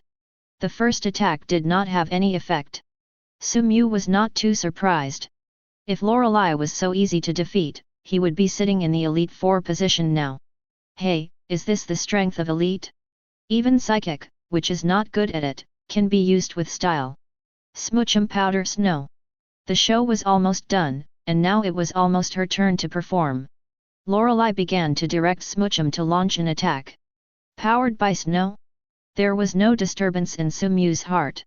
The Ice Elite's use of ice skills had already been in Sumew's calculations, and the role of his choice of Charmeleon was also highlighted. Ice is restrained by fire. The cold powder snow blew gently from Smoochum's mouth, and tiny Osiris appeared on the field. Sumew didn't pay too much attention. Such powder snow would not have much effect on Charmeleon. All he needed to do now was to wait for the opportunity and give Smoochum a fatal blow. Smoochum was still using powder snow, which did not have much effect in Sumew's eyes. At this time, Sumew also realized that something was wrong. Powder snow did not cause any damage to Charmeleon. Just think about how strong Osiris's attack power is. But Lorelei's goal was never Charmeleon, her goal was the temperature. The entire battlefield was now covered with Osiris, and even though the sun was shining brightly, the temperature began to drop sharply. Sumew smiled helplessly, and she couldn't be careless even for a moment when playing against Elite. After the temperature dropped, the fire-type Charmeleon was inevitably affected. Its body became sluggish, and the tail flame representing vitality also gradually weakened. Charmeleon uses flamethrower on ground. The top priority is to get rid of Osiris on the battlefield as soon as possible. To Sumyu's surprise, Lorelei did not stop her from dealing with ground's Osiris, but looked at him with a smile on her face. #F. He actually forgot such an important knowledge point. When Osiris melts, the temperature is the lowest. If I had known, I would have studied hard in my previous life. Stop it, Charmeleon. Although Charmeleon didn't understand why Sumyu asked him to stop, but after being together for a long time, he subconsciously chose to believe Sumyu. I noticed it, but it's too late. Smoochum freezes the light. Lorelei is not a puppet and will just watch from the sidelines. After finding the right moment, she makes Sumyu understand what it means to stop aggression like fire. Smoochum's attack was not launched blindly, it was done with purpose. The target of the freezing ray was not Charmeleon's body, which was easiest to hit, but the dinosaur's legs. Its purpose is very clear, which is to freeze Charmeleon from feet to head. Being a fire-type Pokémon but being frozen by an ice-type Pokémon is really embarrassing. Sumyu will not allow such a thing to happen. He decided to activate his magical skill, get out of the way of Charmeleon. It's a pity that Sumyu overestimated himself a little. He is not Ash who can activate magical skills anytime and anywhere. With the sudden drop in temperature, Charmeleon's body has become sluggish. Coupled with Smoochum's confusion interference, Charmeleon has become extremely sleepy even if he wants to lift his feet, let alone avoid them. It was at its wit's end. Chapter 78. Charmeleon desperately wanted to escape from the oncoming freezing light, but no matter how hard it tried, it couldn't move even half a step. It was desperate. The freezing light hit Charmeleon's feet, and the feet that were hit began to freeze and spread upwards. It didn't take long for Charmeleon to be frozen into an ice sculpture. It's over. Lorelei smiled. Sumyu rubbed her temples with her hands to calm herself down. The shadow of the famous tree, Lorelei put too much pressure on him, so that Sumyu did not exert his full strength. Although the Charmeleon turned into an ice sculpture has not lost its fighting ability, Sumyu is already ready to admit defeat. The flames on Charmeleon's tail are getting weaker and weaker. If it is frozen for a while, it will be in danger of destroying the dinosaurs. Sumyu surrendered and the two had not yet exited. Something happened. Rage. Being defeated by rival one after another made Charmeleon's pride a bit unbearable. The last time it was defeated by Golem, it could be attributed to attributes restraint, but this time it was simply due to its lack of strength. How could the proud dragon accept his own lack of strength? The flames at the tail suddenly erupted, melting the ice sculpture. The freed Charmeleon looked up to the sky and roared, and white light appeared 747 from its body. Stop Charmeleon! Sumyu's voice came from behind Charmeleon, as if a ray of sweet spring extinguished Charmeleon's anger. Sumyu knew exactly what Charmeleon wanted to do, and it was ready to forcefully evolve to win the game. How could Sumyu let Charmeleon forcibly evolve, consuming potential for a temporary increase in strength? This seemed to Sumyu to be the stupidest behavior. This is the time to test trainer's prestige. In the animation, Charmeleon was forced to evolve, but Ash had no way to do it. However, Sumyu made Charmeleon stop evolving with just one sentence. This is the gap between trainers. Charmeleon, who had been forcing himself to do so, couldn't hold on anymore and fell to the ground after Sumyu asked him to stop the forced evolution. Come back, Charmeleon, you performed very well, and leave it to others. Sumyu comforted softly. Sumyu is indeed very satisfied with Charmeleon's performance. A large part of the reason for the loss is his problem as a trainer. Lorelei also saw Sumyu's every move, and she nodded secretly in her heart. Sad. In her opinion, Sumyu has actually passed her assessment. Not consuming Pokémon's potential just because of a victory, this is the trainer she wants to find. She doesn't want to hand over her beloved baby to someone who only pursues power and doesn't care about Pokémon. Sumew's prestige in front of Pokémon is also valued by Lorelei. A simple sentence can calm Charmeleon, who is almost losing his mind. This is not something that a normal trainer can do. Although she has decided to hand over Little Lapras to Sumew, Lorelei has no intention of ending the battle. She is also a trainer. Since she has already fought, of course she must win. This is the romance of trainer. Come out, Venusaur! Sumew summoned Venusaur with a solemn expression. Venusaur, who is a grass type plus a poison type, is perfectly restrained by Smoochum, who is an ice type plus a psychic type. Sumew would not want to use Venusaur if there was no other way. Oh, it's Venusaur, I thought you could use Scyther. Lorelei adjusted her glasses and said. Sure enough, Lorelei knew him very well, and he knew all about the Pokémon Lorelei had in his hands. Trump card versus trump card, how could I easily show my trump card when I still have enough energy and Ms. Lorelei didn't show her trump card? Sumew doesn't want to expose Scyther early. The winner of this game is his Scyther. It will be difficult for Sumew to win after using Scyther in advance to let Lorelei find out the details of Scyther. Never underestimate the intelligence of an elite. Sumew would rather take a gamble. He believes in his Venusaur. Even if the attribute is absolutely inferior, he believes that the winner will be his Venusaur. Venusaur Sunfire. Sumew's killer move comes as soon as she comes on the scene. Venusaur's real rival is not Smoochum. Smoochum must be taken down as soon as possible. Sumew being too anxious will cause big problems in the battle. Lorelei raised her arm and pointed directly at Venusaur in front of her, Miwa's most powerful freezing beam. This is a simple game. Sumew believes that her Venusaur can withstand rival's attack and successfully releases the sun's flames. Lorelei believes that Venusaur's time to condense the sun's flames is enough for Smoochum to win the battle. The cold beam that hit its body did not waver Venusaur, and it silently accumulated energy. Intensify your efforts, go all out, Smoochum. Lorelei's voice became louder. She did not expect that Venusaur's bite force would be so strong, and it was not shaken by the constant blows from the freezing light. Does the freezing ray really have no effect on Venusaur? How is this possible? There is no need to doubt the power of the freezing beam that can make even Charmeleon suffer. Venusaur can withstand it. In addition to its solid defense, strong willpower is the most important thing. Venusaur has never been the most dazzling among Sumew's Pokémon. Its potential is not as good as Charmeleon and Scyther, and its combat power is far from Banjira and Gengar's rival, but it also has its advantages, such as calmness, reliability, and strong willpower. It is silent and can definitely be trusted by Sumew. The light from the flowers on her back became more and more dazzling, and Venusaur's body gradually warmed up. Bana, Bana! Sunlight fires! The power of the sun shattered Smoochum's attack and hit it hard. Come back, Smoochum! Lorelei admitted that she underestimated Sumew's Venusaur, but she didn't expect it to be able to resist Smoochum's attack and successfully release the sun's flames. It's such an amazing Pokémon. But that's it. Can your Venusaur defeat it? Come out, Cloyster! Pokémon, Cloyster! Attribute Water plus Ice. Strength, beginner level in the gym. Potential, Elite. Cloyster.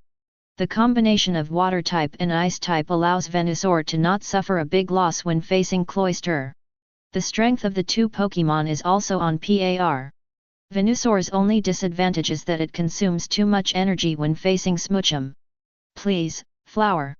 Sumew still decided to believe in her Venusaur, it would not let her down. Chapter 79.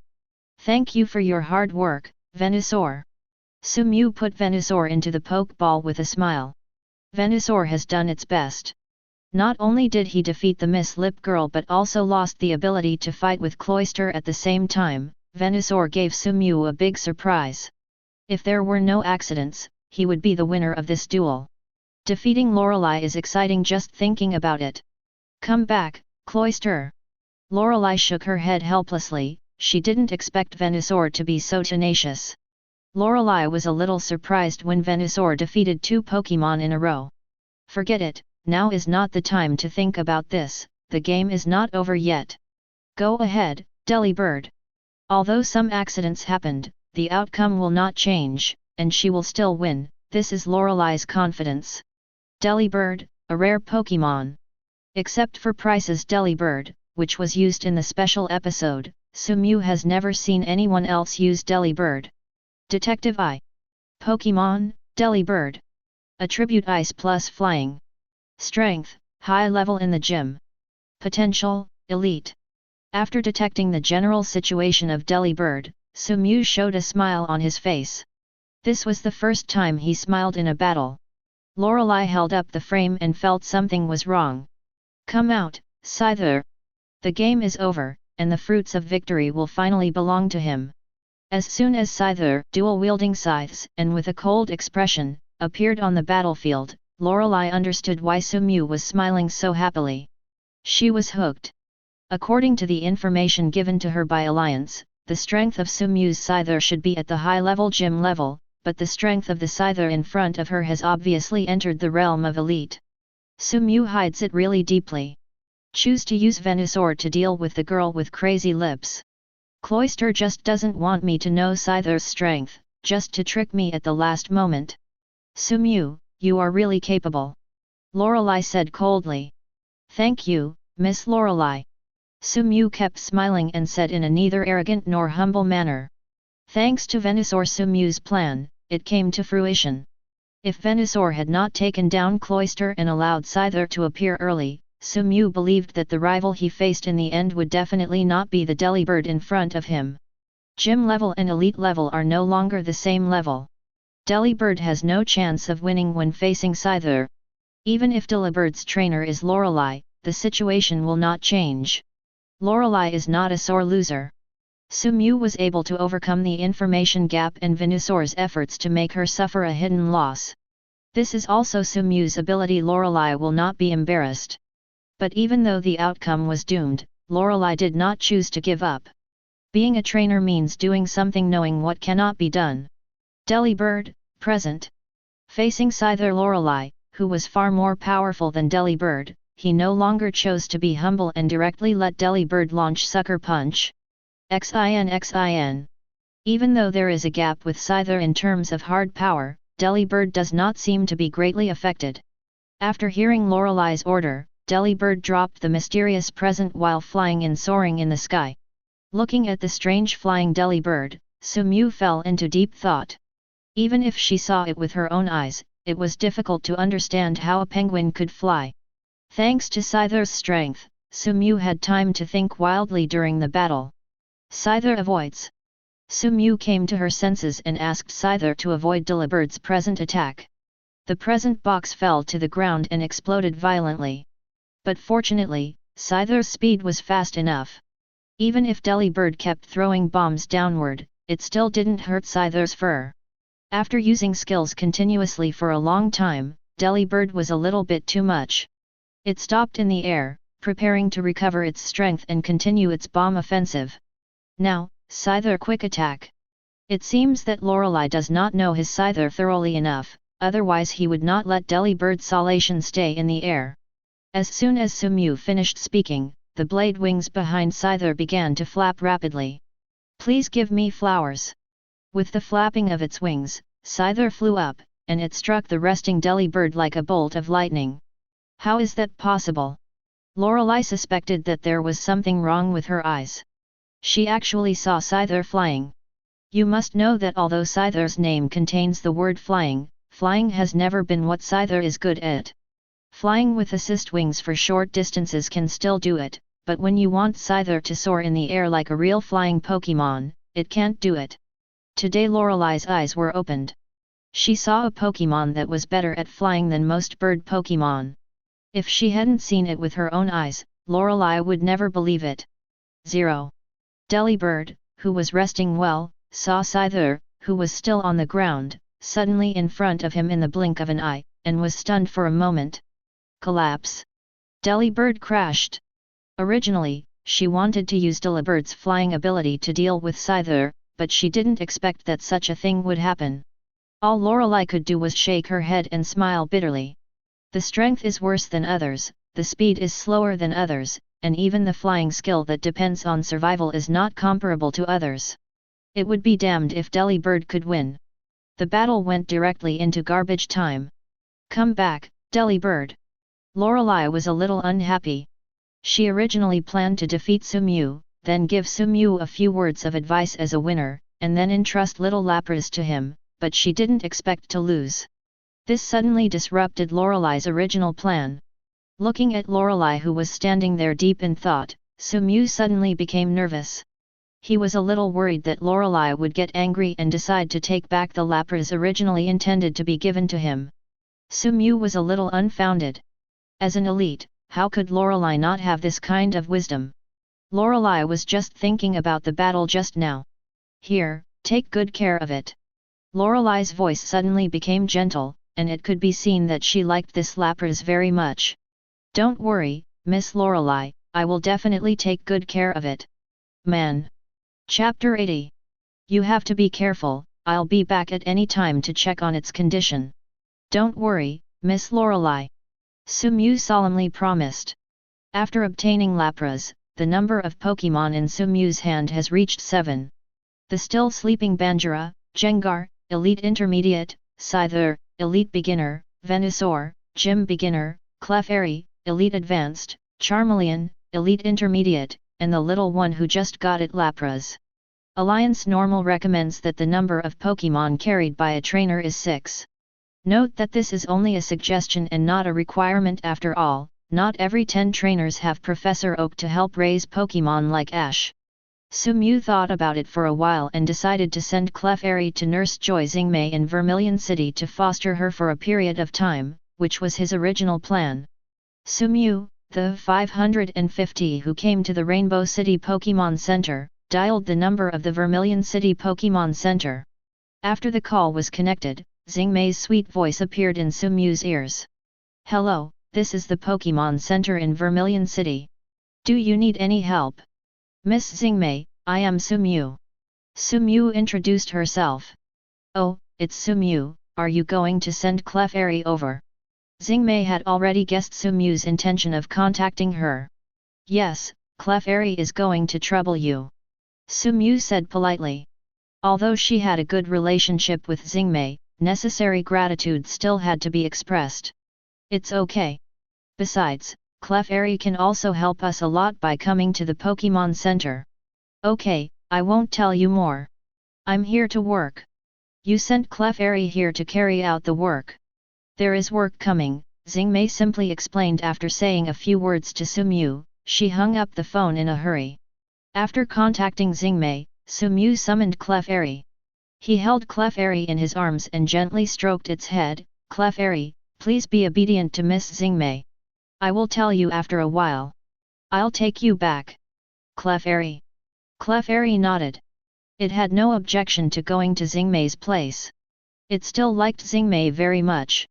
In addition, if it went to the Pokémon Center, it could help Ms. Xingmei heal Pokémon. This was a great feeling for Clefairy, who liked to heal its people. Not a small captivate. It's kind of looking forward to its life in Pokémon Center. After teleporting Clefairy away, Sumew found a swimming pool specifically for water-type Pokémon to play in the Pokémon Center in Rainbow City. It can only be said that Rainbow City is really rich, and the normal Pokémon Center is not equipped with facilities like a swimming pool. Sumew came to the swimming pool and couldn't wait to take out the luxury ball. It can be seen that Lorelei loves Lapras. In addition to the expensive luxury ball, the luxury ball is also covered with various stickers. It seems that Lorelei also has a little Stephanie's heart under her cold appearance. Come out, Lapras. Little Lapras is a little shy. Although he already knew in the ball that Lorelei entrusted him to Sumew, he still couldn't let go when they met for the first time. Detective I. Pokémon, Lapras. Attribute Water plus Ice. Ability, Moist Body, when it rains, status condition will be cured. Strength, Novice to Mid-Level. Potential Champion. Sumew was really surprised by Lorelei's generosity. He originally thought that Lapras' potential was elite, but he didn't expect that Lapras actually had championship potential. No wonder Lorelei came to assess Sumew in person. Only after he succeeded in the assessment did he feel comfortable entrusting Lapras to him. With such terrifying potential, Lapras couldn't be too careful when choosing a trainer for it. Next time you meet Professor Oak, you must really thank him. He and Lorelei have never met face to face. The only reason that made Lorelei decide to hand over Lapras to him is Professor Oak's guarantee. If Professor Oak hadn't helped behind the scenes, when Sumew spoke, this Lapras would never have his turn. By the way, there's also Sabrina. The credit Sabrina gave him is also very important. Looking at the little Lapras in front of her, Sumew fell into deep thought. Little Lapras should be the descendant of Lorelei Earl Dervish Pokémon. If it is a descendant with championship qualifications, then it is definitely not far behind. Sumew should re-evaluate Lorelei's strength. It's a Pokémon with the potential to be a champion from the moment it's released. It would be strange if Lorelei didn't have a Pokémon with the potential to be a champion. In fact, if you think about it carefully, you can understand that the main reason why there has never been a championship in Kanto is that Dew's strength cannot convince Lorelei. Needless to say, Dew's strength is definitely up to the championship level. Among the champions in each region, Dew's strength is not bad. Is it easy to suppress Lorelei's strength that can suppress Dew? Although there is an attribute advantage, if the strength is not enough, it is impossible to compete with Dew. These are just Sumew's guesses. He doesn't know what the truth is, but Sumew feels that there should be no big problem with his guesses. Ding! The cold tone of the system interrupted Sumew's thinking. Detected Lapras and ISO no matches with a 99% match, now starting to merge. The tailed beast fusion system that has not been seen for a long time has finally appeared again. This time the template is 3 tails, and the matching degree is as terrifying as 99% when Banjira fused 1 tail.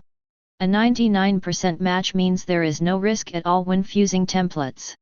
Sure enough, after a few seconds, the system sent good news that the fusion was successful. The fusion is completed. Congratulations to host Lapras for obtaining the Isamu template. Sumew is a little curious. What will happen to Lapras, who already has the potential to be a champion, if he is fused with Isamu?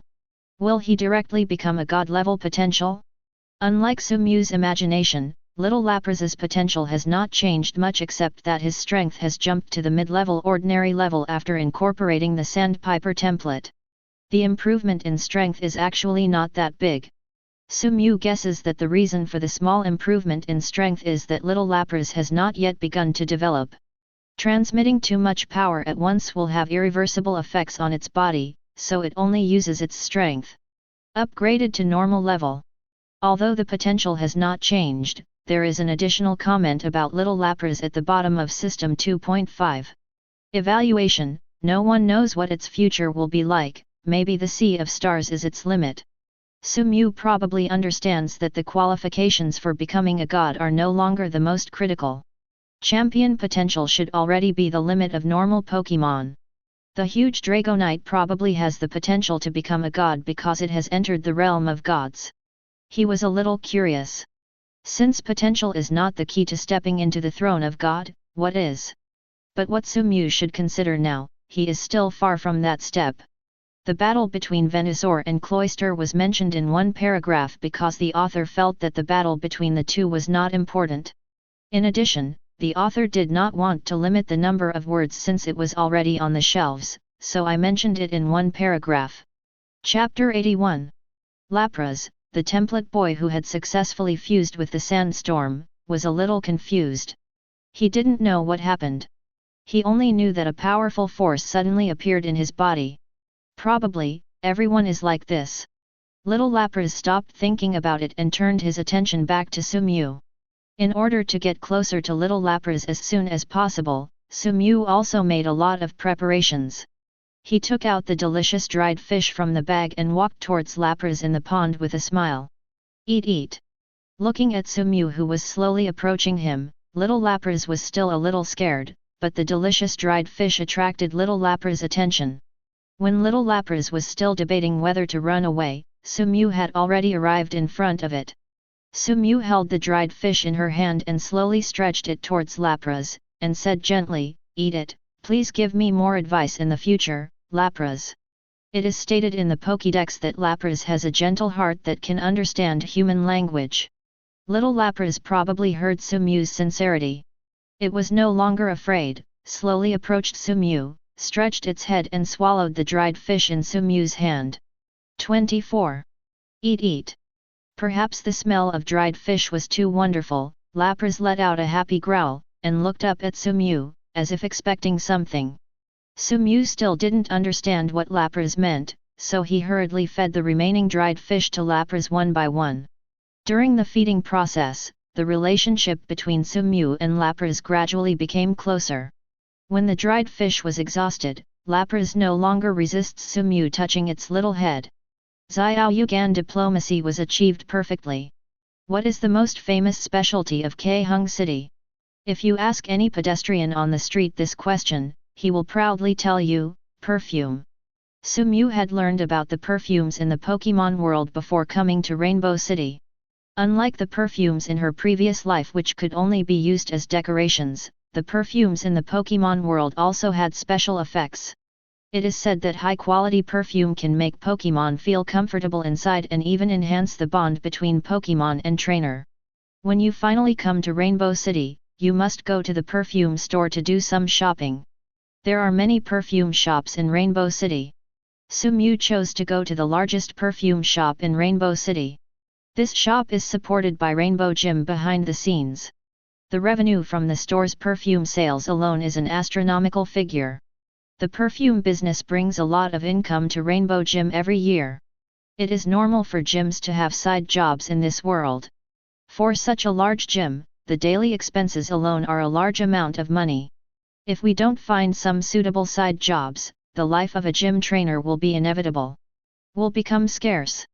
Erica from Rainbow Gym shouldn't have to worry about this. Besides being the gym leader of Rainbow Gym, Erica's other identity is the eldest lady of the largest family in Rainbow City. Even without the perfume shop business, it shouldn't have much impact on her. Rather than saying that she opened a perfume shop to make money, it is more appropriate to say that it is her hobby. It didn't take long after taking the bus that Sumew arrived near the Rainbow Gym. The shop selling perfume in the Rainbow Gym was right in front of the gym. The perfume shop is near the Rainbow Gym, which saves Sumew a lot of trouble. After buying the perfume, he can challenge the gym on the way.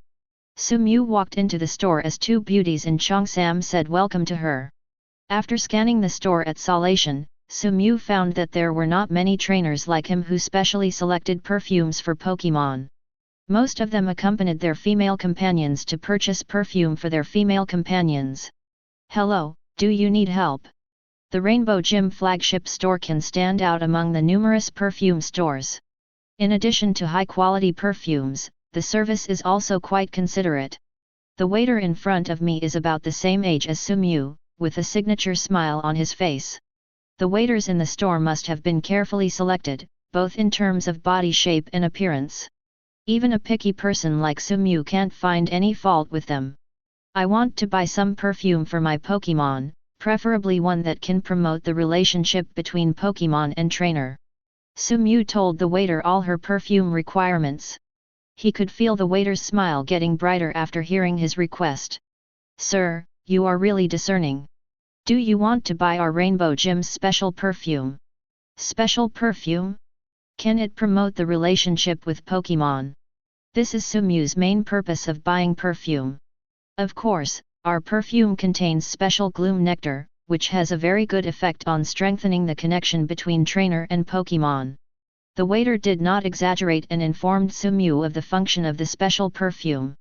After asking about the price, Sumew also had a toothache. Not that he couldn't afford it, but it was enough to cause him to bleed profusely. As the waiter gently welcomed her next visit, Sumew carefully carried 7 bottles of perfume and left. The perfumes he bought were all recommended by the waiter as the most suitable for Pokémon. Sumew didn't mean to favor one over the other, and bought a bottle for every Pokémon. Even Clefairy from Vermilion City was not left out. Originally, I planned to go directly to 850 to challenge the gym, but now it would be a bit disrespectful to the gym leader to challenge the gym with the big bag and small bag. Sumew thought about it and decided to go back to the Pokémon Center first and challenge again tomorrow. Gym. Sumew returned to the Pokémon Center and immediately summoned Lapras. Perfume is something you buy for use. Sumew opened one of the bottles and tried spraying it on Lapra's body a few times. The fragrance of roses entered his nose, and Lapras couldn't help but be intoxicated by the fragrance. Eat eat. Sumew can clearly feel its happiness from Lapra's growl. Sumew touched Lapra's head and said with a smile, as long as you like it. Next it was the turn of the other Pokémon. Except for Banjira who was still sleeping and Clefairy who was no longer around, Sumew sprayed the other Pokémon with their own perfumes, and soon the whole area was filled with all kinds of perfumes. Fragrance. There is a reason why Rainbow Gym's perfume is so popular among everyone. Even Scyther, who has little interest in anything other than fighting, has clearly expressed his love for perfume. Looking at the happy smiling faces in the room, I felt very happy. The money was not wasted. Chapter 82. As the old saying goes, the early bird catches the worm. Sumew got up early in the morning, washed up, had a simple breakfast and headed to the Rainbow Gym. After arriving at the Rainbow Gym, he handed the Pokédex to the gym apprentice to check. After confirming that it was correct, the apprentice led Sumew into the Rainbow Gym. In the past 2 days, Sumew has been in contact with the staff of the Rainbow Gym and found that most of the staff at the Rainbow Gym are young and beautiful women. She wonders if they were specially selected by Erica. After entering the Rainbow Road Hall, Sumew felt like visiting a botanical garden. There were green plants everywhere. If it was the first time for an uninformed person to step here, no one would have thought that this fragrant place would be the Rainbow Road Pavilion. Here you go, Challenger. Hall Master Erica has been waiting for you for a long time. The apprentice said with a hint of reverence. Sumew, who was anxious to challenge the gym, did not pay attention to the apprentice's words and directly stepped into the battle arena of the Rainbow Gym. Different from the battle arenas Sumew had seen before, the battle arena at the Rainbow Gym was a grass battle arena that was rarely seen. The battlefield is covered with artificial turf. Sumew, who entered the battle arena, finally met Erica, the gym leader of Rainbow Gym. Erica is wearing a Japanese kimono, and her temperament is very outstanding. She exudes the aura of Yamato Nadeshiko, coupled with her warm smile, which makes people feel good about her. Looking at Erica in front of him, Sumew fell into wild thoughts. He felt that if he traveled back to ancient times, someone like Erica would be the perfect candidate for his wife. I've been waiting for you for a long time, Mr. Sumew. Erica's warm voice brought Sumew back to reality. Sumew heard the apprentice say that Erica was waiting for him before, and thought it was just the apprentice being polite, but she didn't expect it to be true. Miss Erica, are you waiting for me? His expression remained unchanged, but he was a little confused in his heart. He and Erica had never met each other. What did Erica mean? Let's not talk about that for now, Sumew, you should be here to challenge the gym, so let's start the gym challenge first, Erica said softly. Since Erica doesn't want to talk about this topic now, Sumew won't delve into it anymore. The gym challenge in front of her is the most important thing at the moment. The rules of the Rainbow Gym are 1v1. There are only 2 Pokémon that can be used. Only the challenger can change Pokémon during the battle. Sumew, if you understand, let's start the competition. Erica always spoke in a leisurely manner, giving a feeling of comfort. No problem, let's start the competition. Sumew cheered up and got the badge from the Rainbow Gym. The number of Sumew's gym badges reached 6, only the Volcano badge from the Cinnabar Gym was missing. The pink badges from the Fuchsia Gym are enough to collect the 8 badges needed to participate in the Indigo Plateau Conference. You're very energetic. Looking at Sumew's confident performance, Erica didn't care and instead smiled. Announce the start of the game, AMU. Yes, miss. The referee named AMU immediately announced the start of the game after receiving Erica's instructions. Come out, Gloom. Erica turned on the switch of the poke ball, releasing the Gloom in the ball onto the field. Mao Na! Mao Na! Gloom must have liked Erica very much. As soon as it came out of the poke ball, it excitedly saved Erica's leg. Erica didn't care at all about the stinky smell emanating from Gloom. She slowly squatted down and said softly, "Be good, let's start the game." Watching the interaction between Erika and Gloom, Sumew also had to sigh. No wonder Erika is known as the wife that all men in the Kanto region most want to marry. She is gentle, kind, dignified, Hideki, and has first-class looks. Very few men can reject such a woman.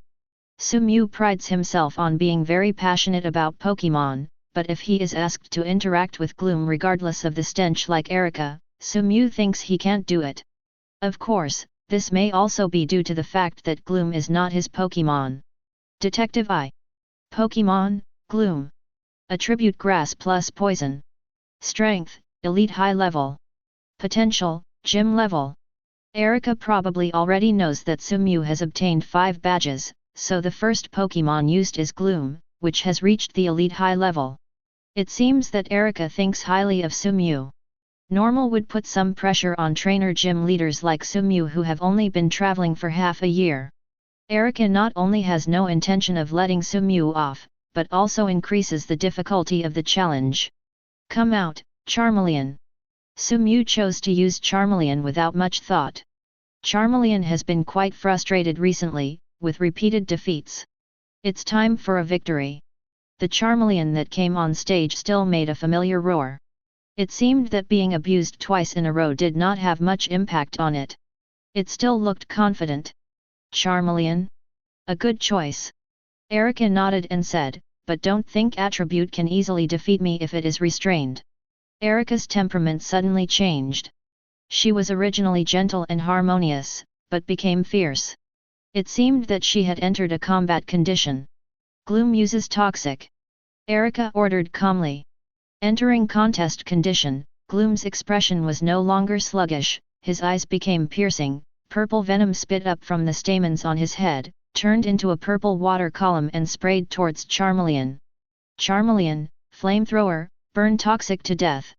Sumew didn't dare to let the venom hit Charmeleon.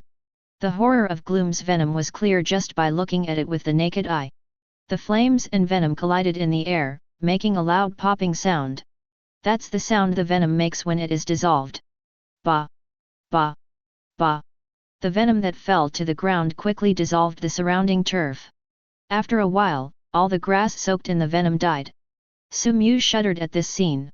Erika, who is good at grass type, has such a strong control over venom.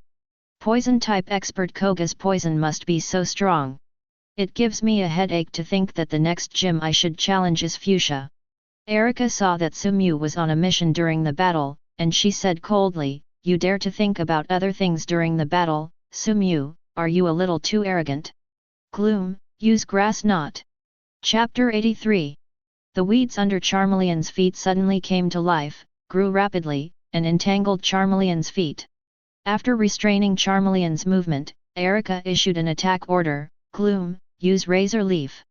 Sure enough, there is no simple character who can become a gym leader by virtue of his own strength. Erika's 2 simple instructions allowed Gloom to take the initiative in the battle. Charmeleon, whose feet were entangled, shook his feet crazily in an attempt to free himself from the grass knot, but it was all in vain. The grass looks weak, but it is very resilient. No matter how much Charmeleon tears it, it cannot escape their control. It seems that superpower alone cannot break free of grass knot. Calm down, Charmeleon, use Ember on the weeds on the ground. Sumew's calm voice made Charmeleon calm down. Charmeleon no longer uses superpower, it opens its mouth and spits fire towards the ground. No matter how resilient the grass is, it has no use in front of the flames. The weeds are quickly burned to ashes, and Charmeleon is free again. Charmeleon, get down! Razor Leaf had already arrived in front of Charmeleon, and Sumew calmly directed Charmeleon to avoid it. 110. This was the time to test the tacit understanding between Sumew and Charmeleon. As soon as Sumew finished speaking, Charmeleon quickly got down and rolled 10 times to successfully avoid Razor Leaf's attack. What a quick reaction! Calm command and excellent execution are the reasons why Charmeleon was able to survive Gloom's attack intact. Flamethrower. What? Erika didn't expect Charmeleon to adjust the contest conditions so quickly after escaping the attack, which caught her by surprise. Charmeleon's talent is really outstanding, both in terms of potential and combat talent. After rolling and dodging Razor Leaf's attack, it stood up directly without any pause, adjusting its body to the optimal contest condition almost instantly. The flame turned into a pillar of fire and hit Gloom's face head-on. Mao na! Mao na! Gloom, who was hit by the flames, let out a painful cry. Attribute restraint is still very important in Pokémon duels. The grass-type Gloom did not last long in the flames and soon lost its combat ability. From taking the initiative to being defeated in less than half a minute, Erika opened her mouth, not knowing what to say. She took a deep breath and took back Gloom, which had lost its fighting ability. Erika greeted the apprentice waiting outside the venue and handed Gloom's Pokeball to the apprentice. Please take Gloom to the Pokémon Center. I understand, miss. It can be seen that Erika loves her Pokémon very much. Although Gloom's injury was not serious, she immediately chose to send Gloom to the Pokémon Center. After the explanation, Erika looked at Sumew. Sumew found that Erika's eyes had changed and became more fierce. Sumew, you are very strong, but I will not admit defeat. Erika looked at Sumew seriously and said. Please, Lua Wanghua. Pokémon, Vileplume. Attribute Grass plus Poison. Strength, intermediate level in the gym. Potential, Gym. It seemed that Erika was really serious about it, and went straight out of the gym to become the mid-level Vileplume. Sumew originally planned to change Pokémon, but Charmeleon seemed to have no intention of ending up. As soon as Vileplume came on the stage, Charmeleon let out an excited roar growl. It seemed that it was looking forward to the fight with Vileplume. As an excellent trainer, how can he not reject Pokémon's desire to fight? Since Charmeleon wanted to be tortured, Sumew did not stop him. Pretending to be the best and receiving the most severe beatings, this is the truest, portrayal of Charmeleon's life. Charmeleon, who had defeated Gloom, was a little swollen. Not only was he not afraid of Vileplume, who was far superior to him in strength, he even took the initiative to charge. It strode straight towards Vileplume, flames condensed in its fangs, Fire Fang. Sumew had no intention of stopping Charmeleon. He was still happy to see Charmeleon defeated. After subduing Charmeleon for so long, Sumew had already figured out its character. Easily expands. Charmeleon easily becomes swollen after winning the battle, so in order to restore Charmeleon to normal, Sumew is happy to see it being abused. With Charmeleon's mental quality, it won't be a big problem anyway. Seeing Charmeleon rushing towards Vileplume, Erika was also a little angry. Charmeleon's behavior simply ignored her. Grass knot. Still a simple grass knot, but Charmeleon was not so lucky this time. Charmeleon, who was running fast, was directly tripped by the grass knot and fell to the ground. Charmeleon's face hit the ground hard, and the fire fang originally prepared for Vileplume exploded directly in his throat. Charmeleon should be lucky that it is a fire-type Pokémon and has strong heat resistance inside its body, otherwise it would have eaten a pot just by this. Erika didn't give Charmeleon a chance to get up this time. She wouldn't make the same mistake twice. Petal Blizzard. Beautiful name, perfect for Erika's skills. Looking at Charmeleon lying on the ground, Vileplume smiled tenderly. Suddenly, falling flowers like flying snow blew violently around Charmeleon, causing great damage to Charmeleon in an instant.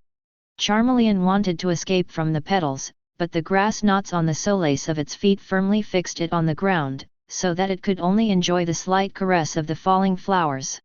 What a beautiful picture it was! It really was Lily under the flowers. It's cool to be a ghost.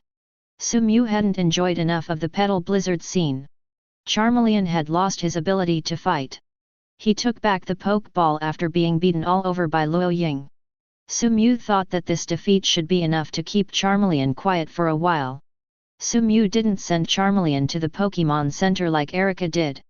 Even though Charmeleon looked miserable, Vileplume actually acted in a measured manner, and Charmeleon was fine except for some skin injuries. Judging from Charmeleon's recovery ability, it won't be long before it's back to full swing. Miss Erika's Vileplume breeder is really good. Sumew praised. Whether it is the speed of skill release or the degree of control over skills, Erika's Vileplume has achieved the ultimate. Chapter 84. But I will definitely win, Sumew said confidently. Oh. Erika was a little curious. She also wanted to see what Pokémon she would use to deal with her Vileplume.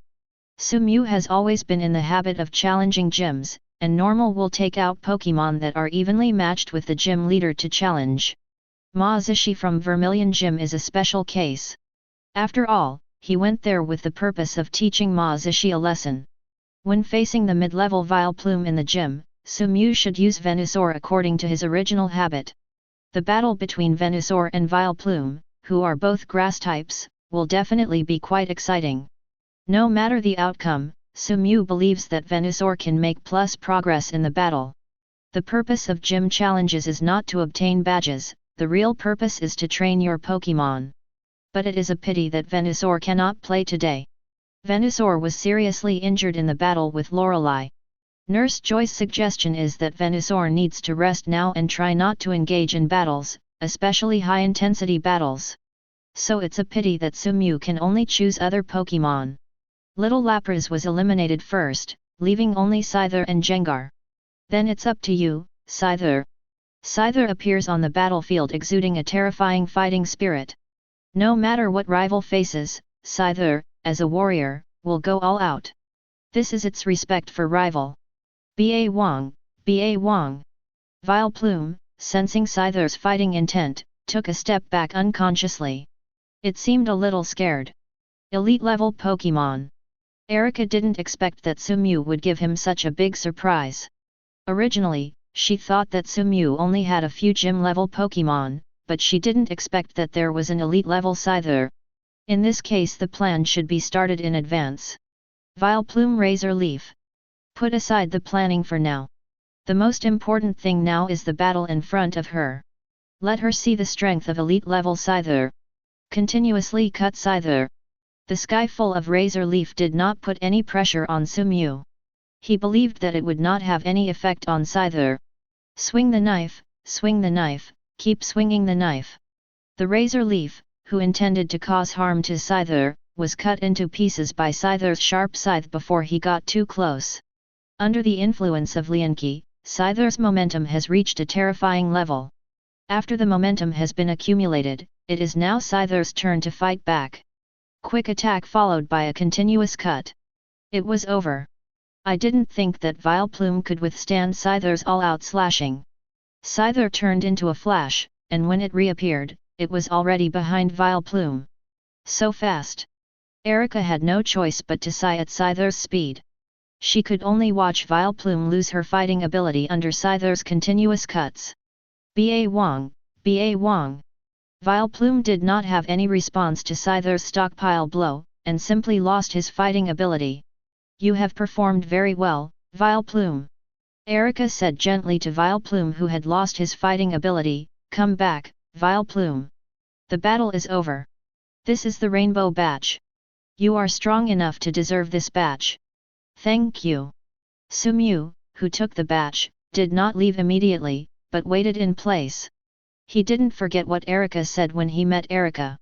You guys go down first. Erika asked everyone else in the battlefield to leave. Please come with me, Sumo. Under the leadership of Erika, the two came to a beautifully decorated small house with exquisite flower arrangements. This should be Erika's masterpiece. If Sumew remembers correctly, in addition to being the gym leader, Erika he is also a professional flower arrangement teacher. Please sit down. After the battle, Erika returned to Yamato Nadeshiko's appearance, and her voice became softer. Sumew was not polite, just found a seat, sat down, and waited for Erika to tell her purpose. Erika didn't seem to be in a hurry. After entering the room, she first played with the flower arrangements in the room and then performed a tea ceremony in front of Sumew while minding her own business. A lady is a lady, and Erika's tea art is also top-notch. Although Sumew doesn't understand tea art, she feels that Erika is very good. Well, this is probably unclear awareness. Please. After the tedious process, the tea was finally brewed, and the whole room was filled with the fragrance of tea. Erica handed the brewed tea to Sumyu's hands. Please give me flowers. When the tea enters your mouth, an unspeakable taste rises from the bottom of your heart. Sumyu is not a tea drinker. He prefers happy water to tea. He is a layman, and simple happiness is enough. He cannot appreciate such a high-end drink as tea. But the tea in the mouth is a little different. Even a person like this who has no research on tea has to admire the good tea. The fatigue accumulated during the battle was wiped away, and the whole person was refreshed. It was really good tea. Sumyu was lost in thought. Was the tea in her hand really that delicious? Or was it because the person making the tea was Erica that Sumyu subconsciously rated it so highly? Sumyu, I came to you today because I need your help with something. Erica said softly. The main show is here, and sure enough, there is no free lunch in the world, not even free tea. Sumyu was very energetic. He was not a person who would get confused when he saw a beautiful woman. It was true that he admired Erica, but this did not make him lose his mind. As a mature man, you must carefully consider the pros and cons. Mr. Erica, please tell me what's going on first. Sumyu replied carefully. To be honest, Sumyu had no intention of getting involved in something that could cause trouble to even the eldest ladies in Rainbow City. You can tell what they are thinking in their hearts at this time from the names they call each other. Erica, who asked for help, directly called Sumyu's name, hoping to bring the two closer, while Sumyu was added after Erica's name. The word host is used to indicate that the two of them are not familiar with each other. Erica's smile did not change when she heard Sumyu's reply, as if she did not hear what Sumyu wanted to express. She continued, the rockets in Rainbow City are becoming more and more active, which has caused great trouble to the people of Rainbow City. Troubled. Sumyu wanted to curse when he heard the word Team Rocket. He really wanted to get up and leave directly, but unfortunately he couldn't. After all, he was a trainer with a just heart. Well, he put this label on himself. Professor Oak promoted it for him. Chapter 85. As Sumyu has always said, there is no free lunch in the world. Since he has benefited so much from Alliance because of this label, it is time for him to repay Alliance. After all, Kanto Alliance is not a public welfare organization. Lapras is not that easy to get either. Sumyu believed that Erica's request for help from him must have been reported to Alliance. To put it nicely, Erica is asking for help from Sumyu. To put it badly, this is a task issued by Alliance to Sumyu. Sumyu, who wanted to understand, immediately corrected her attitude. Team Rocket? If Miss Erica needs my help, just ask. Then I'll trouble you, Sumyu. Erica's smile became more sincere and bright. It's easy to talk to smart people. You don't need to say Sumyu to understand. 140. The two of them talked in the room for more than 2 hours before Sumyu left alone. Hey, do you know what the eldest lady and Mr. Sumyu said after staying in the room for so long? A young-looking gym apprentice asked his companions around him. The companion rolled his eyes. How could we know? We should be talking about something important. Do you think it is? The apprentice said ambiguously. The young apprentice would not believe it if there was no adultery between the two of them living in the same room for such a long time. The companion did not respond for a long time, and the young apprentice became a little angry. Hey, do you think Miss Erica has fallen in love with Sumyu? Oh? Have I fallen in love with Sumyu? A soft voice came from behind, and the little apprentice was stunned for a moment. No wonder the companions stopped talking, these unloyal bastards. Miss Jia didn't even remind her when she came. The young apprentice turned around and looked at Erica with an apologetic smile on his face and said, I'm just kidding, miss. Go to work quickly. Erica said sternly. Yes, yes, yes. The little apprentice breathed a sigh of relief in her heart. She understood that Erica would not pursue her talkative matters. After returning to the accommodation at the Pokémon Center, I dialed Professor Oak's phone number. Erica should have told you about the matter, right? Professor Oak's voice came from the microphone. Yes, Professor Oak. The Rocket's activities have become more and more frequent recently, which is a bit unlike the Rocket's style. Professor Oak was a little confused. The Rockets have existed in Kanto for many years. The reason why the Kanto Alliance has not chosen to eliminate the rockets is that apart from the rockets' strong strength, the most important reason is that the rockets do things in a measured way. There were constant fights, but they never did anything that violated the Alliance's bottom line. I don't know why the rockets' behavior changed so much during this period. First, they kidnapped the rich man on the Santo An, and then attacked Sabrina. The other rocket teams from various places also became active, which made Professor Oak puzzled. Alliance's bite against Team Rocket has reached its limit, and now Watari of the Kanto Elite Four has always been committed to eradicating all evil organizations in the Kanto region. Unlike Sumyu, Watari is a person who truly has a heart of justice.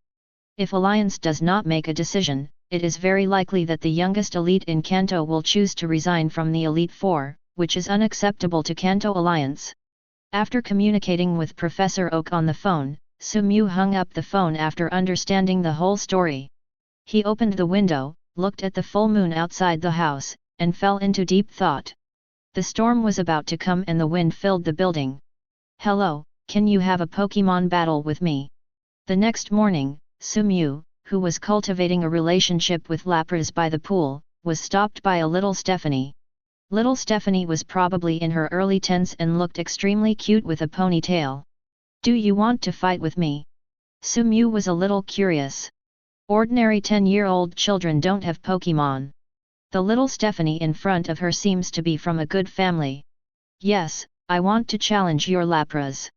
Little Stephanie shouted loudly, "If you lose, give me Lapras." Sumyu's face instantly turned cold, and her whole body exuded a compelling chill. He didn't expect that little Stephanie wanted to fight him for this purpose. Little Stephanie, who was originally considered cute in his eyes, suddenly became hateful. If it weren't for Stephanie's young age, Sumyu would probably have to give her some color. Spying on trainers' Pokémon has always been a big no-no. Little Stephanie was probably frightened by Sumyu, and couldn't help but take a few steps back, but the covet to Lapras made her grit her teeth and insist, "What's wrong, don't you dare to duel with me." Seeing the greed in little Stephanie's eyes when she looked at Lapras, Sumyu probably understood what was going on. "I originally thought that Stephanie was just a naughty child who said such things because she simply liked Lapras. Now it seems that it is not that simple. Children educated by well-off families are not that stupid. In addition, people in this world have always been precocious. If she guessed correctly, she must have taken a fancy to Lapras' talent." Sumyu was not surprised that little Stephanie could see Lapras' talent. Little Lapras was the best choice in terms of appearance and temperament. Anyone with eyes could see that little Lapras was definitely a genius among geniuses. Little Lapras, who was playing in the pool, seemed not to notice the conflict between Sumyu and Stephanie, and was happily playing with the ball around him. After playing alone for a while, little Lapras suddenly found that Sumyu who was beside him was missing. He raised his head and started looking for her. "Found it!" Puff! Little Lapras spat out water gently, soaking Sumyu who was confronting 2.3 Stephanie on the shore. Sumyu, who was soaked in the rain, looked at Lapras fondly and said, "Okay, it's time to go back for lunch. Let's go." After taking Lapras back to the poke ball, Sumyu turned and left without even looking at Stephanie. He figured out that there were people like this all over the world, and there was no need for him to be angry. Seeing Sumyu's leaving figure and her numerous attitudes towards herself, Stephanie's rage became angry. She took out her mobile phone and dialed the number. "Hey, help me check someone's information, right now." "Yes, miss." Sumyu didn't know that he had been targeted, but even if he knew, he probably wouldn't care. He's not even afraid of the rockets, but he's afraid of a little Stephanie who doesn't know where he came from. It's just a joke. Chapter 86. Ding, apply for a certificate.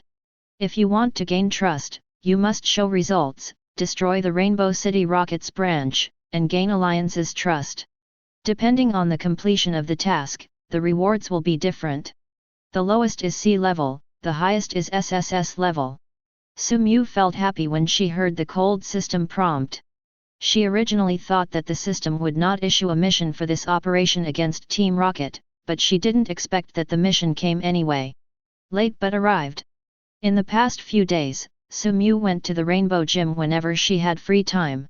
In addition to discussing the action plan against Team Rocket with Erica, she also asked Erica for advice on Breeder, a grass-type Pokémon.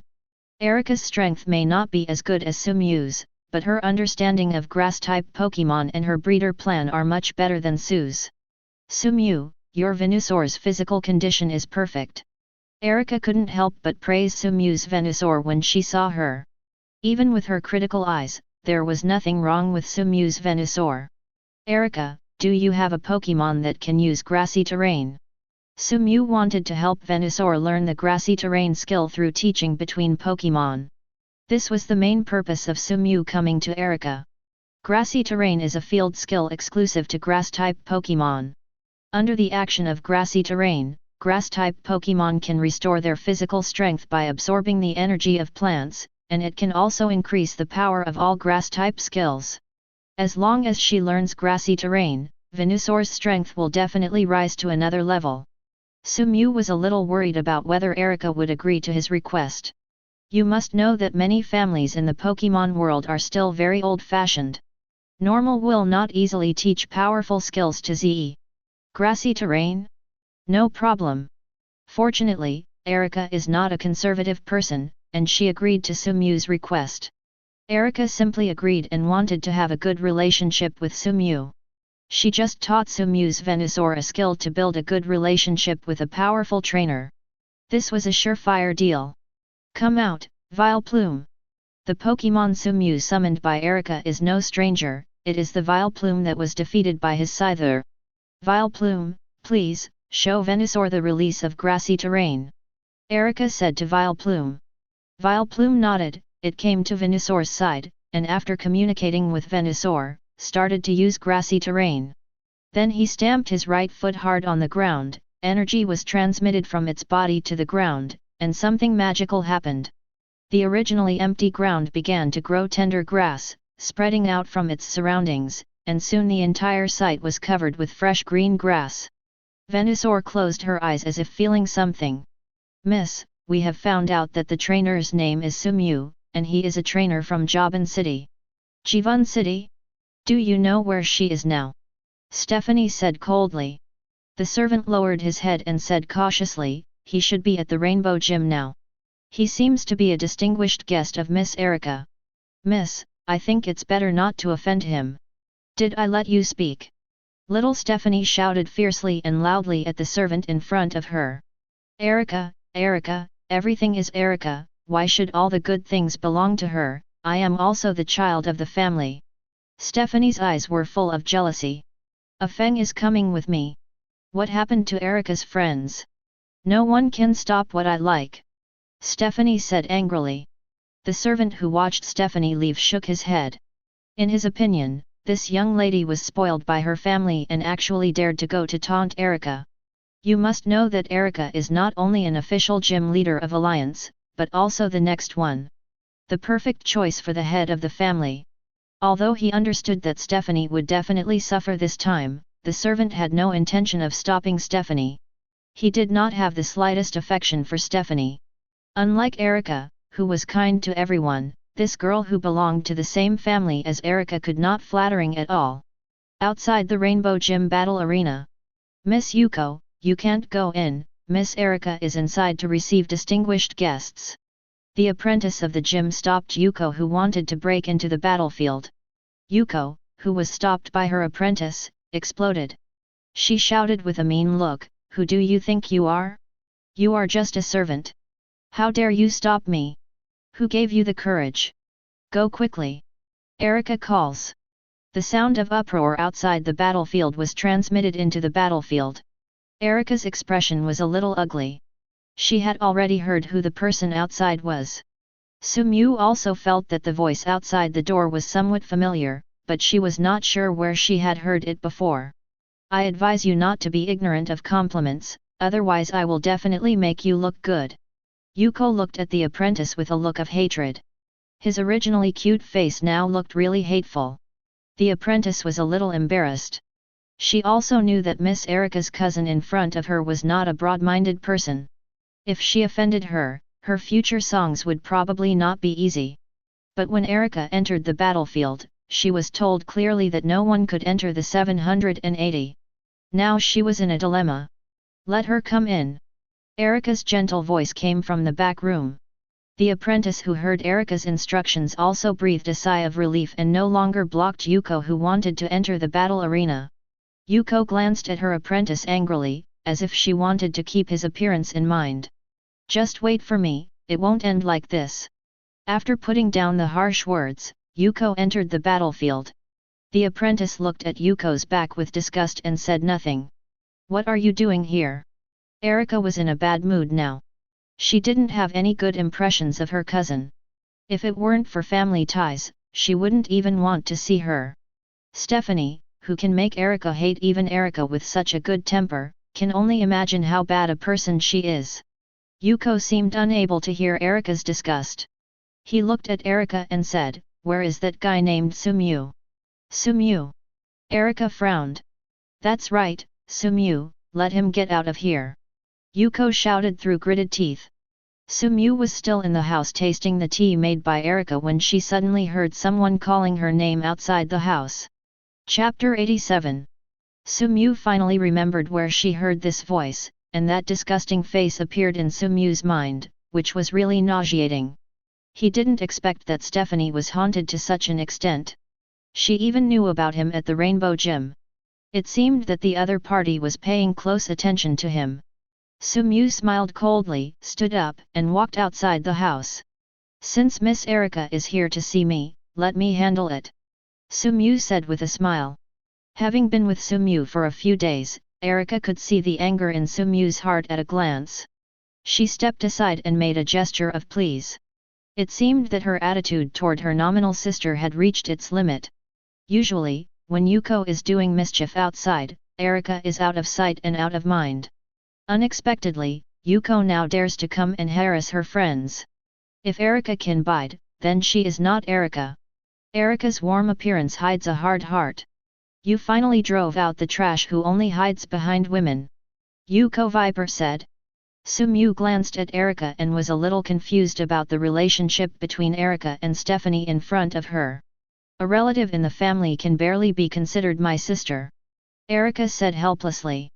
With just 2 words, Sumyu already understood Erika's attitude.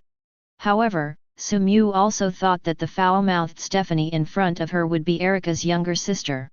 She really didn't even learn anything from her older sister. Even though she has a dirty mouth, she still wants to snatch other people's Pokémon. Sumyu feels that she is a good match for Team Rocket. If she joins Team Rocket, she might be able to do something great. Humph, if you know what's going on, hand over your Lapras. Otherwise, don't blame me for being rude to you. Yuko said fiercely.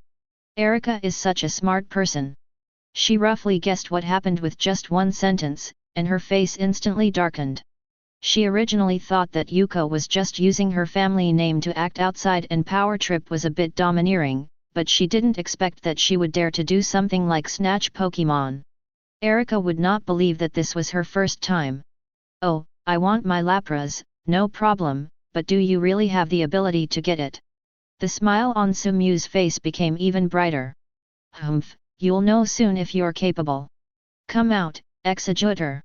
With a flash of red light, a Pokémon that looked like a coconut tree with 3 dull-faced heads appeared in front of Sumyu. Detective I. Pokémon, Executor. Attribute Grass plus Super. Strength, intermediate level in the gym. Potential, Gym. Oh, is this what she relies on? The mid-level Executor in the gym should be the Pokémon of this little Stephanie's elder, Yenmu thought to herself. The moment she saw Executor, Erika had already sentenced Yuko to death in her heart. She did not expect that someone would dare to hand Executor to Yuko. You must know that Executor is not a Pokémon with a stable personality, and Yuko is not the original Executor. Master, accidents can easily happen. This is no different than a child holding a very lethal bomb in his hand. It seems that she is too kind to some people in her family. After this mission against Team Rocket is over, she must take care of her family. Suddenly Yuko pointed at Sumyu and shouted, Executor uses confusion attack on him. This little Stephanie is no longer just spoiled. She has malice deep in her heart that normal people don't have. In other words, she is a born villain. Boom! Just as confusion was about to hit Sumew, Gengar came out of the poke ball. Black's energy ball directly shattered Executor's confusion, which was a shadow ball. Sumew licked his tongue. He hadn't been so angry for a long time. When was the last time he was so angry? It should have been when he encountered poachers at MT Moon. What a pity. We are not in the wild now. Although he could not kill the opponent, Sumew was not prepared to simply let rival go. Gengar, use the shadow ball on Executor. Sumew did not attack trainer directly like Yuko, but chose to attack Executor. Don't get me wrong, Sumew didn't attack trainer not because he was abiding by Alliance's rules not to attack trainer, he just wanted to save the most delicious food for last, it's as simple as that. Gengar, who was connected to Sumew, had already felt the anger in Sumew's heart, and he laughed happily.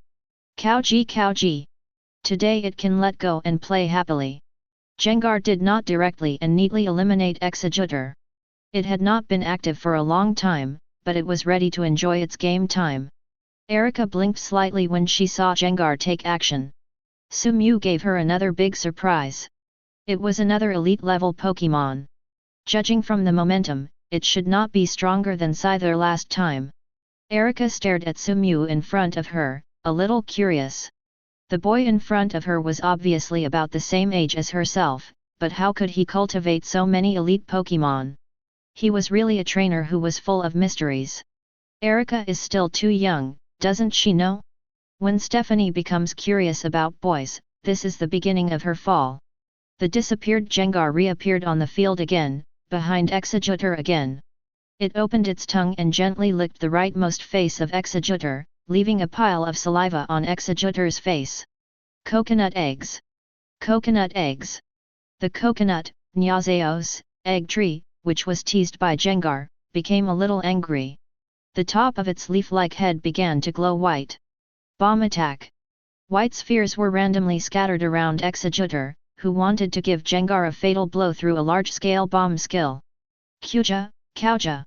Gengar's face was full of smiles. It shuttled ghostly on the battlefield. Every time, it was barely able to dodge when the bomb was about to hit it. After several times in a row, where was Executor? Still don't understand, rival is toying with it. Executor, what are you doing? Kill that Gengar quickly. Yuko on the sidelines was a little impatient when she saw that Executor had not defeated rival for a long time, and shouted towards Executor. Executor was already quite irritated by Gengar, and Uproar was very unhappy with Yuko still standing by. It had decided to wait until it killed the annoying Gengar in front of it before teaching Yuko a big lesson. Chapter 88. The angered Executor stopped holding back and his eyes became red. Coconut egg. Coconut egg. White light began to radiate outward from the leafage above Executor's head, turning into solid white thought waves that hit Gengar. The mouth is full of anger. Looking at Rage's Executor, Gengar smiled even happier. This is what it wanted. The angrier rival was, the happier it was. From rage to fear, rival's dramatic emotional changes are what Gengar wants to see. Executor is now rage enough, and now it's time for it to experience what fear is. A cruel smile appeared on Gengar's face.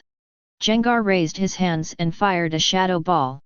Strike's thought wave dissipated directly the moment it hit the shadow ball. The intensity of the two energies was not at the same level at all. Coconut egg. Coconut egg. Executor didn't grow so many heads in vain. Seeing Gengar so easily smash the strike that he had launched with all his strength, he realized that the rival in front of him was not easy to mess with. Coconut egg. Coconut egg. Coconut egg. The three heads on Executor's head seemed to be divided, and they seemed to have different answers on whether to fight or not. Coconut egg. Coconut egg. Coconut egg. In order to convince the other 117 heads, the Executor heads argued loudly, and their voices echoed throughout the battlefield. Sumew was really upset by the noise from Executor. He gave Gengar a look and asked him to deal with rival as soon as possible. It's a pity for Gengar that it hasn't had enough fun yet, but Sumew has given orders, so it can only deal with rival. Shadow Punch, Gengar. The figure gradually disappeared into nothingness, and when he reappeared, he was already in front of Executor. Gengar's fists were wrapped with Black's energy, which was intimidating. Seeing Gengar who appeared like a ghost, Executor's heart trembled. In the face of the huge crisis, the three heads finally reached an agreement and they absolutely surrendered. Surrender? How could Gengar allow Executor to surrender? Didn't it play with Executor for so long just to see the moment when Executor showed fear? Now that the harvest time has come, it will not allow Executor to surrender. Shadow Punch hit three of Executor's heads hard, causing Executor to hit the word surrender, Sefk, that was already in its mouth hard into its stomach. The mouth is full of laughter. Be afraid, these will become the source of its power. Seeing Executor being beaten wildly in the middle of the battlefield, Yuko was about to run away, but she didn't expect that even Executor was not the opponent's rival. Bah! I thought I was very powerful with so many heads, but I didn't expect that I was just a showman. Spite glanced at Sumew, and after cursing all the 18 generations of Sumew's ancestors in his heart, he turned around and left quietly. In order not to be discovered by others, Yuko was careful not to make any sound when raising her feet. 1 step, 2 steps, 3 steps, it turns out that we are getting closer, and we only need to take a few more steps to successfully escape. Yuko looked happy and raised her right foot, preparing to leave this place of right and wrong as soon as possible. However, what was announced happened and the lifted right foot was suddenly frozen in the air. No matter how hard she tried, she could not put it down. What's going on? What's going on? Yuzhong yelled crazily. Don't be so anxious to leave. Our affairs are not over yet. Sumew's cold voice came from behind Yuzai. Yuzai's heart suddenly hit the bottom. She suppressed the fear in her heart and said, "What do you want to do? Do you know my identity?" Identity, Sumew really wants to laugh. It seems that the guy in front of her is still immersed in the glory of the past and refuses to wake up. Maybe her identity was indeed very noble dozens or hundreds of years ago, but unfortunately, times have changed. What do I want to do? Ha ha ha ha, my dear lady, what do I want to do? You should ask Gengar what he wants to do. You are the toy he left to the end. There was a hint of madness in Sumew's voice.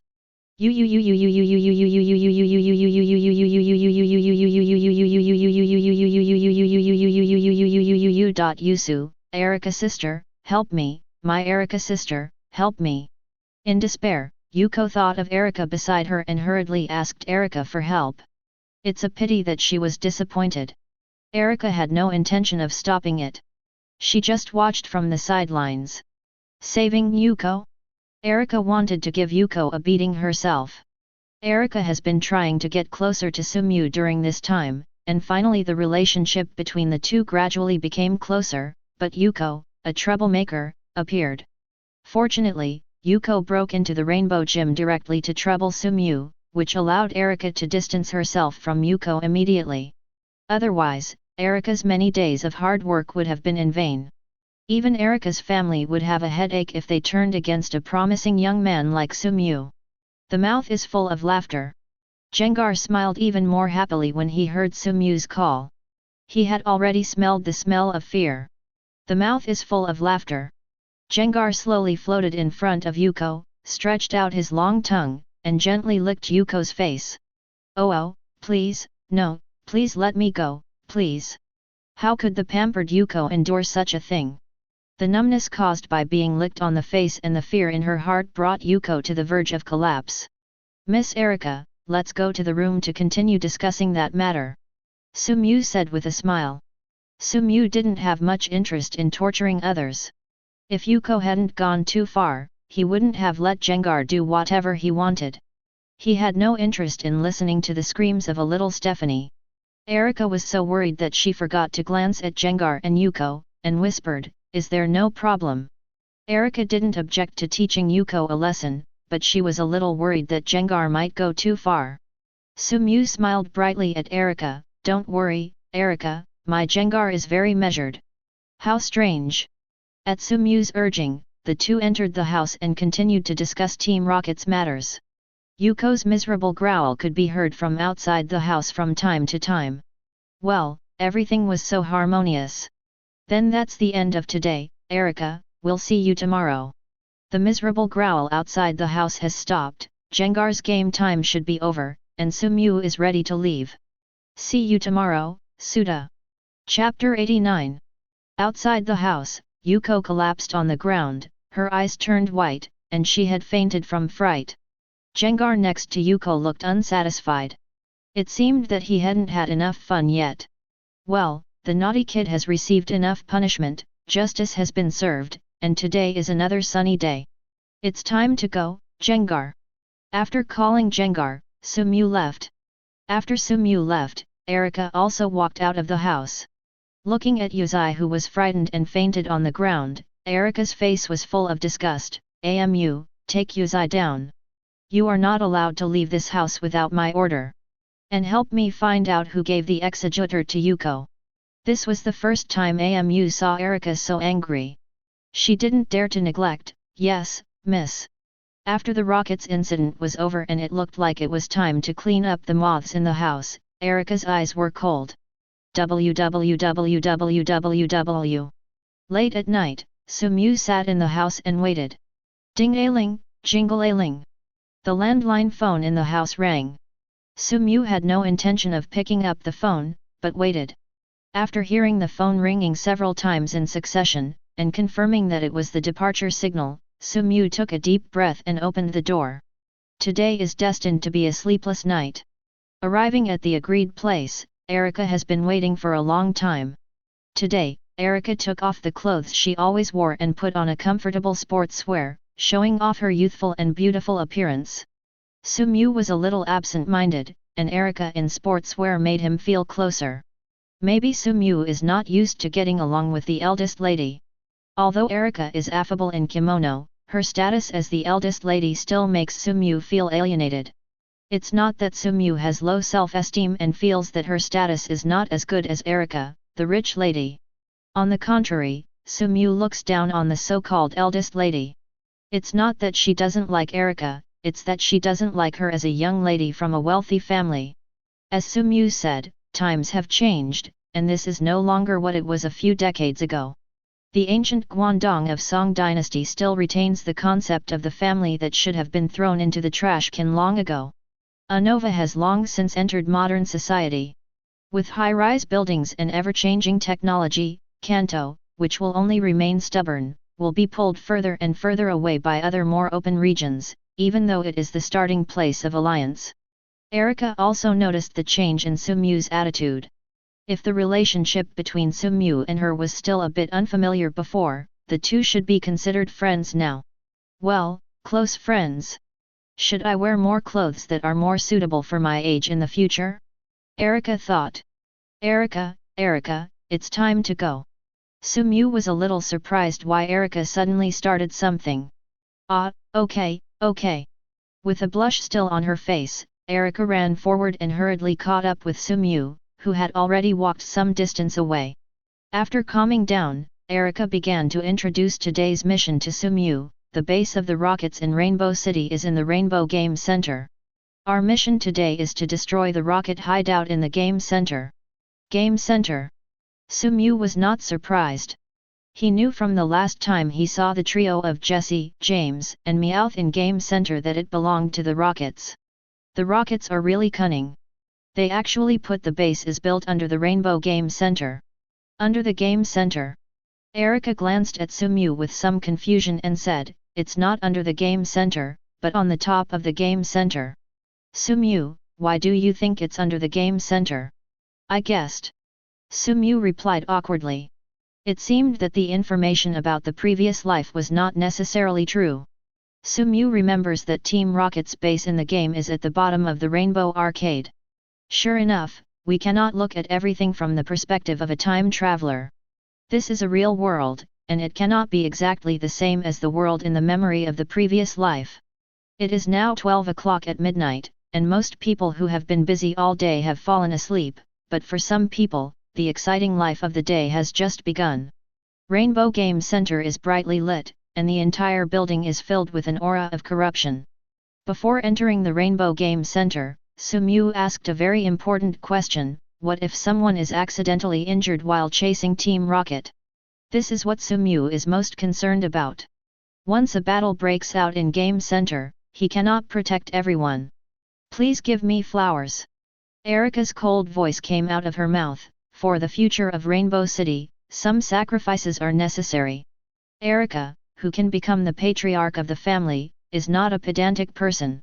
This operation has been planned for a long time, and she will not let this operation go to waste just because of a moment of soft-heartedness.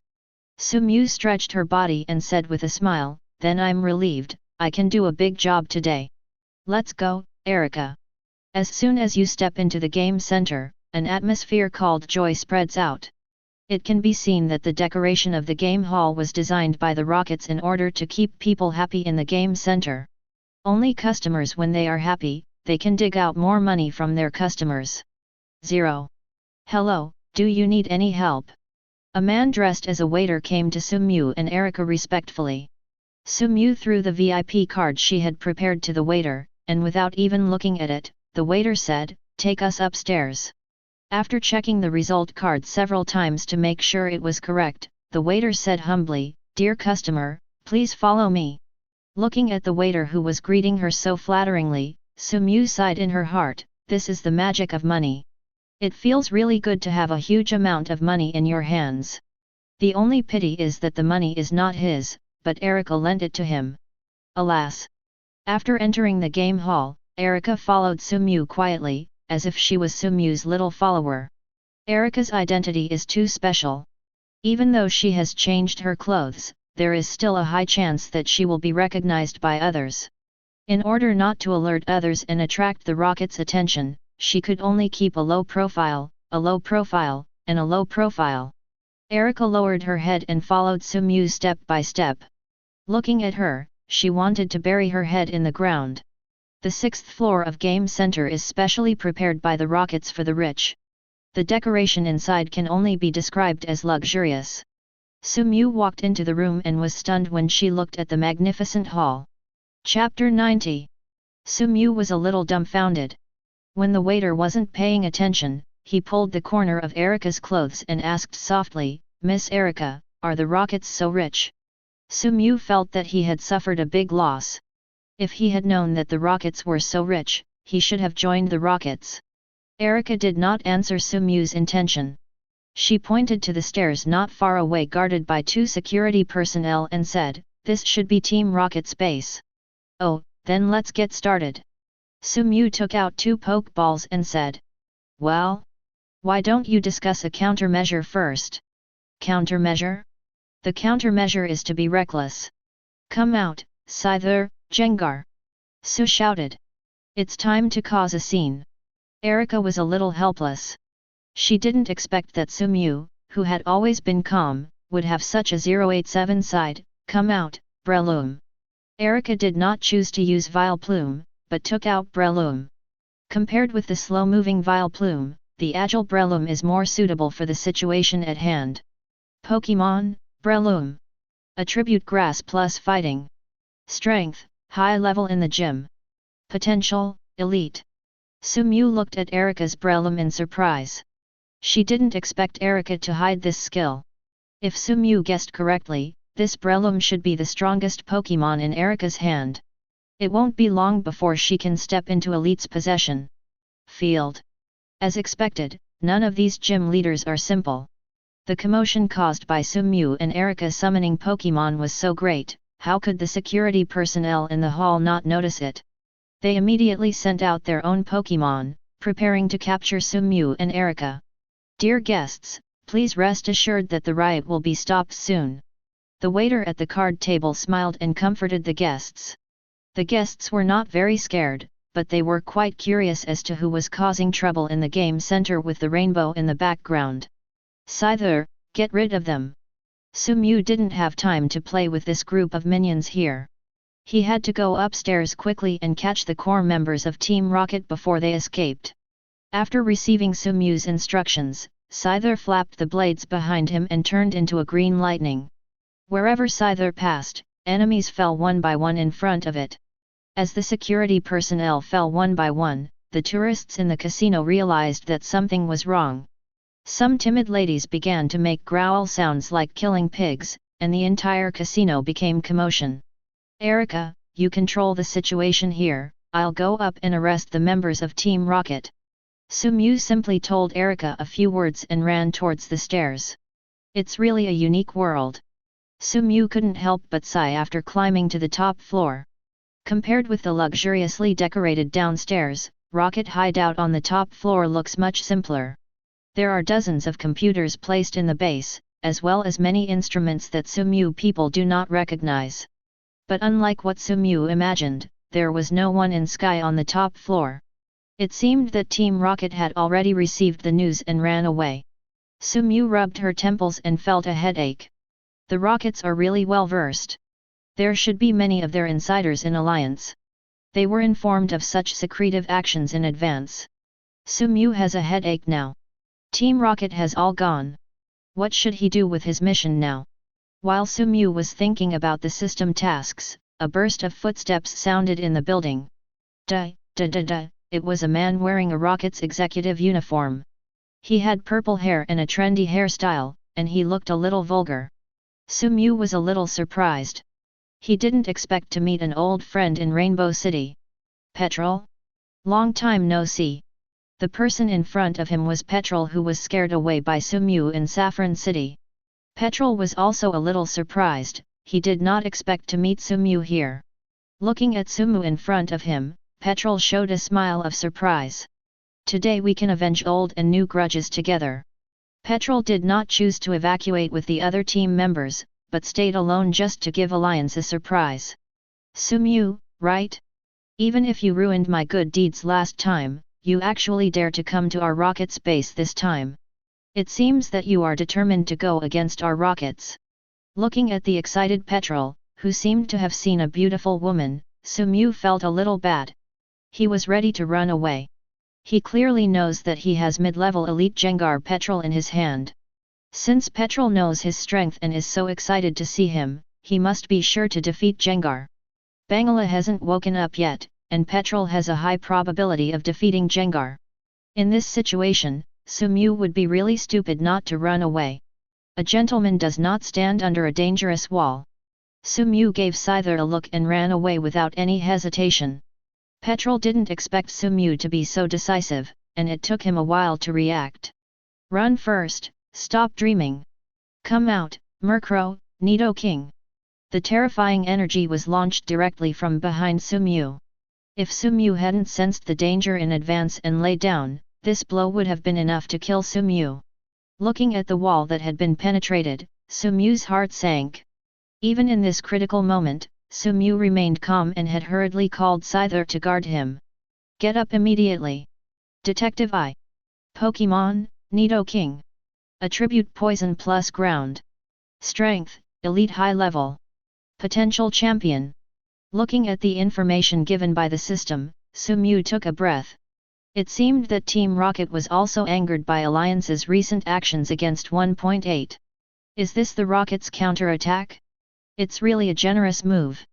Elite high-level Nidoking. Sumew smelled a familiar scent on this Nidoking, Giovanni. This Nidoking is definitely from Giovanni. Originally, it was just a simple task without much danger, but I didn't expect that it would be fatal now. Sumew contacted Gengar hiding in the dark through spiritual power, allowing him to sneak attack Petrol. This was Sumew's only hope of victory. Although Gengar seems a bit unreliable at ordinary times, it is definitely a partner that Sumew can rely on at critical moments. The moment he received Sumew's order, Gengar came out from behind Petrol, his fists exuding surging energy, and struck a fatal blow.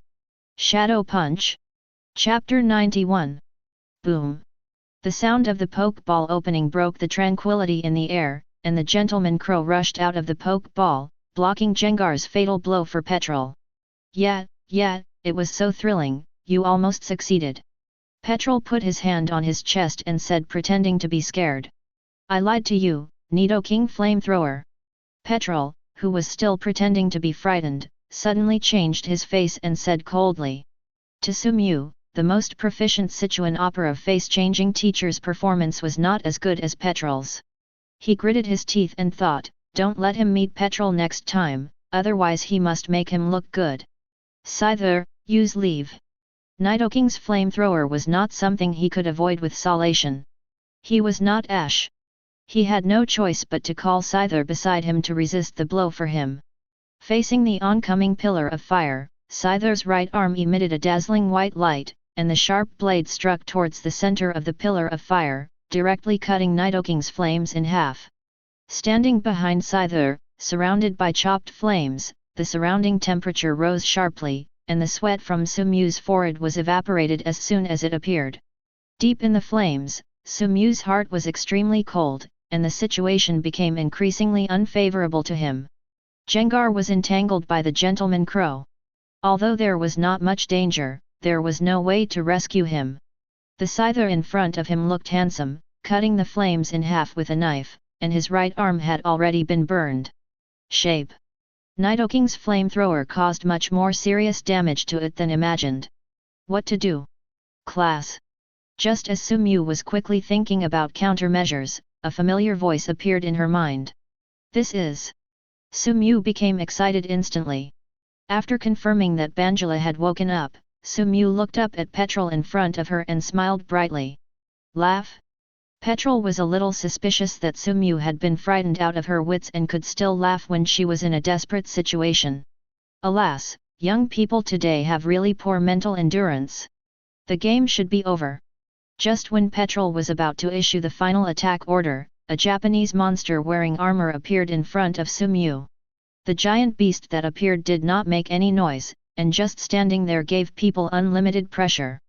Pokémon, Banjira. Attribute, Rock plus Evil.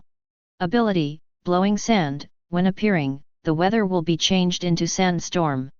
Template Shukaku. Matching degree 99%. Strength, Champion beginner level. Potential : Evaluation, Bangira, who has completely absorbed the mysteries of sand, seems to have entered a new level.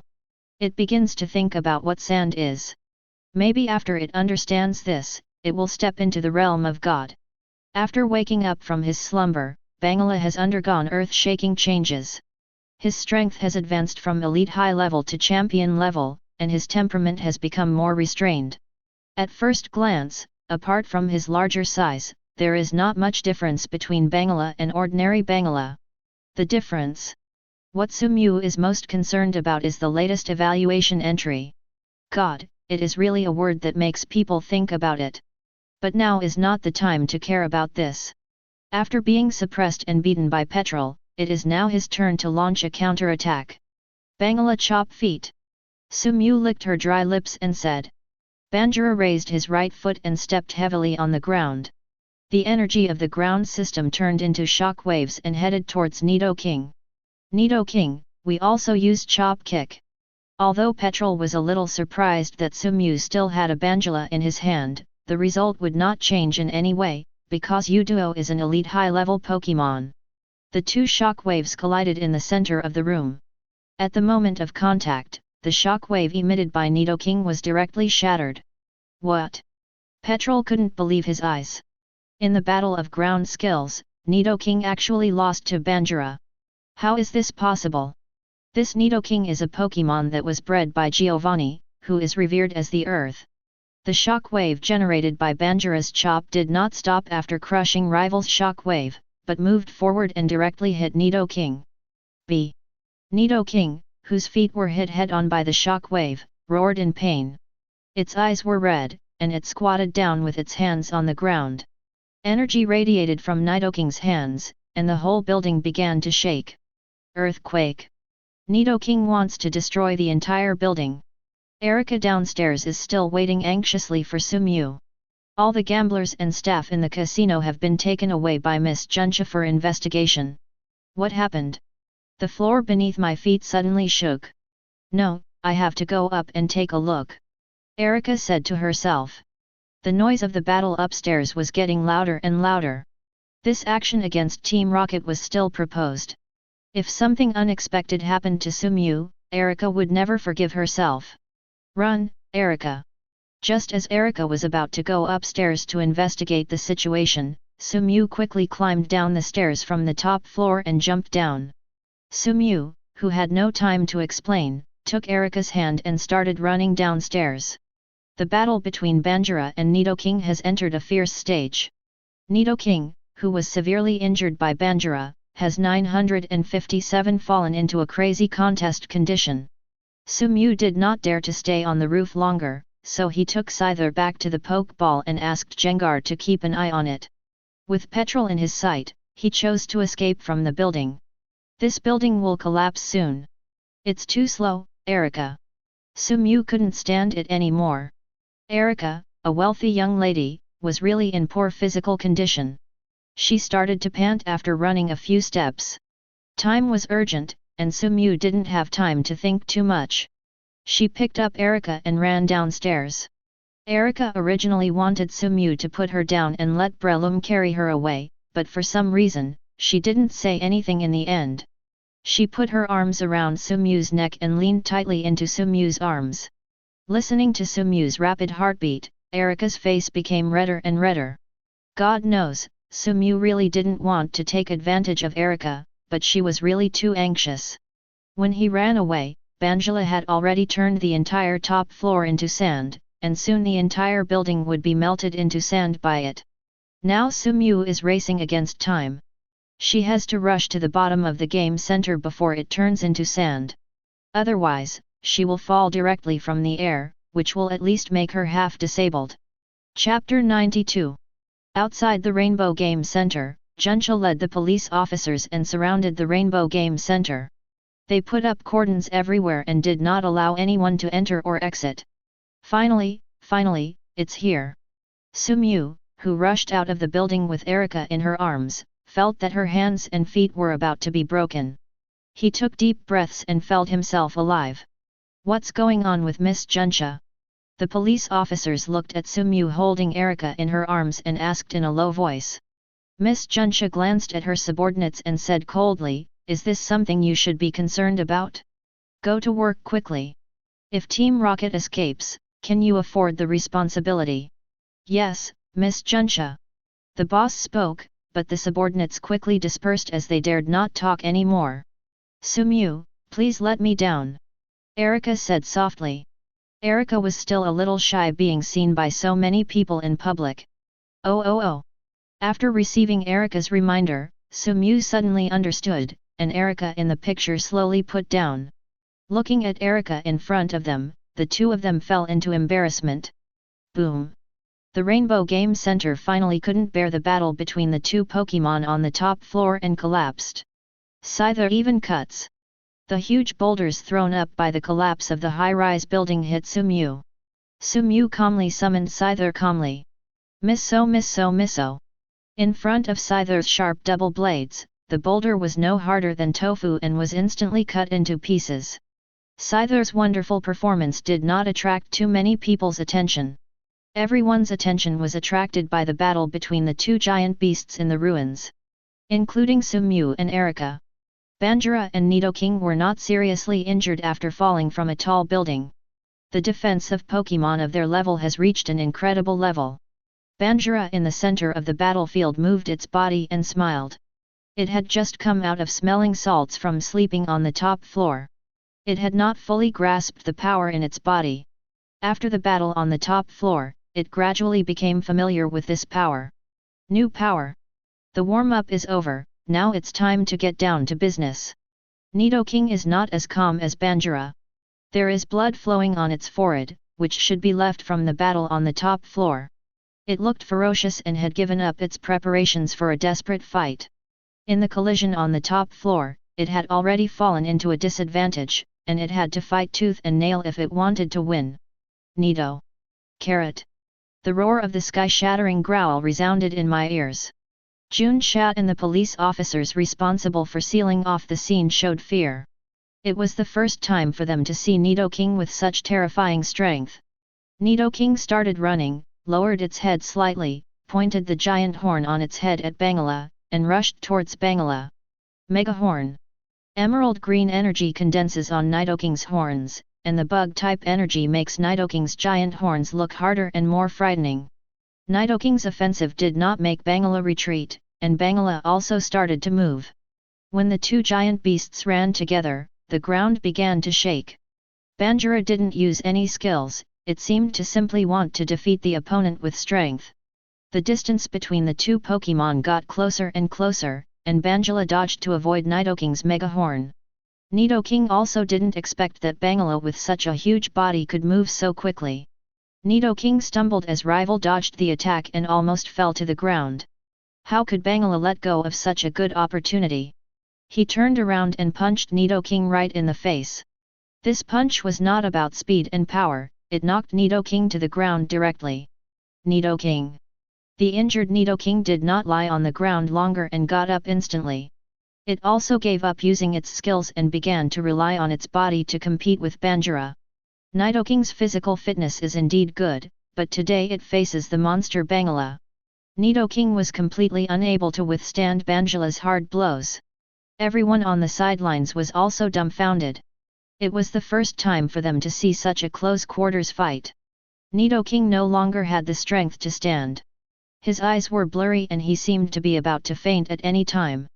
However, he had no intention of admitting defeat. He gritted his teeth and stared at Bangira in front of him. It seems to be saying that you can defeat my body, but you cannot defeat my heart. Nidoking's eyes made Bangira a little unhappy. He had been beaten so hard that he didn't even have a chance to fight back, but he still looked at him with murderous eyes. Don't admit defeat? Then I will let you admit defeat. With another punch, Nidoking was hit to the ground by Bangira again. This time Bangira did not let Nidoking stand up. It walked in front of Nidoking and stepped hard on Nidoking's face. Ban. Give up, and I will bypass you. It said nothing and struggled crazily. Banjira's face became even more ugly, and it increased its strength, as if it wanted to step Nidoking into the mud. Nidoking did not give in, and its resistance became even stronger. It kept vomiting blood from its mouth, staring with big eyes, and wanted to stand up again. Banjira. Sumew's voice came to mind on the battlefield. Sumew didn't say much, just looked at Bangira indifferently. Banjira also realized that he had done something stupid. When he woke up, his strength suddenly increased, which caused a huge change in his personality. If it had been before, it would never have done such a thing.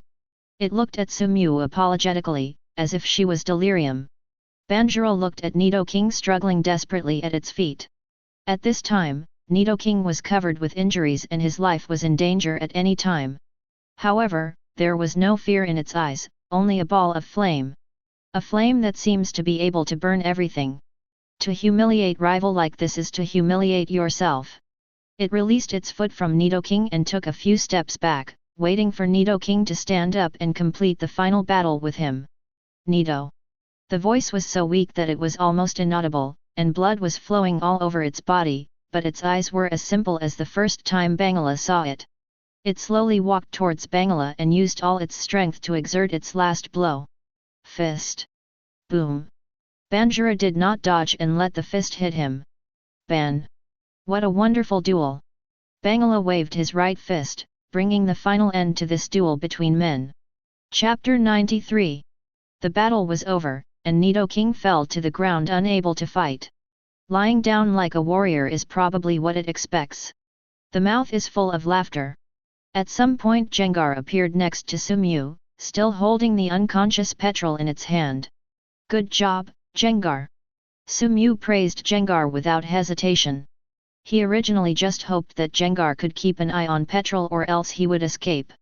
Unexpectedly, Gengar directly captured Petrel alive. What an unexpected surprise! The action was over and as soon as he relaxed, Sumew's whole body began to feel sore. He was so tired now and wanted to find a place to rest. Erica, I'll leave this to you. I'll leave first. Don't worry, leave this to me. Looking at Sumew with a tired face, Erica agreed. Ding, the task of submitting a petition is completed. Calculating task rating. Defeat Nidoking and Gentleman Crow, capture Team Rocket's senior executive Petrel alive, and improve his rating. The final mission rating is SSS level, and the mission reward is 757, black sludge. Please check it carefully. As soon as she woke up, Sumu heard the cold prompt tone of the system. Is the reward item black sludge? The function of black sludge in the game is that after being carried, the poison-type Pokémon will slowly recover its HP, while other attributes will reduce its HP. The function of black sludge in the Pokémon world is roughly the same as in the game, but there is another effect, that is, the Pokémon carrying black sludge's poison skills will gradually increase. Sumu has two poison-type Pokémon in her hand, Venusaur and Gengar. After careful consideration, Sumu decided to give black sludge to Venusaur to carry. The biggest effect of black sludge is to slowly restore the physical strength of poison-type Pokémon, which does not have much effect on Gengar. As a representative of fast attack Pokémon, either I will kill you instantly, or you will kill me instantly. Gengar does not need items to restore physical strength. As for enhancing the effect of poison-type skills, it is of no great use to Gengar. Compared to poison-type skills, Gengar is still more accustomed to using them. Ghost skills. If black sludge is useless to Gengar, it is a treasure to Venusaur. Whether it is to enhance recovery or increase the power of poison skills, the two effects are perfectly suitable for Bulbasaur. Venusaur has learned the skill of grassy terrain from Erica. Grassy terrain coupled with the double recovery effect of black sludge directly maximizes Venusaur's recovery power. The powerful recovery power coupled with the poisonous skills that can corrode everything, Sumu believes its Venusaur will definitely become a terrifying existence. Well, fear may not be appropriate, it should be disgusting. After sleeping for a whole day and night, Sumu regained her energy. Sumu came to the window and looked at the busy trainers outside Pokémon and smiled. It was time for him to continue on his journey. After saying a simple goodbye to Erica, Sumu set off on the road to the city. Compared with the bustling Saffron City and Rainbow City, Fuchsia City is not much different from a rural town. Sumu, who was holding a map in his hand, had a bad expression on his face. He couldn't remember how many times he had lost his way. Unlike gyms in most cities, Fuchsia City's gym is not built in the city center, but in a remote suburb. Surrounded by dense forests and with a beautiful environment, it is indeed a good place to live, but the gym is really hard to find. It has been 2 days since Sumu entered this forest. He wandered around for 2 days but still couldn't find the Fuchsia Gym. This is really a frustrating thing. Sumu now misses Clefairy, who is far away in Vermilion City, Cefk. In the past, when he encountered such things during his travels, he would choose to let Clefairy lead the way. With Clefairy's incredible luck, everything would be solved. By the way, Clefairy has been staying with Xingmei for a long time. It's time to teleport Clefairy back. Just when Sumu was at a loss, a familiar voice came from behind Sumu. Long time no see, Sumu. Sumu turned around and looked behind her. The familiar hedgehog-headed man could be who he was if he wasn't Gary. Finally saved. That means you've been trapped here for 2 days? Gary asked curiously as he led Sumu out of the jungle. Yes, the forest is really scary. I swear it's better to walk less in the future. It's too easy to get lost. Sumu drank the mineral water in her hand, shook her head and smiled bitterly. He was used to using navigation everywhere in his previous life, but now that he had returned to Primal and relied on maps to find his way, it was strange that he didn't get lost. By the way, Gary, are you also here to challenge the Fuchsia Gym?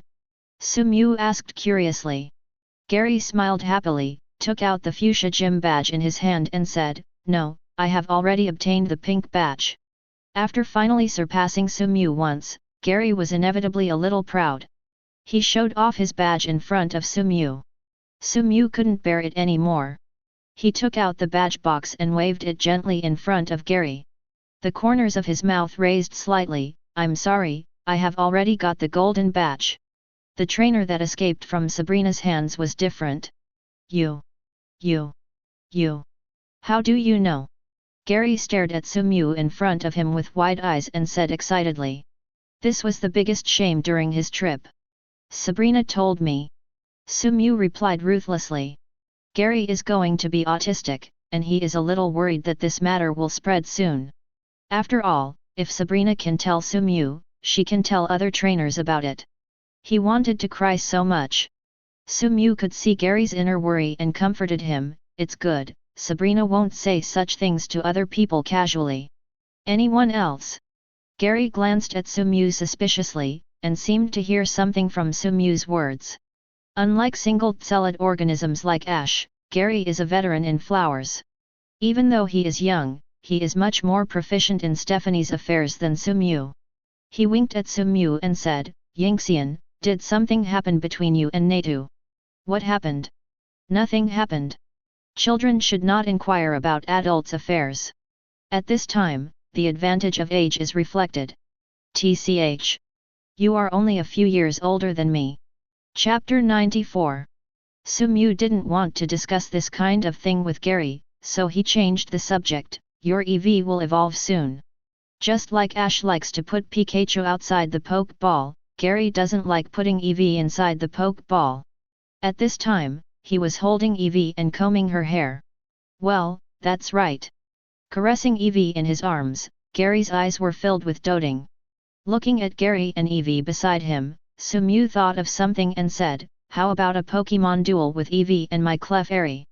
Gary's Eevee has reached the edge of evolution and is about to evolve, and his Clefairy's energy has almost been accumulated, so it's time to evolve.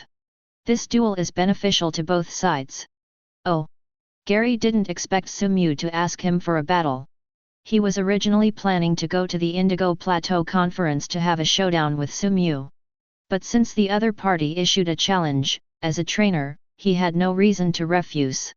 Gary said confidently, then come on. Wait a minute, I have to send my Clefairy over first. Then what are you waiting for? Go to the Pokémon Center quickly. Gary said impatiently. Originally he didn't plan to fight Sumew, but his interest was aroused by Sumew's challenge, and now he can't wait. There was a Pokémon Center near the Fuchsia Gym, not far from where the two of them were. Gary took Sumew and ran all the way to the Pokémon Center. After dialing the phone and explaining her intention, Xingmei immediately sent Clefairy over. I'm really reluctant to let go of Clefairy. It has helped me a lot during this time.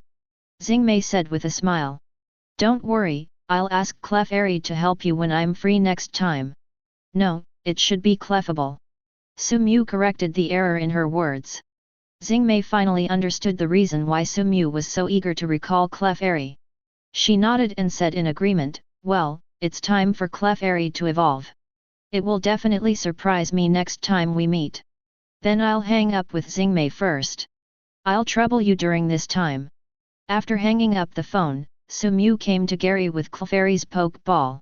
Gary looked like he couldn't wait any longer and asked eagerly, can we start the battle? Sumew did not reply directly, but looked out the window and then at her watch. It was now 3 o'clock in the afternoon, and there was still some time before evening. As a child of the moon, of course Clefairy must evolve under the moonlight to be the most perfect. It's still early days. Sumew has no intention of evolving Clefairy now. Gary, what do you want Eevee to evolve into? Sumew asked. If Sumew remembers correctly, Gary's Eevee in animation, comics, or games eventually evolved into the Moon Pokémon, and Gary should have a soft spot for the Moon Pokémon. Evolve into what? Gary lowered his head and thought. He hasn't thought about this question carefully yet. Eevee's evolved form should include Fire Pokémon, Water Pokémon, Thunder Pokémon, Moon Pokémon, and Sun Pokémon. Which one does he want the most? Gary was lost in thought. In fact, there should be 8 evolved forms of Eevee. In addition to the above 5, there are also Leaf Pokémon, Ice Pokémon, and Sylveon. However, because Kanto is too closed, most Kanto people think that Eevee only has 5 evolved forms. Even if Professor Oak's grandson Gary is no exception. He is really confused as to which one of Fire Pokémon, Water Pokémon, Thunder Pokémon, Moon Pokémon, and Sun Pokémon is the most suitable for him. Gary's head was going to explode thinking about it. Seeing the tangled Gary in front of her, Sumew couldn't stand it any longer. He suggested, why don't you choose the Moon Pokémon? I feel like your Eevee is very suitable for evolving into a Pokémon. Oh why? Why? Sumew didn't know why, he said casually, it's just a feeling, and I want to fight under the moonlight at night. If Eevee evolves during the battle with Clefairy, it can only evolve into a moon Pokémon. Then it's the moon Pokémon. Gary no longer hesitated. Anyway, he liked whatever Eevee evolved into. As the two of them waited anxiously, night finally came. The weather was very good today and it was a full moon. The moonlight shining on the battlefield makes people feel better unconsciously. Please give me flowers. Sumew and Gary stood on both sides of the battlefield, and in the middle was Fuchsia City's Nurse Joy, who was in charge of refereeing. There were not many guests at the Pokémon Center today, so Nurse Joy found time to serve as a referee for the two of them. Are you ready? The game is about to begin. Nurse Joy's sweet voice sounded in Sumew's ears. Mew nodded and said, then let's start the warm-up before the decisive battle. Come out, Lapras. Eat, eat. Lapras came on the stage with a serious face. This was the first official battle in his life, and he didn't want to lose at all. Unlike most of his companions who are peaceful and not very interested in fighting, Sumew's little Lapras has a great interest in fighting, which should be brought to it by its parents. 0. This also made Sumew feel relieved. After all, no matter how good the talent is, if he is not interested in fighting, it will only be a waste of talent. Such a beautiful Lapras, but my sweetheart won't lose in this game. Go ahead, Kingler. This Kingler must have been specially sent by Gary from Professor Oak's Research Institute in order to fight Lapras. The Kingler in front of her was also an eye-opener for Sumew. The body is a whole circle larger than the normal Kingler, and the huge pliers seem to be able to cut off people directly at the waist. No wonder Professor Oak thinks Ash's Krabby is stunted. Compared with Gary's Kingler, Ash's Krabby is not even a younger brother. Sumew estimates that even if Ash's Krabby completes its evolution, it will only be half the size of Gary's Krabby at most. Detective I. Pokémon, Kingler. Attribute Water. Strength, Elite Mid-Level. Potential, Gym Level. Unlike Ash who likes to cultivate the 6 Pokémon in his hand forever, Gary will change the 6 Pokémon in his hand at any time, so his Kingler breeder is also quite good. The strength of the middle-level Pokémon is better than Sumew's Lapras. The elite level is 1 level higher. Chapter 95. Gary is full of confidence in this battle. It can be seen from the appearance of Sumew's Lapras that it is not very old now and is definitely not as strong as Kingler. What's more important is that there is no water battlefield here. Lapras has almost no ability to move on land. He has the right location, people, and timing. He will definitely win this game. Then I'm going to start the attack, Sumew. Gary seemed to be in a good mood, with a smile on his lips, looking determined to win. Kingler uses Bubble Beam. The Bubble Beam skill can cause damage to Lapras and slow down rivals' movement speed. This should be the perfect choice, Gary thought with great satisfaction. Lapras uses Freezing Rays. Sumew is not a fool. How could Mew let Lapras come up for abuse in his first battle with Su 587? He must have thought of a way to deal with it before choosing to let Lapras play. It's useless, the freezing light won't do anything to Krabby. Gary responded with a smile. Kingler, a water-type Pokémon, is very resistant to ice-type skills. As Gary said, freezing light will not cause much damage to Kingler. Sumew smiled. He looked at Gary like he was an idiot and said, who said the target of the freezing ray is Kingler? Lapras uses the freezing ray on ground. Sumew's goal from the beginning was not Kingler but the battleground at their feet. He wanted to turn this place into an ice battleground. In fact, it was also thanks to Gary's cooperation. If he had let Kingler attack at close range from the beginning, Sumew's plan might not have gone so smoothly. But he was smart and chose to use Bubble Beam. The ice-based Freezing Beam won't have much effect on Krabby. Can the water-based Bubble Beam hurt Lapras? The bubbles hit Lapras.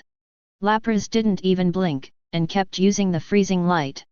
After a while, the entire field was frozen by the freezing light, and the ice battlefield was completed.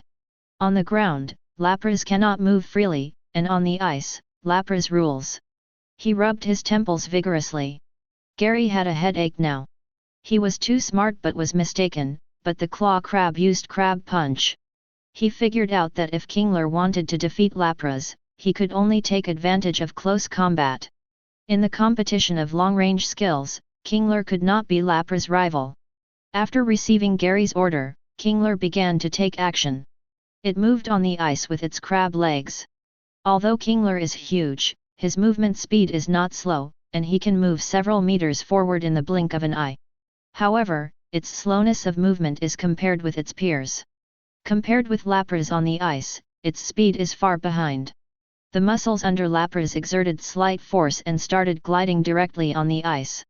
Even the best skater could not skate as fast as Lapras.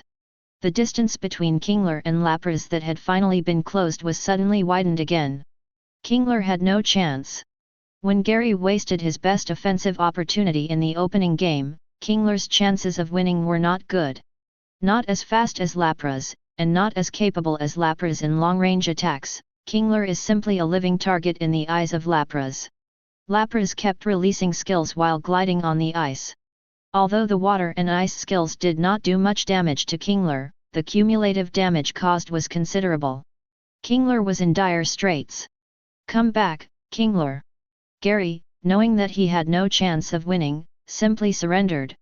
If he continued to fight, he was afraid that his Kingler would leave a psychological shadow. In this case, it would be better to surrender. "Hey!" Gary sighed, "Sumew, you are really strong." Gary had to admit that Sumew was the strongest rival he had ever encountered, both in terms of Pokémon breeder and on-the-spot command. Gary couldn't remember how many times he was frustrated at the hands of Sumew, but he had no intention of admitting defeat. Giving up was not his style. He faced the difficulties and conquered the mountains in front of him. "Go, Eevee, please." Gary's eyes were different, his expression was solemn, and he put all his energy into the battle. "Come back, thank you for your hard work, Lapras." Sumew twisted her neck and stretched her body. The ongoing battle was finally about to begin. "Go, Clefairy." Nurse Joy, who served as the referee, also realized that the exciting duel was about to begin. She tried to control her breathing and did not want to disturb the match in front of her. Eevee uses the Shadow Ball. After the mistakes in the last round of the match, Gary should have changed his strategy and launched a strong attack on the field. The fox-like Eevee looked at Clefairy in front of him fiercely. It shook its head hard and hit Clefairy with the black gloomy sphere beside its mouth. Gary's Eevee's talent is really outstanding, and its use of Shadow Balls is almost as good as most Ghost-type Pokémon. Sumew, who realized that Rival was not easy to deal with, did not dare to relax. He waved his hand and said, "Clefairy, use Light Screen." When he first came to this world, Sumew always felt that adding body movements during the command process was very secondary. However, after a period of time, he has become quite accustomed to it and can perform such secondary movements without blinking an eye. "Pie!" Clefairy opened his hands and pointed his palms outward at the speeding Shadow Ball. Just as the Shadow Ball was about to hit it, a transparent light screen appeared in front of Clefairy, blocking the Shadow Ball's attack. The Shadow Ball that hit the light screen exploded violently, and black smoke rose over the entire battlefield. Sumew carefully observed the field, ready to use her spiritual power to communicate with Clefairy at any time. To his surprise, Eevee did not launch an attack until the black smoke dissipated. The darkness finally dissipated, but at this time, except for Clefairy, there was no other figure on the field, and Eevee disappeared. Disappeared? "No, Clefairy, be careful down here." Of course, Eevee cannot disappear, the only possibility is that it uses the dig skill. Sumew's reaction was not unpleasant, but she still didn't catch up. Clefairy had no time to dodge and was knocked straight away by Eevee, who jumped out of the ice. Chapter 96. Careless. It's not careless, it's Gary who has grown up. From being easily killed by him, he gradually grew into an outstanding trainer. Sumew smiled, it seemed like he was about to show some real skills. Clefairy uses charm. Really beautiful girls can be used by both men and women. Even if rival is the same S**X, there will be no surprises. Clefairy, who was hit by dig, quickly adjusted and looked lovingly at Eevee in front of her with soft eyes. Eevee was confused. It felt that it had done something heinous. How could it do something to such a lovely Clefairy? It stood there a little at a loss. Wake up, Eevee! Gary didn't expect Sumew and Clefairy's counter-attack to come so quickly. He shouted loudly, hoping to get Eevee to growl from the charm contest condition. Trainer's urgent cry woke up Eevee, who shook his head and finally got rid of Clefairy's captivate.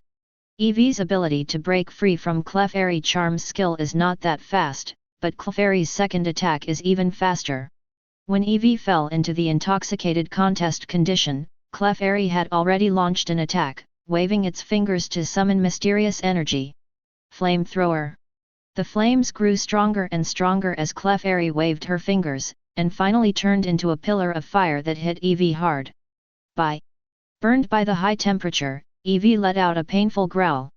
It rushed out of the flames and kept rolling on the ground. Only the ice left on the ground by assist extinguished the flames on its body. Eevee's current contest condition is extremely bad. The hair all over her body is burnt. She looks as miserable as possible. Are you okay, Eevee? Gary asked with concern. Eevee shook her head and looked at Clefairy in front of her fiercely. It is really unforgivable to dare to burn off its favorite fur. Rage and spite condensed in Eevee's heart, and finally turned into mysterious energy. Under the illumination of moonlight, Eevee's body began to emit white light, and it began to evolve. Is it finally going to evolve? Gary was also very excited. This game was originally meant to let Eevee evolve. Now that his Eevee has successfully completed the evolution, the task is completed. But it would be even better if I could get a victory. He thought while looking at Sumew and Clefairy in front of him. We have evolved, so it's almost time for us. The moon is exceptionally bright today, which is indeed a good day for evolution. Sumew took out the moonstone that had been prepared from her pocket.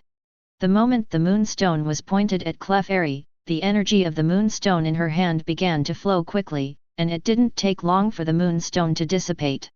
The moon shone on Clefairy's body, making Clefairy's whole body warm.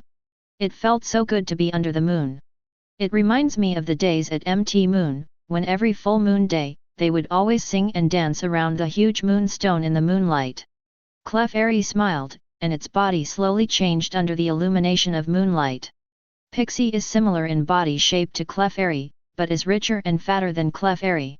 It also has long pointed ears, Black's ear tips, and there are still wrinkles next to Black's small eyes, but there are no markings on the face. There are still curly hairs on the head, and the hairs are longer. Similarly, the curly tail has become larger, and the wings have become larger, each with 3 tips. Its hands lost Clefairy's 2 nails, but its hind feet became 2 toes.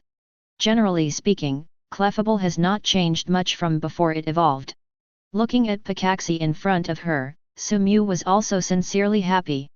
Sumew, let's continue the game. Gary said with great momentum. The Pokémon on both sides have completed evolution, so the game should continue. Moon Pokémon battles Fuchsia, and no one wants to lose this battle. Moon Pokémon Quick Attack. After the evolution is completed, although the Moon Pokémon's size has become larger than that of Eevee, its speed has not become slower, but has become faster. With the support of Quick Attack, the Moon Pokémon's speed reached its limit and turned into a black lightning. Sumew could not even see its movement trajectory clearly. Clefable, fly quickly. Sumew quickly directed Fuchsia to float into the air. Fuchsia was not a Pokémon with strong defense. If it was hit by the Moon Pokémon's quick attack, it would definitely be in big trouble. As soon as Sumew finished speaking, Clefable quickly absorbed the moonlight above his head and let himself float in the air. Unlike the way most flying Pokémon fly, Pixie's flying does not require waving its wings. It only needs to focus the moonlight on the wings on its back to make it float in the air. So close! Assisted the ability to levitate Clefable bases high when narrowly avoided attacks with Pokémon. It was only a little bit close to hitting rival, and Gary shook his head with regret. Looking at Clefable floating in the air, Gary was still a little curious. It was also his first time to fight against a mysterious Pokémon like Clefable.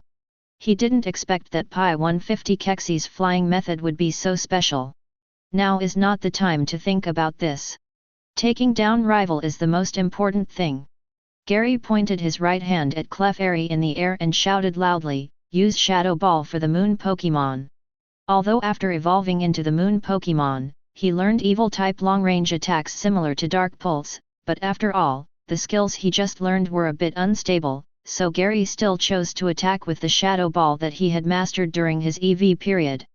Clefable Dazzling Gleam. As a pure Fairy-type Pokémon, why can't Clefable use Fairy-type skills? Moonlight is swayed on Clefable's body and becomes the source of its power. Clefable's body is like a light source, and its body emits a dazzling light, radiating to all directions. What skill is this? Gary was a little confused. There is currently no concept of fairy skills in the Kanto region. In the eyes of most people in Kanto, Clefairy and Clefable are classified as normal rather than fairy. In Kanto, perhaps only professors who are engaged in Pokémon research now have the concept of fairy type. So it is normal for Gary to not know the fairy skill Dazzling Gleam. But now in the battle, Sumew would not be kind enough to explain Clefable's skills to Gary. Chapter 97. Under the strong light emitted by the fairy-type skill Dazzling Gleam, the Moon Pokémon's Shadow Ball was directly melted. It wasn't over yet. The Moon Pokémon was unable to open its eyes under the dazzling moonlight, and it howled in pain under the moonlight's illumination. Looking at the Moon Pokémon with a pained expression, Gary was also dumbfounded. He knew that if his Pokémon's bite ability wasn't too painful, it would never show so much pain. What kind of skill is this? The situation has been completely controlled by Sumew, and he doesn't mind answering Gary's questions at this time. Clefairy and Clefable normal are considered to be normal-type Pokémon. This is obviously incorrect. To be precise, they should belong to Fairy-type Pokémon. Fairy Department? Gary asked doubtfully. Nurse Joy should also know the concept of Fairy System. Sumew said with a smile.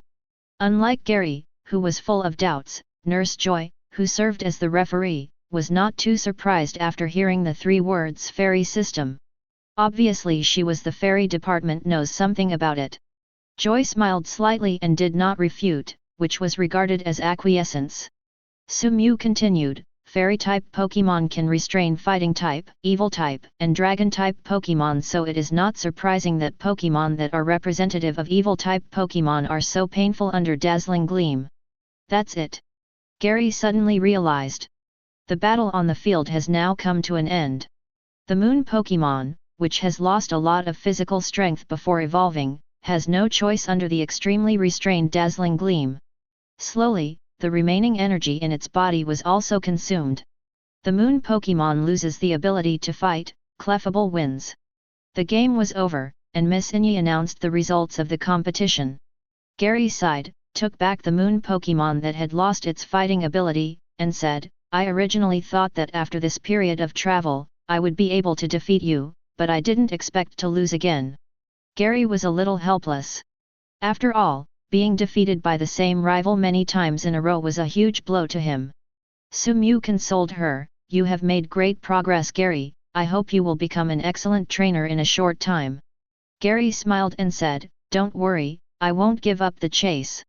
One day I will defeat you. I'm looking forward to this day. Early the next morning, Gary said goodbye to Sumew and embarked on his journey again.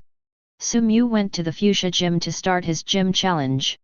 Compared with the gyms that Sumew challenged before, the decoration of Fuchsia Gym can only be described as simple and unpretentious. Even the decoration of Nibi Gym, which is almost unopenable, is much better than that of Fuchsia Gym.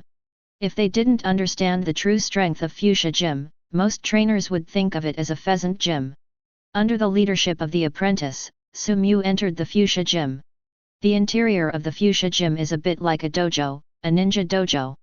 There are all kinds of big trees planted around the dojo, and Sumew even saw a lot of bug-type Pokémon in the trees. Weedle, Venonat, Spinarak, in addition to bug-type Pokémon common in the Kanto and Chengdu regions, Sumew even saw Vanipede, a bug-type Pokémon unique to the Unova region.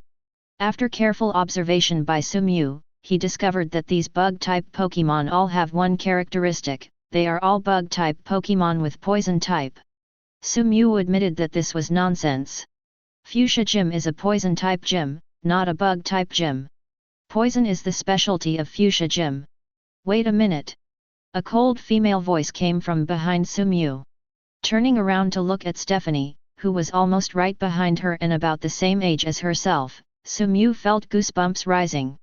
When did he walk behind me? If she had just attacked me without me paying attention, she would have been dead. Sumyu took a breath. Ninja is indeed a terrifying profession. Sumyu calmed down and pretended to be calm and said, "Miss, can you stay away from me? I don't like others being so close to me." "Oh, you are very brave." Most challengers will scream in fear when they see me suddenly appearing behind them. Janine said with appreciation. "Wow, it turns out this is not the first time. No wonder he looks so skilled." Sumyu quickly took a few steps back, distanced herself from Janine, and asked calmly, "I'm here to challenge the trainer of the Fuchsia Gym. Please tell me where Mr. Koga is." "Challenge my father." Janine looked at Sumyu as if she had seen prey. She licked her lips, raised the corners of her mouth, and said evilly, "Not everyone is qualified to challenge my father. If you want to challenge my father, you have to pass me first." "No problem." Sumyu readily agreed. There are many gyms that have to defeat the gym apprentices before they are qualified to challenge the gym leader. It seems that the Fuchsia Gym should be like this too. Besides, Sumyu came to challenge the gym leader with the purpose of improving the strength of her own Pokémon in the battle. Being able to fight a few more battles is in line with Sumyu's intention. Janine didn't expect that Sumyu would agree so simply. She smiled at Sumyu. Janine's smile at this time was much more sincere. Come on, come with me." Janine walked up to Sumyu, took his hand and walked to the training ground. Miss Janine." Seeing that Janine was about to take Sumyu away, the gym apprentice who brought Sumyu in was a little anxious, "Zhao Hao," and he seemed to want to say something. "Oh? What do you want to say?" Janine glared at the apprentice and said fiercely. It's okay, be careful on the road." The apprentice was obviously frightened by Janine, and swallowed the words that came to his lips. Looking at the apprentice who didn't dare to bother anymore, he nodded with satisfaction. Sumyu had already noticed something was wrong at this time. If he guessed correctly, there should be no rules in the Fuchsia Gym that require you to defeat Janine before you can challenge Koga. All of this should be Janine's own decision. Although Su Qiao had guessed the cause of the matter, he had no intention of exposing a Xiang. Sumyu, who cherished his life, felt that if it was not necessary, it would be better not to offend a ninja who could easily appear behind him and give him a fatal blow. Anyway, Janine just wanted to have a Pokémon battle. Chapter 98. Okay, the rules of the competition are 1v1, and the number of Pokémon that can be used is 1. The competition has begun. Come out, Cynthia. Janine seemed to be afraid of being discovered by Koga and did not dare to waste time. She announced the start of the game as soon as she arrived at the battle site. Cynthia. I was a little surprised to see the Pokémon Sumyu used by Janine. Cynthia is rare in Kanto. Cynthia and Arbok are very similar to snake-type Pokémon, but Cynthia is much larger than Arbok. In terms of pure appearance, Cynthia is more like the python in Sumyu's previous life. The tail of Cynthia is like a blade. It is said that Cynthia will sharpen the sharp edge of its tail on the rock to prepare for battle. Pokémon, Cynthia. Attribute Poison. Strength, Elite High Level. Potential, Gym Level. Sumyu took out the Pokémon on her waist, and a red light suddenly appeared. Come out, Charmeleon. The Elite High Level Cynthia is perfect for Charmeleon's Experience Stone. Snakes and dragons, poison and fire, it should be a wonderful showdown. Cynthia uses the sword 660 dance. At the beginning, Janine directly asked Cynthia to use the strengthening skills. It seems that her strategy is to prepare for a quick victory through strengthening. However, by arrogantly strengthening herself in front of Charmeleon, she simply doesn't regard Charmeleon as a human being. Janine is too trusting. Charmeleon's all-out flamethrower. Sumyu had no intention of spoiling Janine. Since Janine dared to let Cynthia be strengthened without any preparation, she had to bear the risks. Cviper's sword dance skill has just started to be used, and Charmeleon's flamethrower has already hit it. Cviper was originally prepared to use the flames to complete the strengthening, but it underestimated the power of Charmeleon's skills. The unbearable heat made Cviper really unbearable. It could only stop using the sword dance skill and choose to escape from the fire's attack range. What? Janine did not expect that Cviper could not hold on for less than a second after holding on to Charmeleon's flames. Cviper's cowardly behavior ruined all Janine's plans. Janine's face looked a little ugly, and she regretted her recklessness. It's a pity that there is no regret medicine in the world. Without understanding Rival's strength, he formulated a combat strategy based on experience alone. It can only be said that Axiong is too young. Next it's Sumew's performance time. Charmeleon uses Fire Spin. The flames spitting out from Charmeleon's mouth surrounded Cviper, preventing Cviper from making any escape plans. Cviper is finished. It was originally caused a lot of damage by Flamethrower, and now it was trapped by Fire Spin. It had no chance of winning. Janine gritted her teeth and refused to give up. She didn't want to lose so humiliatingly. That's enough. A thick male voice remembered on the battlefield.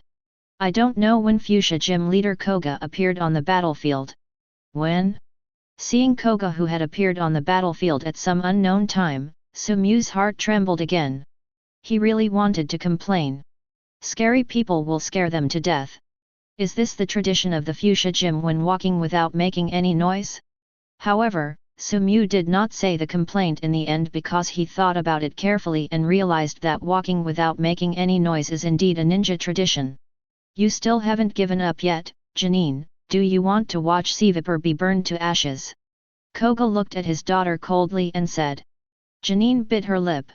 She didn't want to admit defeat, but she didn't dare to disobey her father's order. The fear of her father eventually overwhelmed her self-esteem, and she reluctantly put the flaming Cviper back into the poke ball. Looking at his daughter in front of him, Koga shook his head, feeling very disappointed. He had already appeared at the beginning of the battle. Janine's performance in the battle made Koga really disappointed. He originally wanted Janine to take over the Fuchsia Gym, but seeing Janine's performance made him a little shaken. Fuchsia Gym has existed for a long time. Before Alliance was established, the predecessor of Fuchsia Gym, already existed. Can Janine really afford the future of Fuchsia Dojo? There is not much time left for Janine. The Kanto Alliance is about to undergo great changes. In order to enhance the strength of the Kanto Alliance, the birthplace of Alliance, the Kanto Alliance will merge with the Chengdu Alliance to form a new alliance. Lorelei and Agatha, who were originally members of the Kanto Elite Four, are preparing to step down from their positions as elites. Agatha decided to give opportunities to younger people because she was getting older, while Lorelei was probably tired of working in the Elite Four. Among the Elite Four, Zhiba will also serve as the Elite Four of the newly formed alliance. The original Dragon-type Elite Crossing, without the restriction of Lorelei, no one can stop his promotion. He will become the first champion of the Kanto Alliance. Alliance has already sent an invitation to Koga. If nothing unexpected happens, Koga will become the new Elite Four before long. Time is running out before he leaves the gym. Can Janine really take on the responsibility of the Fuchsia Gym? Koga was a little worried. Mr. Koga, can I do the gym challenge? Sumew's voice interrupted Koga's contemplation. Koga looked at Sumew apologetically and said, I'm sorry, my daughter has caused trouble for you. No, Janine's challenge was approved with my consent. Sumew did not mean to add insult to injury, but said a few good words for Janine. The battle has been won, so it's time to show your gentlemanly demeanor. Can you tell me your opinion of Janine? Koga thought about it for a long time and still wanted to ask Sumew's opinion. In the previous battle, he had seen that Sumew was an excellent trainer, so he wanted to hear what Sumew thought of Janine. The authorities are obsessed but the bystanders are clear. As Janine's father, he sometimes cannot view Janine objectively. Janine, who was still angry with Koga, also pricked up her ears. She also wanted to hear what the trainer who defeated her in front of her thought of her. Sumew organized her words and said, Janine's Cviper breeder is very good, but her choice in battle seems to me to be a bit too taken for granted. She seems to be used to treating rival as the weak one. I think it's probably because she doesn't have, maybe it's because I've experienced too many battles. Chapter 99. Sumyu's review was spot on, and she immediately pointed out Janine's biggest shortcoming. Janine has indeed not experienced many battles. She has been living in the Fuchsia Gym and has not had many opportunities to battle against trainer. This is an important reason why Janine makes wrong decisions in the game. Koga mused. Thank you for your review, Janine, then let's start the gym challenge. Koga did not forget the purpose of Sumyu coming to Fuchsia Gym. He walked to the other side of the battlefield and looked at Sumyu in front of him coldly. It seemed that he had already entered the battle. Contest condition. Janine has just told you the rules, so I won't repeat them again. Release your Pokémon. Koga, who entered the battle in contest condition, exuded a cold aura all over his body. Is this what ninja looks like in battle? Sumyu was thinking about which Pokémon to use. He was a little confused. After all, when he challenged the gym under normal circumstances, the gym leader would demonstrate the Pokémon first and then he would deal with it. Unexpectedly, Koga did not follow the routine and actually let him summon Pokémon first, which gave Sumyu a headache. Just as Sumyu was struggling, there was a loud bang and Gengar appeared on the battlefield. It seemed that it was very interested in Koga. Gengar. Although Gengar is precious, it is not enough to attract Koga's attention, but elite-level Gengar is enough to make Aju become serious. Koga looked curiously at the trainer in front of him who was about the same age as his daughter. He really didn't expect that Sumyu actually had an elite-level Pokémon in her hand. However, Koga was not a very curious person, and he had no intention of getting to the bottom of it. He took out a Pokeball and summoned his own Pokémon. Go ahead, Fork-Winged Bat. Detective Eye. Pokémon Fork-Winged Bat. Attribute Poison plus Flying. Strength, Elite Mid-Level. Potential, Elite. Gengar has met rival this time. Gengar is an assassin-type Pokémon with fast speed and high attack. Coincidentally, Fork-Wing is also this type of Pokémon. This battle will definitely be exciting, and the battle may break out in an instant. Gengar on the field also realized that the fork-winged bat in front of him was not an easy character to get along with. He put away his smile and looked at rival seriously. Gengar Shadow Ball. Sumyu did not let Gengar get close to rival rashly, but let Gengar choose to use the Shadow Ball it was best at to test. Gengar smiled grimly, opened his hands, and two fist-sized Shadow Balls instantly appeared in his hands. It tossed it lightly, and the Shadow Ball in its hand was launched towards the forked-winged bat like a missile. What a fast speed! Koga praised, but he didn't look panicked, but rather confident. The fork-winged bat never moved, staying in place as if it was petrified. Sumyu would not believe that the forked-winged bat would be frightened stupidly, so he warned, "Be careful of fraud, Gengar." Gengar nodded, indicating that it was clear. It also knew that this rival was different from previous rivals, and it did not dare to be careless in the slightest. The speed of the two Shadow Balls was getting faster and faster, and they were about to hit the forked-winged bat. Just at the critical moment, the forked-winged bat moved. So fast! This is no longer a speed that can be recognized by the naked eye. The two Shadow Balls hit only the after-images left by the forked-winged bat, and its body has long since disappeared. Where did you go? This is not only what Sumyu wants to know, but also what Gengar wants to know. Gengar was extremely vigilant at this time. He did not expect that the fork-winged bat would be so fast. Get away from Gengar. It turned out that the forked-winged bat had already circled behind Gengar at some point. At this time, the forked-winged bat opened its mouth and exposed its sharp teeth. The teeth were covered with purple liquid. Sumyu believed that if Gengar was killed by the forked-winged bat, if you hit it, there won't be anything to think about in this game. No one has ever been able to survive being poisoned by Koga's specially prepared venom. Even if Gengar also possessed the poison type, there was no way he could withstand it. Fortunately, the moment Sumyu issued the reminder, Gengar started to move. Although it didn't know what happened, it believed in its trainer. Please give me flowers. Jengar's unconditional trust in Sumew saved Jengar's life. When the fork-winged bat was about to hit Jengar, Jengar escaped into the spirit world. Did you get jumped? Koga felt a little pity. He originally thought he could end the competition directly. Janine, who was watching the battle on the sidelines, was dumbfounded at this moment. It was also the first time that she saw her father's forked-winged bat attack with full force. The most important thing is that Sumew was able to escape from his father's full attack. What happened? He is obviously about the same grade as me, and apart from being a bit more handsome, there is nothing special about him. Why is he so much stronger than me? Sumew has no time to answer Janine's questions now. All he can think about now is how to win this battle. Jengar emerged from the spirit world and returned to the field again. His expression was not very good, and he did not expect that he would be forced to this extent. Ghost-type Pokémon cannot travel back and forth between the spirit world and the real world unconditionally. This is a very physical thing. Jengar must resolve the battle as soon as possible. Its physical strength does not support it for a long time. But the good news is that Koga has no intention of engaging in a protracted battle. The battle that ninja hates most is protracted battle. Looking for opportunities, killing with one blow, and then running away, this is the secret of ninja. After the fork-winged bat clones, use Venoshock. A smile appeared on Koga's face. He wanted to see how Sumew would respond. He was looking forward to it. Rub rub rub rub rub. After a series of sounds, a group of forked-winged bats appeared on the field, surrounding Jengar. Sumew wants to curse. Koga's double team of fork-wing is completely different from other double teams. Normal Pokémon's double team is just an illusion created through visual effects, and Koga's is not.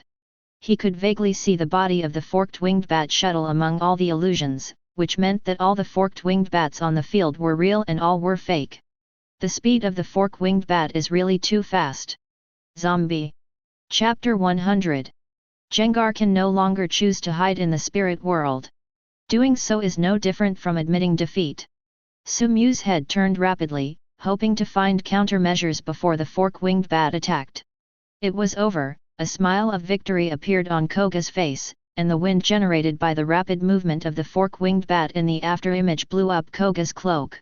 With his cloak fluttering in the wind and his cold expression, he looked like a winner at this time. No, it should be that he is already the winner. Dark Pulse. Take out Jengar. The forked-winged bats on the field were approaching Jengar step by step. There were forked-winged bats everywhere. Jengar had no idea where the forked-winged bat's attack would come from. At this time, it was really in a desperate situation. Seeing the fork-winged bat launching the attack, Sumew on the sideline looked ugly and said 207 without saying a word, as if he was frightened. Koga shook his head. He was still too young. Even if his strength was sufficient, his mental quality would still not be able to keep up when he encountered a desperate situation. However, the performance has been very good. Sumew is proud to be taken seriously by Koga at this grade. Koga has decided that after the game, he is ready to praise the young people in front of him. Just when Koga thought that the battle was over and Sumew had given up, he suddenly saw a mysterious smile on Sumew's lips. Laugh? Koga is a little curious. Does Sumew have any way to make a comeback at this time? Koga's thinking was actually not wrong. Sumew had no way to make a comeback. The fork-winged bat's dark pulse had already arrived in front of Jengar. Now even if Sumew wanted to let Jengar hide in the spirit world again, it was already too late. However, although Sumew couldn't think of a way to win, he thought of a way not to lose. Koga is careless, but he can never be careless when facing ghost-type Pokémon. Jengar uses Destiny Bond. Kouji. After hearing Sumew's order, Jengar also let out a scary and weird laugh. Facing the dark pulse of the forked-winged bat, Jengar opened his arms to embrace death. At the moment he was hit by the dark pulse, the mysterious energy accurately found the forked-winged bat hiding in the illusion. No matter how fast you are, you can't evade Destiny Bond. This is the horror of ghost-type Pokémon. Under the effect of Destiny Bond, forked-winged bat also lost its ability to fight. Koga shook his head. He admitted that he was careless. If the rival he faced today was a ghost-type elite Agatha Koga, he would never make such a mistake. He admitted that he underestimated rival. Withdrawing the fork-winged bat that had lost its fighting ability, Koga silently walked up to Sumyu. He handed the pink badge to Sumyu's hand and said, "I admit that I underestimated you, accept this pink badge. This is a symbol of your strength." Although Sumyu did not win the game, Sumyu's strength has been recognized by Koga. If the trainer who can die with his main Pokémon cannot get the badge, then no one can get the badge from the Fuchsia Gym. Sumyu, who accepted the pink badge, was also a little excited. This was the most thrilling challenge he had ever taken to the gym. He racked his brains to get a draw and almost lost. Having worked so hard to get the badge, Sumyu was lost in thought as to whether he should do a mid-level pose like Ash. After obtaining the pink badge, Sumyu's gym challenge journey is almost coming to an end. He has now obtained 7 badges. He is only missing the Volcano badge from the Cinnabar Gym to make up the 8 badges needed to participate in the Indigo Plateau Conference. Well, it's time to slow down and enjoy your travels. If Sumyu remembers correctly, there should be a wild wilderness area near the Fuchsia Gym. That wild wilderness area seems to contain Mega's treasured Pokémon Dratini and Dragonair. Although I know that there is probably not much chance of conquering Dratini, it is not illegal to see. It was decided to set off to the target wild wilderness area. In order to rush to the wild wilderness area as soon as possible, Sumyu returned to the Pokémon Center after challenging the Fuchsia Gym, briefly repaired it, and treated Jengar's injury, and then set off overnight to rush to the wild wilderness area. Thanks to you, Clefable. With Clefable here, his mother no longer has to worry about Sumyu getting lost. It didn't take long for him to cross the jungle that had troubled him for a long time. After walking out of the jungle, Sumyu originally planned to find a place to camp, but at this time the shining meteors in the sky caught Su's attention. It was a meteorite falling from the sky. Sumyu could even hear the whistling sound of the meteorite cutting through the soaring in the sky, and the tail of the meteorite was burning fiercely. Sumyu estimated that if his calculations were correct, the destination of meteorite's fall would be near him. If there is anything left to hesitate about, Sumyu quickly put her thoughts of preparing for a rest aside, and followed the trail of meteorite's fall. Sumyu ran towards there. That's right there. Sumyu stood on a hillside and didn't take a step forward. When meteorite hits the ground, it will produce a huge shock wave. For the sake of her own life safety, Sumyu did not dare to get too close to the point of fall before meteorite fell. Sippy! Sippy! Looking at the meteorite roaring in the soaring in the sky, Pixie happily danced the dance belonging to the Clefairy family. It is rumored that the Clefairy are mysterious Pokémon from outer space, so Clefable saw that from it is normal for meteorite from outer space to be excited. Meteorite is falling faster and faster, and it is getting closer and closer to the ground. Standing on a high slope, Sumyu could even vaguely see meteorite's appearance. Red? Eh? Is this really meteorite? The vague figure that 1.0 saw vaguely made Sumyu fall into deep thought. Ugh! The meteorite that had been flying in the air for a long time finally reached the ground. The moment the meteorite collided with the ground, a huge shock wave was generated, cutting off all the surrounding trees. Sumyu should be thankful that she had the foresight and didn't dare to get too close. If he had been near where meteorite fell, he would have been cut into pieces like a tree. Looking from the high slope towards the place where meteorite fell, you can see a huge pit appearing on the ground, and meteorite should be buried in the pit. After confirming that there would be no danger, Sumyu ran towards the place where meteorite fell without hesitation. He wanted to confirm whether he had read it correctly just now. Chapter 101. Sumyu walked towards the deep pit created by meteorite's fall step by step with a solemn expression. He had just walked less than half the distance when drastic changes occurred in the meteorite pit. Sumyu could feel a mysterious energy radiating outward from the meteorite pit. Sumyu is no stranger to this energy, he has felt it in Sabrina. Psychic. Sumyu suppressed the strong curiosity deep in his heart. He no longer chose to get closer, but stayed where he was and watched quietly. The energy changes are getting more and more intense. If Clefable hadn't stood in front of Sumyu and helped him offset most of the energy, even the psychic aftermath emanating from the meteorite pit would have made Sumu faint.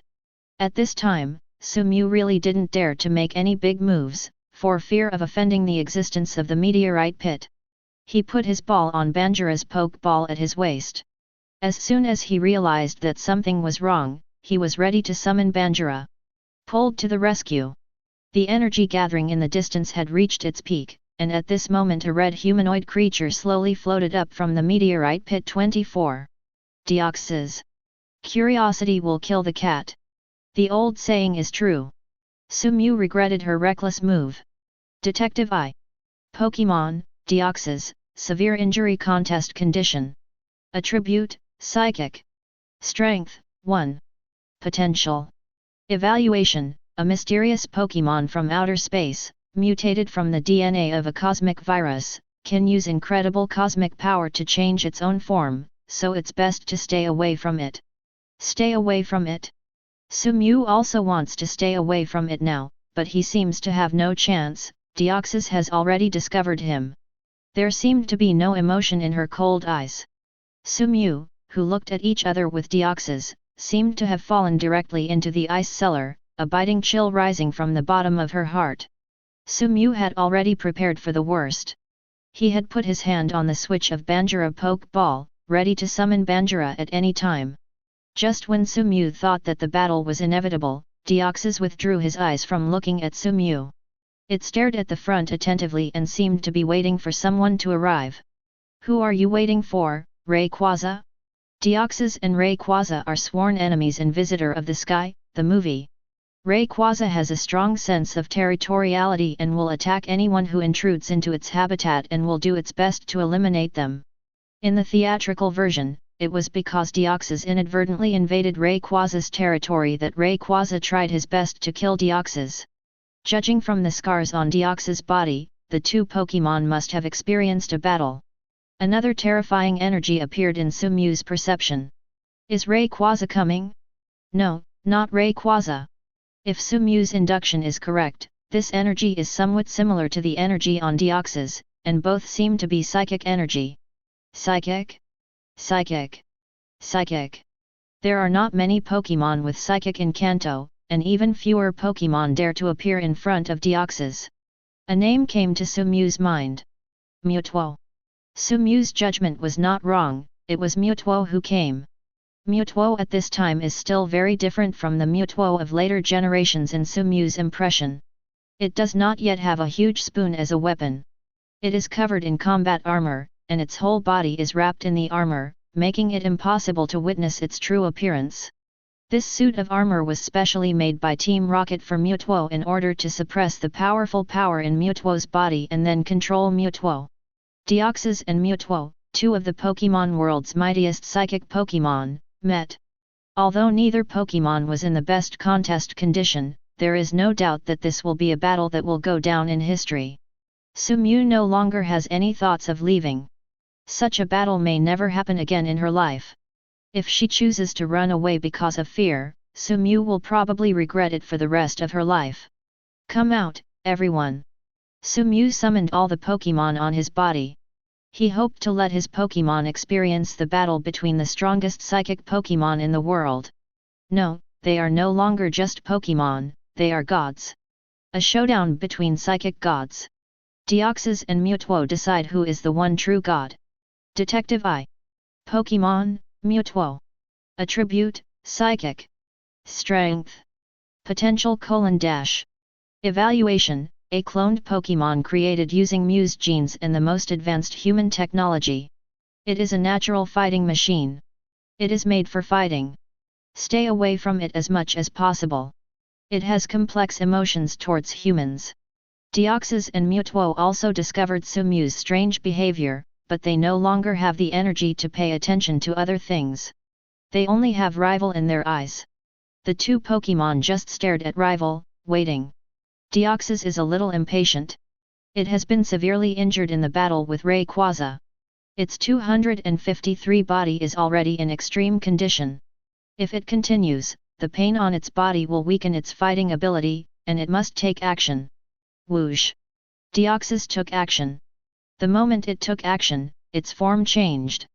Compared with its normal form, its body became slimmer and slender at this time. Deoxys speed form?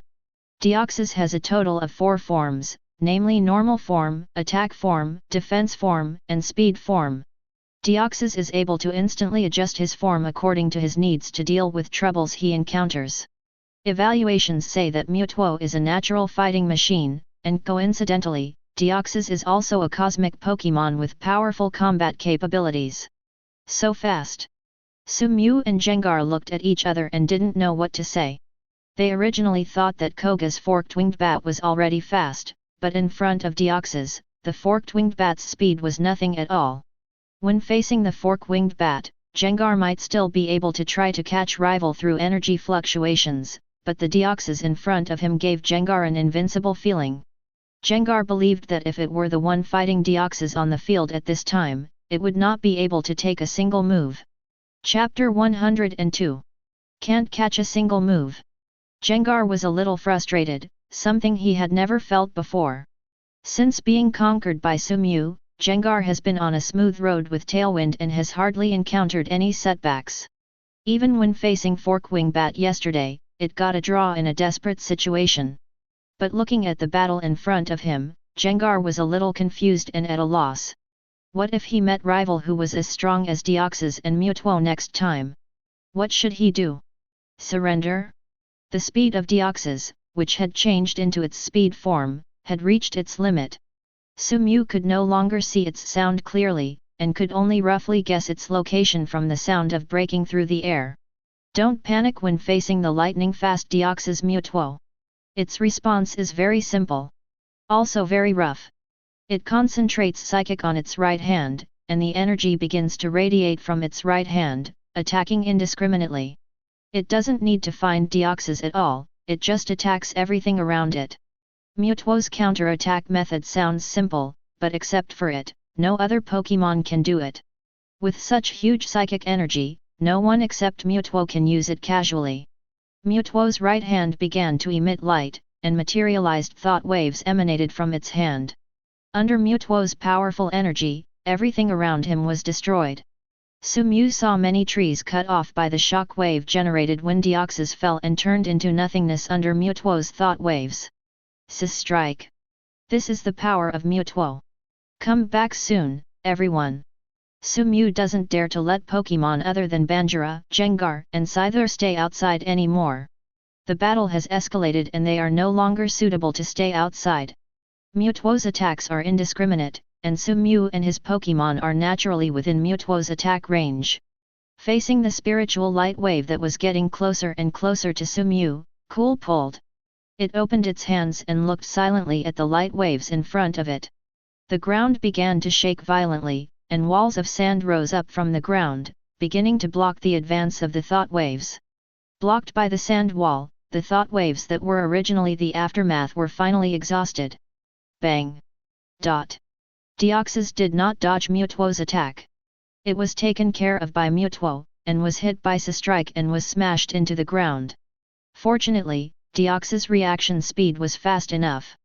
When Strike hit it, it had already switched to its defensive form. In its defensive form, Deoxys survived Mewtwo's attack. Deoxys' contest condition has reached the extreme, and its energy is about to bottom out. Continuous battles with Rayquaza and Mewtwo made Deoxys a little overwhelmed. Mew also felt a little sorry for Deoxys. Even though he was beaten up by Rayquaza, he finally escaped from Rayquaza's hands and met Mewtwo. Deoxys' luck was really bad. Deoxys was no longer prepared to continue fighting. After a brief contact with Mewtwo, it had clearly understood that the Pokémon in front of it was no weaker than Rayquaza. If it continued to fight, it would definitely be dead. Whoosh!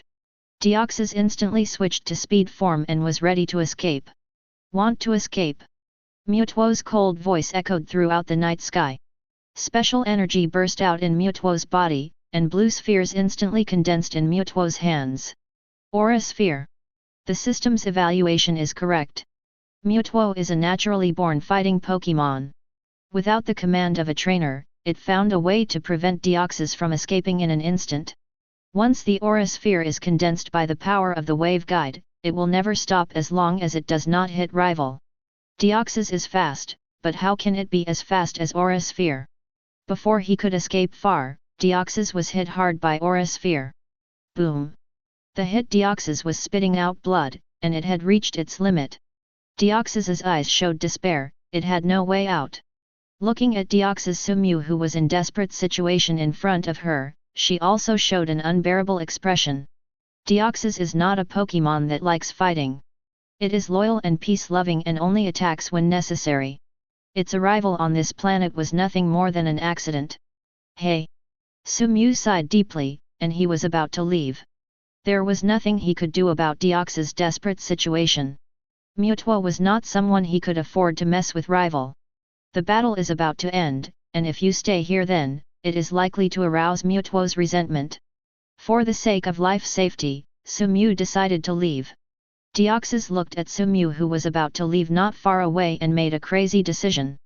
It began to burn all the vitality in the body and turned itself into a core. It used up the last energy to control the core and flew towards Sumew. Seeing Deoxys flying towards her in the form of a core, Sumew was not surprised, on the contrary, she was quite panicked. Don't come here! The core accurately landed in the backpack behind Sumew. Sumew felt like crying. Well, if I say, I am innocent, would you believe it? Sumew raised her hands and said to Mewtwo floating in the air. Mewtwo didn't mean to speak. It stood in the air and didn't know what it was thinking. After an unknown amount of time, Mewtwo finally spoke, life is really fragile. Even such a powerful Pokémon cannot avoid the fate of death. Seeing Mewtwo entering the stage of thinking about life, Sumew didn't know how to respond. What he actually wants to say is that life is not fragile. If he hadn't met you, Deoxys would not have been beaten to the core. After sighing, Mewtwo looked at Sumew emotionlessly. If you want that, I can give it to you. Sumew said carefully. The core of Deoxys is indeed precious, but Sumew doesn't know how to resurrect Deoxys. Besides, no matter how precious an external object is, it's not as important as life. Mewtwo didn't answer the call. When Deoxys turned into a core, Mewtwo could stop it at any time if it wanted to, but it didn't do that. Is bringing back the core of Deoxys to the ambitious Giovanni really what it wants? Chapter 103. Mewtwo glanced at Sumew, and after remembering Sumew's appearance firmly in his heart, turned around and left. Saved. Looking at Mewtwo leaving, Sumew finally felt relieved. After confirming that Mewtwo had left, Sumew took out the meteorite-shaped Deoxys core from the backpack. It's beautiful. Even a person like Sumew who doesn't have much desire for gems has to admit that the green gem transformed by Deoxys in his hand is definitely a rare treasure in the world. Under the moonlight, the gems exude an intoxicating shimmer. Suddenly, Sumew noticed something was wrong. When he held the gem in his hand, his physical strength began to drain away rapidly. In just a few seconds, Sumew felt as if he had just run 3 kilometers. Sumew quickly dropped the emerald in her hand. Boom! The gem hit the ground and made a crisp sound. If Sumew saw it correctly, the gem at this time was even more exquisite than when he first got it. Sumew didn't know what to do. He didn't dare to put solation on his body with such a gem that would swallow up the energy in his body. If you wake up and be sucked directly into a mummy by this gem, that would be true. But Sumew was a little reluctant to throw it away like this. After all, it was Deoxys. As long as it absorbed enough energy, the Deoxys sleeping in the core would wake up.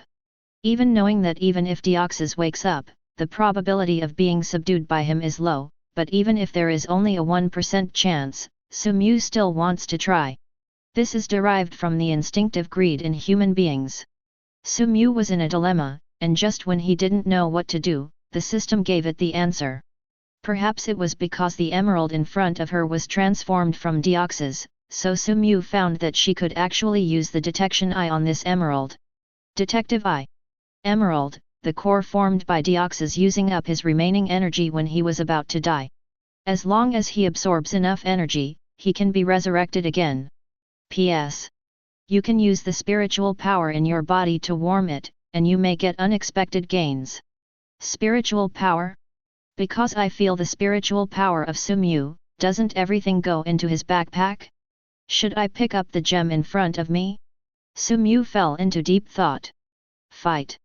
Wealth can be found in danger, even if there is only a 1% chance of success, it is enough for Sumew to fight for it. He gritted his teeth and picked up the bright gem on the ground. No more absorbing his physical strength? Maybe it's because the energy that needs to be absorbed today is enough, or maybe Deoxys is well versed in the art of pulling out wool and understands that you can't catch a sheep and pull it to death. In short, at this time, it is no different from an ordinary gemstone. Sumew carefully put the emerald into her backpack and looked at her watch. It has been more than an hour since meteorite fell. If Sumew guessed correctly, someone would be here soon, and it was time for him to leave. Just as Sumew was about to leave, 3 familiar figures appeared in Sumew's sight. The 3 of them seemed to be chasing meteorite. The boy in the lead ran all the way, running faster than normal Pokémon. Sumew even felt that if it wasn't for taking care of the 2 people behind him, he could run faster. Long time no see, Ash. Sumew shouted to the 3 figures getting closer and closer to the meteorite pit. Sumew. It didn't take long for Ash to come to Sumew's side. He was also a little surprised to meet Sumew here. Seeing Ash running all the way without blushing or out of breath, Sumew felt really envious in her heart. If Sumew had Ash's physique, there would be nothing to worry about. She could just let go and let Deoxys core absorb the energy in her body. Maybe it would take less than a few days, for Deoxys to be resurrected again.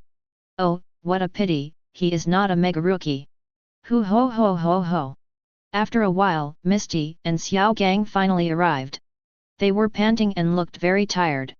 Misty and Xiaogang's systems are actually not bad, but the difference is revealed when compared with Ash, a non-human being. You must know that Misty is also a fierce person who can hold up her own sword and chase Ash all the way to the Pokémon Center. Misty and Xiao Gang, who had followed Ash all the way, couldn't hold on any longer. They collapsed in front of Sumew and Ash, without even the strength to speak. After resting for more than half an hour, the 2 finally recovered from the contest condition where the performance collapsed. Ash, can you please wait for us next time you encounter this kind of thing? We are not simple-minded guys with strong limbs like you. After regaining some strength, Misty couldn't hold back anymore and complained to Ash. Ash touched his head and didn't seem to mind Misty's comments about his simple mind and well-developed limbs. He laughed and said, I know, I will pay attention next time. This time is really exciting. This is the first time I've seen her. To meteorite. Pay attention next time. Misty didn't know how many times she had heard this. She shook her head helplessly.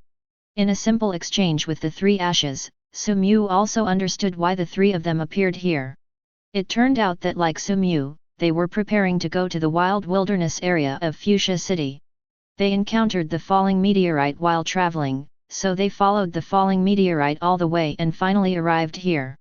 Sumew, did you get the fallen meteorite? Xiao Gang asked curiously. If Xiao Gang read it correctly, Sumew should have been preparing to leave just now, which means that it is very likely that Sumew has obtained the meteorite from outside. Ash, Misty, and Xiao Gang still trusted each other, and the 3 of them were not big talkers, so Sumew took out the meteorite from the backpack after briefly thinking about it. In Sumew's hand, the emerald glowed bright green under the moonlight. So beautiful! Misty looked at the gem in front of her with fascination. No woman can resist the captivate of living gems. Can I touch it? Misty looked at Sumew expectantly. Of course it's no problem. Deoxys should have absorbed enough energy, and there should be no accidents. Misty waited carefully to take the green gem from Sumew's hand. After admiring it for a while, she returned the gem to Sumew. Chapter 104. Hiding the matter of Mewtwo and Deoxys, Sumew only told Ash that their emerald was the meteorite that fell from the sky. Ash looked at the emerald in Sumew's hand with envy and said, I hope I can pick up meteorite next time. Then Ash, you have to run faster next time. Sumew teased with a smile. Sumew rubbed his temples and couldn't help but hit yawn. He was a little sleepy as Deoxys's core absorbed a lot of energy. Let's go, Ash, Misty, Xiao Gang, let's find a place to camp. Sumew suggested. Ash asked a little strangely, why not camp here? The environment here is quite good. Misty couldn't stand it any longer. Idiot, the falling noise of meteorite is so loud, everyone will be here soon, aren't we asking for trouble here? Misty has something she hasn't said yet. If there are more people coming, it is inevitable that there will be people with ulterior motives. If anyone knows that Sumew has picked up meteorite, then Sumew will be in trouble. Okay, Ash, let's go. Xiao Gang spoke. In the basement of Jobin Gym. Not found. There was no emotion in Giovanni's voice. Yes, that's right. Mewtwo was not afraid in front of Giovanni. It raised its head and looked directly at Giovanni. If there's nothing important, I'll leave first. Mewtwo had no intention of having a deep conversation with Giovanni and turned around and left. Looking at Mewtwo's leaving figure, Giovanni's eyes were full of coldness. The Wild Wilderness area is located near Fuchsia City in the Kanto region. The Wild Wilderness area occupies a very large area and is a nearly closed natural area. There are many rare Pokémon from the Kanto region in the Wild Wilderness area, and there are even rumors that the very rare Pokémon Dratini appears here. Dratini, it would be great if I could conquer Dratini. Ash said expectantly. Don't be delusional, Ash. If there really is a Dratini here, Trainer would have already broken through the threshold. I guess this is the rumor that the Wild Wilderness area deliberately released in order to attract Trainer.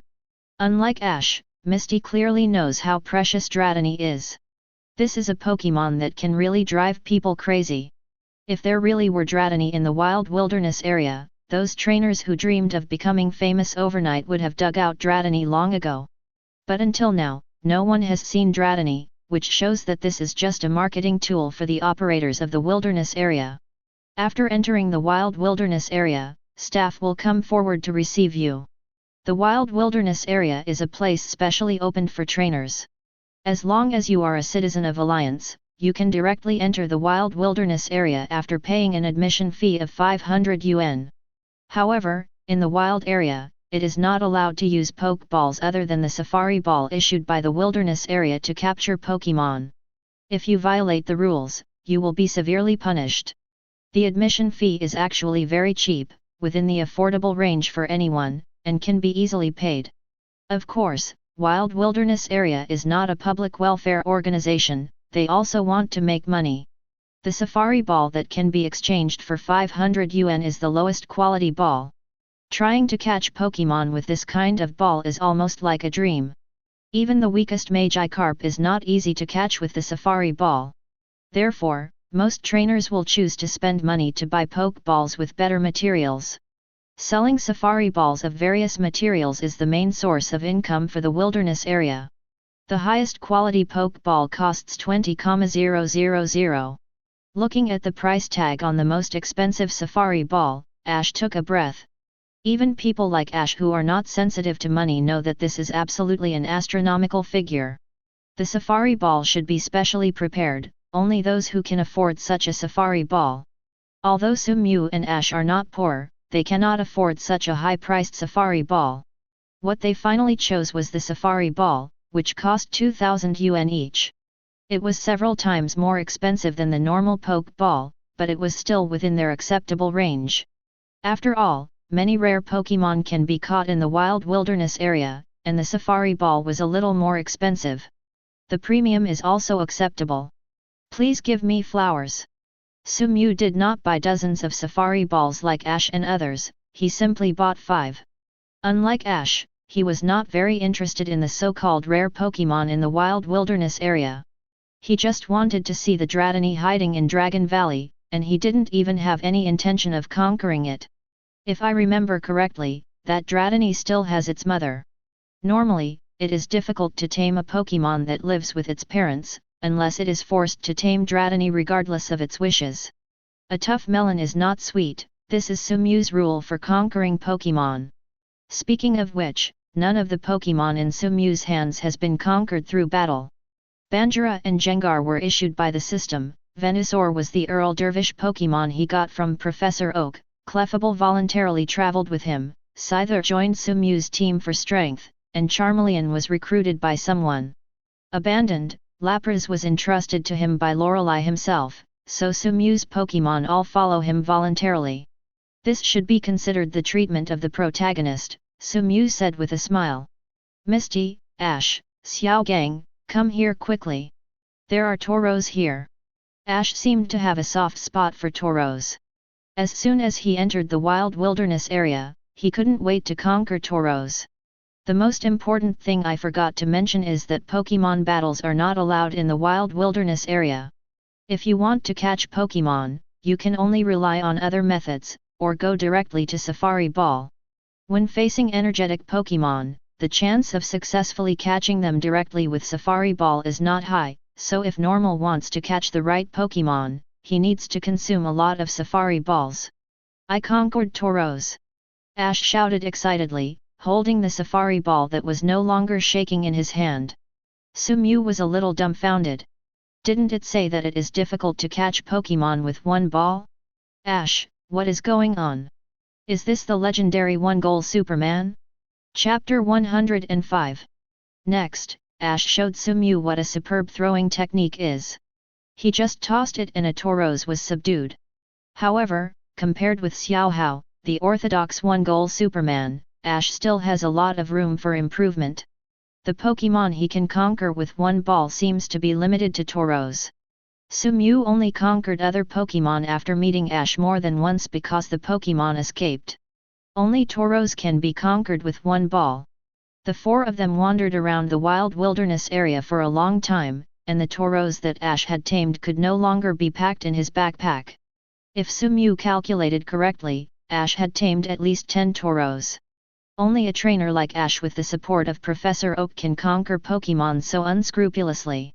If it is a normal trainer, even if it conquers so many Pokémon, how to breed it is still a big problem. This is because there are the benefit of background too. When Ash was almost conquering it, Misty proposed to capture a water Pokémon, so everyone started heading towards the lake. A rugged dirt road winds up, passing through lush woods, and finally a pool of blue water appears in everyone's sight. The green grass beside the lake swayed gently in the wind. Several Rathicates seemed to have heard the sound of someone coming, and quickly got into the depths of the grass.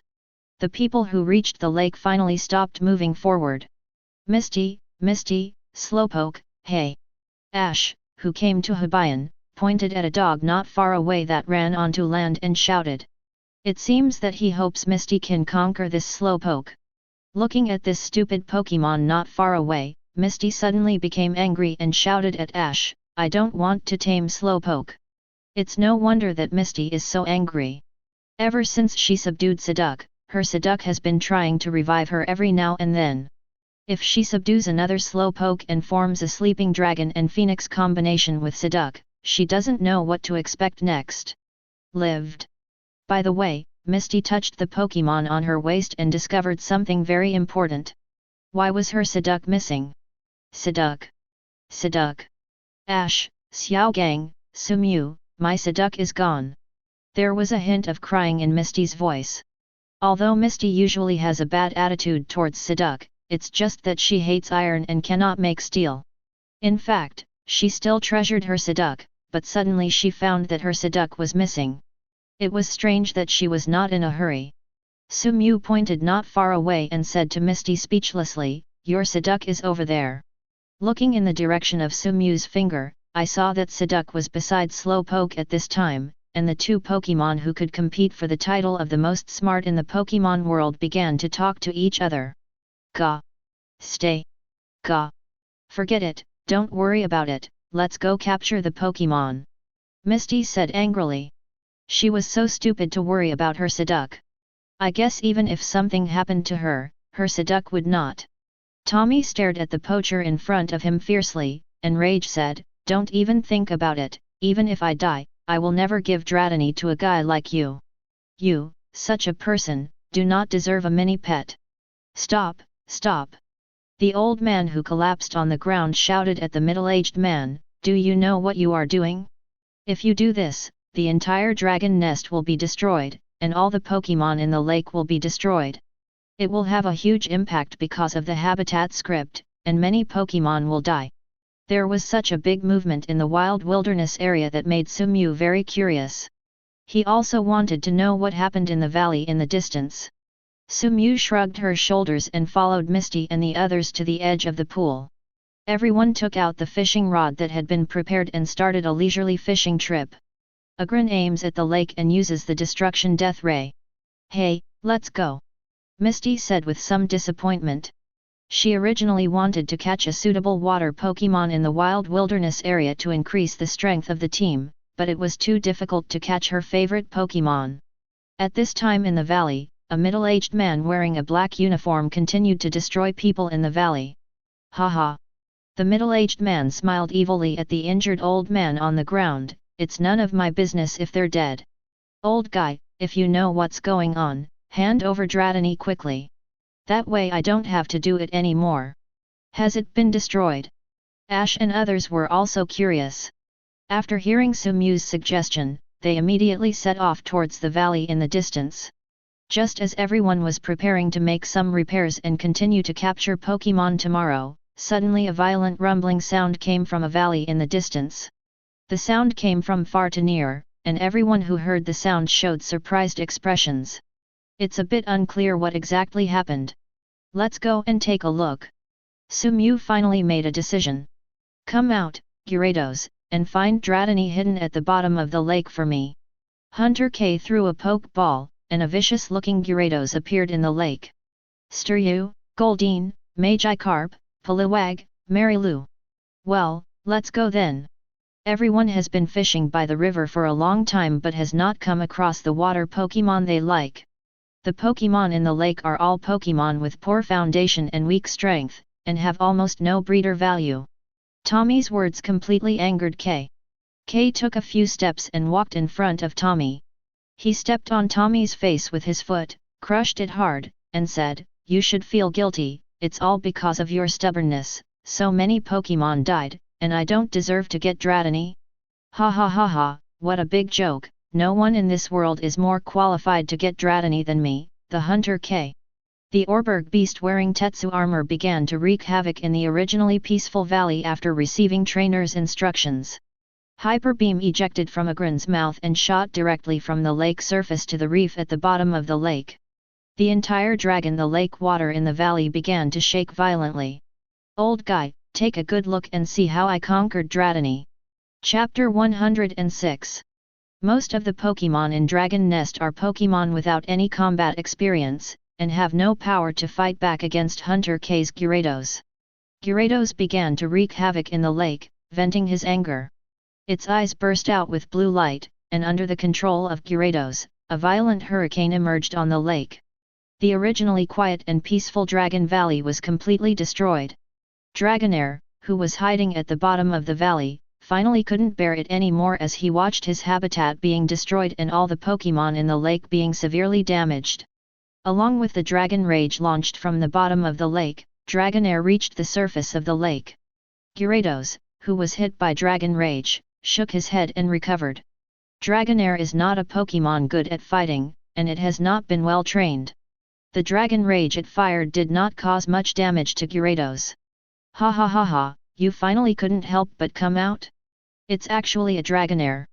I originally thought it would be a Dratini, but it doesn't matter, Dragonair and Dratini are not much different." Hunter K looked at the Dragonair in front of him greedily. Full of obsession. Soon, I will be able to get Dragonair, just wait, Hunter. When the day comes that I make a comeback, I will definitely regret not killing me." When saying the word Hunter, Hunter K's eyes showed crazy killing intent. Hunter K is not from Kanto, he is from Hone, and his purpose of coming to Kanto is for the legendary rare Pokémon Dragonair. As for why Hunter K would desperately break into the wild wilderness area in an attempt to subdue Ti, that's just an excuse. Pokémon hunter organizations are almost all over the world. Every outstanding hunter member will have his own number, and K is his number. Unlike evil organizations such as Pokémon Alliance or Team Rocket, the hunter organization is quite loose, and its members are not teammates but competition. If you want to get better orders and better quotes, you must defeat the other members of the organization and prove to your employer who is the most powerful hunter. However, K failed in the competition with Hunter J. For the hunter, failure meant losing everything. He was driven out of home by Hunter J in despair like a lost dog. He still remembers what Hunter J said to him. "Go away, I won't kill you, it's just because I simply pity you. After spending so long time and so much energy, you can only reach this level. A trainer like you is really sad and pathetic." Sad? Poor? When he thought of the hunter's ridicule to him, Kay couldn't suppress the anger in his heart. He didn't think the hunter was stronger than him.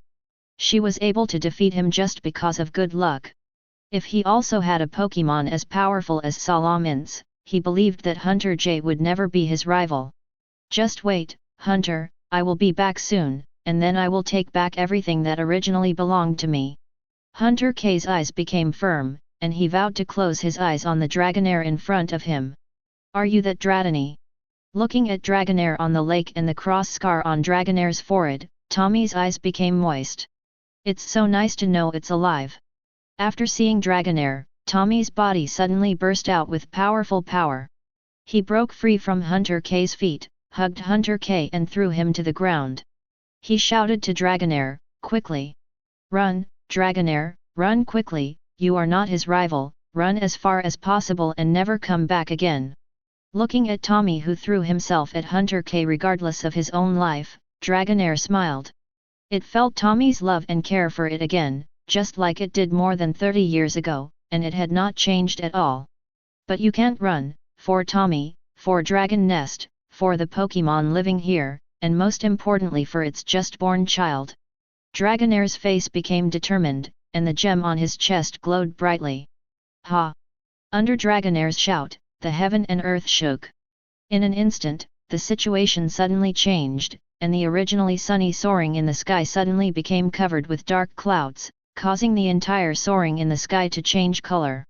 Since ancient times, Dragonair has been worshipped by people engaged in agriculture as the one who controls the weather. The orb in its chest has the powerful ability to control the weather. Thunder fell from the sky and struck Gyarados. Under the power of nature, the thick-skinned Gyarados could no longer bear it, and it began to howl in pain.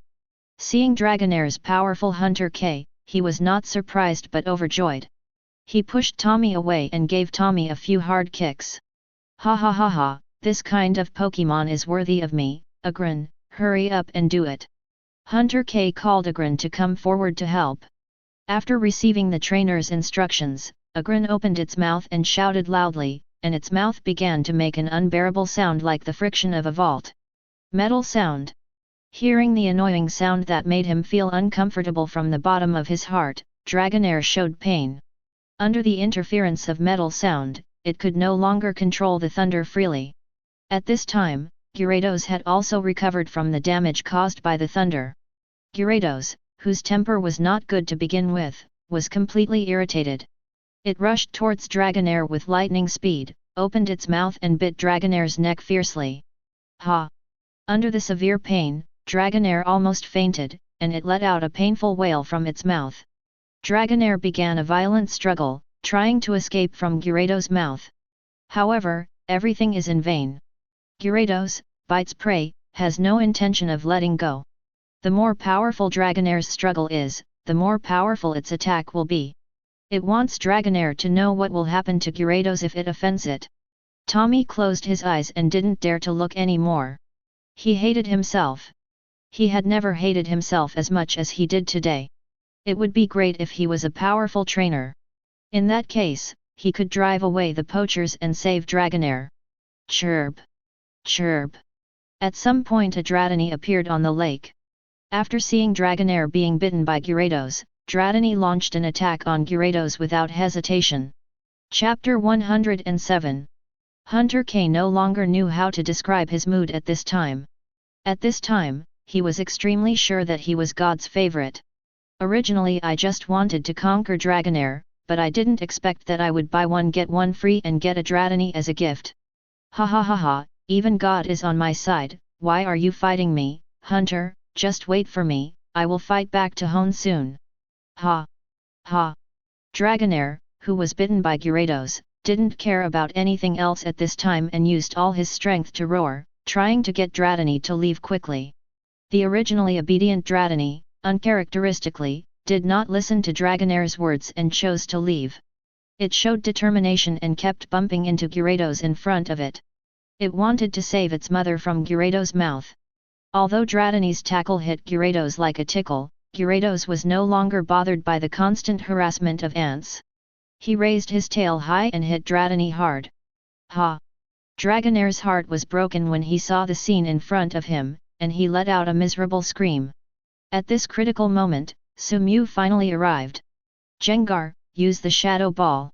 Sumew, who arrived at the right moment, did not dare to waste time and immediately summoned Gengar to rescue Dratini. The mouth is full of laughter. The jet black Shadow Ball hit Gyarados' neck straight. The Shadow Ball hitting the target exploded violently, and the shock wave generated by the explosion directly knocked Gyarados away. The huge pain caused by being hit at the weak point made Gyarados no longer able to care about the Dragonair in its mouth. It opened its huge mouth and let out a painful scream. Taking advantage of this golden opportunity, Dragonair quickly escaped from Gyarados' mouth. Chirp! Chirp! Chirp! Dratini was also very excited to see his mother Dragonair successfully escape from the clutches of the evil man. He quickly swam to Dragonair's side and gently touched his mother with his body to express his excitement at this time. The Dragonair and Dratini that were finally obtained flew away. Hunter K couldn't bear it anymore. He looked at the four Sumew who had just arrived in the valley and said murderously, "Boy, are you looking for death?" Seeing that Dragonair and Dratini were fine, Sumew felt relieved. At this time, he began to observe the situation in the valley. The aura of the middle-aged man in black uniform in front of her made Sumew feel disgusted. Boom! After a bang, Clefable jumped out of the poke ball. Clefable usually had a smile on his face, but now his face was full of anger. It smelled a familiar smell on the man in front of it, a smell unique to poachers. Clefable would never forget this disgusting smell. "Poacher, you are really brave. You actually dare to poach in the wild wilderness in broad daylight." Sumew ignored Hunter K's words and instead yelled at him loudly. Hunter K stuck out his tongue and licked his dry lips, with a ferocious expression on his face. "Tell me, how do you want to die? Ash, Misty, Xiaogang, please take Dratini and Dragonair away first, and leave this place to me," Sumew said coldly. Ash wanted to say something else, but was stopped by Misty and Xiaogang. Unlike Ash, who is still somewhat naive, Xiaogang and Misty clearly understand the darkness of this world. The Hunter organization is not an easy character to deal with. If you are not careful when fighting against them, your life will be in danger. The few of them staying here will not be able to help Sumew in any way except being in the way. Therefore, taking Dratini and Dragonair away first allowed Sumew to free up her hands and feet to fight with the opponent. "Dratini, Dragonair, come here quickly." After thinking about it, Ash rushed to the lake and shouted to Dratini and Dragonair in the lake. The Gyarados around him has recovered from the attack of the Shadow Ball. If he stays in the lake, his life will inevitably be in danger. Hunter K. Sumew shook her head. "I haven't heard of it, I've only heard of Hunter J. Gengar, floating in the air not far away, has been staring at it, putting a lot of pressure on it. It has a premonition that as long as it dares to act rashly, it will suffer a violent blow. Potential, elite. Tell me your name." "Boy, you should have heard of the famous Hunter K. I am very famous in the Hunter organization." After hearing Sumew's question, Hunter K responded with some satisfaction. Sumew asked, "Tell me your name, poacher." The actions of Dragonair and Dratini in the lake also attracted the attention of Hunter K. How could Hunter K let the cooked duck fly away? He yelled at Gyarados who had recovered. Gyarados stopped Dragonair, and Dratini went there. "Let them escape." Detective I. Attribute water plus flying. Pokémon, Gyarados. Sumew did not expect that the strength of the poachers in front of her would be so strong. You must know that trainers with elite-level Pokémon are rare everywhere. Elite-level poachers should not be unknown people. Under the command of Life Safety and Trainer, Gyarados chose Life Safety, and it watched Dragonair and Dratini escape in front of its eyes. Strength, Elite Beginner Level. The hunter is a character who appears in the anime. He is a powerful and ruthless poacher. Ash and the others suffered many defeats at the hands of the hunter. Gyarados was a bit complaining that his trainer was standing and talking without pain in his back. If he could have stopped Dragonair and Dratini who were trying to escape, they would have stopped him long ago. Hunter K was also extremely angry at Gyarados for daring to disobey his orders. However, because he still relied on Gyarados for help, he did not have an attack. However, he secretly swore in his heart that when the capture of Dratini was over, he would make Gyarados understand how dare he dare to do so. Disobey him and you will get the consequences. Sumew is a little envious of the elite-level Gyarados. He has always wanted a big and cruel one, but now is not the time to think about it. The emotions it felt from the boy by the lake were only worry and no desire for them, so Dragonair decided to take Dratini and evacuate Dragon Nest first. Compared to Hunter K. Solin, who has never heard of it, he is more familiar with hunting. Chapter 108. A hole, do you know what you are talking about? A hole. Hunter K roared. Sumew also didn't expect that his simple words could make Hunter K break through the defense. It seems that the other party is very hostile to the hunter. In this case, if he didn't mock and taunt rival, he wouldn't be Sumew. Oh! Sumew raised the corner of her mouth and taunted, "You are not a lost dog defeated by Hunter J." Hunter K's eyes were filled with anger and turned red. Sumew was also a little surprised. He didn't expect that he guessed the truth just by saying casually, "Agrin, kill him." Hunter J has become a lingering nightmare in K's heart. When Sumew revealed the truth, he could no longer control himself and shouted hysterically. Pokémon, Agrin. Attribute Steel plus Rock. Strength, Elite mid-level. Potential, Elite. It must be admitted that Hunter K is indeed a powerful rival. He can become a trainer with elite strength without the cultivation of 877 organization. He can be regarded as an out-and-out genius. It's a pity, it's such a pity that such a genius has to perish here. That's right, when Sumew saw Hunter K for the first time, she had no intention of letting him go. Sumew would not hold back when facing a ruthless poacher with blood on his hands. Come out, Banjira. Facing a rival like Hunter K, Sumew did not dare to be careless at all. He directly summoned Bangira, not prepared to give Hunter K a chance to make a comeback. Hunter K, who was carried away by rage, his brain was in chaos at this moment. The only thing he wanted to do was to kill Sumew in front of him. The appearance of Bangira on the field did not make Hunter K the slightest alert. On the contrary, it made him look greedy. Rage and greed became the last straw that destroyed Hunter K's sanity. Under the command of Hunter K, Agrin rushed towards Banjira without hesitation. Even though Agrin is slightly smaller than Sumew's Bandila, its weight is much heavier than Bandila. When running, Agrin is like a heavy tank. If you move a step, the ground will vibrate. Banjira has no intention of going head-to-head with Agrin. Even if its strength is higher than Agrin, if it collides with Agrin wearing Tetsu armor, it will be a big loss. Class. Facing the heavy tank rushing toward him, he heard a loud roar from Bangira, and the originally calm ground suddenly seemed to have life and began to shake. Under Banjira's control, the ground around Agrin turned into quicksand in an instant, causing Agrin to sink into it. Agrin, who was trapped in the quicksand, began to struggle violently. It was obvious that Agrin's head was not smart. The more things like quicksand, the deeper they would sink. Agrin, what are you doing? Get out of there quickly! Hunter K yelled. Apart from Agrin, his trainer Hunter K also seems to be confused. Trainer's noisy voice made Agrin, who was already stuck in the quagmire, even more angry. Boom! Agrin roared fiercely in the quicksand, grabbed the ground that had not turned into quicksand with both hands, and instantly rushed out of the quicksand. After all, it is an elite mid-level Pokémon. It is still too difficult to tie it up just by relying on quicksand. After seeing Agrin successfully escape from the quicksand, Hunter K waved his fist and loudly commanded, Agrin, use the destruction death ray to penetrate them both directly. Dragonair and Dratini have escaped, and his plan has failed. Now the only way to save himself from losing all his money in this operation is to kill the damn trainer in front of him who dares to laugh at him. The battle has not yet been won, and Hunter K has already begun to count the gains after victory. Hunter K thinks he can win rival firmly, but Gyarados doesn't think so.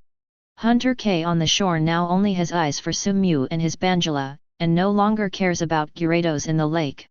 Gyarados' ability to survive in the dangerous hunter career depends on its own feelings. It believes that its own feelings will not lie to it. In addition, although Gyarados looks tall and thick, it is a Pokémon that is very aware of current affairs.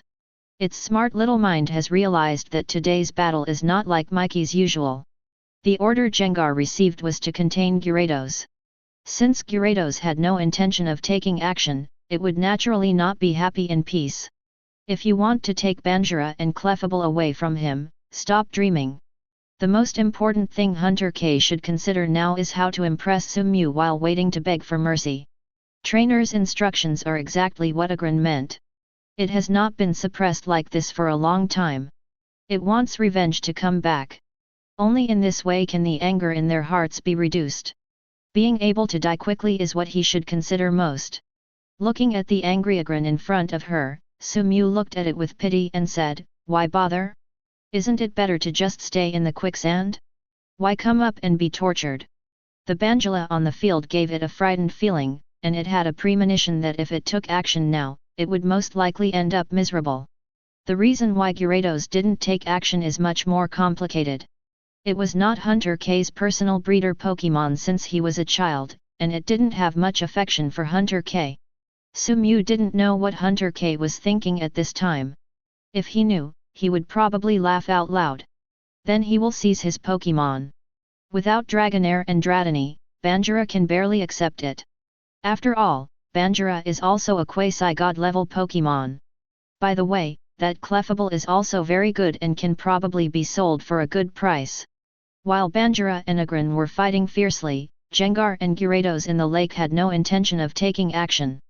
Besides, if you feel wrong, when Hunter K is about to win, it will have enough time to show its loyalty, so staying put is the best choice now. Chapter 109. Saffron-colored energy appeared in Agron's mouth, and the destructive death light was ready. The bursting energy shines brightly under the sunlight. Hunter K showed a confident smile on his face. Young people are young people. You actually stopped trying to interrupt Agron when it was condensing and destroying the death ray. Hey, that was your only chance to survive. Really? Sumew said noncommittally, Bangira, let's end this boring game. After entering the realm of champions, Banjira gained a new power zone on the Shukaku template. Hunter K and Agron should feel honored that they were the first to see Banjira's new trick. Banjira Wind Escape Big Explosion. Windy Sand, how could Banjira, who has the Shukaku template, only know how to control sand? Its wind escape is finally revealed to the world. Saffron-colored light of destruction and death was emitted from Agron's mouth, and the energy turned into a beam of light and hit Banjira directly. Faced with rival's attack, Banjira didn't panic. He clasped his hands together and opened his mouth. The wind energy in the air was instantly drained. Sensing that the time had come, Banjira began to emit concentrated wind energy. A handful of wind blades appeared around Bangira in an instant, and under Bangira's control, they struck at rival in front of him. In the eyes of Hunter K, the unmatched destructive death light, the wind blade was like soft tofu in front of him. Without any resistance, it was cut into pieces in an instant. How can it be? These were the last words Hunter K said before he died. Agron could not block all the wind blades. Some of the wind blades passed Agron and came to Hunter K. Human life is really extremely fragile. Hunter K's body was instantly cut into pieces in front of the wind blade, and blood spurted out and spread everywhere. Banjira's end was not much better. The black armor on his body could not save his life. The fragile part was cut open by the wind blade, leaving a fatal scar on his neck. A huge gash was cut into his neck by the wind blade, and blood kept spraying out. A fatal injury like a cut neck cannot be recovered by relying on the Pokémon's recovery power alone. Its death is already a matter of time. Bangira, bury them. Sumew said calmly. No matter how big the spite is, it will disappear the moment they die. Sumew hopes that they can be good people in their next life. The sand dragged the bodies of Agran and Hunter K into the ground, and everything was over. Except for the blood on the ground, nothing seemed to happen here. Nothing happened? How could nothing happen? After witnessing everything, Gyarados almost fainted with fright. If Gengar hadn't been watching it by its side to prevent it from running away, it would have disappeared long ago. It's so scared. Mom, it's so scared. After dealing with the enemies on the shore, Sumew also remembered that there was a fish like Gyarados in the lake that had slipped through the net. He squinted his eyes and stared at the Gyarados in front of him, thinking about how to deal with it. The reason why Gyarados survived to this day was because of its strong eyesight. After realizing that Sumew had murderous intentions towards it, Gyarados quickly lowered his head and chirped softly, indicating that he was willing to surrender. Oh! Sumew smiled slightly, he didn't expect Gyarados to be so aware of current affairs. If it is willing to surrender, that would be great. Sumew was not a murderer in the first place. The culprit had already surrendered, and there was no need to kill all the accomplices like Gyarados. He found Gyarados' Pokeball at the place where Hunter K died, and put Gyarados into the ball. Gyarados had no intention of resisting and entered the ball obediently. Everything seemed harmonious. Looking at Gyarados' Pokeball in his hand, Sumew has already thought about how to deal with it. He is going to hand over Gyarados to Professor Oak for training. He believes that with Professor Oak's strength, Gyarados will be trained to be obedient in a short time. The crisis was resolved, and Dragon Valley returned to its previous peace. Tommy, who was knocked unconscious by Hunter K, has also woken up. Brother Sumew, Brother Sumew. As soon as the fighting in Dragon Valley stopped, Ash, Xiaogang, Misty and others returned to the valley with Dratini and Dragonair. After seeing that Sumew was safe and sound, the three of them breathed a sigh of relief. The three Ashes also had a tacit understanding not to ask about the poacher's situation. Even though the blood on the ground had already guessed the result, they still chose to remain silent. 7. Death is too far away from them, and it is not something they can bear now. They are just a few teenagers. Chirp. Chirp. Dratini seems to be very fond of Sumew, probably because Sumew's Gengar saved it and its mother from Gyarados, and it came to Sumew's side. Take advantage of Sumew's right leg like a dog. Unlike Dratini, Dragonair's focus was on Tommy. After seeing that Tommy was safe and sound, Dragonair also smiled. Everything is so perfect. 0. After playing with Dratini for a while, Sumew decided to leave. In the end, he still did not make up his mind to take Dratini away from Dragonair. It is still too young and it would be cruel to let it travel alone without its mother. After Sumew and Ash said hello, they were ready to leave. Just as Sumew was about to leave, Dragonair stopped Sumew and pushed Dratini next to her hard towards Sumew. Dratini didn't seem to want to leave her mother's side and tried desperately to swim back, but Dragonair had already made her decision. Ha!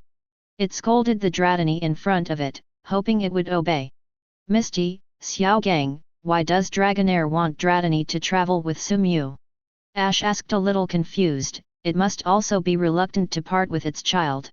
Xiaogang thought for a while and said, I think it's because Dragonair hopes that Dratini can become stronger. If Dratini is kept by his side, Dratini's future will probably be to become an ordinary Pokémon like Dragonair. Xiaogang looked at Sumew and continued, but if you follow Sumew, everything will be different. With Dratini's talent, it will soon become a powerful Pokémon. It should be able to protect itself by then. Protect yourself. Yet, Dragonair feels that it can't protect Dratini. If it weren't for Sumew today, their ending would be very tragic. Chapter 110. As long as he leaves, he will have a bright future. Although he is reluctant to leave, Dragonair must choose a better path for its children. After pushing Dratini hard to Sumew, Dragonair slowly sank to the bottom of the lake and disappeared. Sumew hugged Dratini who was crying and comforted her, when you become stronger, we will come back to find your mother. Pokémon, Dratini. Attribute Dragon. Ability, Sloughing Off, status condition can sometimes be cured by shedding the skin on the body. Strength, ordinary mid-level. Potential champion. After this trip to the wild wilderness area, Sumew's team instantly swelled. With the addition of Dratini, normal intermediate level, and Gyarados, elite level, the Pokémon that Sumew conquered suddenly became 7, 2, 3.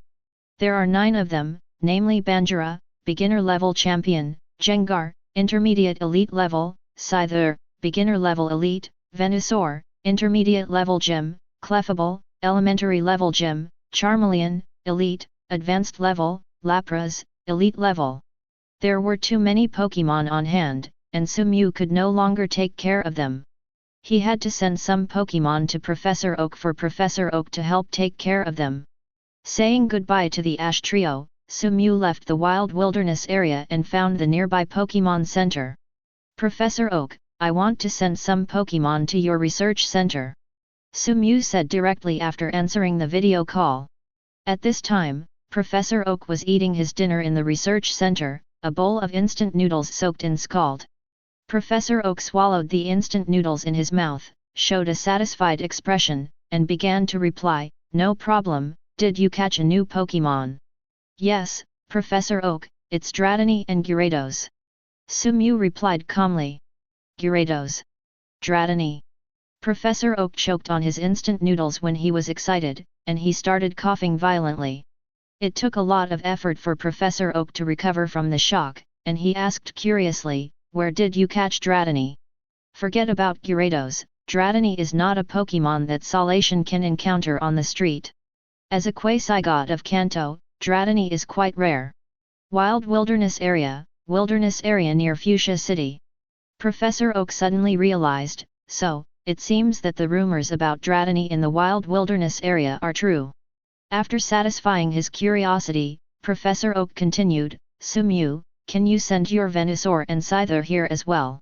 My research recently requires Venusaur and Feiwei of help." "No problem."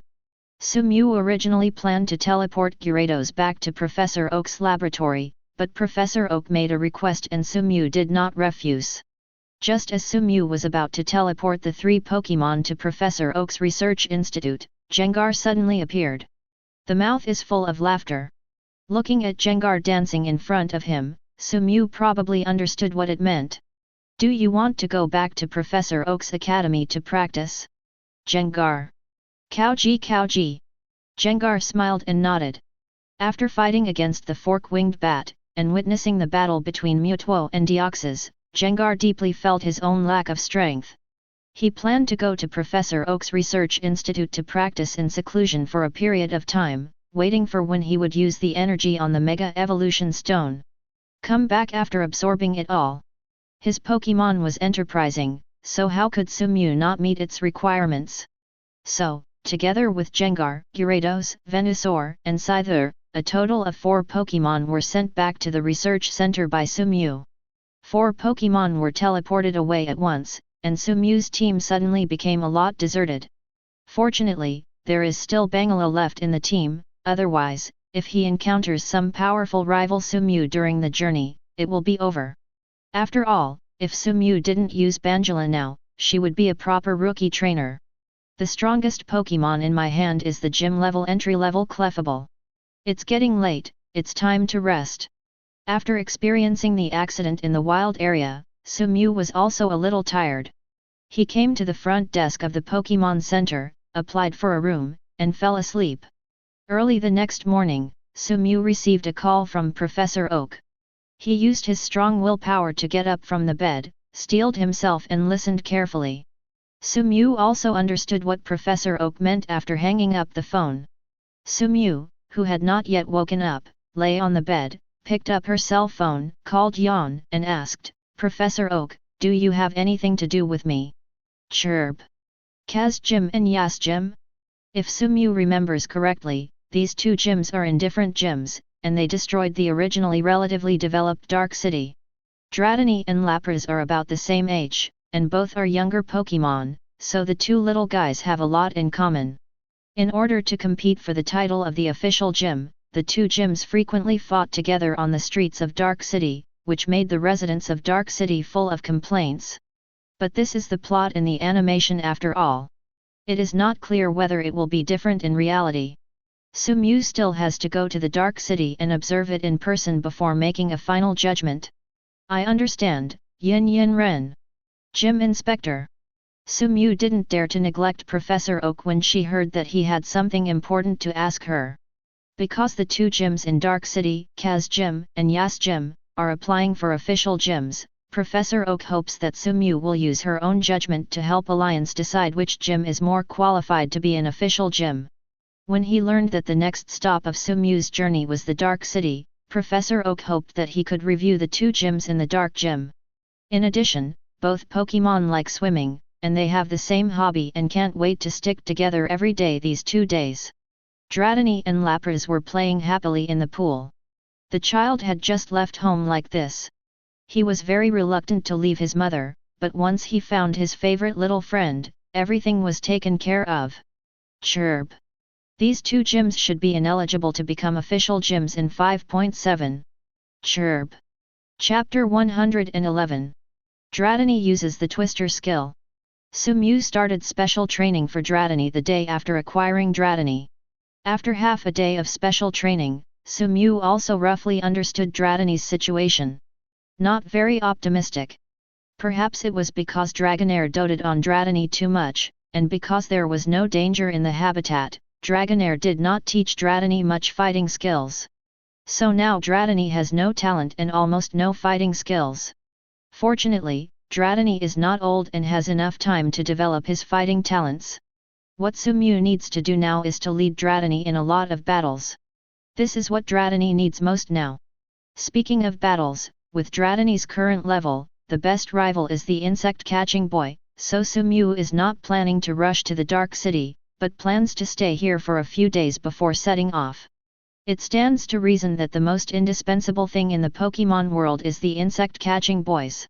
There will be a large number of insect-catching boys near almost every town, but Sumew walked around Fuchsia City for a long time without seeing any of them, which made him a little bit strangeness. Logically speaking, this shouldn't be the case. The environment of Fuchsia City is quite beautiful, surrounded by forests, and the types of bug-type Pokémon are quite large. It seems that this should be the favorite place for bug-catching boys. After wandering around for a long time, Sumew finally saw a boy dressed as a bug catcher. "Hello, do you want to have a battle?" Sumew stepped forward to invite the battle. The insect-catching boy seemed a little moved, but after thinking about it for a while, he still refused. Sumew was a little curious.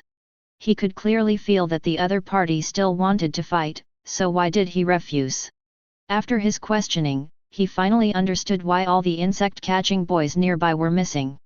It turns out that the Pokémon House in Fuchsia City held a Pokémon battle event. As long as you get the corresponding ranking, you can get rich rewards, and the top 3 can get even more mysterious prizes. The most attractive thing is that this battle event is specially prepared for novice trainers, and the strength of the Pokémon used cannot exceed the elite level. With the mysterious grand prize and the limitations on the strength of using Pokémon, this is almost a competition tailor-made for insect-catching teenagers, so all nearby trainers who are confident in their own strength have already signed up to participate in the competition. The boy in front of him would refuse Sumew's challenge invitation because he was planning to rush to Pokémon Home to sign up for the competition. Sumew didn't really care about the mysterious grand prize. The main thing that attracted him was the strength limit of the Pokémon he used. This is simply an event tailor-made for Dratini. With such an event, why would Sumew find an insect-catching boy? He could just go and compete. After asking the boy in front of her about the location of the Pokémon House, Sumew hurried over to the Pokémon House. When she arrived at the venue of the event, Sumew was also surprised. He originally thought that Pokémon Home was just an unknown small organization and there wouldn't be many people who came to sign up for the competition. However, when he arrived, the registration point was already crowded with all kinds of trainers. #F#2 It seems that Pokémon Home has done a lot to promote this time. Sumew has heard from more than 10 people that the prizes in this competition are extremely rich.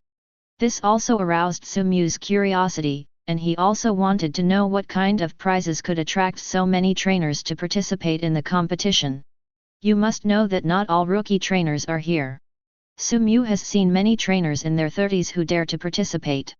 If the prizes are not rich enough, there should be no trainers other than rookie trainers to participate. After all, this event is nominally held for rookie trainer. After completing the registration, Sumyu entered the waiting area and began to wait for the start of the competition. The organizer of the event was very efficient. Registration closed on time at 12 noon, and the first round of competition began immediately after registration. Sumyu's luck in the first round was pretty good. His rival was a little boy who was only 11 or 12 years old. He was probably a rookie trainer who had just acquired Pokémon and hadn't started traveling yet. Such a rival is perfect for Dratini's rival. Come out, Rathicate. Pokémon, Rathicate. Attribute, Normal. Strength, Ordinary mid-level. Potential, Elite. Its strength is similar to that of Dratini, but Sumyu does not dare to be careless. After all, although Dratini cherishes it, its combat power is not top-notch before it successfully evolves into Dragonite. In addition, this is Dratini's first battle. If he doesn't direct it well, he may end up in a ditch. Sumyu took a deep breath and took out Dratini's Pokeball from her waist. Come out, Dratini. Dratini. Look, this trainer actually has Dratini on his hand.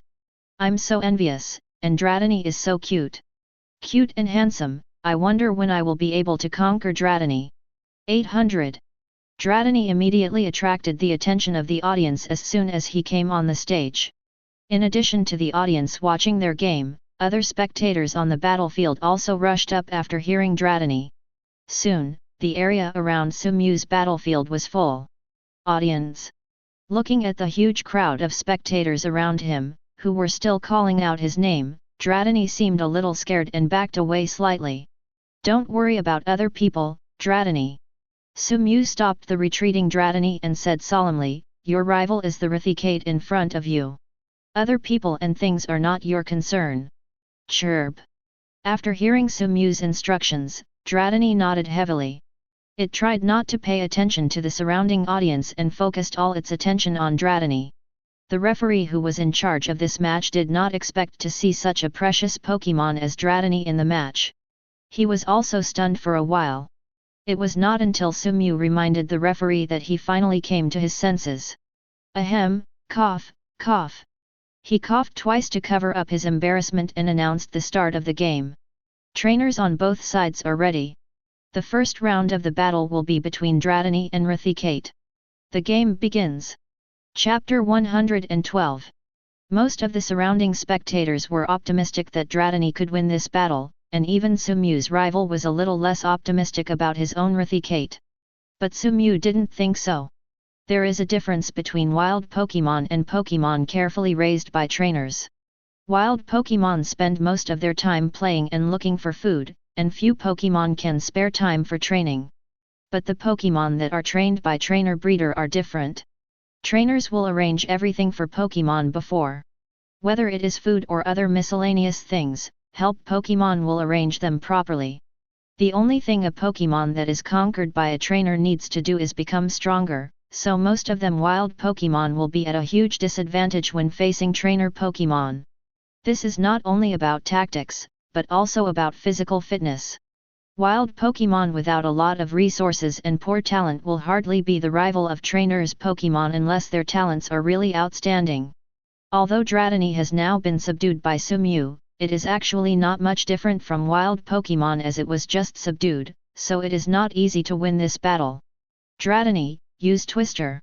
Sumyu placed herself on the weak side at the beginning and directly chose to attack at the beginning. Raticate's trainer also didn't expect that the other party was holding a Pokémon that Dratini cherished so much. He directly sent out Sucker Punch at the beginning.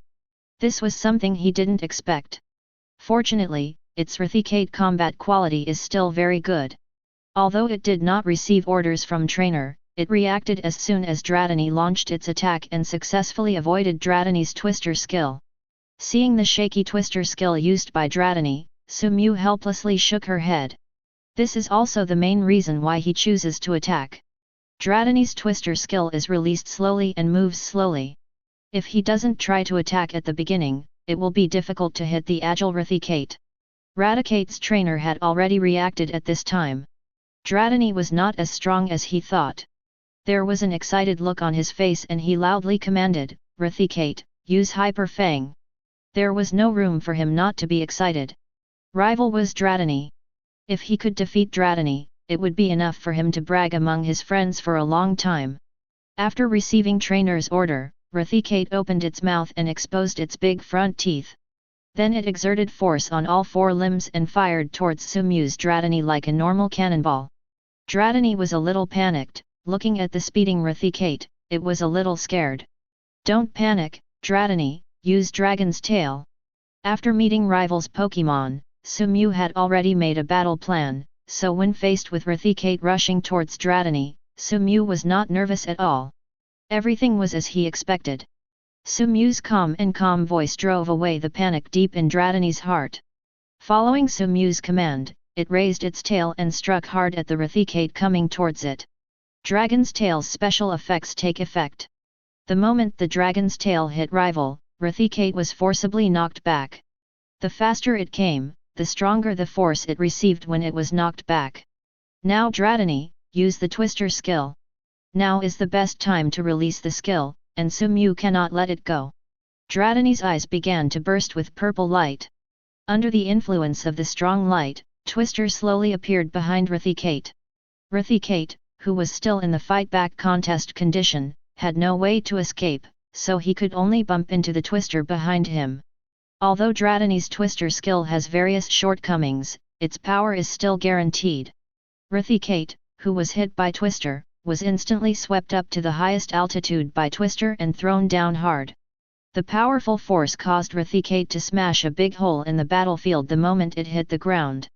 Fortunately, the quality of Pokémon is amazing enough. If a normal person were hit like this, he would be seriously injured even if he died. Originally, she only regarded this competition as a training ground for Dratini, but now Sumu is really interested. That's right. It's just a stone in special. The bonus is more attractive. Dratini is so strong, she defeated Raticate in one go. Mysterious stone? No matter how mysterious it is, it's just a stone. I'm not interested in stones. It's not an evolutionary stone, and it can't be sold for a good price. I still want to get the bonus. With this money, Hao Zhao, I will use the bonus as the starting capital for the trip. He decided that he wanted to win the championship and see what the championship reward would be, what the mysterious stone would be. Raticate lost the ability to fight, Dratini won, the winner is Sumu player from Jobin City.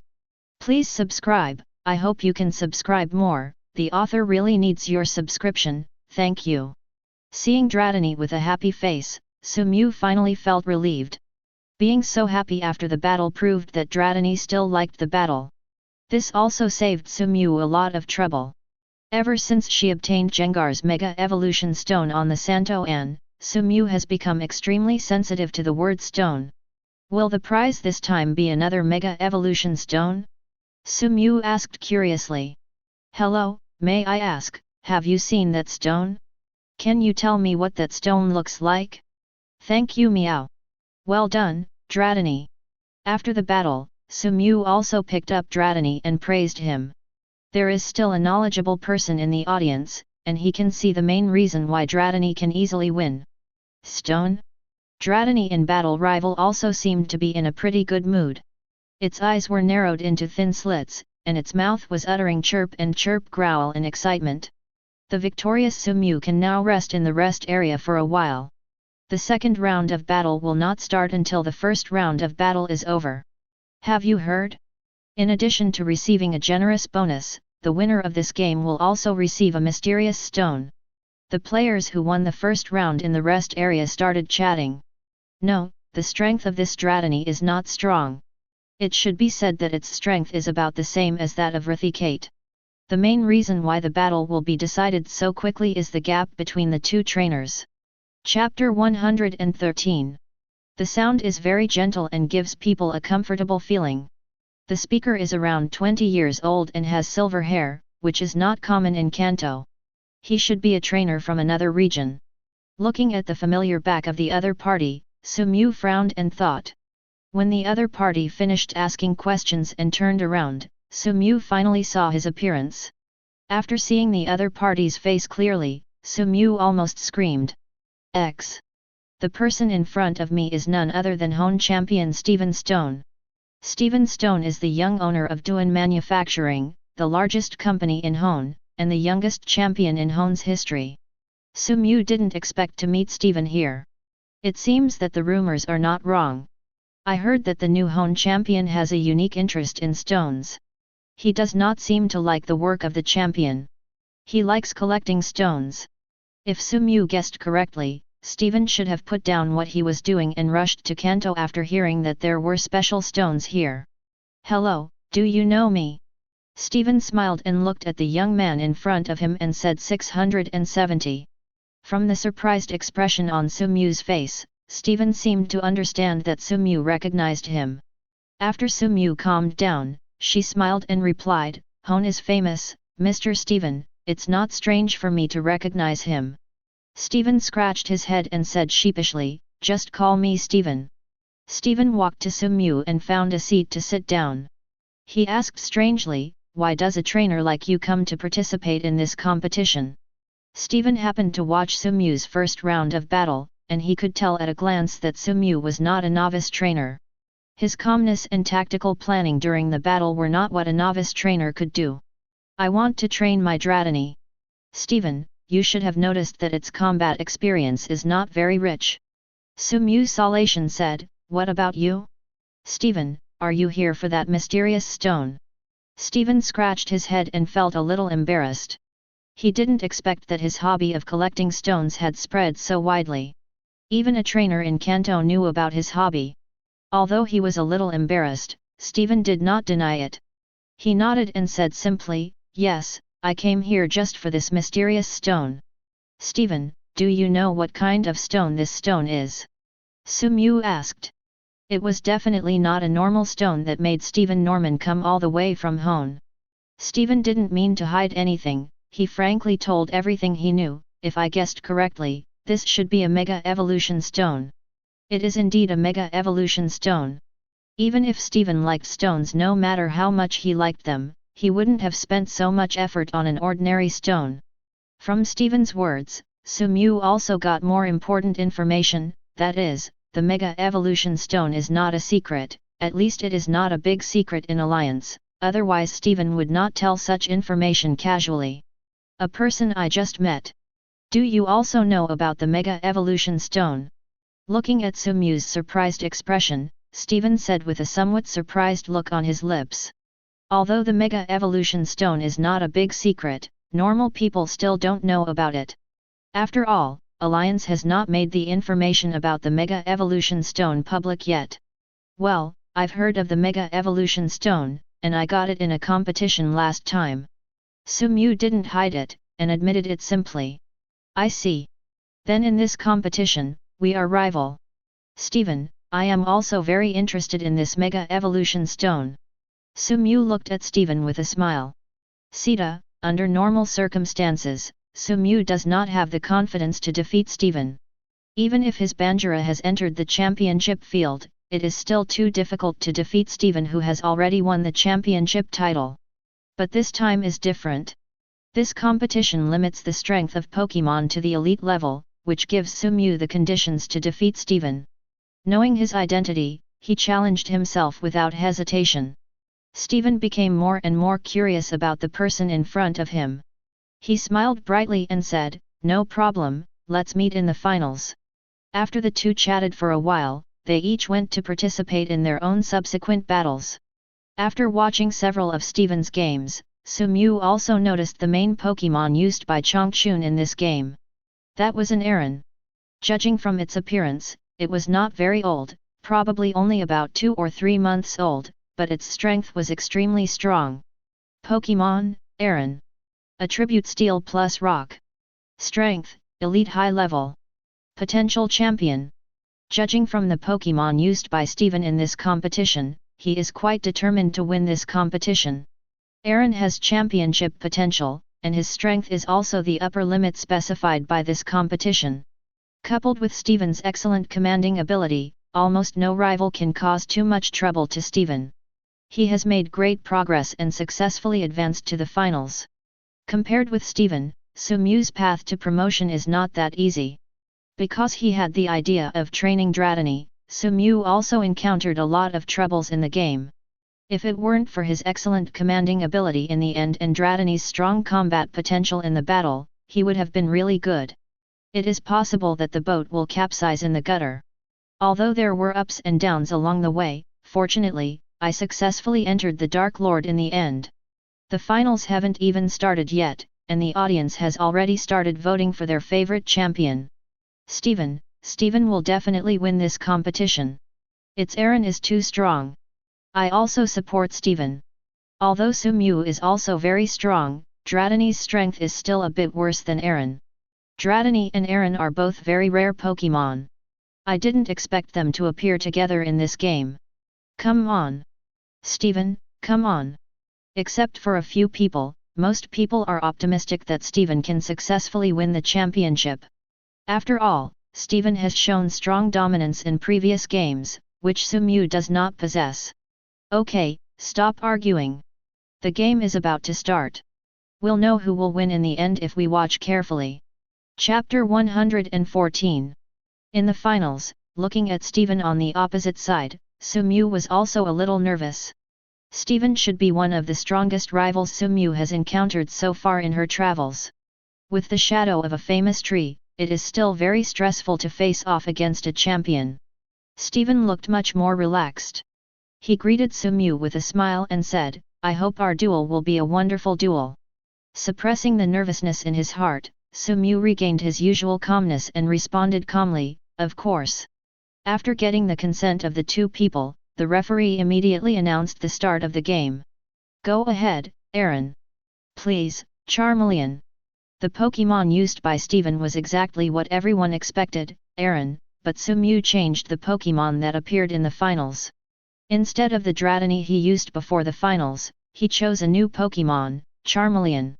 Steven did not expect that Sumew would choose to use Charmeleon. He originally thought that Sumew would use a Pokémon that could restrain Aaron. Fire-type's Charmeleon does not have much attribute advantage when facing Aaron. Although the Fire-type is restrained by the Steel-type, the Fire-type is also restrained by the Rock-type. Therefore, when facing the Rock plus Steel-type Aaron, the Fire-type Charmeleon not only has no attribute advantage, but even has a slight disadvantage. "You are very confident in your Charmeleon, Sumew?" Steven pointedly pointed. "Of course." Sumew replied confidently, "Okay, I'm going to start attacking. Charmeleon, use Flamethrower." When dealing with a powerful rival like Steven, don't test. Testing can only waste a few attack opportunities and will not have much effect, so Sumew let Charmeleon attack at full speed at the beginning. A pillar of fire with astonishing power was ejected from Charmeleon's mouth, and all the power of the flame was concentrated in the pillar of fire. As soon as the pillar of fire was launched, the audience closest to the battle stage felt the temperature around them rise sharply. What a powerful flamethrower! This should be the first thought of every viewer who sees Charmeleon launching an attack. Steven was also a little surprised. He also guessed that Sumew would be a powerful trainer, but after the battle, he realized that he still underestimated rival. The power of Charmeleon's flamethrower frightened Steven a little. He didn't dare to be too powerful and quickly commanded Aaron to resist rival's attack. "Aaron, Rock seals the monster." Although Steven is a Pokémon trainer specializing in the Steel type, he is no stranger to other attribute skills, and Rock type skills are also his specialty. After receiving trainer's order, Aaron stepped heavily on the ground, and energy was input from under Aaron's body to the ground. After inputting enough energy, a huge rock rose up in front of Aaron, blocking the path of the flamethrower. Blocked by the rock, the Avance Trail's flamethrower could no longer move forward and could only release all its energy on the rock pillars. It didn't take long for the rock pillar to be burned red. Aaron touched the rock pillar curiously and screamed, "Coco! Coco! Coco!" Curiosity killed the cat, and Aaron paid the price for his curiosity. Looking at Aaron who screamed in agony, Steven shook his head helplessly. That's what happens with newborn Pokémon. They are too curious. I hope that after this lesson, Aaron can realize that being too curious is not a problem. Good thing. But to be honest, Charmeleon is too strong. Steven has to admit that Charmeleon, who can burn stone pillars to pieces, is indeed a powerful rival. Steven didn't dare to be careless anymore. He began to treat Sumew as a rival of the same level. This prize was so important to him that he would not allow himself to fail. Aaron uses Rock Slide. It can be heard from Steven's serious command voice that he is serious. Trainer started to get serious, and Aaron didn't dare to play around anymore. He jumped up from the ground and hit the ground like a wolf. Although Aaron is about the same size as Pikachu, its weight is almost several times that of Pikachu. A huge rock rose up from the ground that was heavily stepped on by Aaron. Aaron hit the rock hard, and the huge rock quickly hit Sumew's Charmeleon. Please give me flowers. Do you want to use a tribute to restrain it and use rock skills to cause heavy damage to Charmeleon? Steven is a little too naive. If there is no way to deal with rock-type skills, how can Sumew let Charmeleon play? Charmeleon uses Tile Chop. Sumew said coldly. The oncoming boulder did not frighten Charmeleon at all. It raised its right hand and concentrated the energy of the fighting system on it. The time is almost here. Charmeleon rushed towards the flying rock, aimed a hand knife and slashed it directly. Under the fighting skill, Rock was not much stronger than fragile tofu and was cut in half in an instant. Things suddenly got tricky. Steven originally regarded this so-called duel as a formality, and he never thought that he would lose. Lose? How could he lose? How could the famous Hone champion lose? But now the situation has changed. Looking at Sumew with a determined look in front of him and Charmeleon who is active on the court, Taishi feels that failure is so close to him for the 10th time. He said apologetically to Sumew, "Sumew, I'm sorry, that stone is very important to me, so I can only apologize." Feel sorry? Sumew didn't quite understand why Steven suddenly apologized to him, but he soon understood the reason for Steven's apology. In Steven's opinion, the rules of this competition are well formulated, but there is a huge loophole. The organizer stipulates that only Pokémon below the gym level can be used in the competition, but if the elite level Pokémon complete evolution on the field, their strength will be greatly improved. What about the magnitude increase? This is not within the scope specified by the organizer, so it should be feasible. Although he was aware of the existence of the loophole, Steven had no intention of using it at first. After all, it would be too embarrassing for his majestic champion to rely on loopholes to win when facing children. Steven couldn't bear to look like this. But there is no other way now. Sumew's Charmeleon put too much pressure on Steven.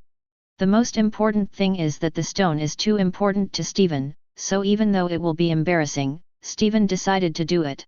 Chapter 115. Evolve, Aaron. Steven raised his hands and shouted loudly. Aaron had already reached the edge of evolution. In order to temper himself, he did not choose to evolve. It was too uncomfortable for him to fight while suppressing his desire to evolve. Today it can finally do something big. Dazzling light radiated from Aaron's body, and under the light of evolution, Aaron's body shape underwent earth-shaking changes. Compared with the Aaron period, the evolved Laren is several times larger in size. The most important thing is the change in momentum. If the original Aaron still gave people a childish feeling, Laren is much more fierce. Just by looking at Laren's appearance, you can tell that he is not a character to be trifled with. Evolve, this Laren should be 303 and has reached the gym level. Doesn't this violate the rules?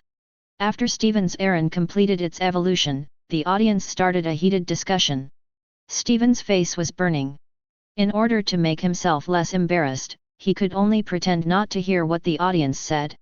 Evolution, it turns out that this is the reason why Steven wants to apologize, because he feels that Steven does not need to apologize. Because, Mr. Steven, we are heroes and we see the same thing, so you don't need to apologize to me at all. Sumew looked at Steven and said with a smile. Could it be? Steven seemed to have figured out something. Sumew nodded and said, yes, release Charmeleon, you must have been suppressing it for a long time. Charmeleon couldn't believe his ears. It had indeed been able to evolve a long time ago, but it didn't dare to evolve without Sushu. It looked at Sumew excitedly, as if it wanted confirmation. Sumew smiled and nodded, "Go and let everyone see how powerful you are." "Why?" After confirming that it was correct, Charmeleon roared excitedly, "Growl, roar!" The flames instantly enveloped Charmeleon's whole body. From an outsider's perspective, Charmeleon seemed to be the god normal born in the flames. The light of evolution competes with the light emitted by the flames, and Charmeleon completes its evolution in the dazzling light. Charizard appears. The moment they saw Charmeleon evolve, the audience was all excited. No matter who they supported at the beginning, they were all fans of Charizard at this moment. In the hearts of trainers in Kanto, Charizard is their totem. The Earl Dervish Pokémon that every trainer who has not embarked on a journey wants to obtain most is Charmander. Facing each rival during the trip, your Charmander will slowly evolve into a Charmeleon, and finally be successfully promoted to a Charizard. This is the dream of every Kanto trainer. The moment they saw Charmeleon successfully evolve, all the trainers in the audience thought of their former selves. "Come on! Charizard! We must win! Charizard! Beat rival, you are the strongest!" At this moment, all the spectators were supporters of Charizard, and Laren no longer cheered at all. Steven didn't take the audience's support seriously. He said to his Pokémon teasingly, "Laren, it seems we have become the public enemy. Collapsible." Laren didn't care, it only had Charizard in its eyes now. This is its first battle after evolution, and it will never allow itself to fail. Rival is really difficult to deal with. Steven sighed. The outcome of this game is really unpredictable now. Laren uses Metal Sound. Steven's choice to use Metal Sound was a helpless move. Facing Charizard Laren, who had the ability to fly, he didn't have many ways to win, so he had to try Metal Sound. Laren looked at Charizard in the air with an expressionless expression, and began to make an extremely hard-to-hear metallic friction sound from his mouth. The harsh and unpleasant sound was so unbearable that Charizard had to cover his ears with both hands to make himself feel better. Charizard uses Dragon Breath. Laren's Metal Sound must be stopped as soon as possible, Sumew calmly commanded. Charizard's bite has already reached its limit. It spreads its wings and quickly approaches Laren, and the Dragon Breath in its mouth is also ready to go. When he came to Laren's sky, Charizard no longer hesitated, and the Dragon Breath in the sky spurted towards Laren. "Now, Laren, take down." Steven has been waiting for this moment for a long time. Charizard slowly got up from the ground, shook his dizzy head vigorously, and let himself smelling salts over as quickly as possible. Charizard, who was hit by takedown, was knocked out of the air by Laren and thrown to the ground. Fortunately, Dragon Breath also caused enough damage to Laren, making it impossible for Laren to attack when Charizard got up from the ground. Steven also didn't expect that Sumew would be so sophisticated and be able to find the easiest way to win in the first place. Sumew also did not expect that Steven would be so decisive. He would rather let Laren take a set of Charizard's Dragon Breath skills to cause damage to Charizard. It is really not easy for a person to become a champion. "Hey!" Steven sighed, and could only lament that life is never as simple as imagined. It admitted that it had underestimated Rival, and it did not expect that Laren's explosive power would be so strong, and it did not give it any chance to react. Charizard, who had suffered a huge loss, no longer dared to get too close to Laren, and began to launch Flamethrower from a distance to consume an additional 5.2 stamina. "Are you okay, Charizard?" Sumew asked. Boom! Laren ignored Charizard's Dragon Breath skill, stepped hard on the ground with all four limbs, and slammed into Charizard against the Dragon Breath. Steven was a little reluctant. Norman came all the way but ended up like this. No matter how strong Laren is, it must be able to hit Rival, but there is no good way to face Charizard Laren, who has the flying ability. The combined skills of Metal Sound and Takedown can only be used once. The game has already ended when Takedown does not hit Charizard hard. It's over. When Sumew chose the right tactics, there was no suspense in this game. The only way to defeat Charizard Laren, who has the ability to fly, is to fight to the death. Steven wanted to complain a little. Such obscene consumption tactics were not at all what young people should do. Chapter 116. The moment she saw the mysterious stone, Sumew understood why Steven was so eager for it. This is a Metagross Mega Evolution Stone, which is very important to Steven. If Sumew remembers correctly, Steven's trump card Pokémon is a Metagross, and a very rare Flash Metagross.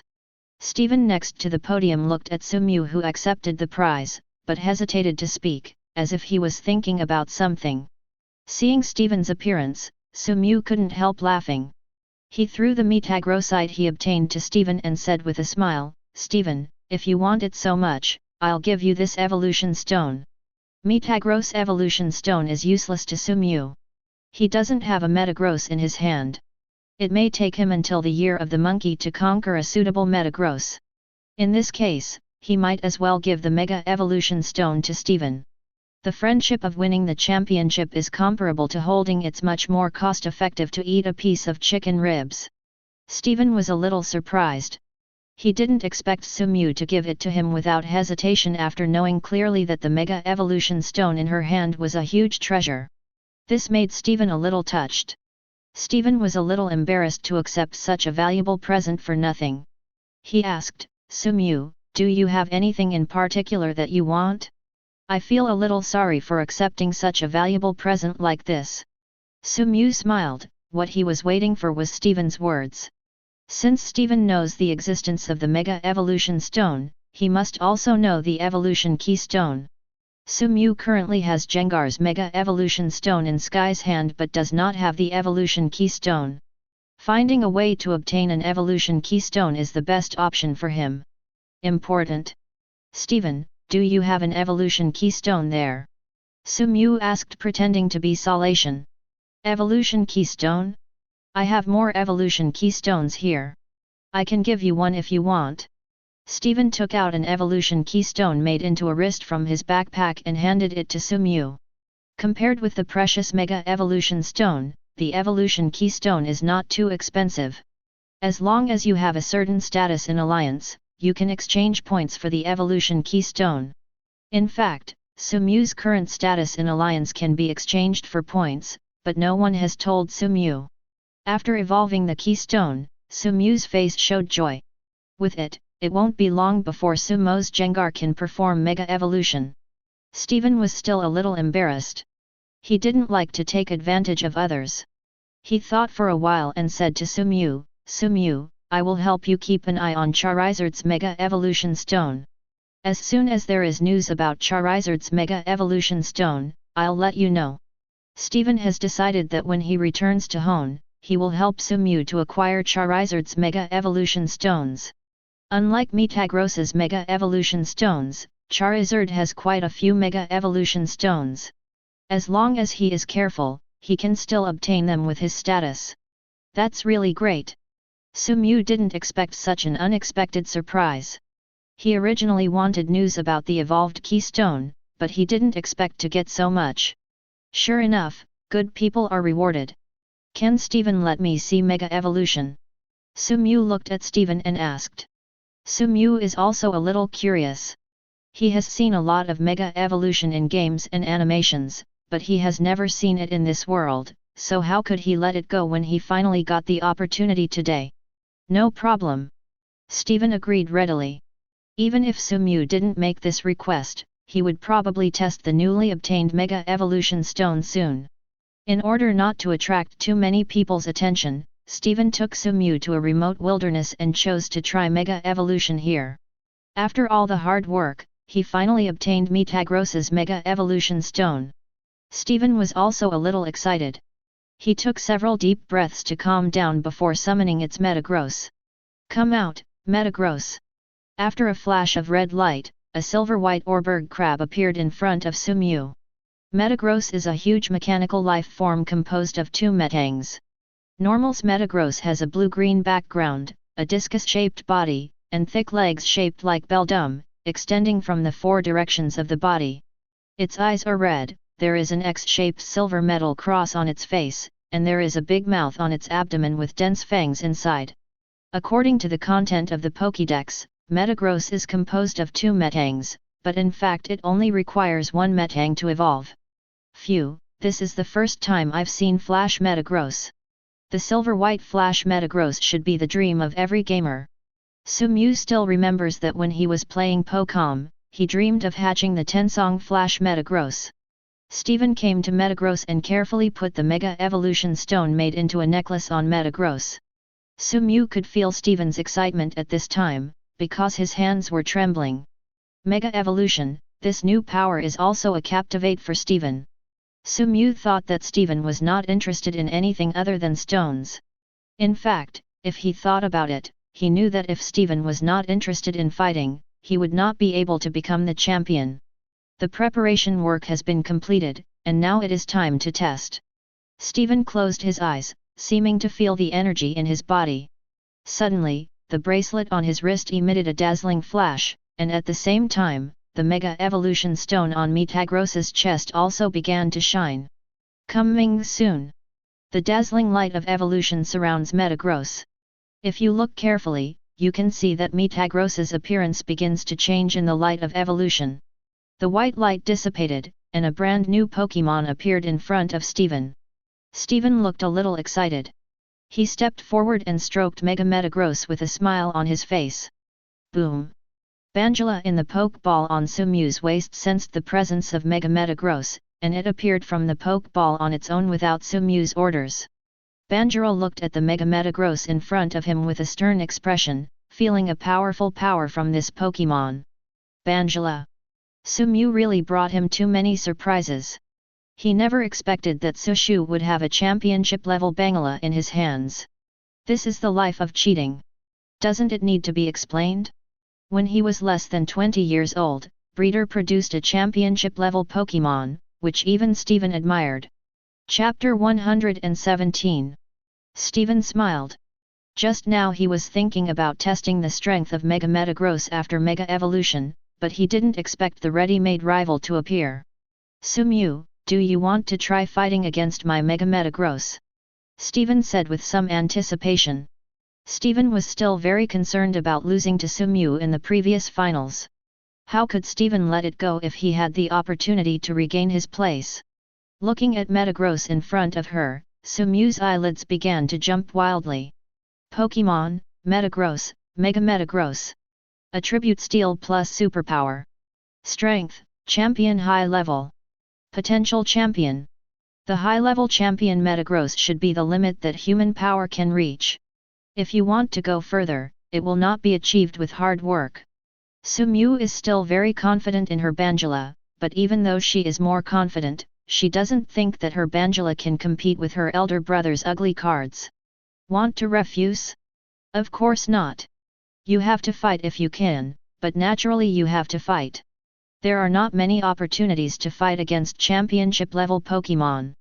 I finally bumped into it. Even if I was beaten, I still have to fight. Besides, talking about strength, I didn't fight anyone. Can know the result. Being respectful is worse than obeying orders. So, let's begin. The Pokémon used in this battle was his own trump card Metagross. Steven was still very confident about this match. He stretched out his hand to signal Sumew to attack first. A weak person must behave like a weak person. Even if Steven doesn't tell Sumew, he will never give up the first attack. Banjira be furious. After Banjira was promoted to the championship, it has actually mastered most of Shukaku's power. However, Banjira has never encountered a suitable enemy that can make it go all out. Today it can finally do something big. Field. The originally peaceful forest suddenly became turbulent. Sand, the sky is full of sand. The yellow sand that came from nowhere enveloped the entire battlefield. The sand covered Steven's sight, and Steven squinted his eyes and looked at Bangira in front of him. I don't know if it was an illusion, but he saw a civet cat on Bangira's body, a civet cat made of yellow sand. The civet cat has violet tattoos on its body, giving it a mysterious feel. The violet tattoo is the tattoo of the wind god. Shukaku, born in the desert, is synonymous with wind. The strong wind began to howl on the battlefield, and Banjira's power had reached its peak. Smiling, Mega Metagross showed a cruel smile on his face as he watched Banjira become more and more powerful. Metagross has never been a good-tempered Pokémon.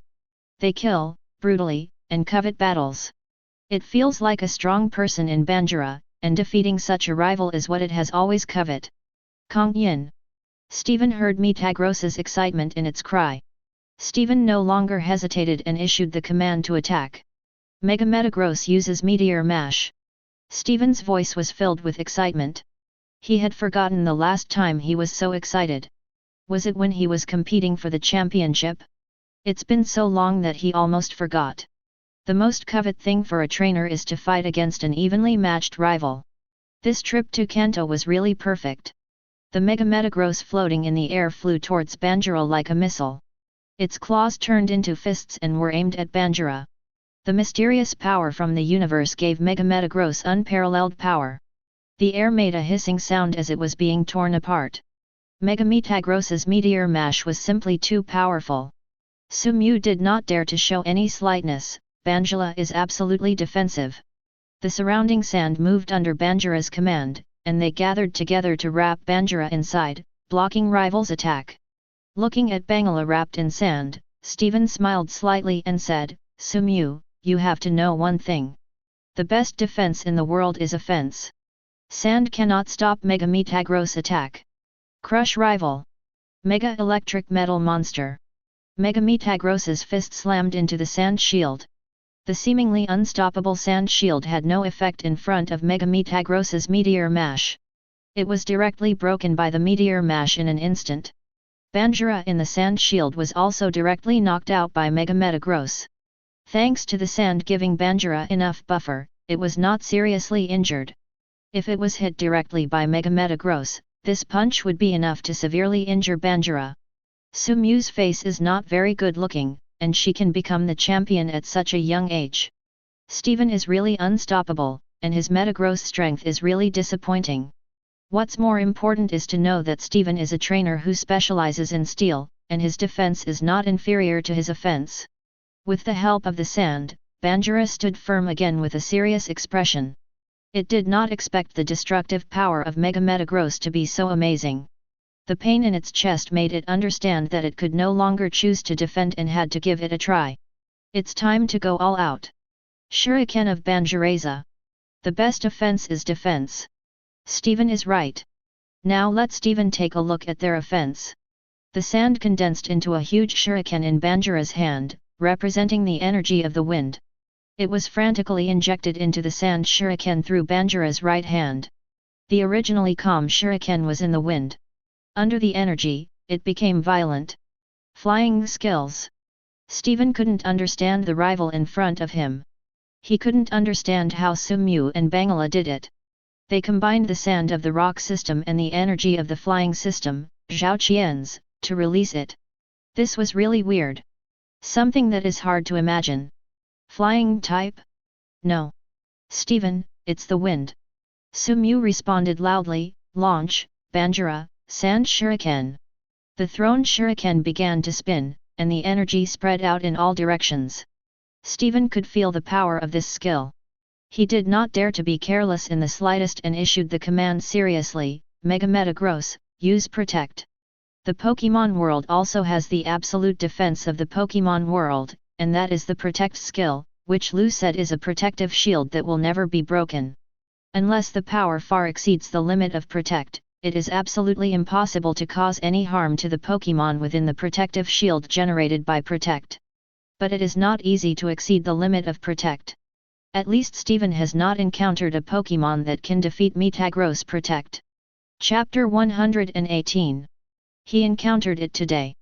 The moment the sand shuriken injected with the power of wind comes into contact with the protective shield produced by Protect, the strong cutting energy of the wind attribute begins to destroy the protective shield in front of him crazily. Steven could even hear the protective shield making a crisp sound like glass breaking. Impossible. Steven couldn't believe it. You must know that the Guardian is an existence called Absolute Defense. Is the Absolute Defense about to be defeated? Looking at the shocked Steven, Sumew raised the corners of her mouth and smiled evilly. The strongest defense is offense. This is what you taught me, Steven. Sumu has also discovered that all skills that are labeled as the strongest defense will not end up much better. Their only function is to set off the power of rivals' attack. The same goes for Steven Megametagros Guardian. Steven's reaction was still fast enough. When he found that the Guardian could not block the Sand Shuriken, he immediately changed his strategy. Aim Megametagros at the target and use Zen Headbutt.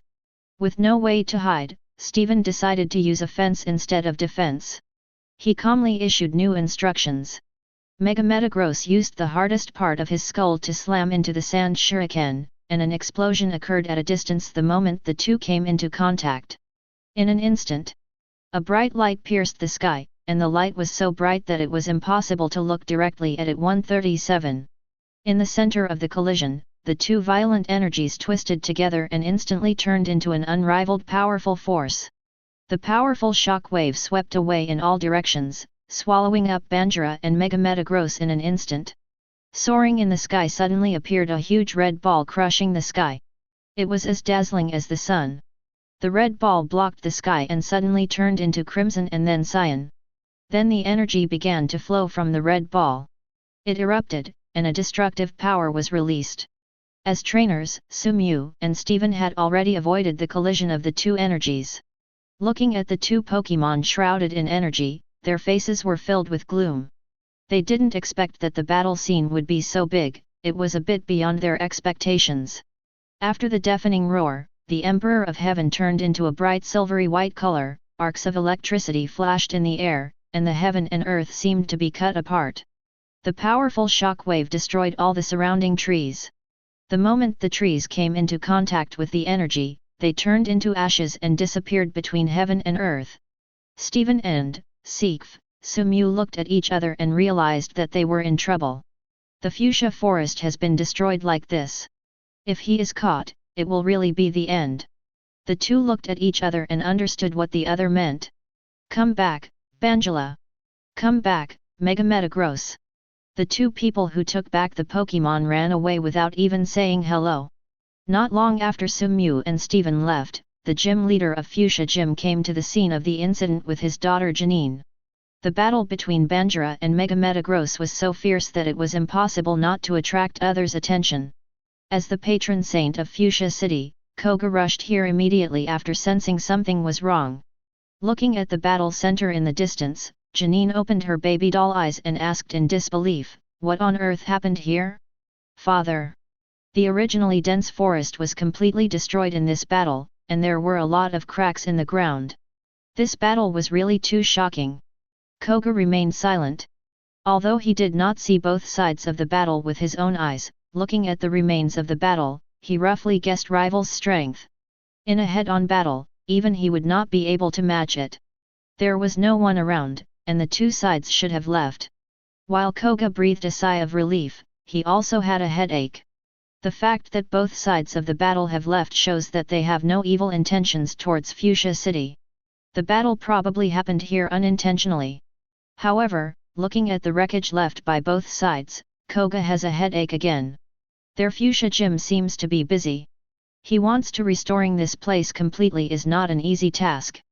After leaving the Fuchsia forest and confirming that no one was chasing him, Sumu breathed a sigh of relief. Judging from the losses caused by the battle between him and Steven, he probably wouldn't be able to afford the compensation even if he sold him. Sumu has never been a pedantic person. When encountering this kind of situation, he ran away decisively.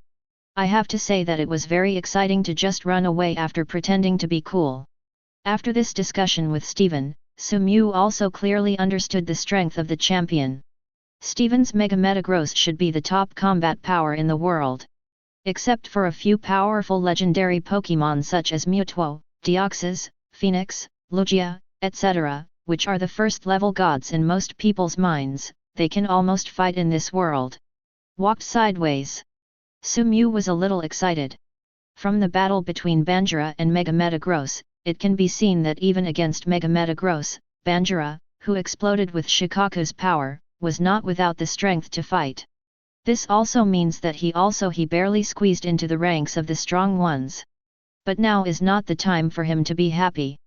Compared with Steven, the strength gap between Sumyu's team is too big.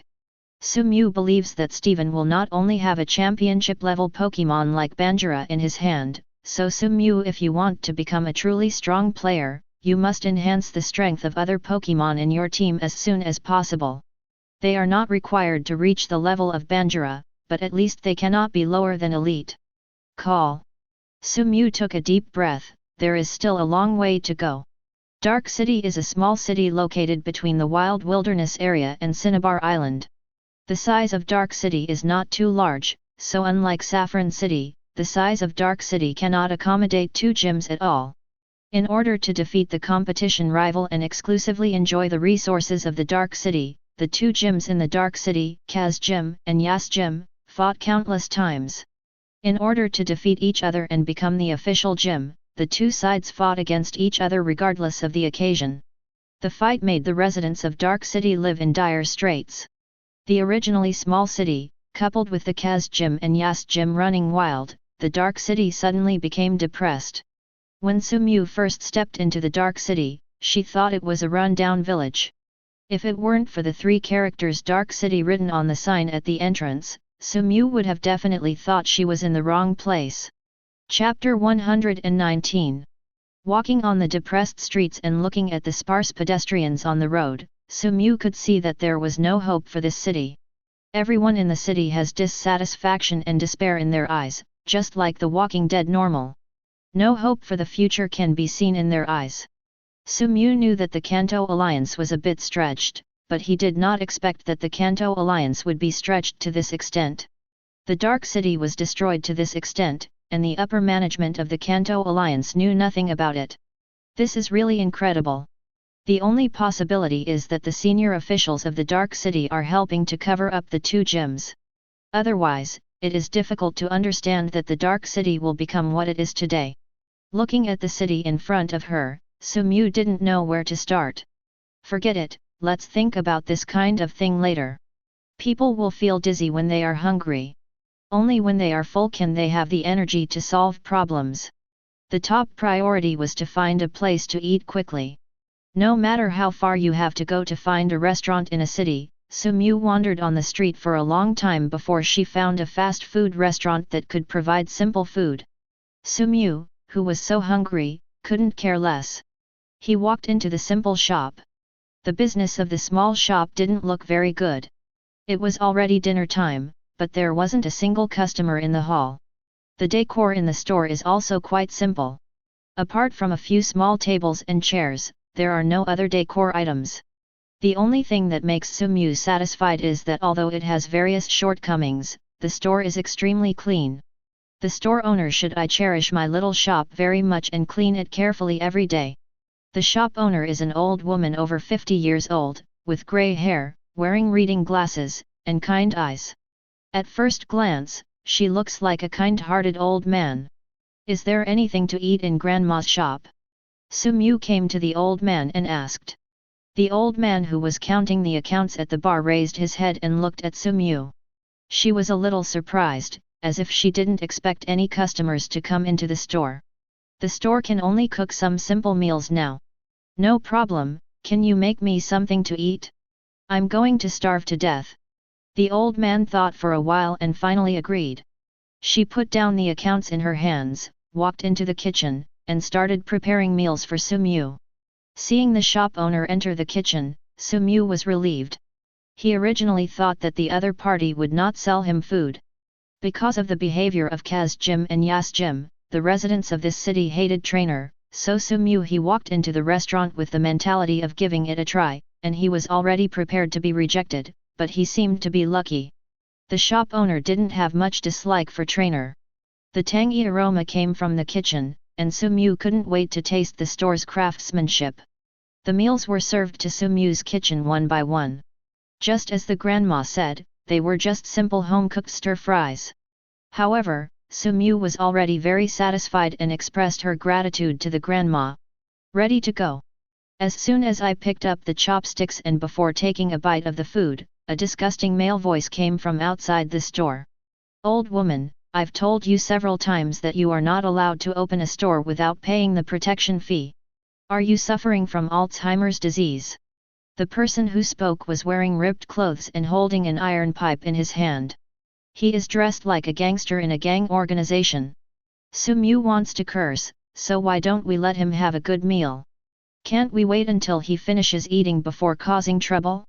And has the security in Dark City gotten so bad? The gangsters dared to come directly to collect protection fees in broad daylight. It seemed that the situation in this city was much worse than he imagined. While Sumyu was still thinking, the old lady came out. She looked at the gangster in front of her expressionlessly, without the slightest fear in her eyes, and said calmly, "I don't have money, I can beat or kill him as I please." The store owner's attitude completely angered the gangster who came to collect the protection money. Without saying a word, he hit the old woman on the head with an iron rod. Sumyu also didn't expect that the little gangster in front of him would be so crazy. Even the old man would not be spared. He did not dare to neglect, and hurriedly got up and kicked the gangster in the lower body. Sumyu was a little curious. Why did the shop owner insist on not closing the shop even though he knew how scary Yas Gym was? "Please give me flowers." Sumyu calmly wiped out the rice in the bowl, raised her head and said, "Grandma, can you have another bowl?" The old woman's eyes showed emotions that Sumyu had never seen before. She said softly, "This store carries too many memories for me. Even if I die, I can't close it." Sumyu's physical fitness is normal. It depends on who he is compared with. Compared with a Superman like Ash, his physical fitness is certainly considered normal, but compared with ordinary people, his physical fitness is still very impressive. 0. Come for them. The old lady didn't understand what Sumyu meant. Seeing that Sumyu refused to leave, the old lady was a little helpless. She had no choice but to go back to the kitchen and quickly make another bowl of rice for Sumyu. After traveling for a long time, whether it is endurance, explosive power, or strength, Sumyu is already outstanding in front of ordinary people. "Grandma, why do you keep insisting on opening the store? Don't you know very well how terrible Yas Gym is?" Sumyu picked up the unconscious gangster, threw him directly outside the house, and returned to the dining table to continue his lunch as if nothing was wrong. "Stop talking about this, Grandma, help me get another bowl of rice." Sumyu pleaded, "I'm really hungry." Sumyu's expression did not change, she smiled slightly and said, "Yas Gym? I know, I am here just for them." He is physically stronger than his opponent and has the advantage of sneak attack. If he can't kill rival, Sumyu will be too inferior. The old lady was so anxious. She never thought that Sumyu would still want to eat at such an urgent moment. She raised her voice and said, "Child, do you understand what Yas Gym means in the Dark City? Their hands and eyes are all over the sky. What's going on? You can do it all." The weakest part of the man was hit, and the little gangster fainted from the pain. He covered his lower body with both hands, and the whites of his eyes kept rolling up. It seemed that he could not recover for a while. Sumyu's vigorous and resolute methods made the old lady jump. At this time, she was no longer calm. She said to Sumyu in a panic, "Child, run quickly, this person is from the Yas Gym.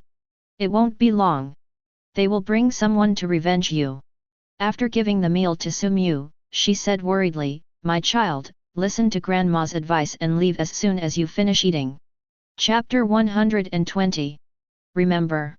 Sumyu swallowed the last mouthful of rice, took out a 1,000 yuan bill from his pocket, put it on the table, and said with a smile, "This is the best meal I have ever eaten recently." "Yes, thank you for treating me, Grandma. You don't need that much, only 200 yuan is enough." "Ha ha ha ha, just think of the extra money as my dinner. After eating and drinking, it's time to get down to business." "Dinner?" The shop owner's voice suddenly became louder, "Aren't you going to leave the Dark City?" "Of course not." Sumyu glanced at the shopkeeper and said, "Didn't I tell you? I'm here for Yas Gym and Kaz Gym. If the matter is resolved, I will not leave the Dark City. See you tonight then." Without giving the shop owner a chance to continue talking, Sumyu left the restaurant and rushed towards the Yas Gym. Of course, Sumyu did not forget the apprentice of Yas Gym who was knocked unconscious by him. He just dragged the unconscious gangster towards Yas Gym step by step. At this time, in the Yas Gym, everyone was discussing the battle plan against the Kaz Gym. Gym leader Yas sat at the main table, passionately describing Yas's grand plan for the gym to everyone. Brothers, everyone in the Yas Gym, I have taken care of all the upper levels of the Dark City. As long as we kill the Kaz Gym, we can dominate the Dark City. I have the latest information here. Alliance has sent reviewers to our Dark City. At that time, a gym will be upgraded to an official gym.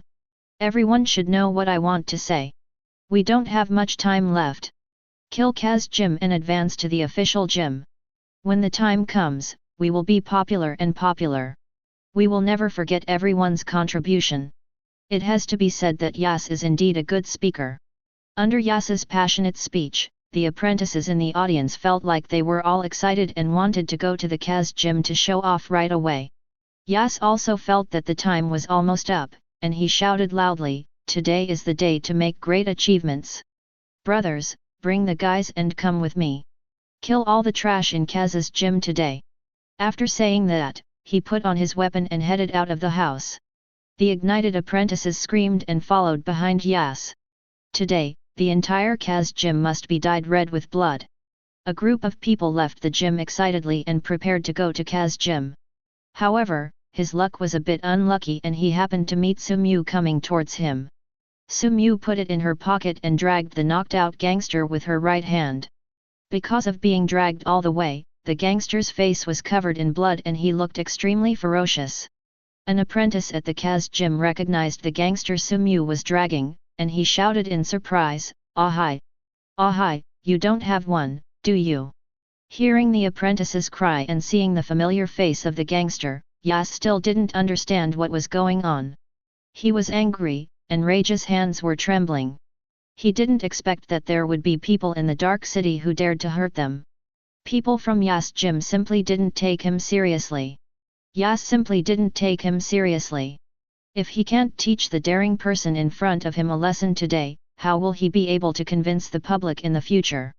Yas came to the front of the team with a cold face, looked at Sumu with the eyes of a dead person, and said coldly, "Boy, have you figured out how to die?" "Die?" Sumu seemed to have heard the funniest joke. "You should be the gym leader of Yas Gym, right? Do you want to kill me? But do you really have the ability?" Sumu said disdainfully. To be honest, Sumu didn't take Yas seriously at all. The gym leader of a private gym that wasn't even an official gym actually dared to speak arrogant words in front of him. He really couldn't survive. Impatient. Ha ha ha ha ha ha. After a burst of laughter, Yas looked at Sumu ferociously and said murderously, "Boy, you will soon know what kind of rival you have offended. Come out, Scyther. Pokémon, Scyther. Attribute insect plus flying. Strength, beginner level in the gym. Potential, gym." To be honest, Sumu was a little disappointed. He also expected Rival to come up with a powerful Pokémon to please him. However, Rival's strongest Pokémon was just a Scyther at the beginning of the gym. This was really disappointing. Great, it's Master Yas's Scyther. It looks like Master Yas is angry. Kill him, Yas Gym leader, and let him know the consequences of offending our Yas Gym. Ha ha ha ha, you don't know the heights of the earth, you offended us. The only thing waiting for you in Yas Gym is destruction. Yas, who summoned Scyther, was also very proud. He was able to establish his own business in the Dark City and compete with the Kaz Gym for so long because of the trump card Scyther in his hand. As the saying goes, once Scyther appeared, everything in the world would change. The invincible hand is talking about him. Yas. He proudly said to Sumu, "If you kneel down and kowtow to me now and admit your mistake, I can spare your life." "No need." Sumu took out Charizard's Pokeball nonchalantly. Using Banjira to deal with such a waste would be an insult to Banjira. To deal with such a small character, Charizard is enough. I give you the same words back. If you kowtow to me now and admit your mistake, I may be able to let you take a small risk. Damn it, you are really tired of living, Scyther, cut him into pieces. The enraged Yas directly ordered Scyther to attack Sumu. Rival was so ungrateful that he directly attacked Trainer in 4.8. Sumu was not angry but happy. Rival didn't follow the rules, so he didn't have to hold back. Boom! With a crisp pop, Charizard was released from the Pokeball. Although Charizard Yas was a little surprised when he met Sumew, he was not too nervous. He was a little lost in being the king of the Dark City. He believed that he was the chosen one. Even if a tribute was disadvantaged, he would definitely win. But reality taught the bloated gym leader a lesson. Charizard, who debuted for the first time, didn't hesitate at all. He aimed at Scyther and fired a flamethrower. The highly concentrated flamethrower turned into a mighty fire dragon, which instantly hit Yas Scyther. Chapter 121. Scyther, who was hit by flamethrower, instantly collapsed to the ground and lost the ability to fight. Yas was dumbfounded. The apprentices at Yas Gym were dumbfounded. Charizard, the instigator, was also dumbfounded. Only Sumew looked like she had everything under control. Sumew was not surprised by the result of killing Rival instantly. Rival's Scyther should have been barely advanced to the gym level through external force. The actual combat power is even better than normal's gym level. Charizard's strength after evolution, there have been earth-shaking changes, and now it has reached the intermediate level of the gym. In terms of strength, he crushes Rival, and in terms of attributes, he also restrains Rival. If this doesn't defeat Rival quickly, Charizard can buy a piece of tofu and kill himself. The trainers who joined Yas Gym were either gangsters from the Dark City before, or they were mercenaries hired by Yas with a lot of money. They had no sense of belonging to the gym or Yas. The moment Scyther was defeated, the smart man had already ran away. It didn't take long, except for 2 or 3 die-hard fans of Yas, the original mighty team had disappeared. Yas was also a little dumbfounded. He was panting heavily and seemed to be unable to accept it. Looking at the trainers from the Yas Gym in front of her, Sumew also had a headache. She didn't know what to do with them. This was not a wild place after all. It was not appropriate for Salation to kill people. Sumew would definitely tie them up first and wait. Alliance's decision. Sumew asked Charizard to knock out the few people in front of him, then tied them up and dragged them to the Yas Gym. At this time, Yas Gym was already empty. It seemed that the trainer who stayed in the gym had also gotten the news that Yas had messed with someone he shouldn't have, and ran away early. Sumew came to the conference hall of Yas Gym, picked up the phone and dialed Professor Oak, and informed Professor Oak about the situation in the Dark City.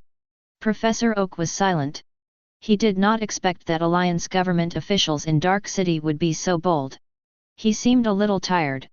Sumew, just wait in the dark market. I will send someone there right away. Don't worry, Sumew, everyone will get what they deserve. Professor Oak said through gritted teeth. Professor Oak is really worried about Alliance.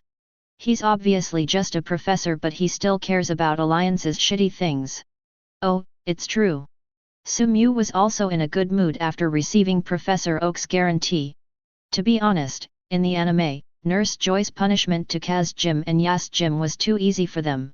The two gyms were fighting life and death, and they didn't know what they were doing. How many lives were contaminated and the entire Dark City was destroyed. In the end, their punishment was nothing more than help Dark City rebuilding the city. Is this the legendary 3-cup self-punishment? It's simply funny. It's different now. With Professor Oak's guarantee, Sumew believes that everyone in Kaz Gym and Yas Gym will get the punishment they deserve. Sumew waited for a long time at the Yas Gym, but no one from Alliance arrived. When she was getting bored, a violent explosion suddenly came from outside the house. What happened? Sumew did not dare to neglect at all and hurriedly ran towards the outside of the gym. The explosion continued. If Sumew read correctly, the location of the explosion should be the Kaz Gym. Come out, Charizard! After Charmeleon evolves into Charizard, Sumew finally has a flying Pokémon that can be ridden. With Charizard, Sumew's journey will be much more convenient.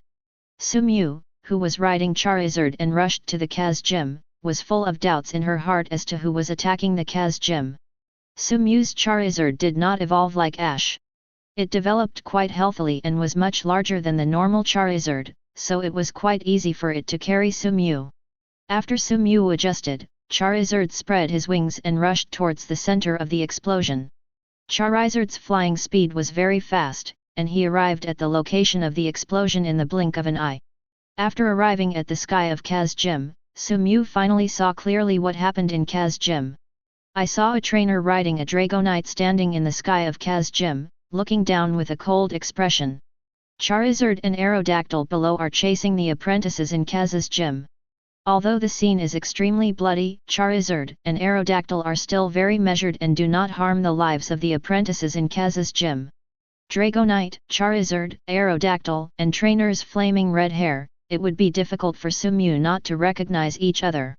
Elite, why are you here? Sumew also did not expect that the person Professor Oak was talking about would be Du. You must know that Du is a really busy man, busy saving the world and fighting evil all day long. The first time Sumew arrived at Kaz Gym Sky, Du had already spotted him. Du had a very good impression of Sumew.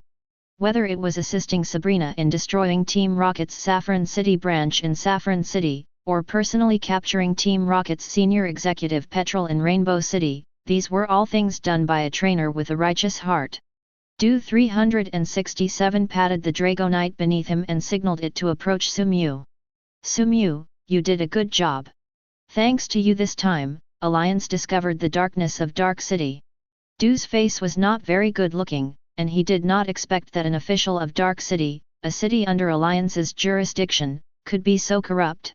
He could sit back and watch two private gyms fight and watch them destroy the entire city without reporting it to Alliance.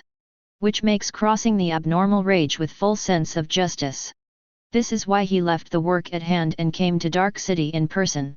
He wanted to sweep away the darkness of Dark City and let the light of justice penetrate the gloom and illuminate this once hopeless city. The Kaz Gym beneath him was almost razed to the ground, and almost everyone in the gym was covered in colors. Sumew also took a breath. Du's methods were much more ruthless than him. He didn't hold anyone else accountable except for beating Yas and his confidants, while Du let Kaz Gym everyone has been punished. Is this Elite's Thunderbolt method? Du also saw Sumew's thoughts and said calmly, sometimes in order to promote justice, thunder must be used. Only in this way can the evil hidden in the dark be frightened.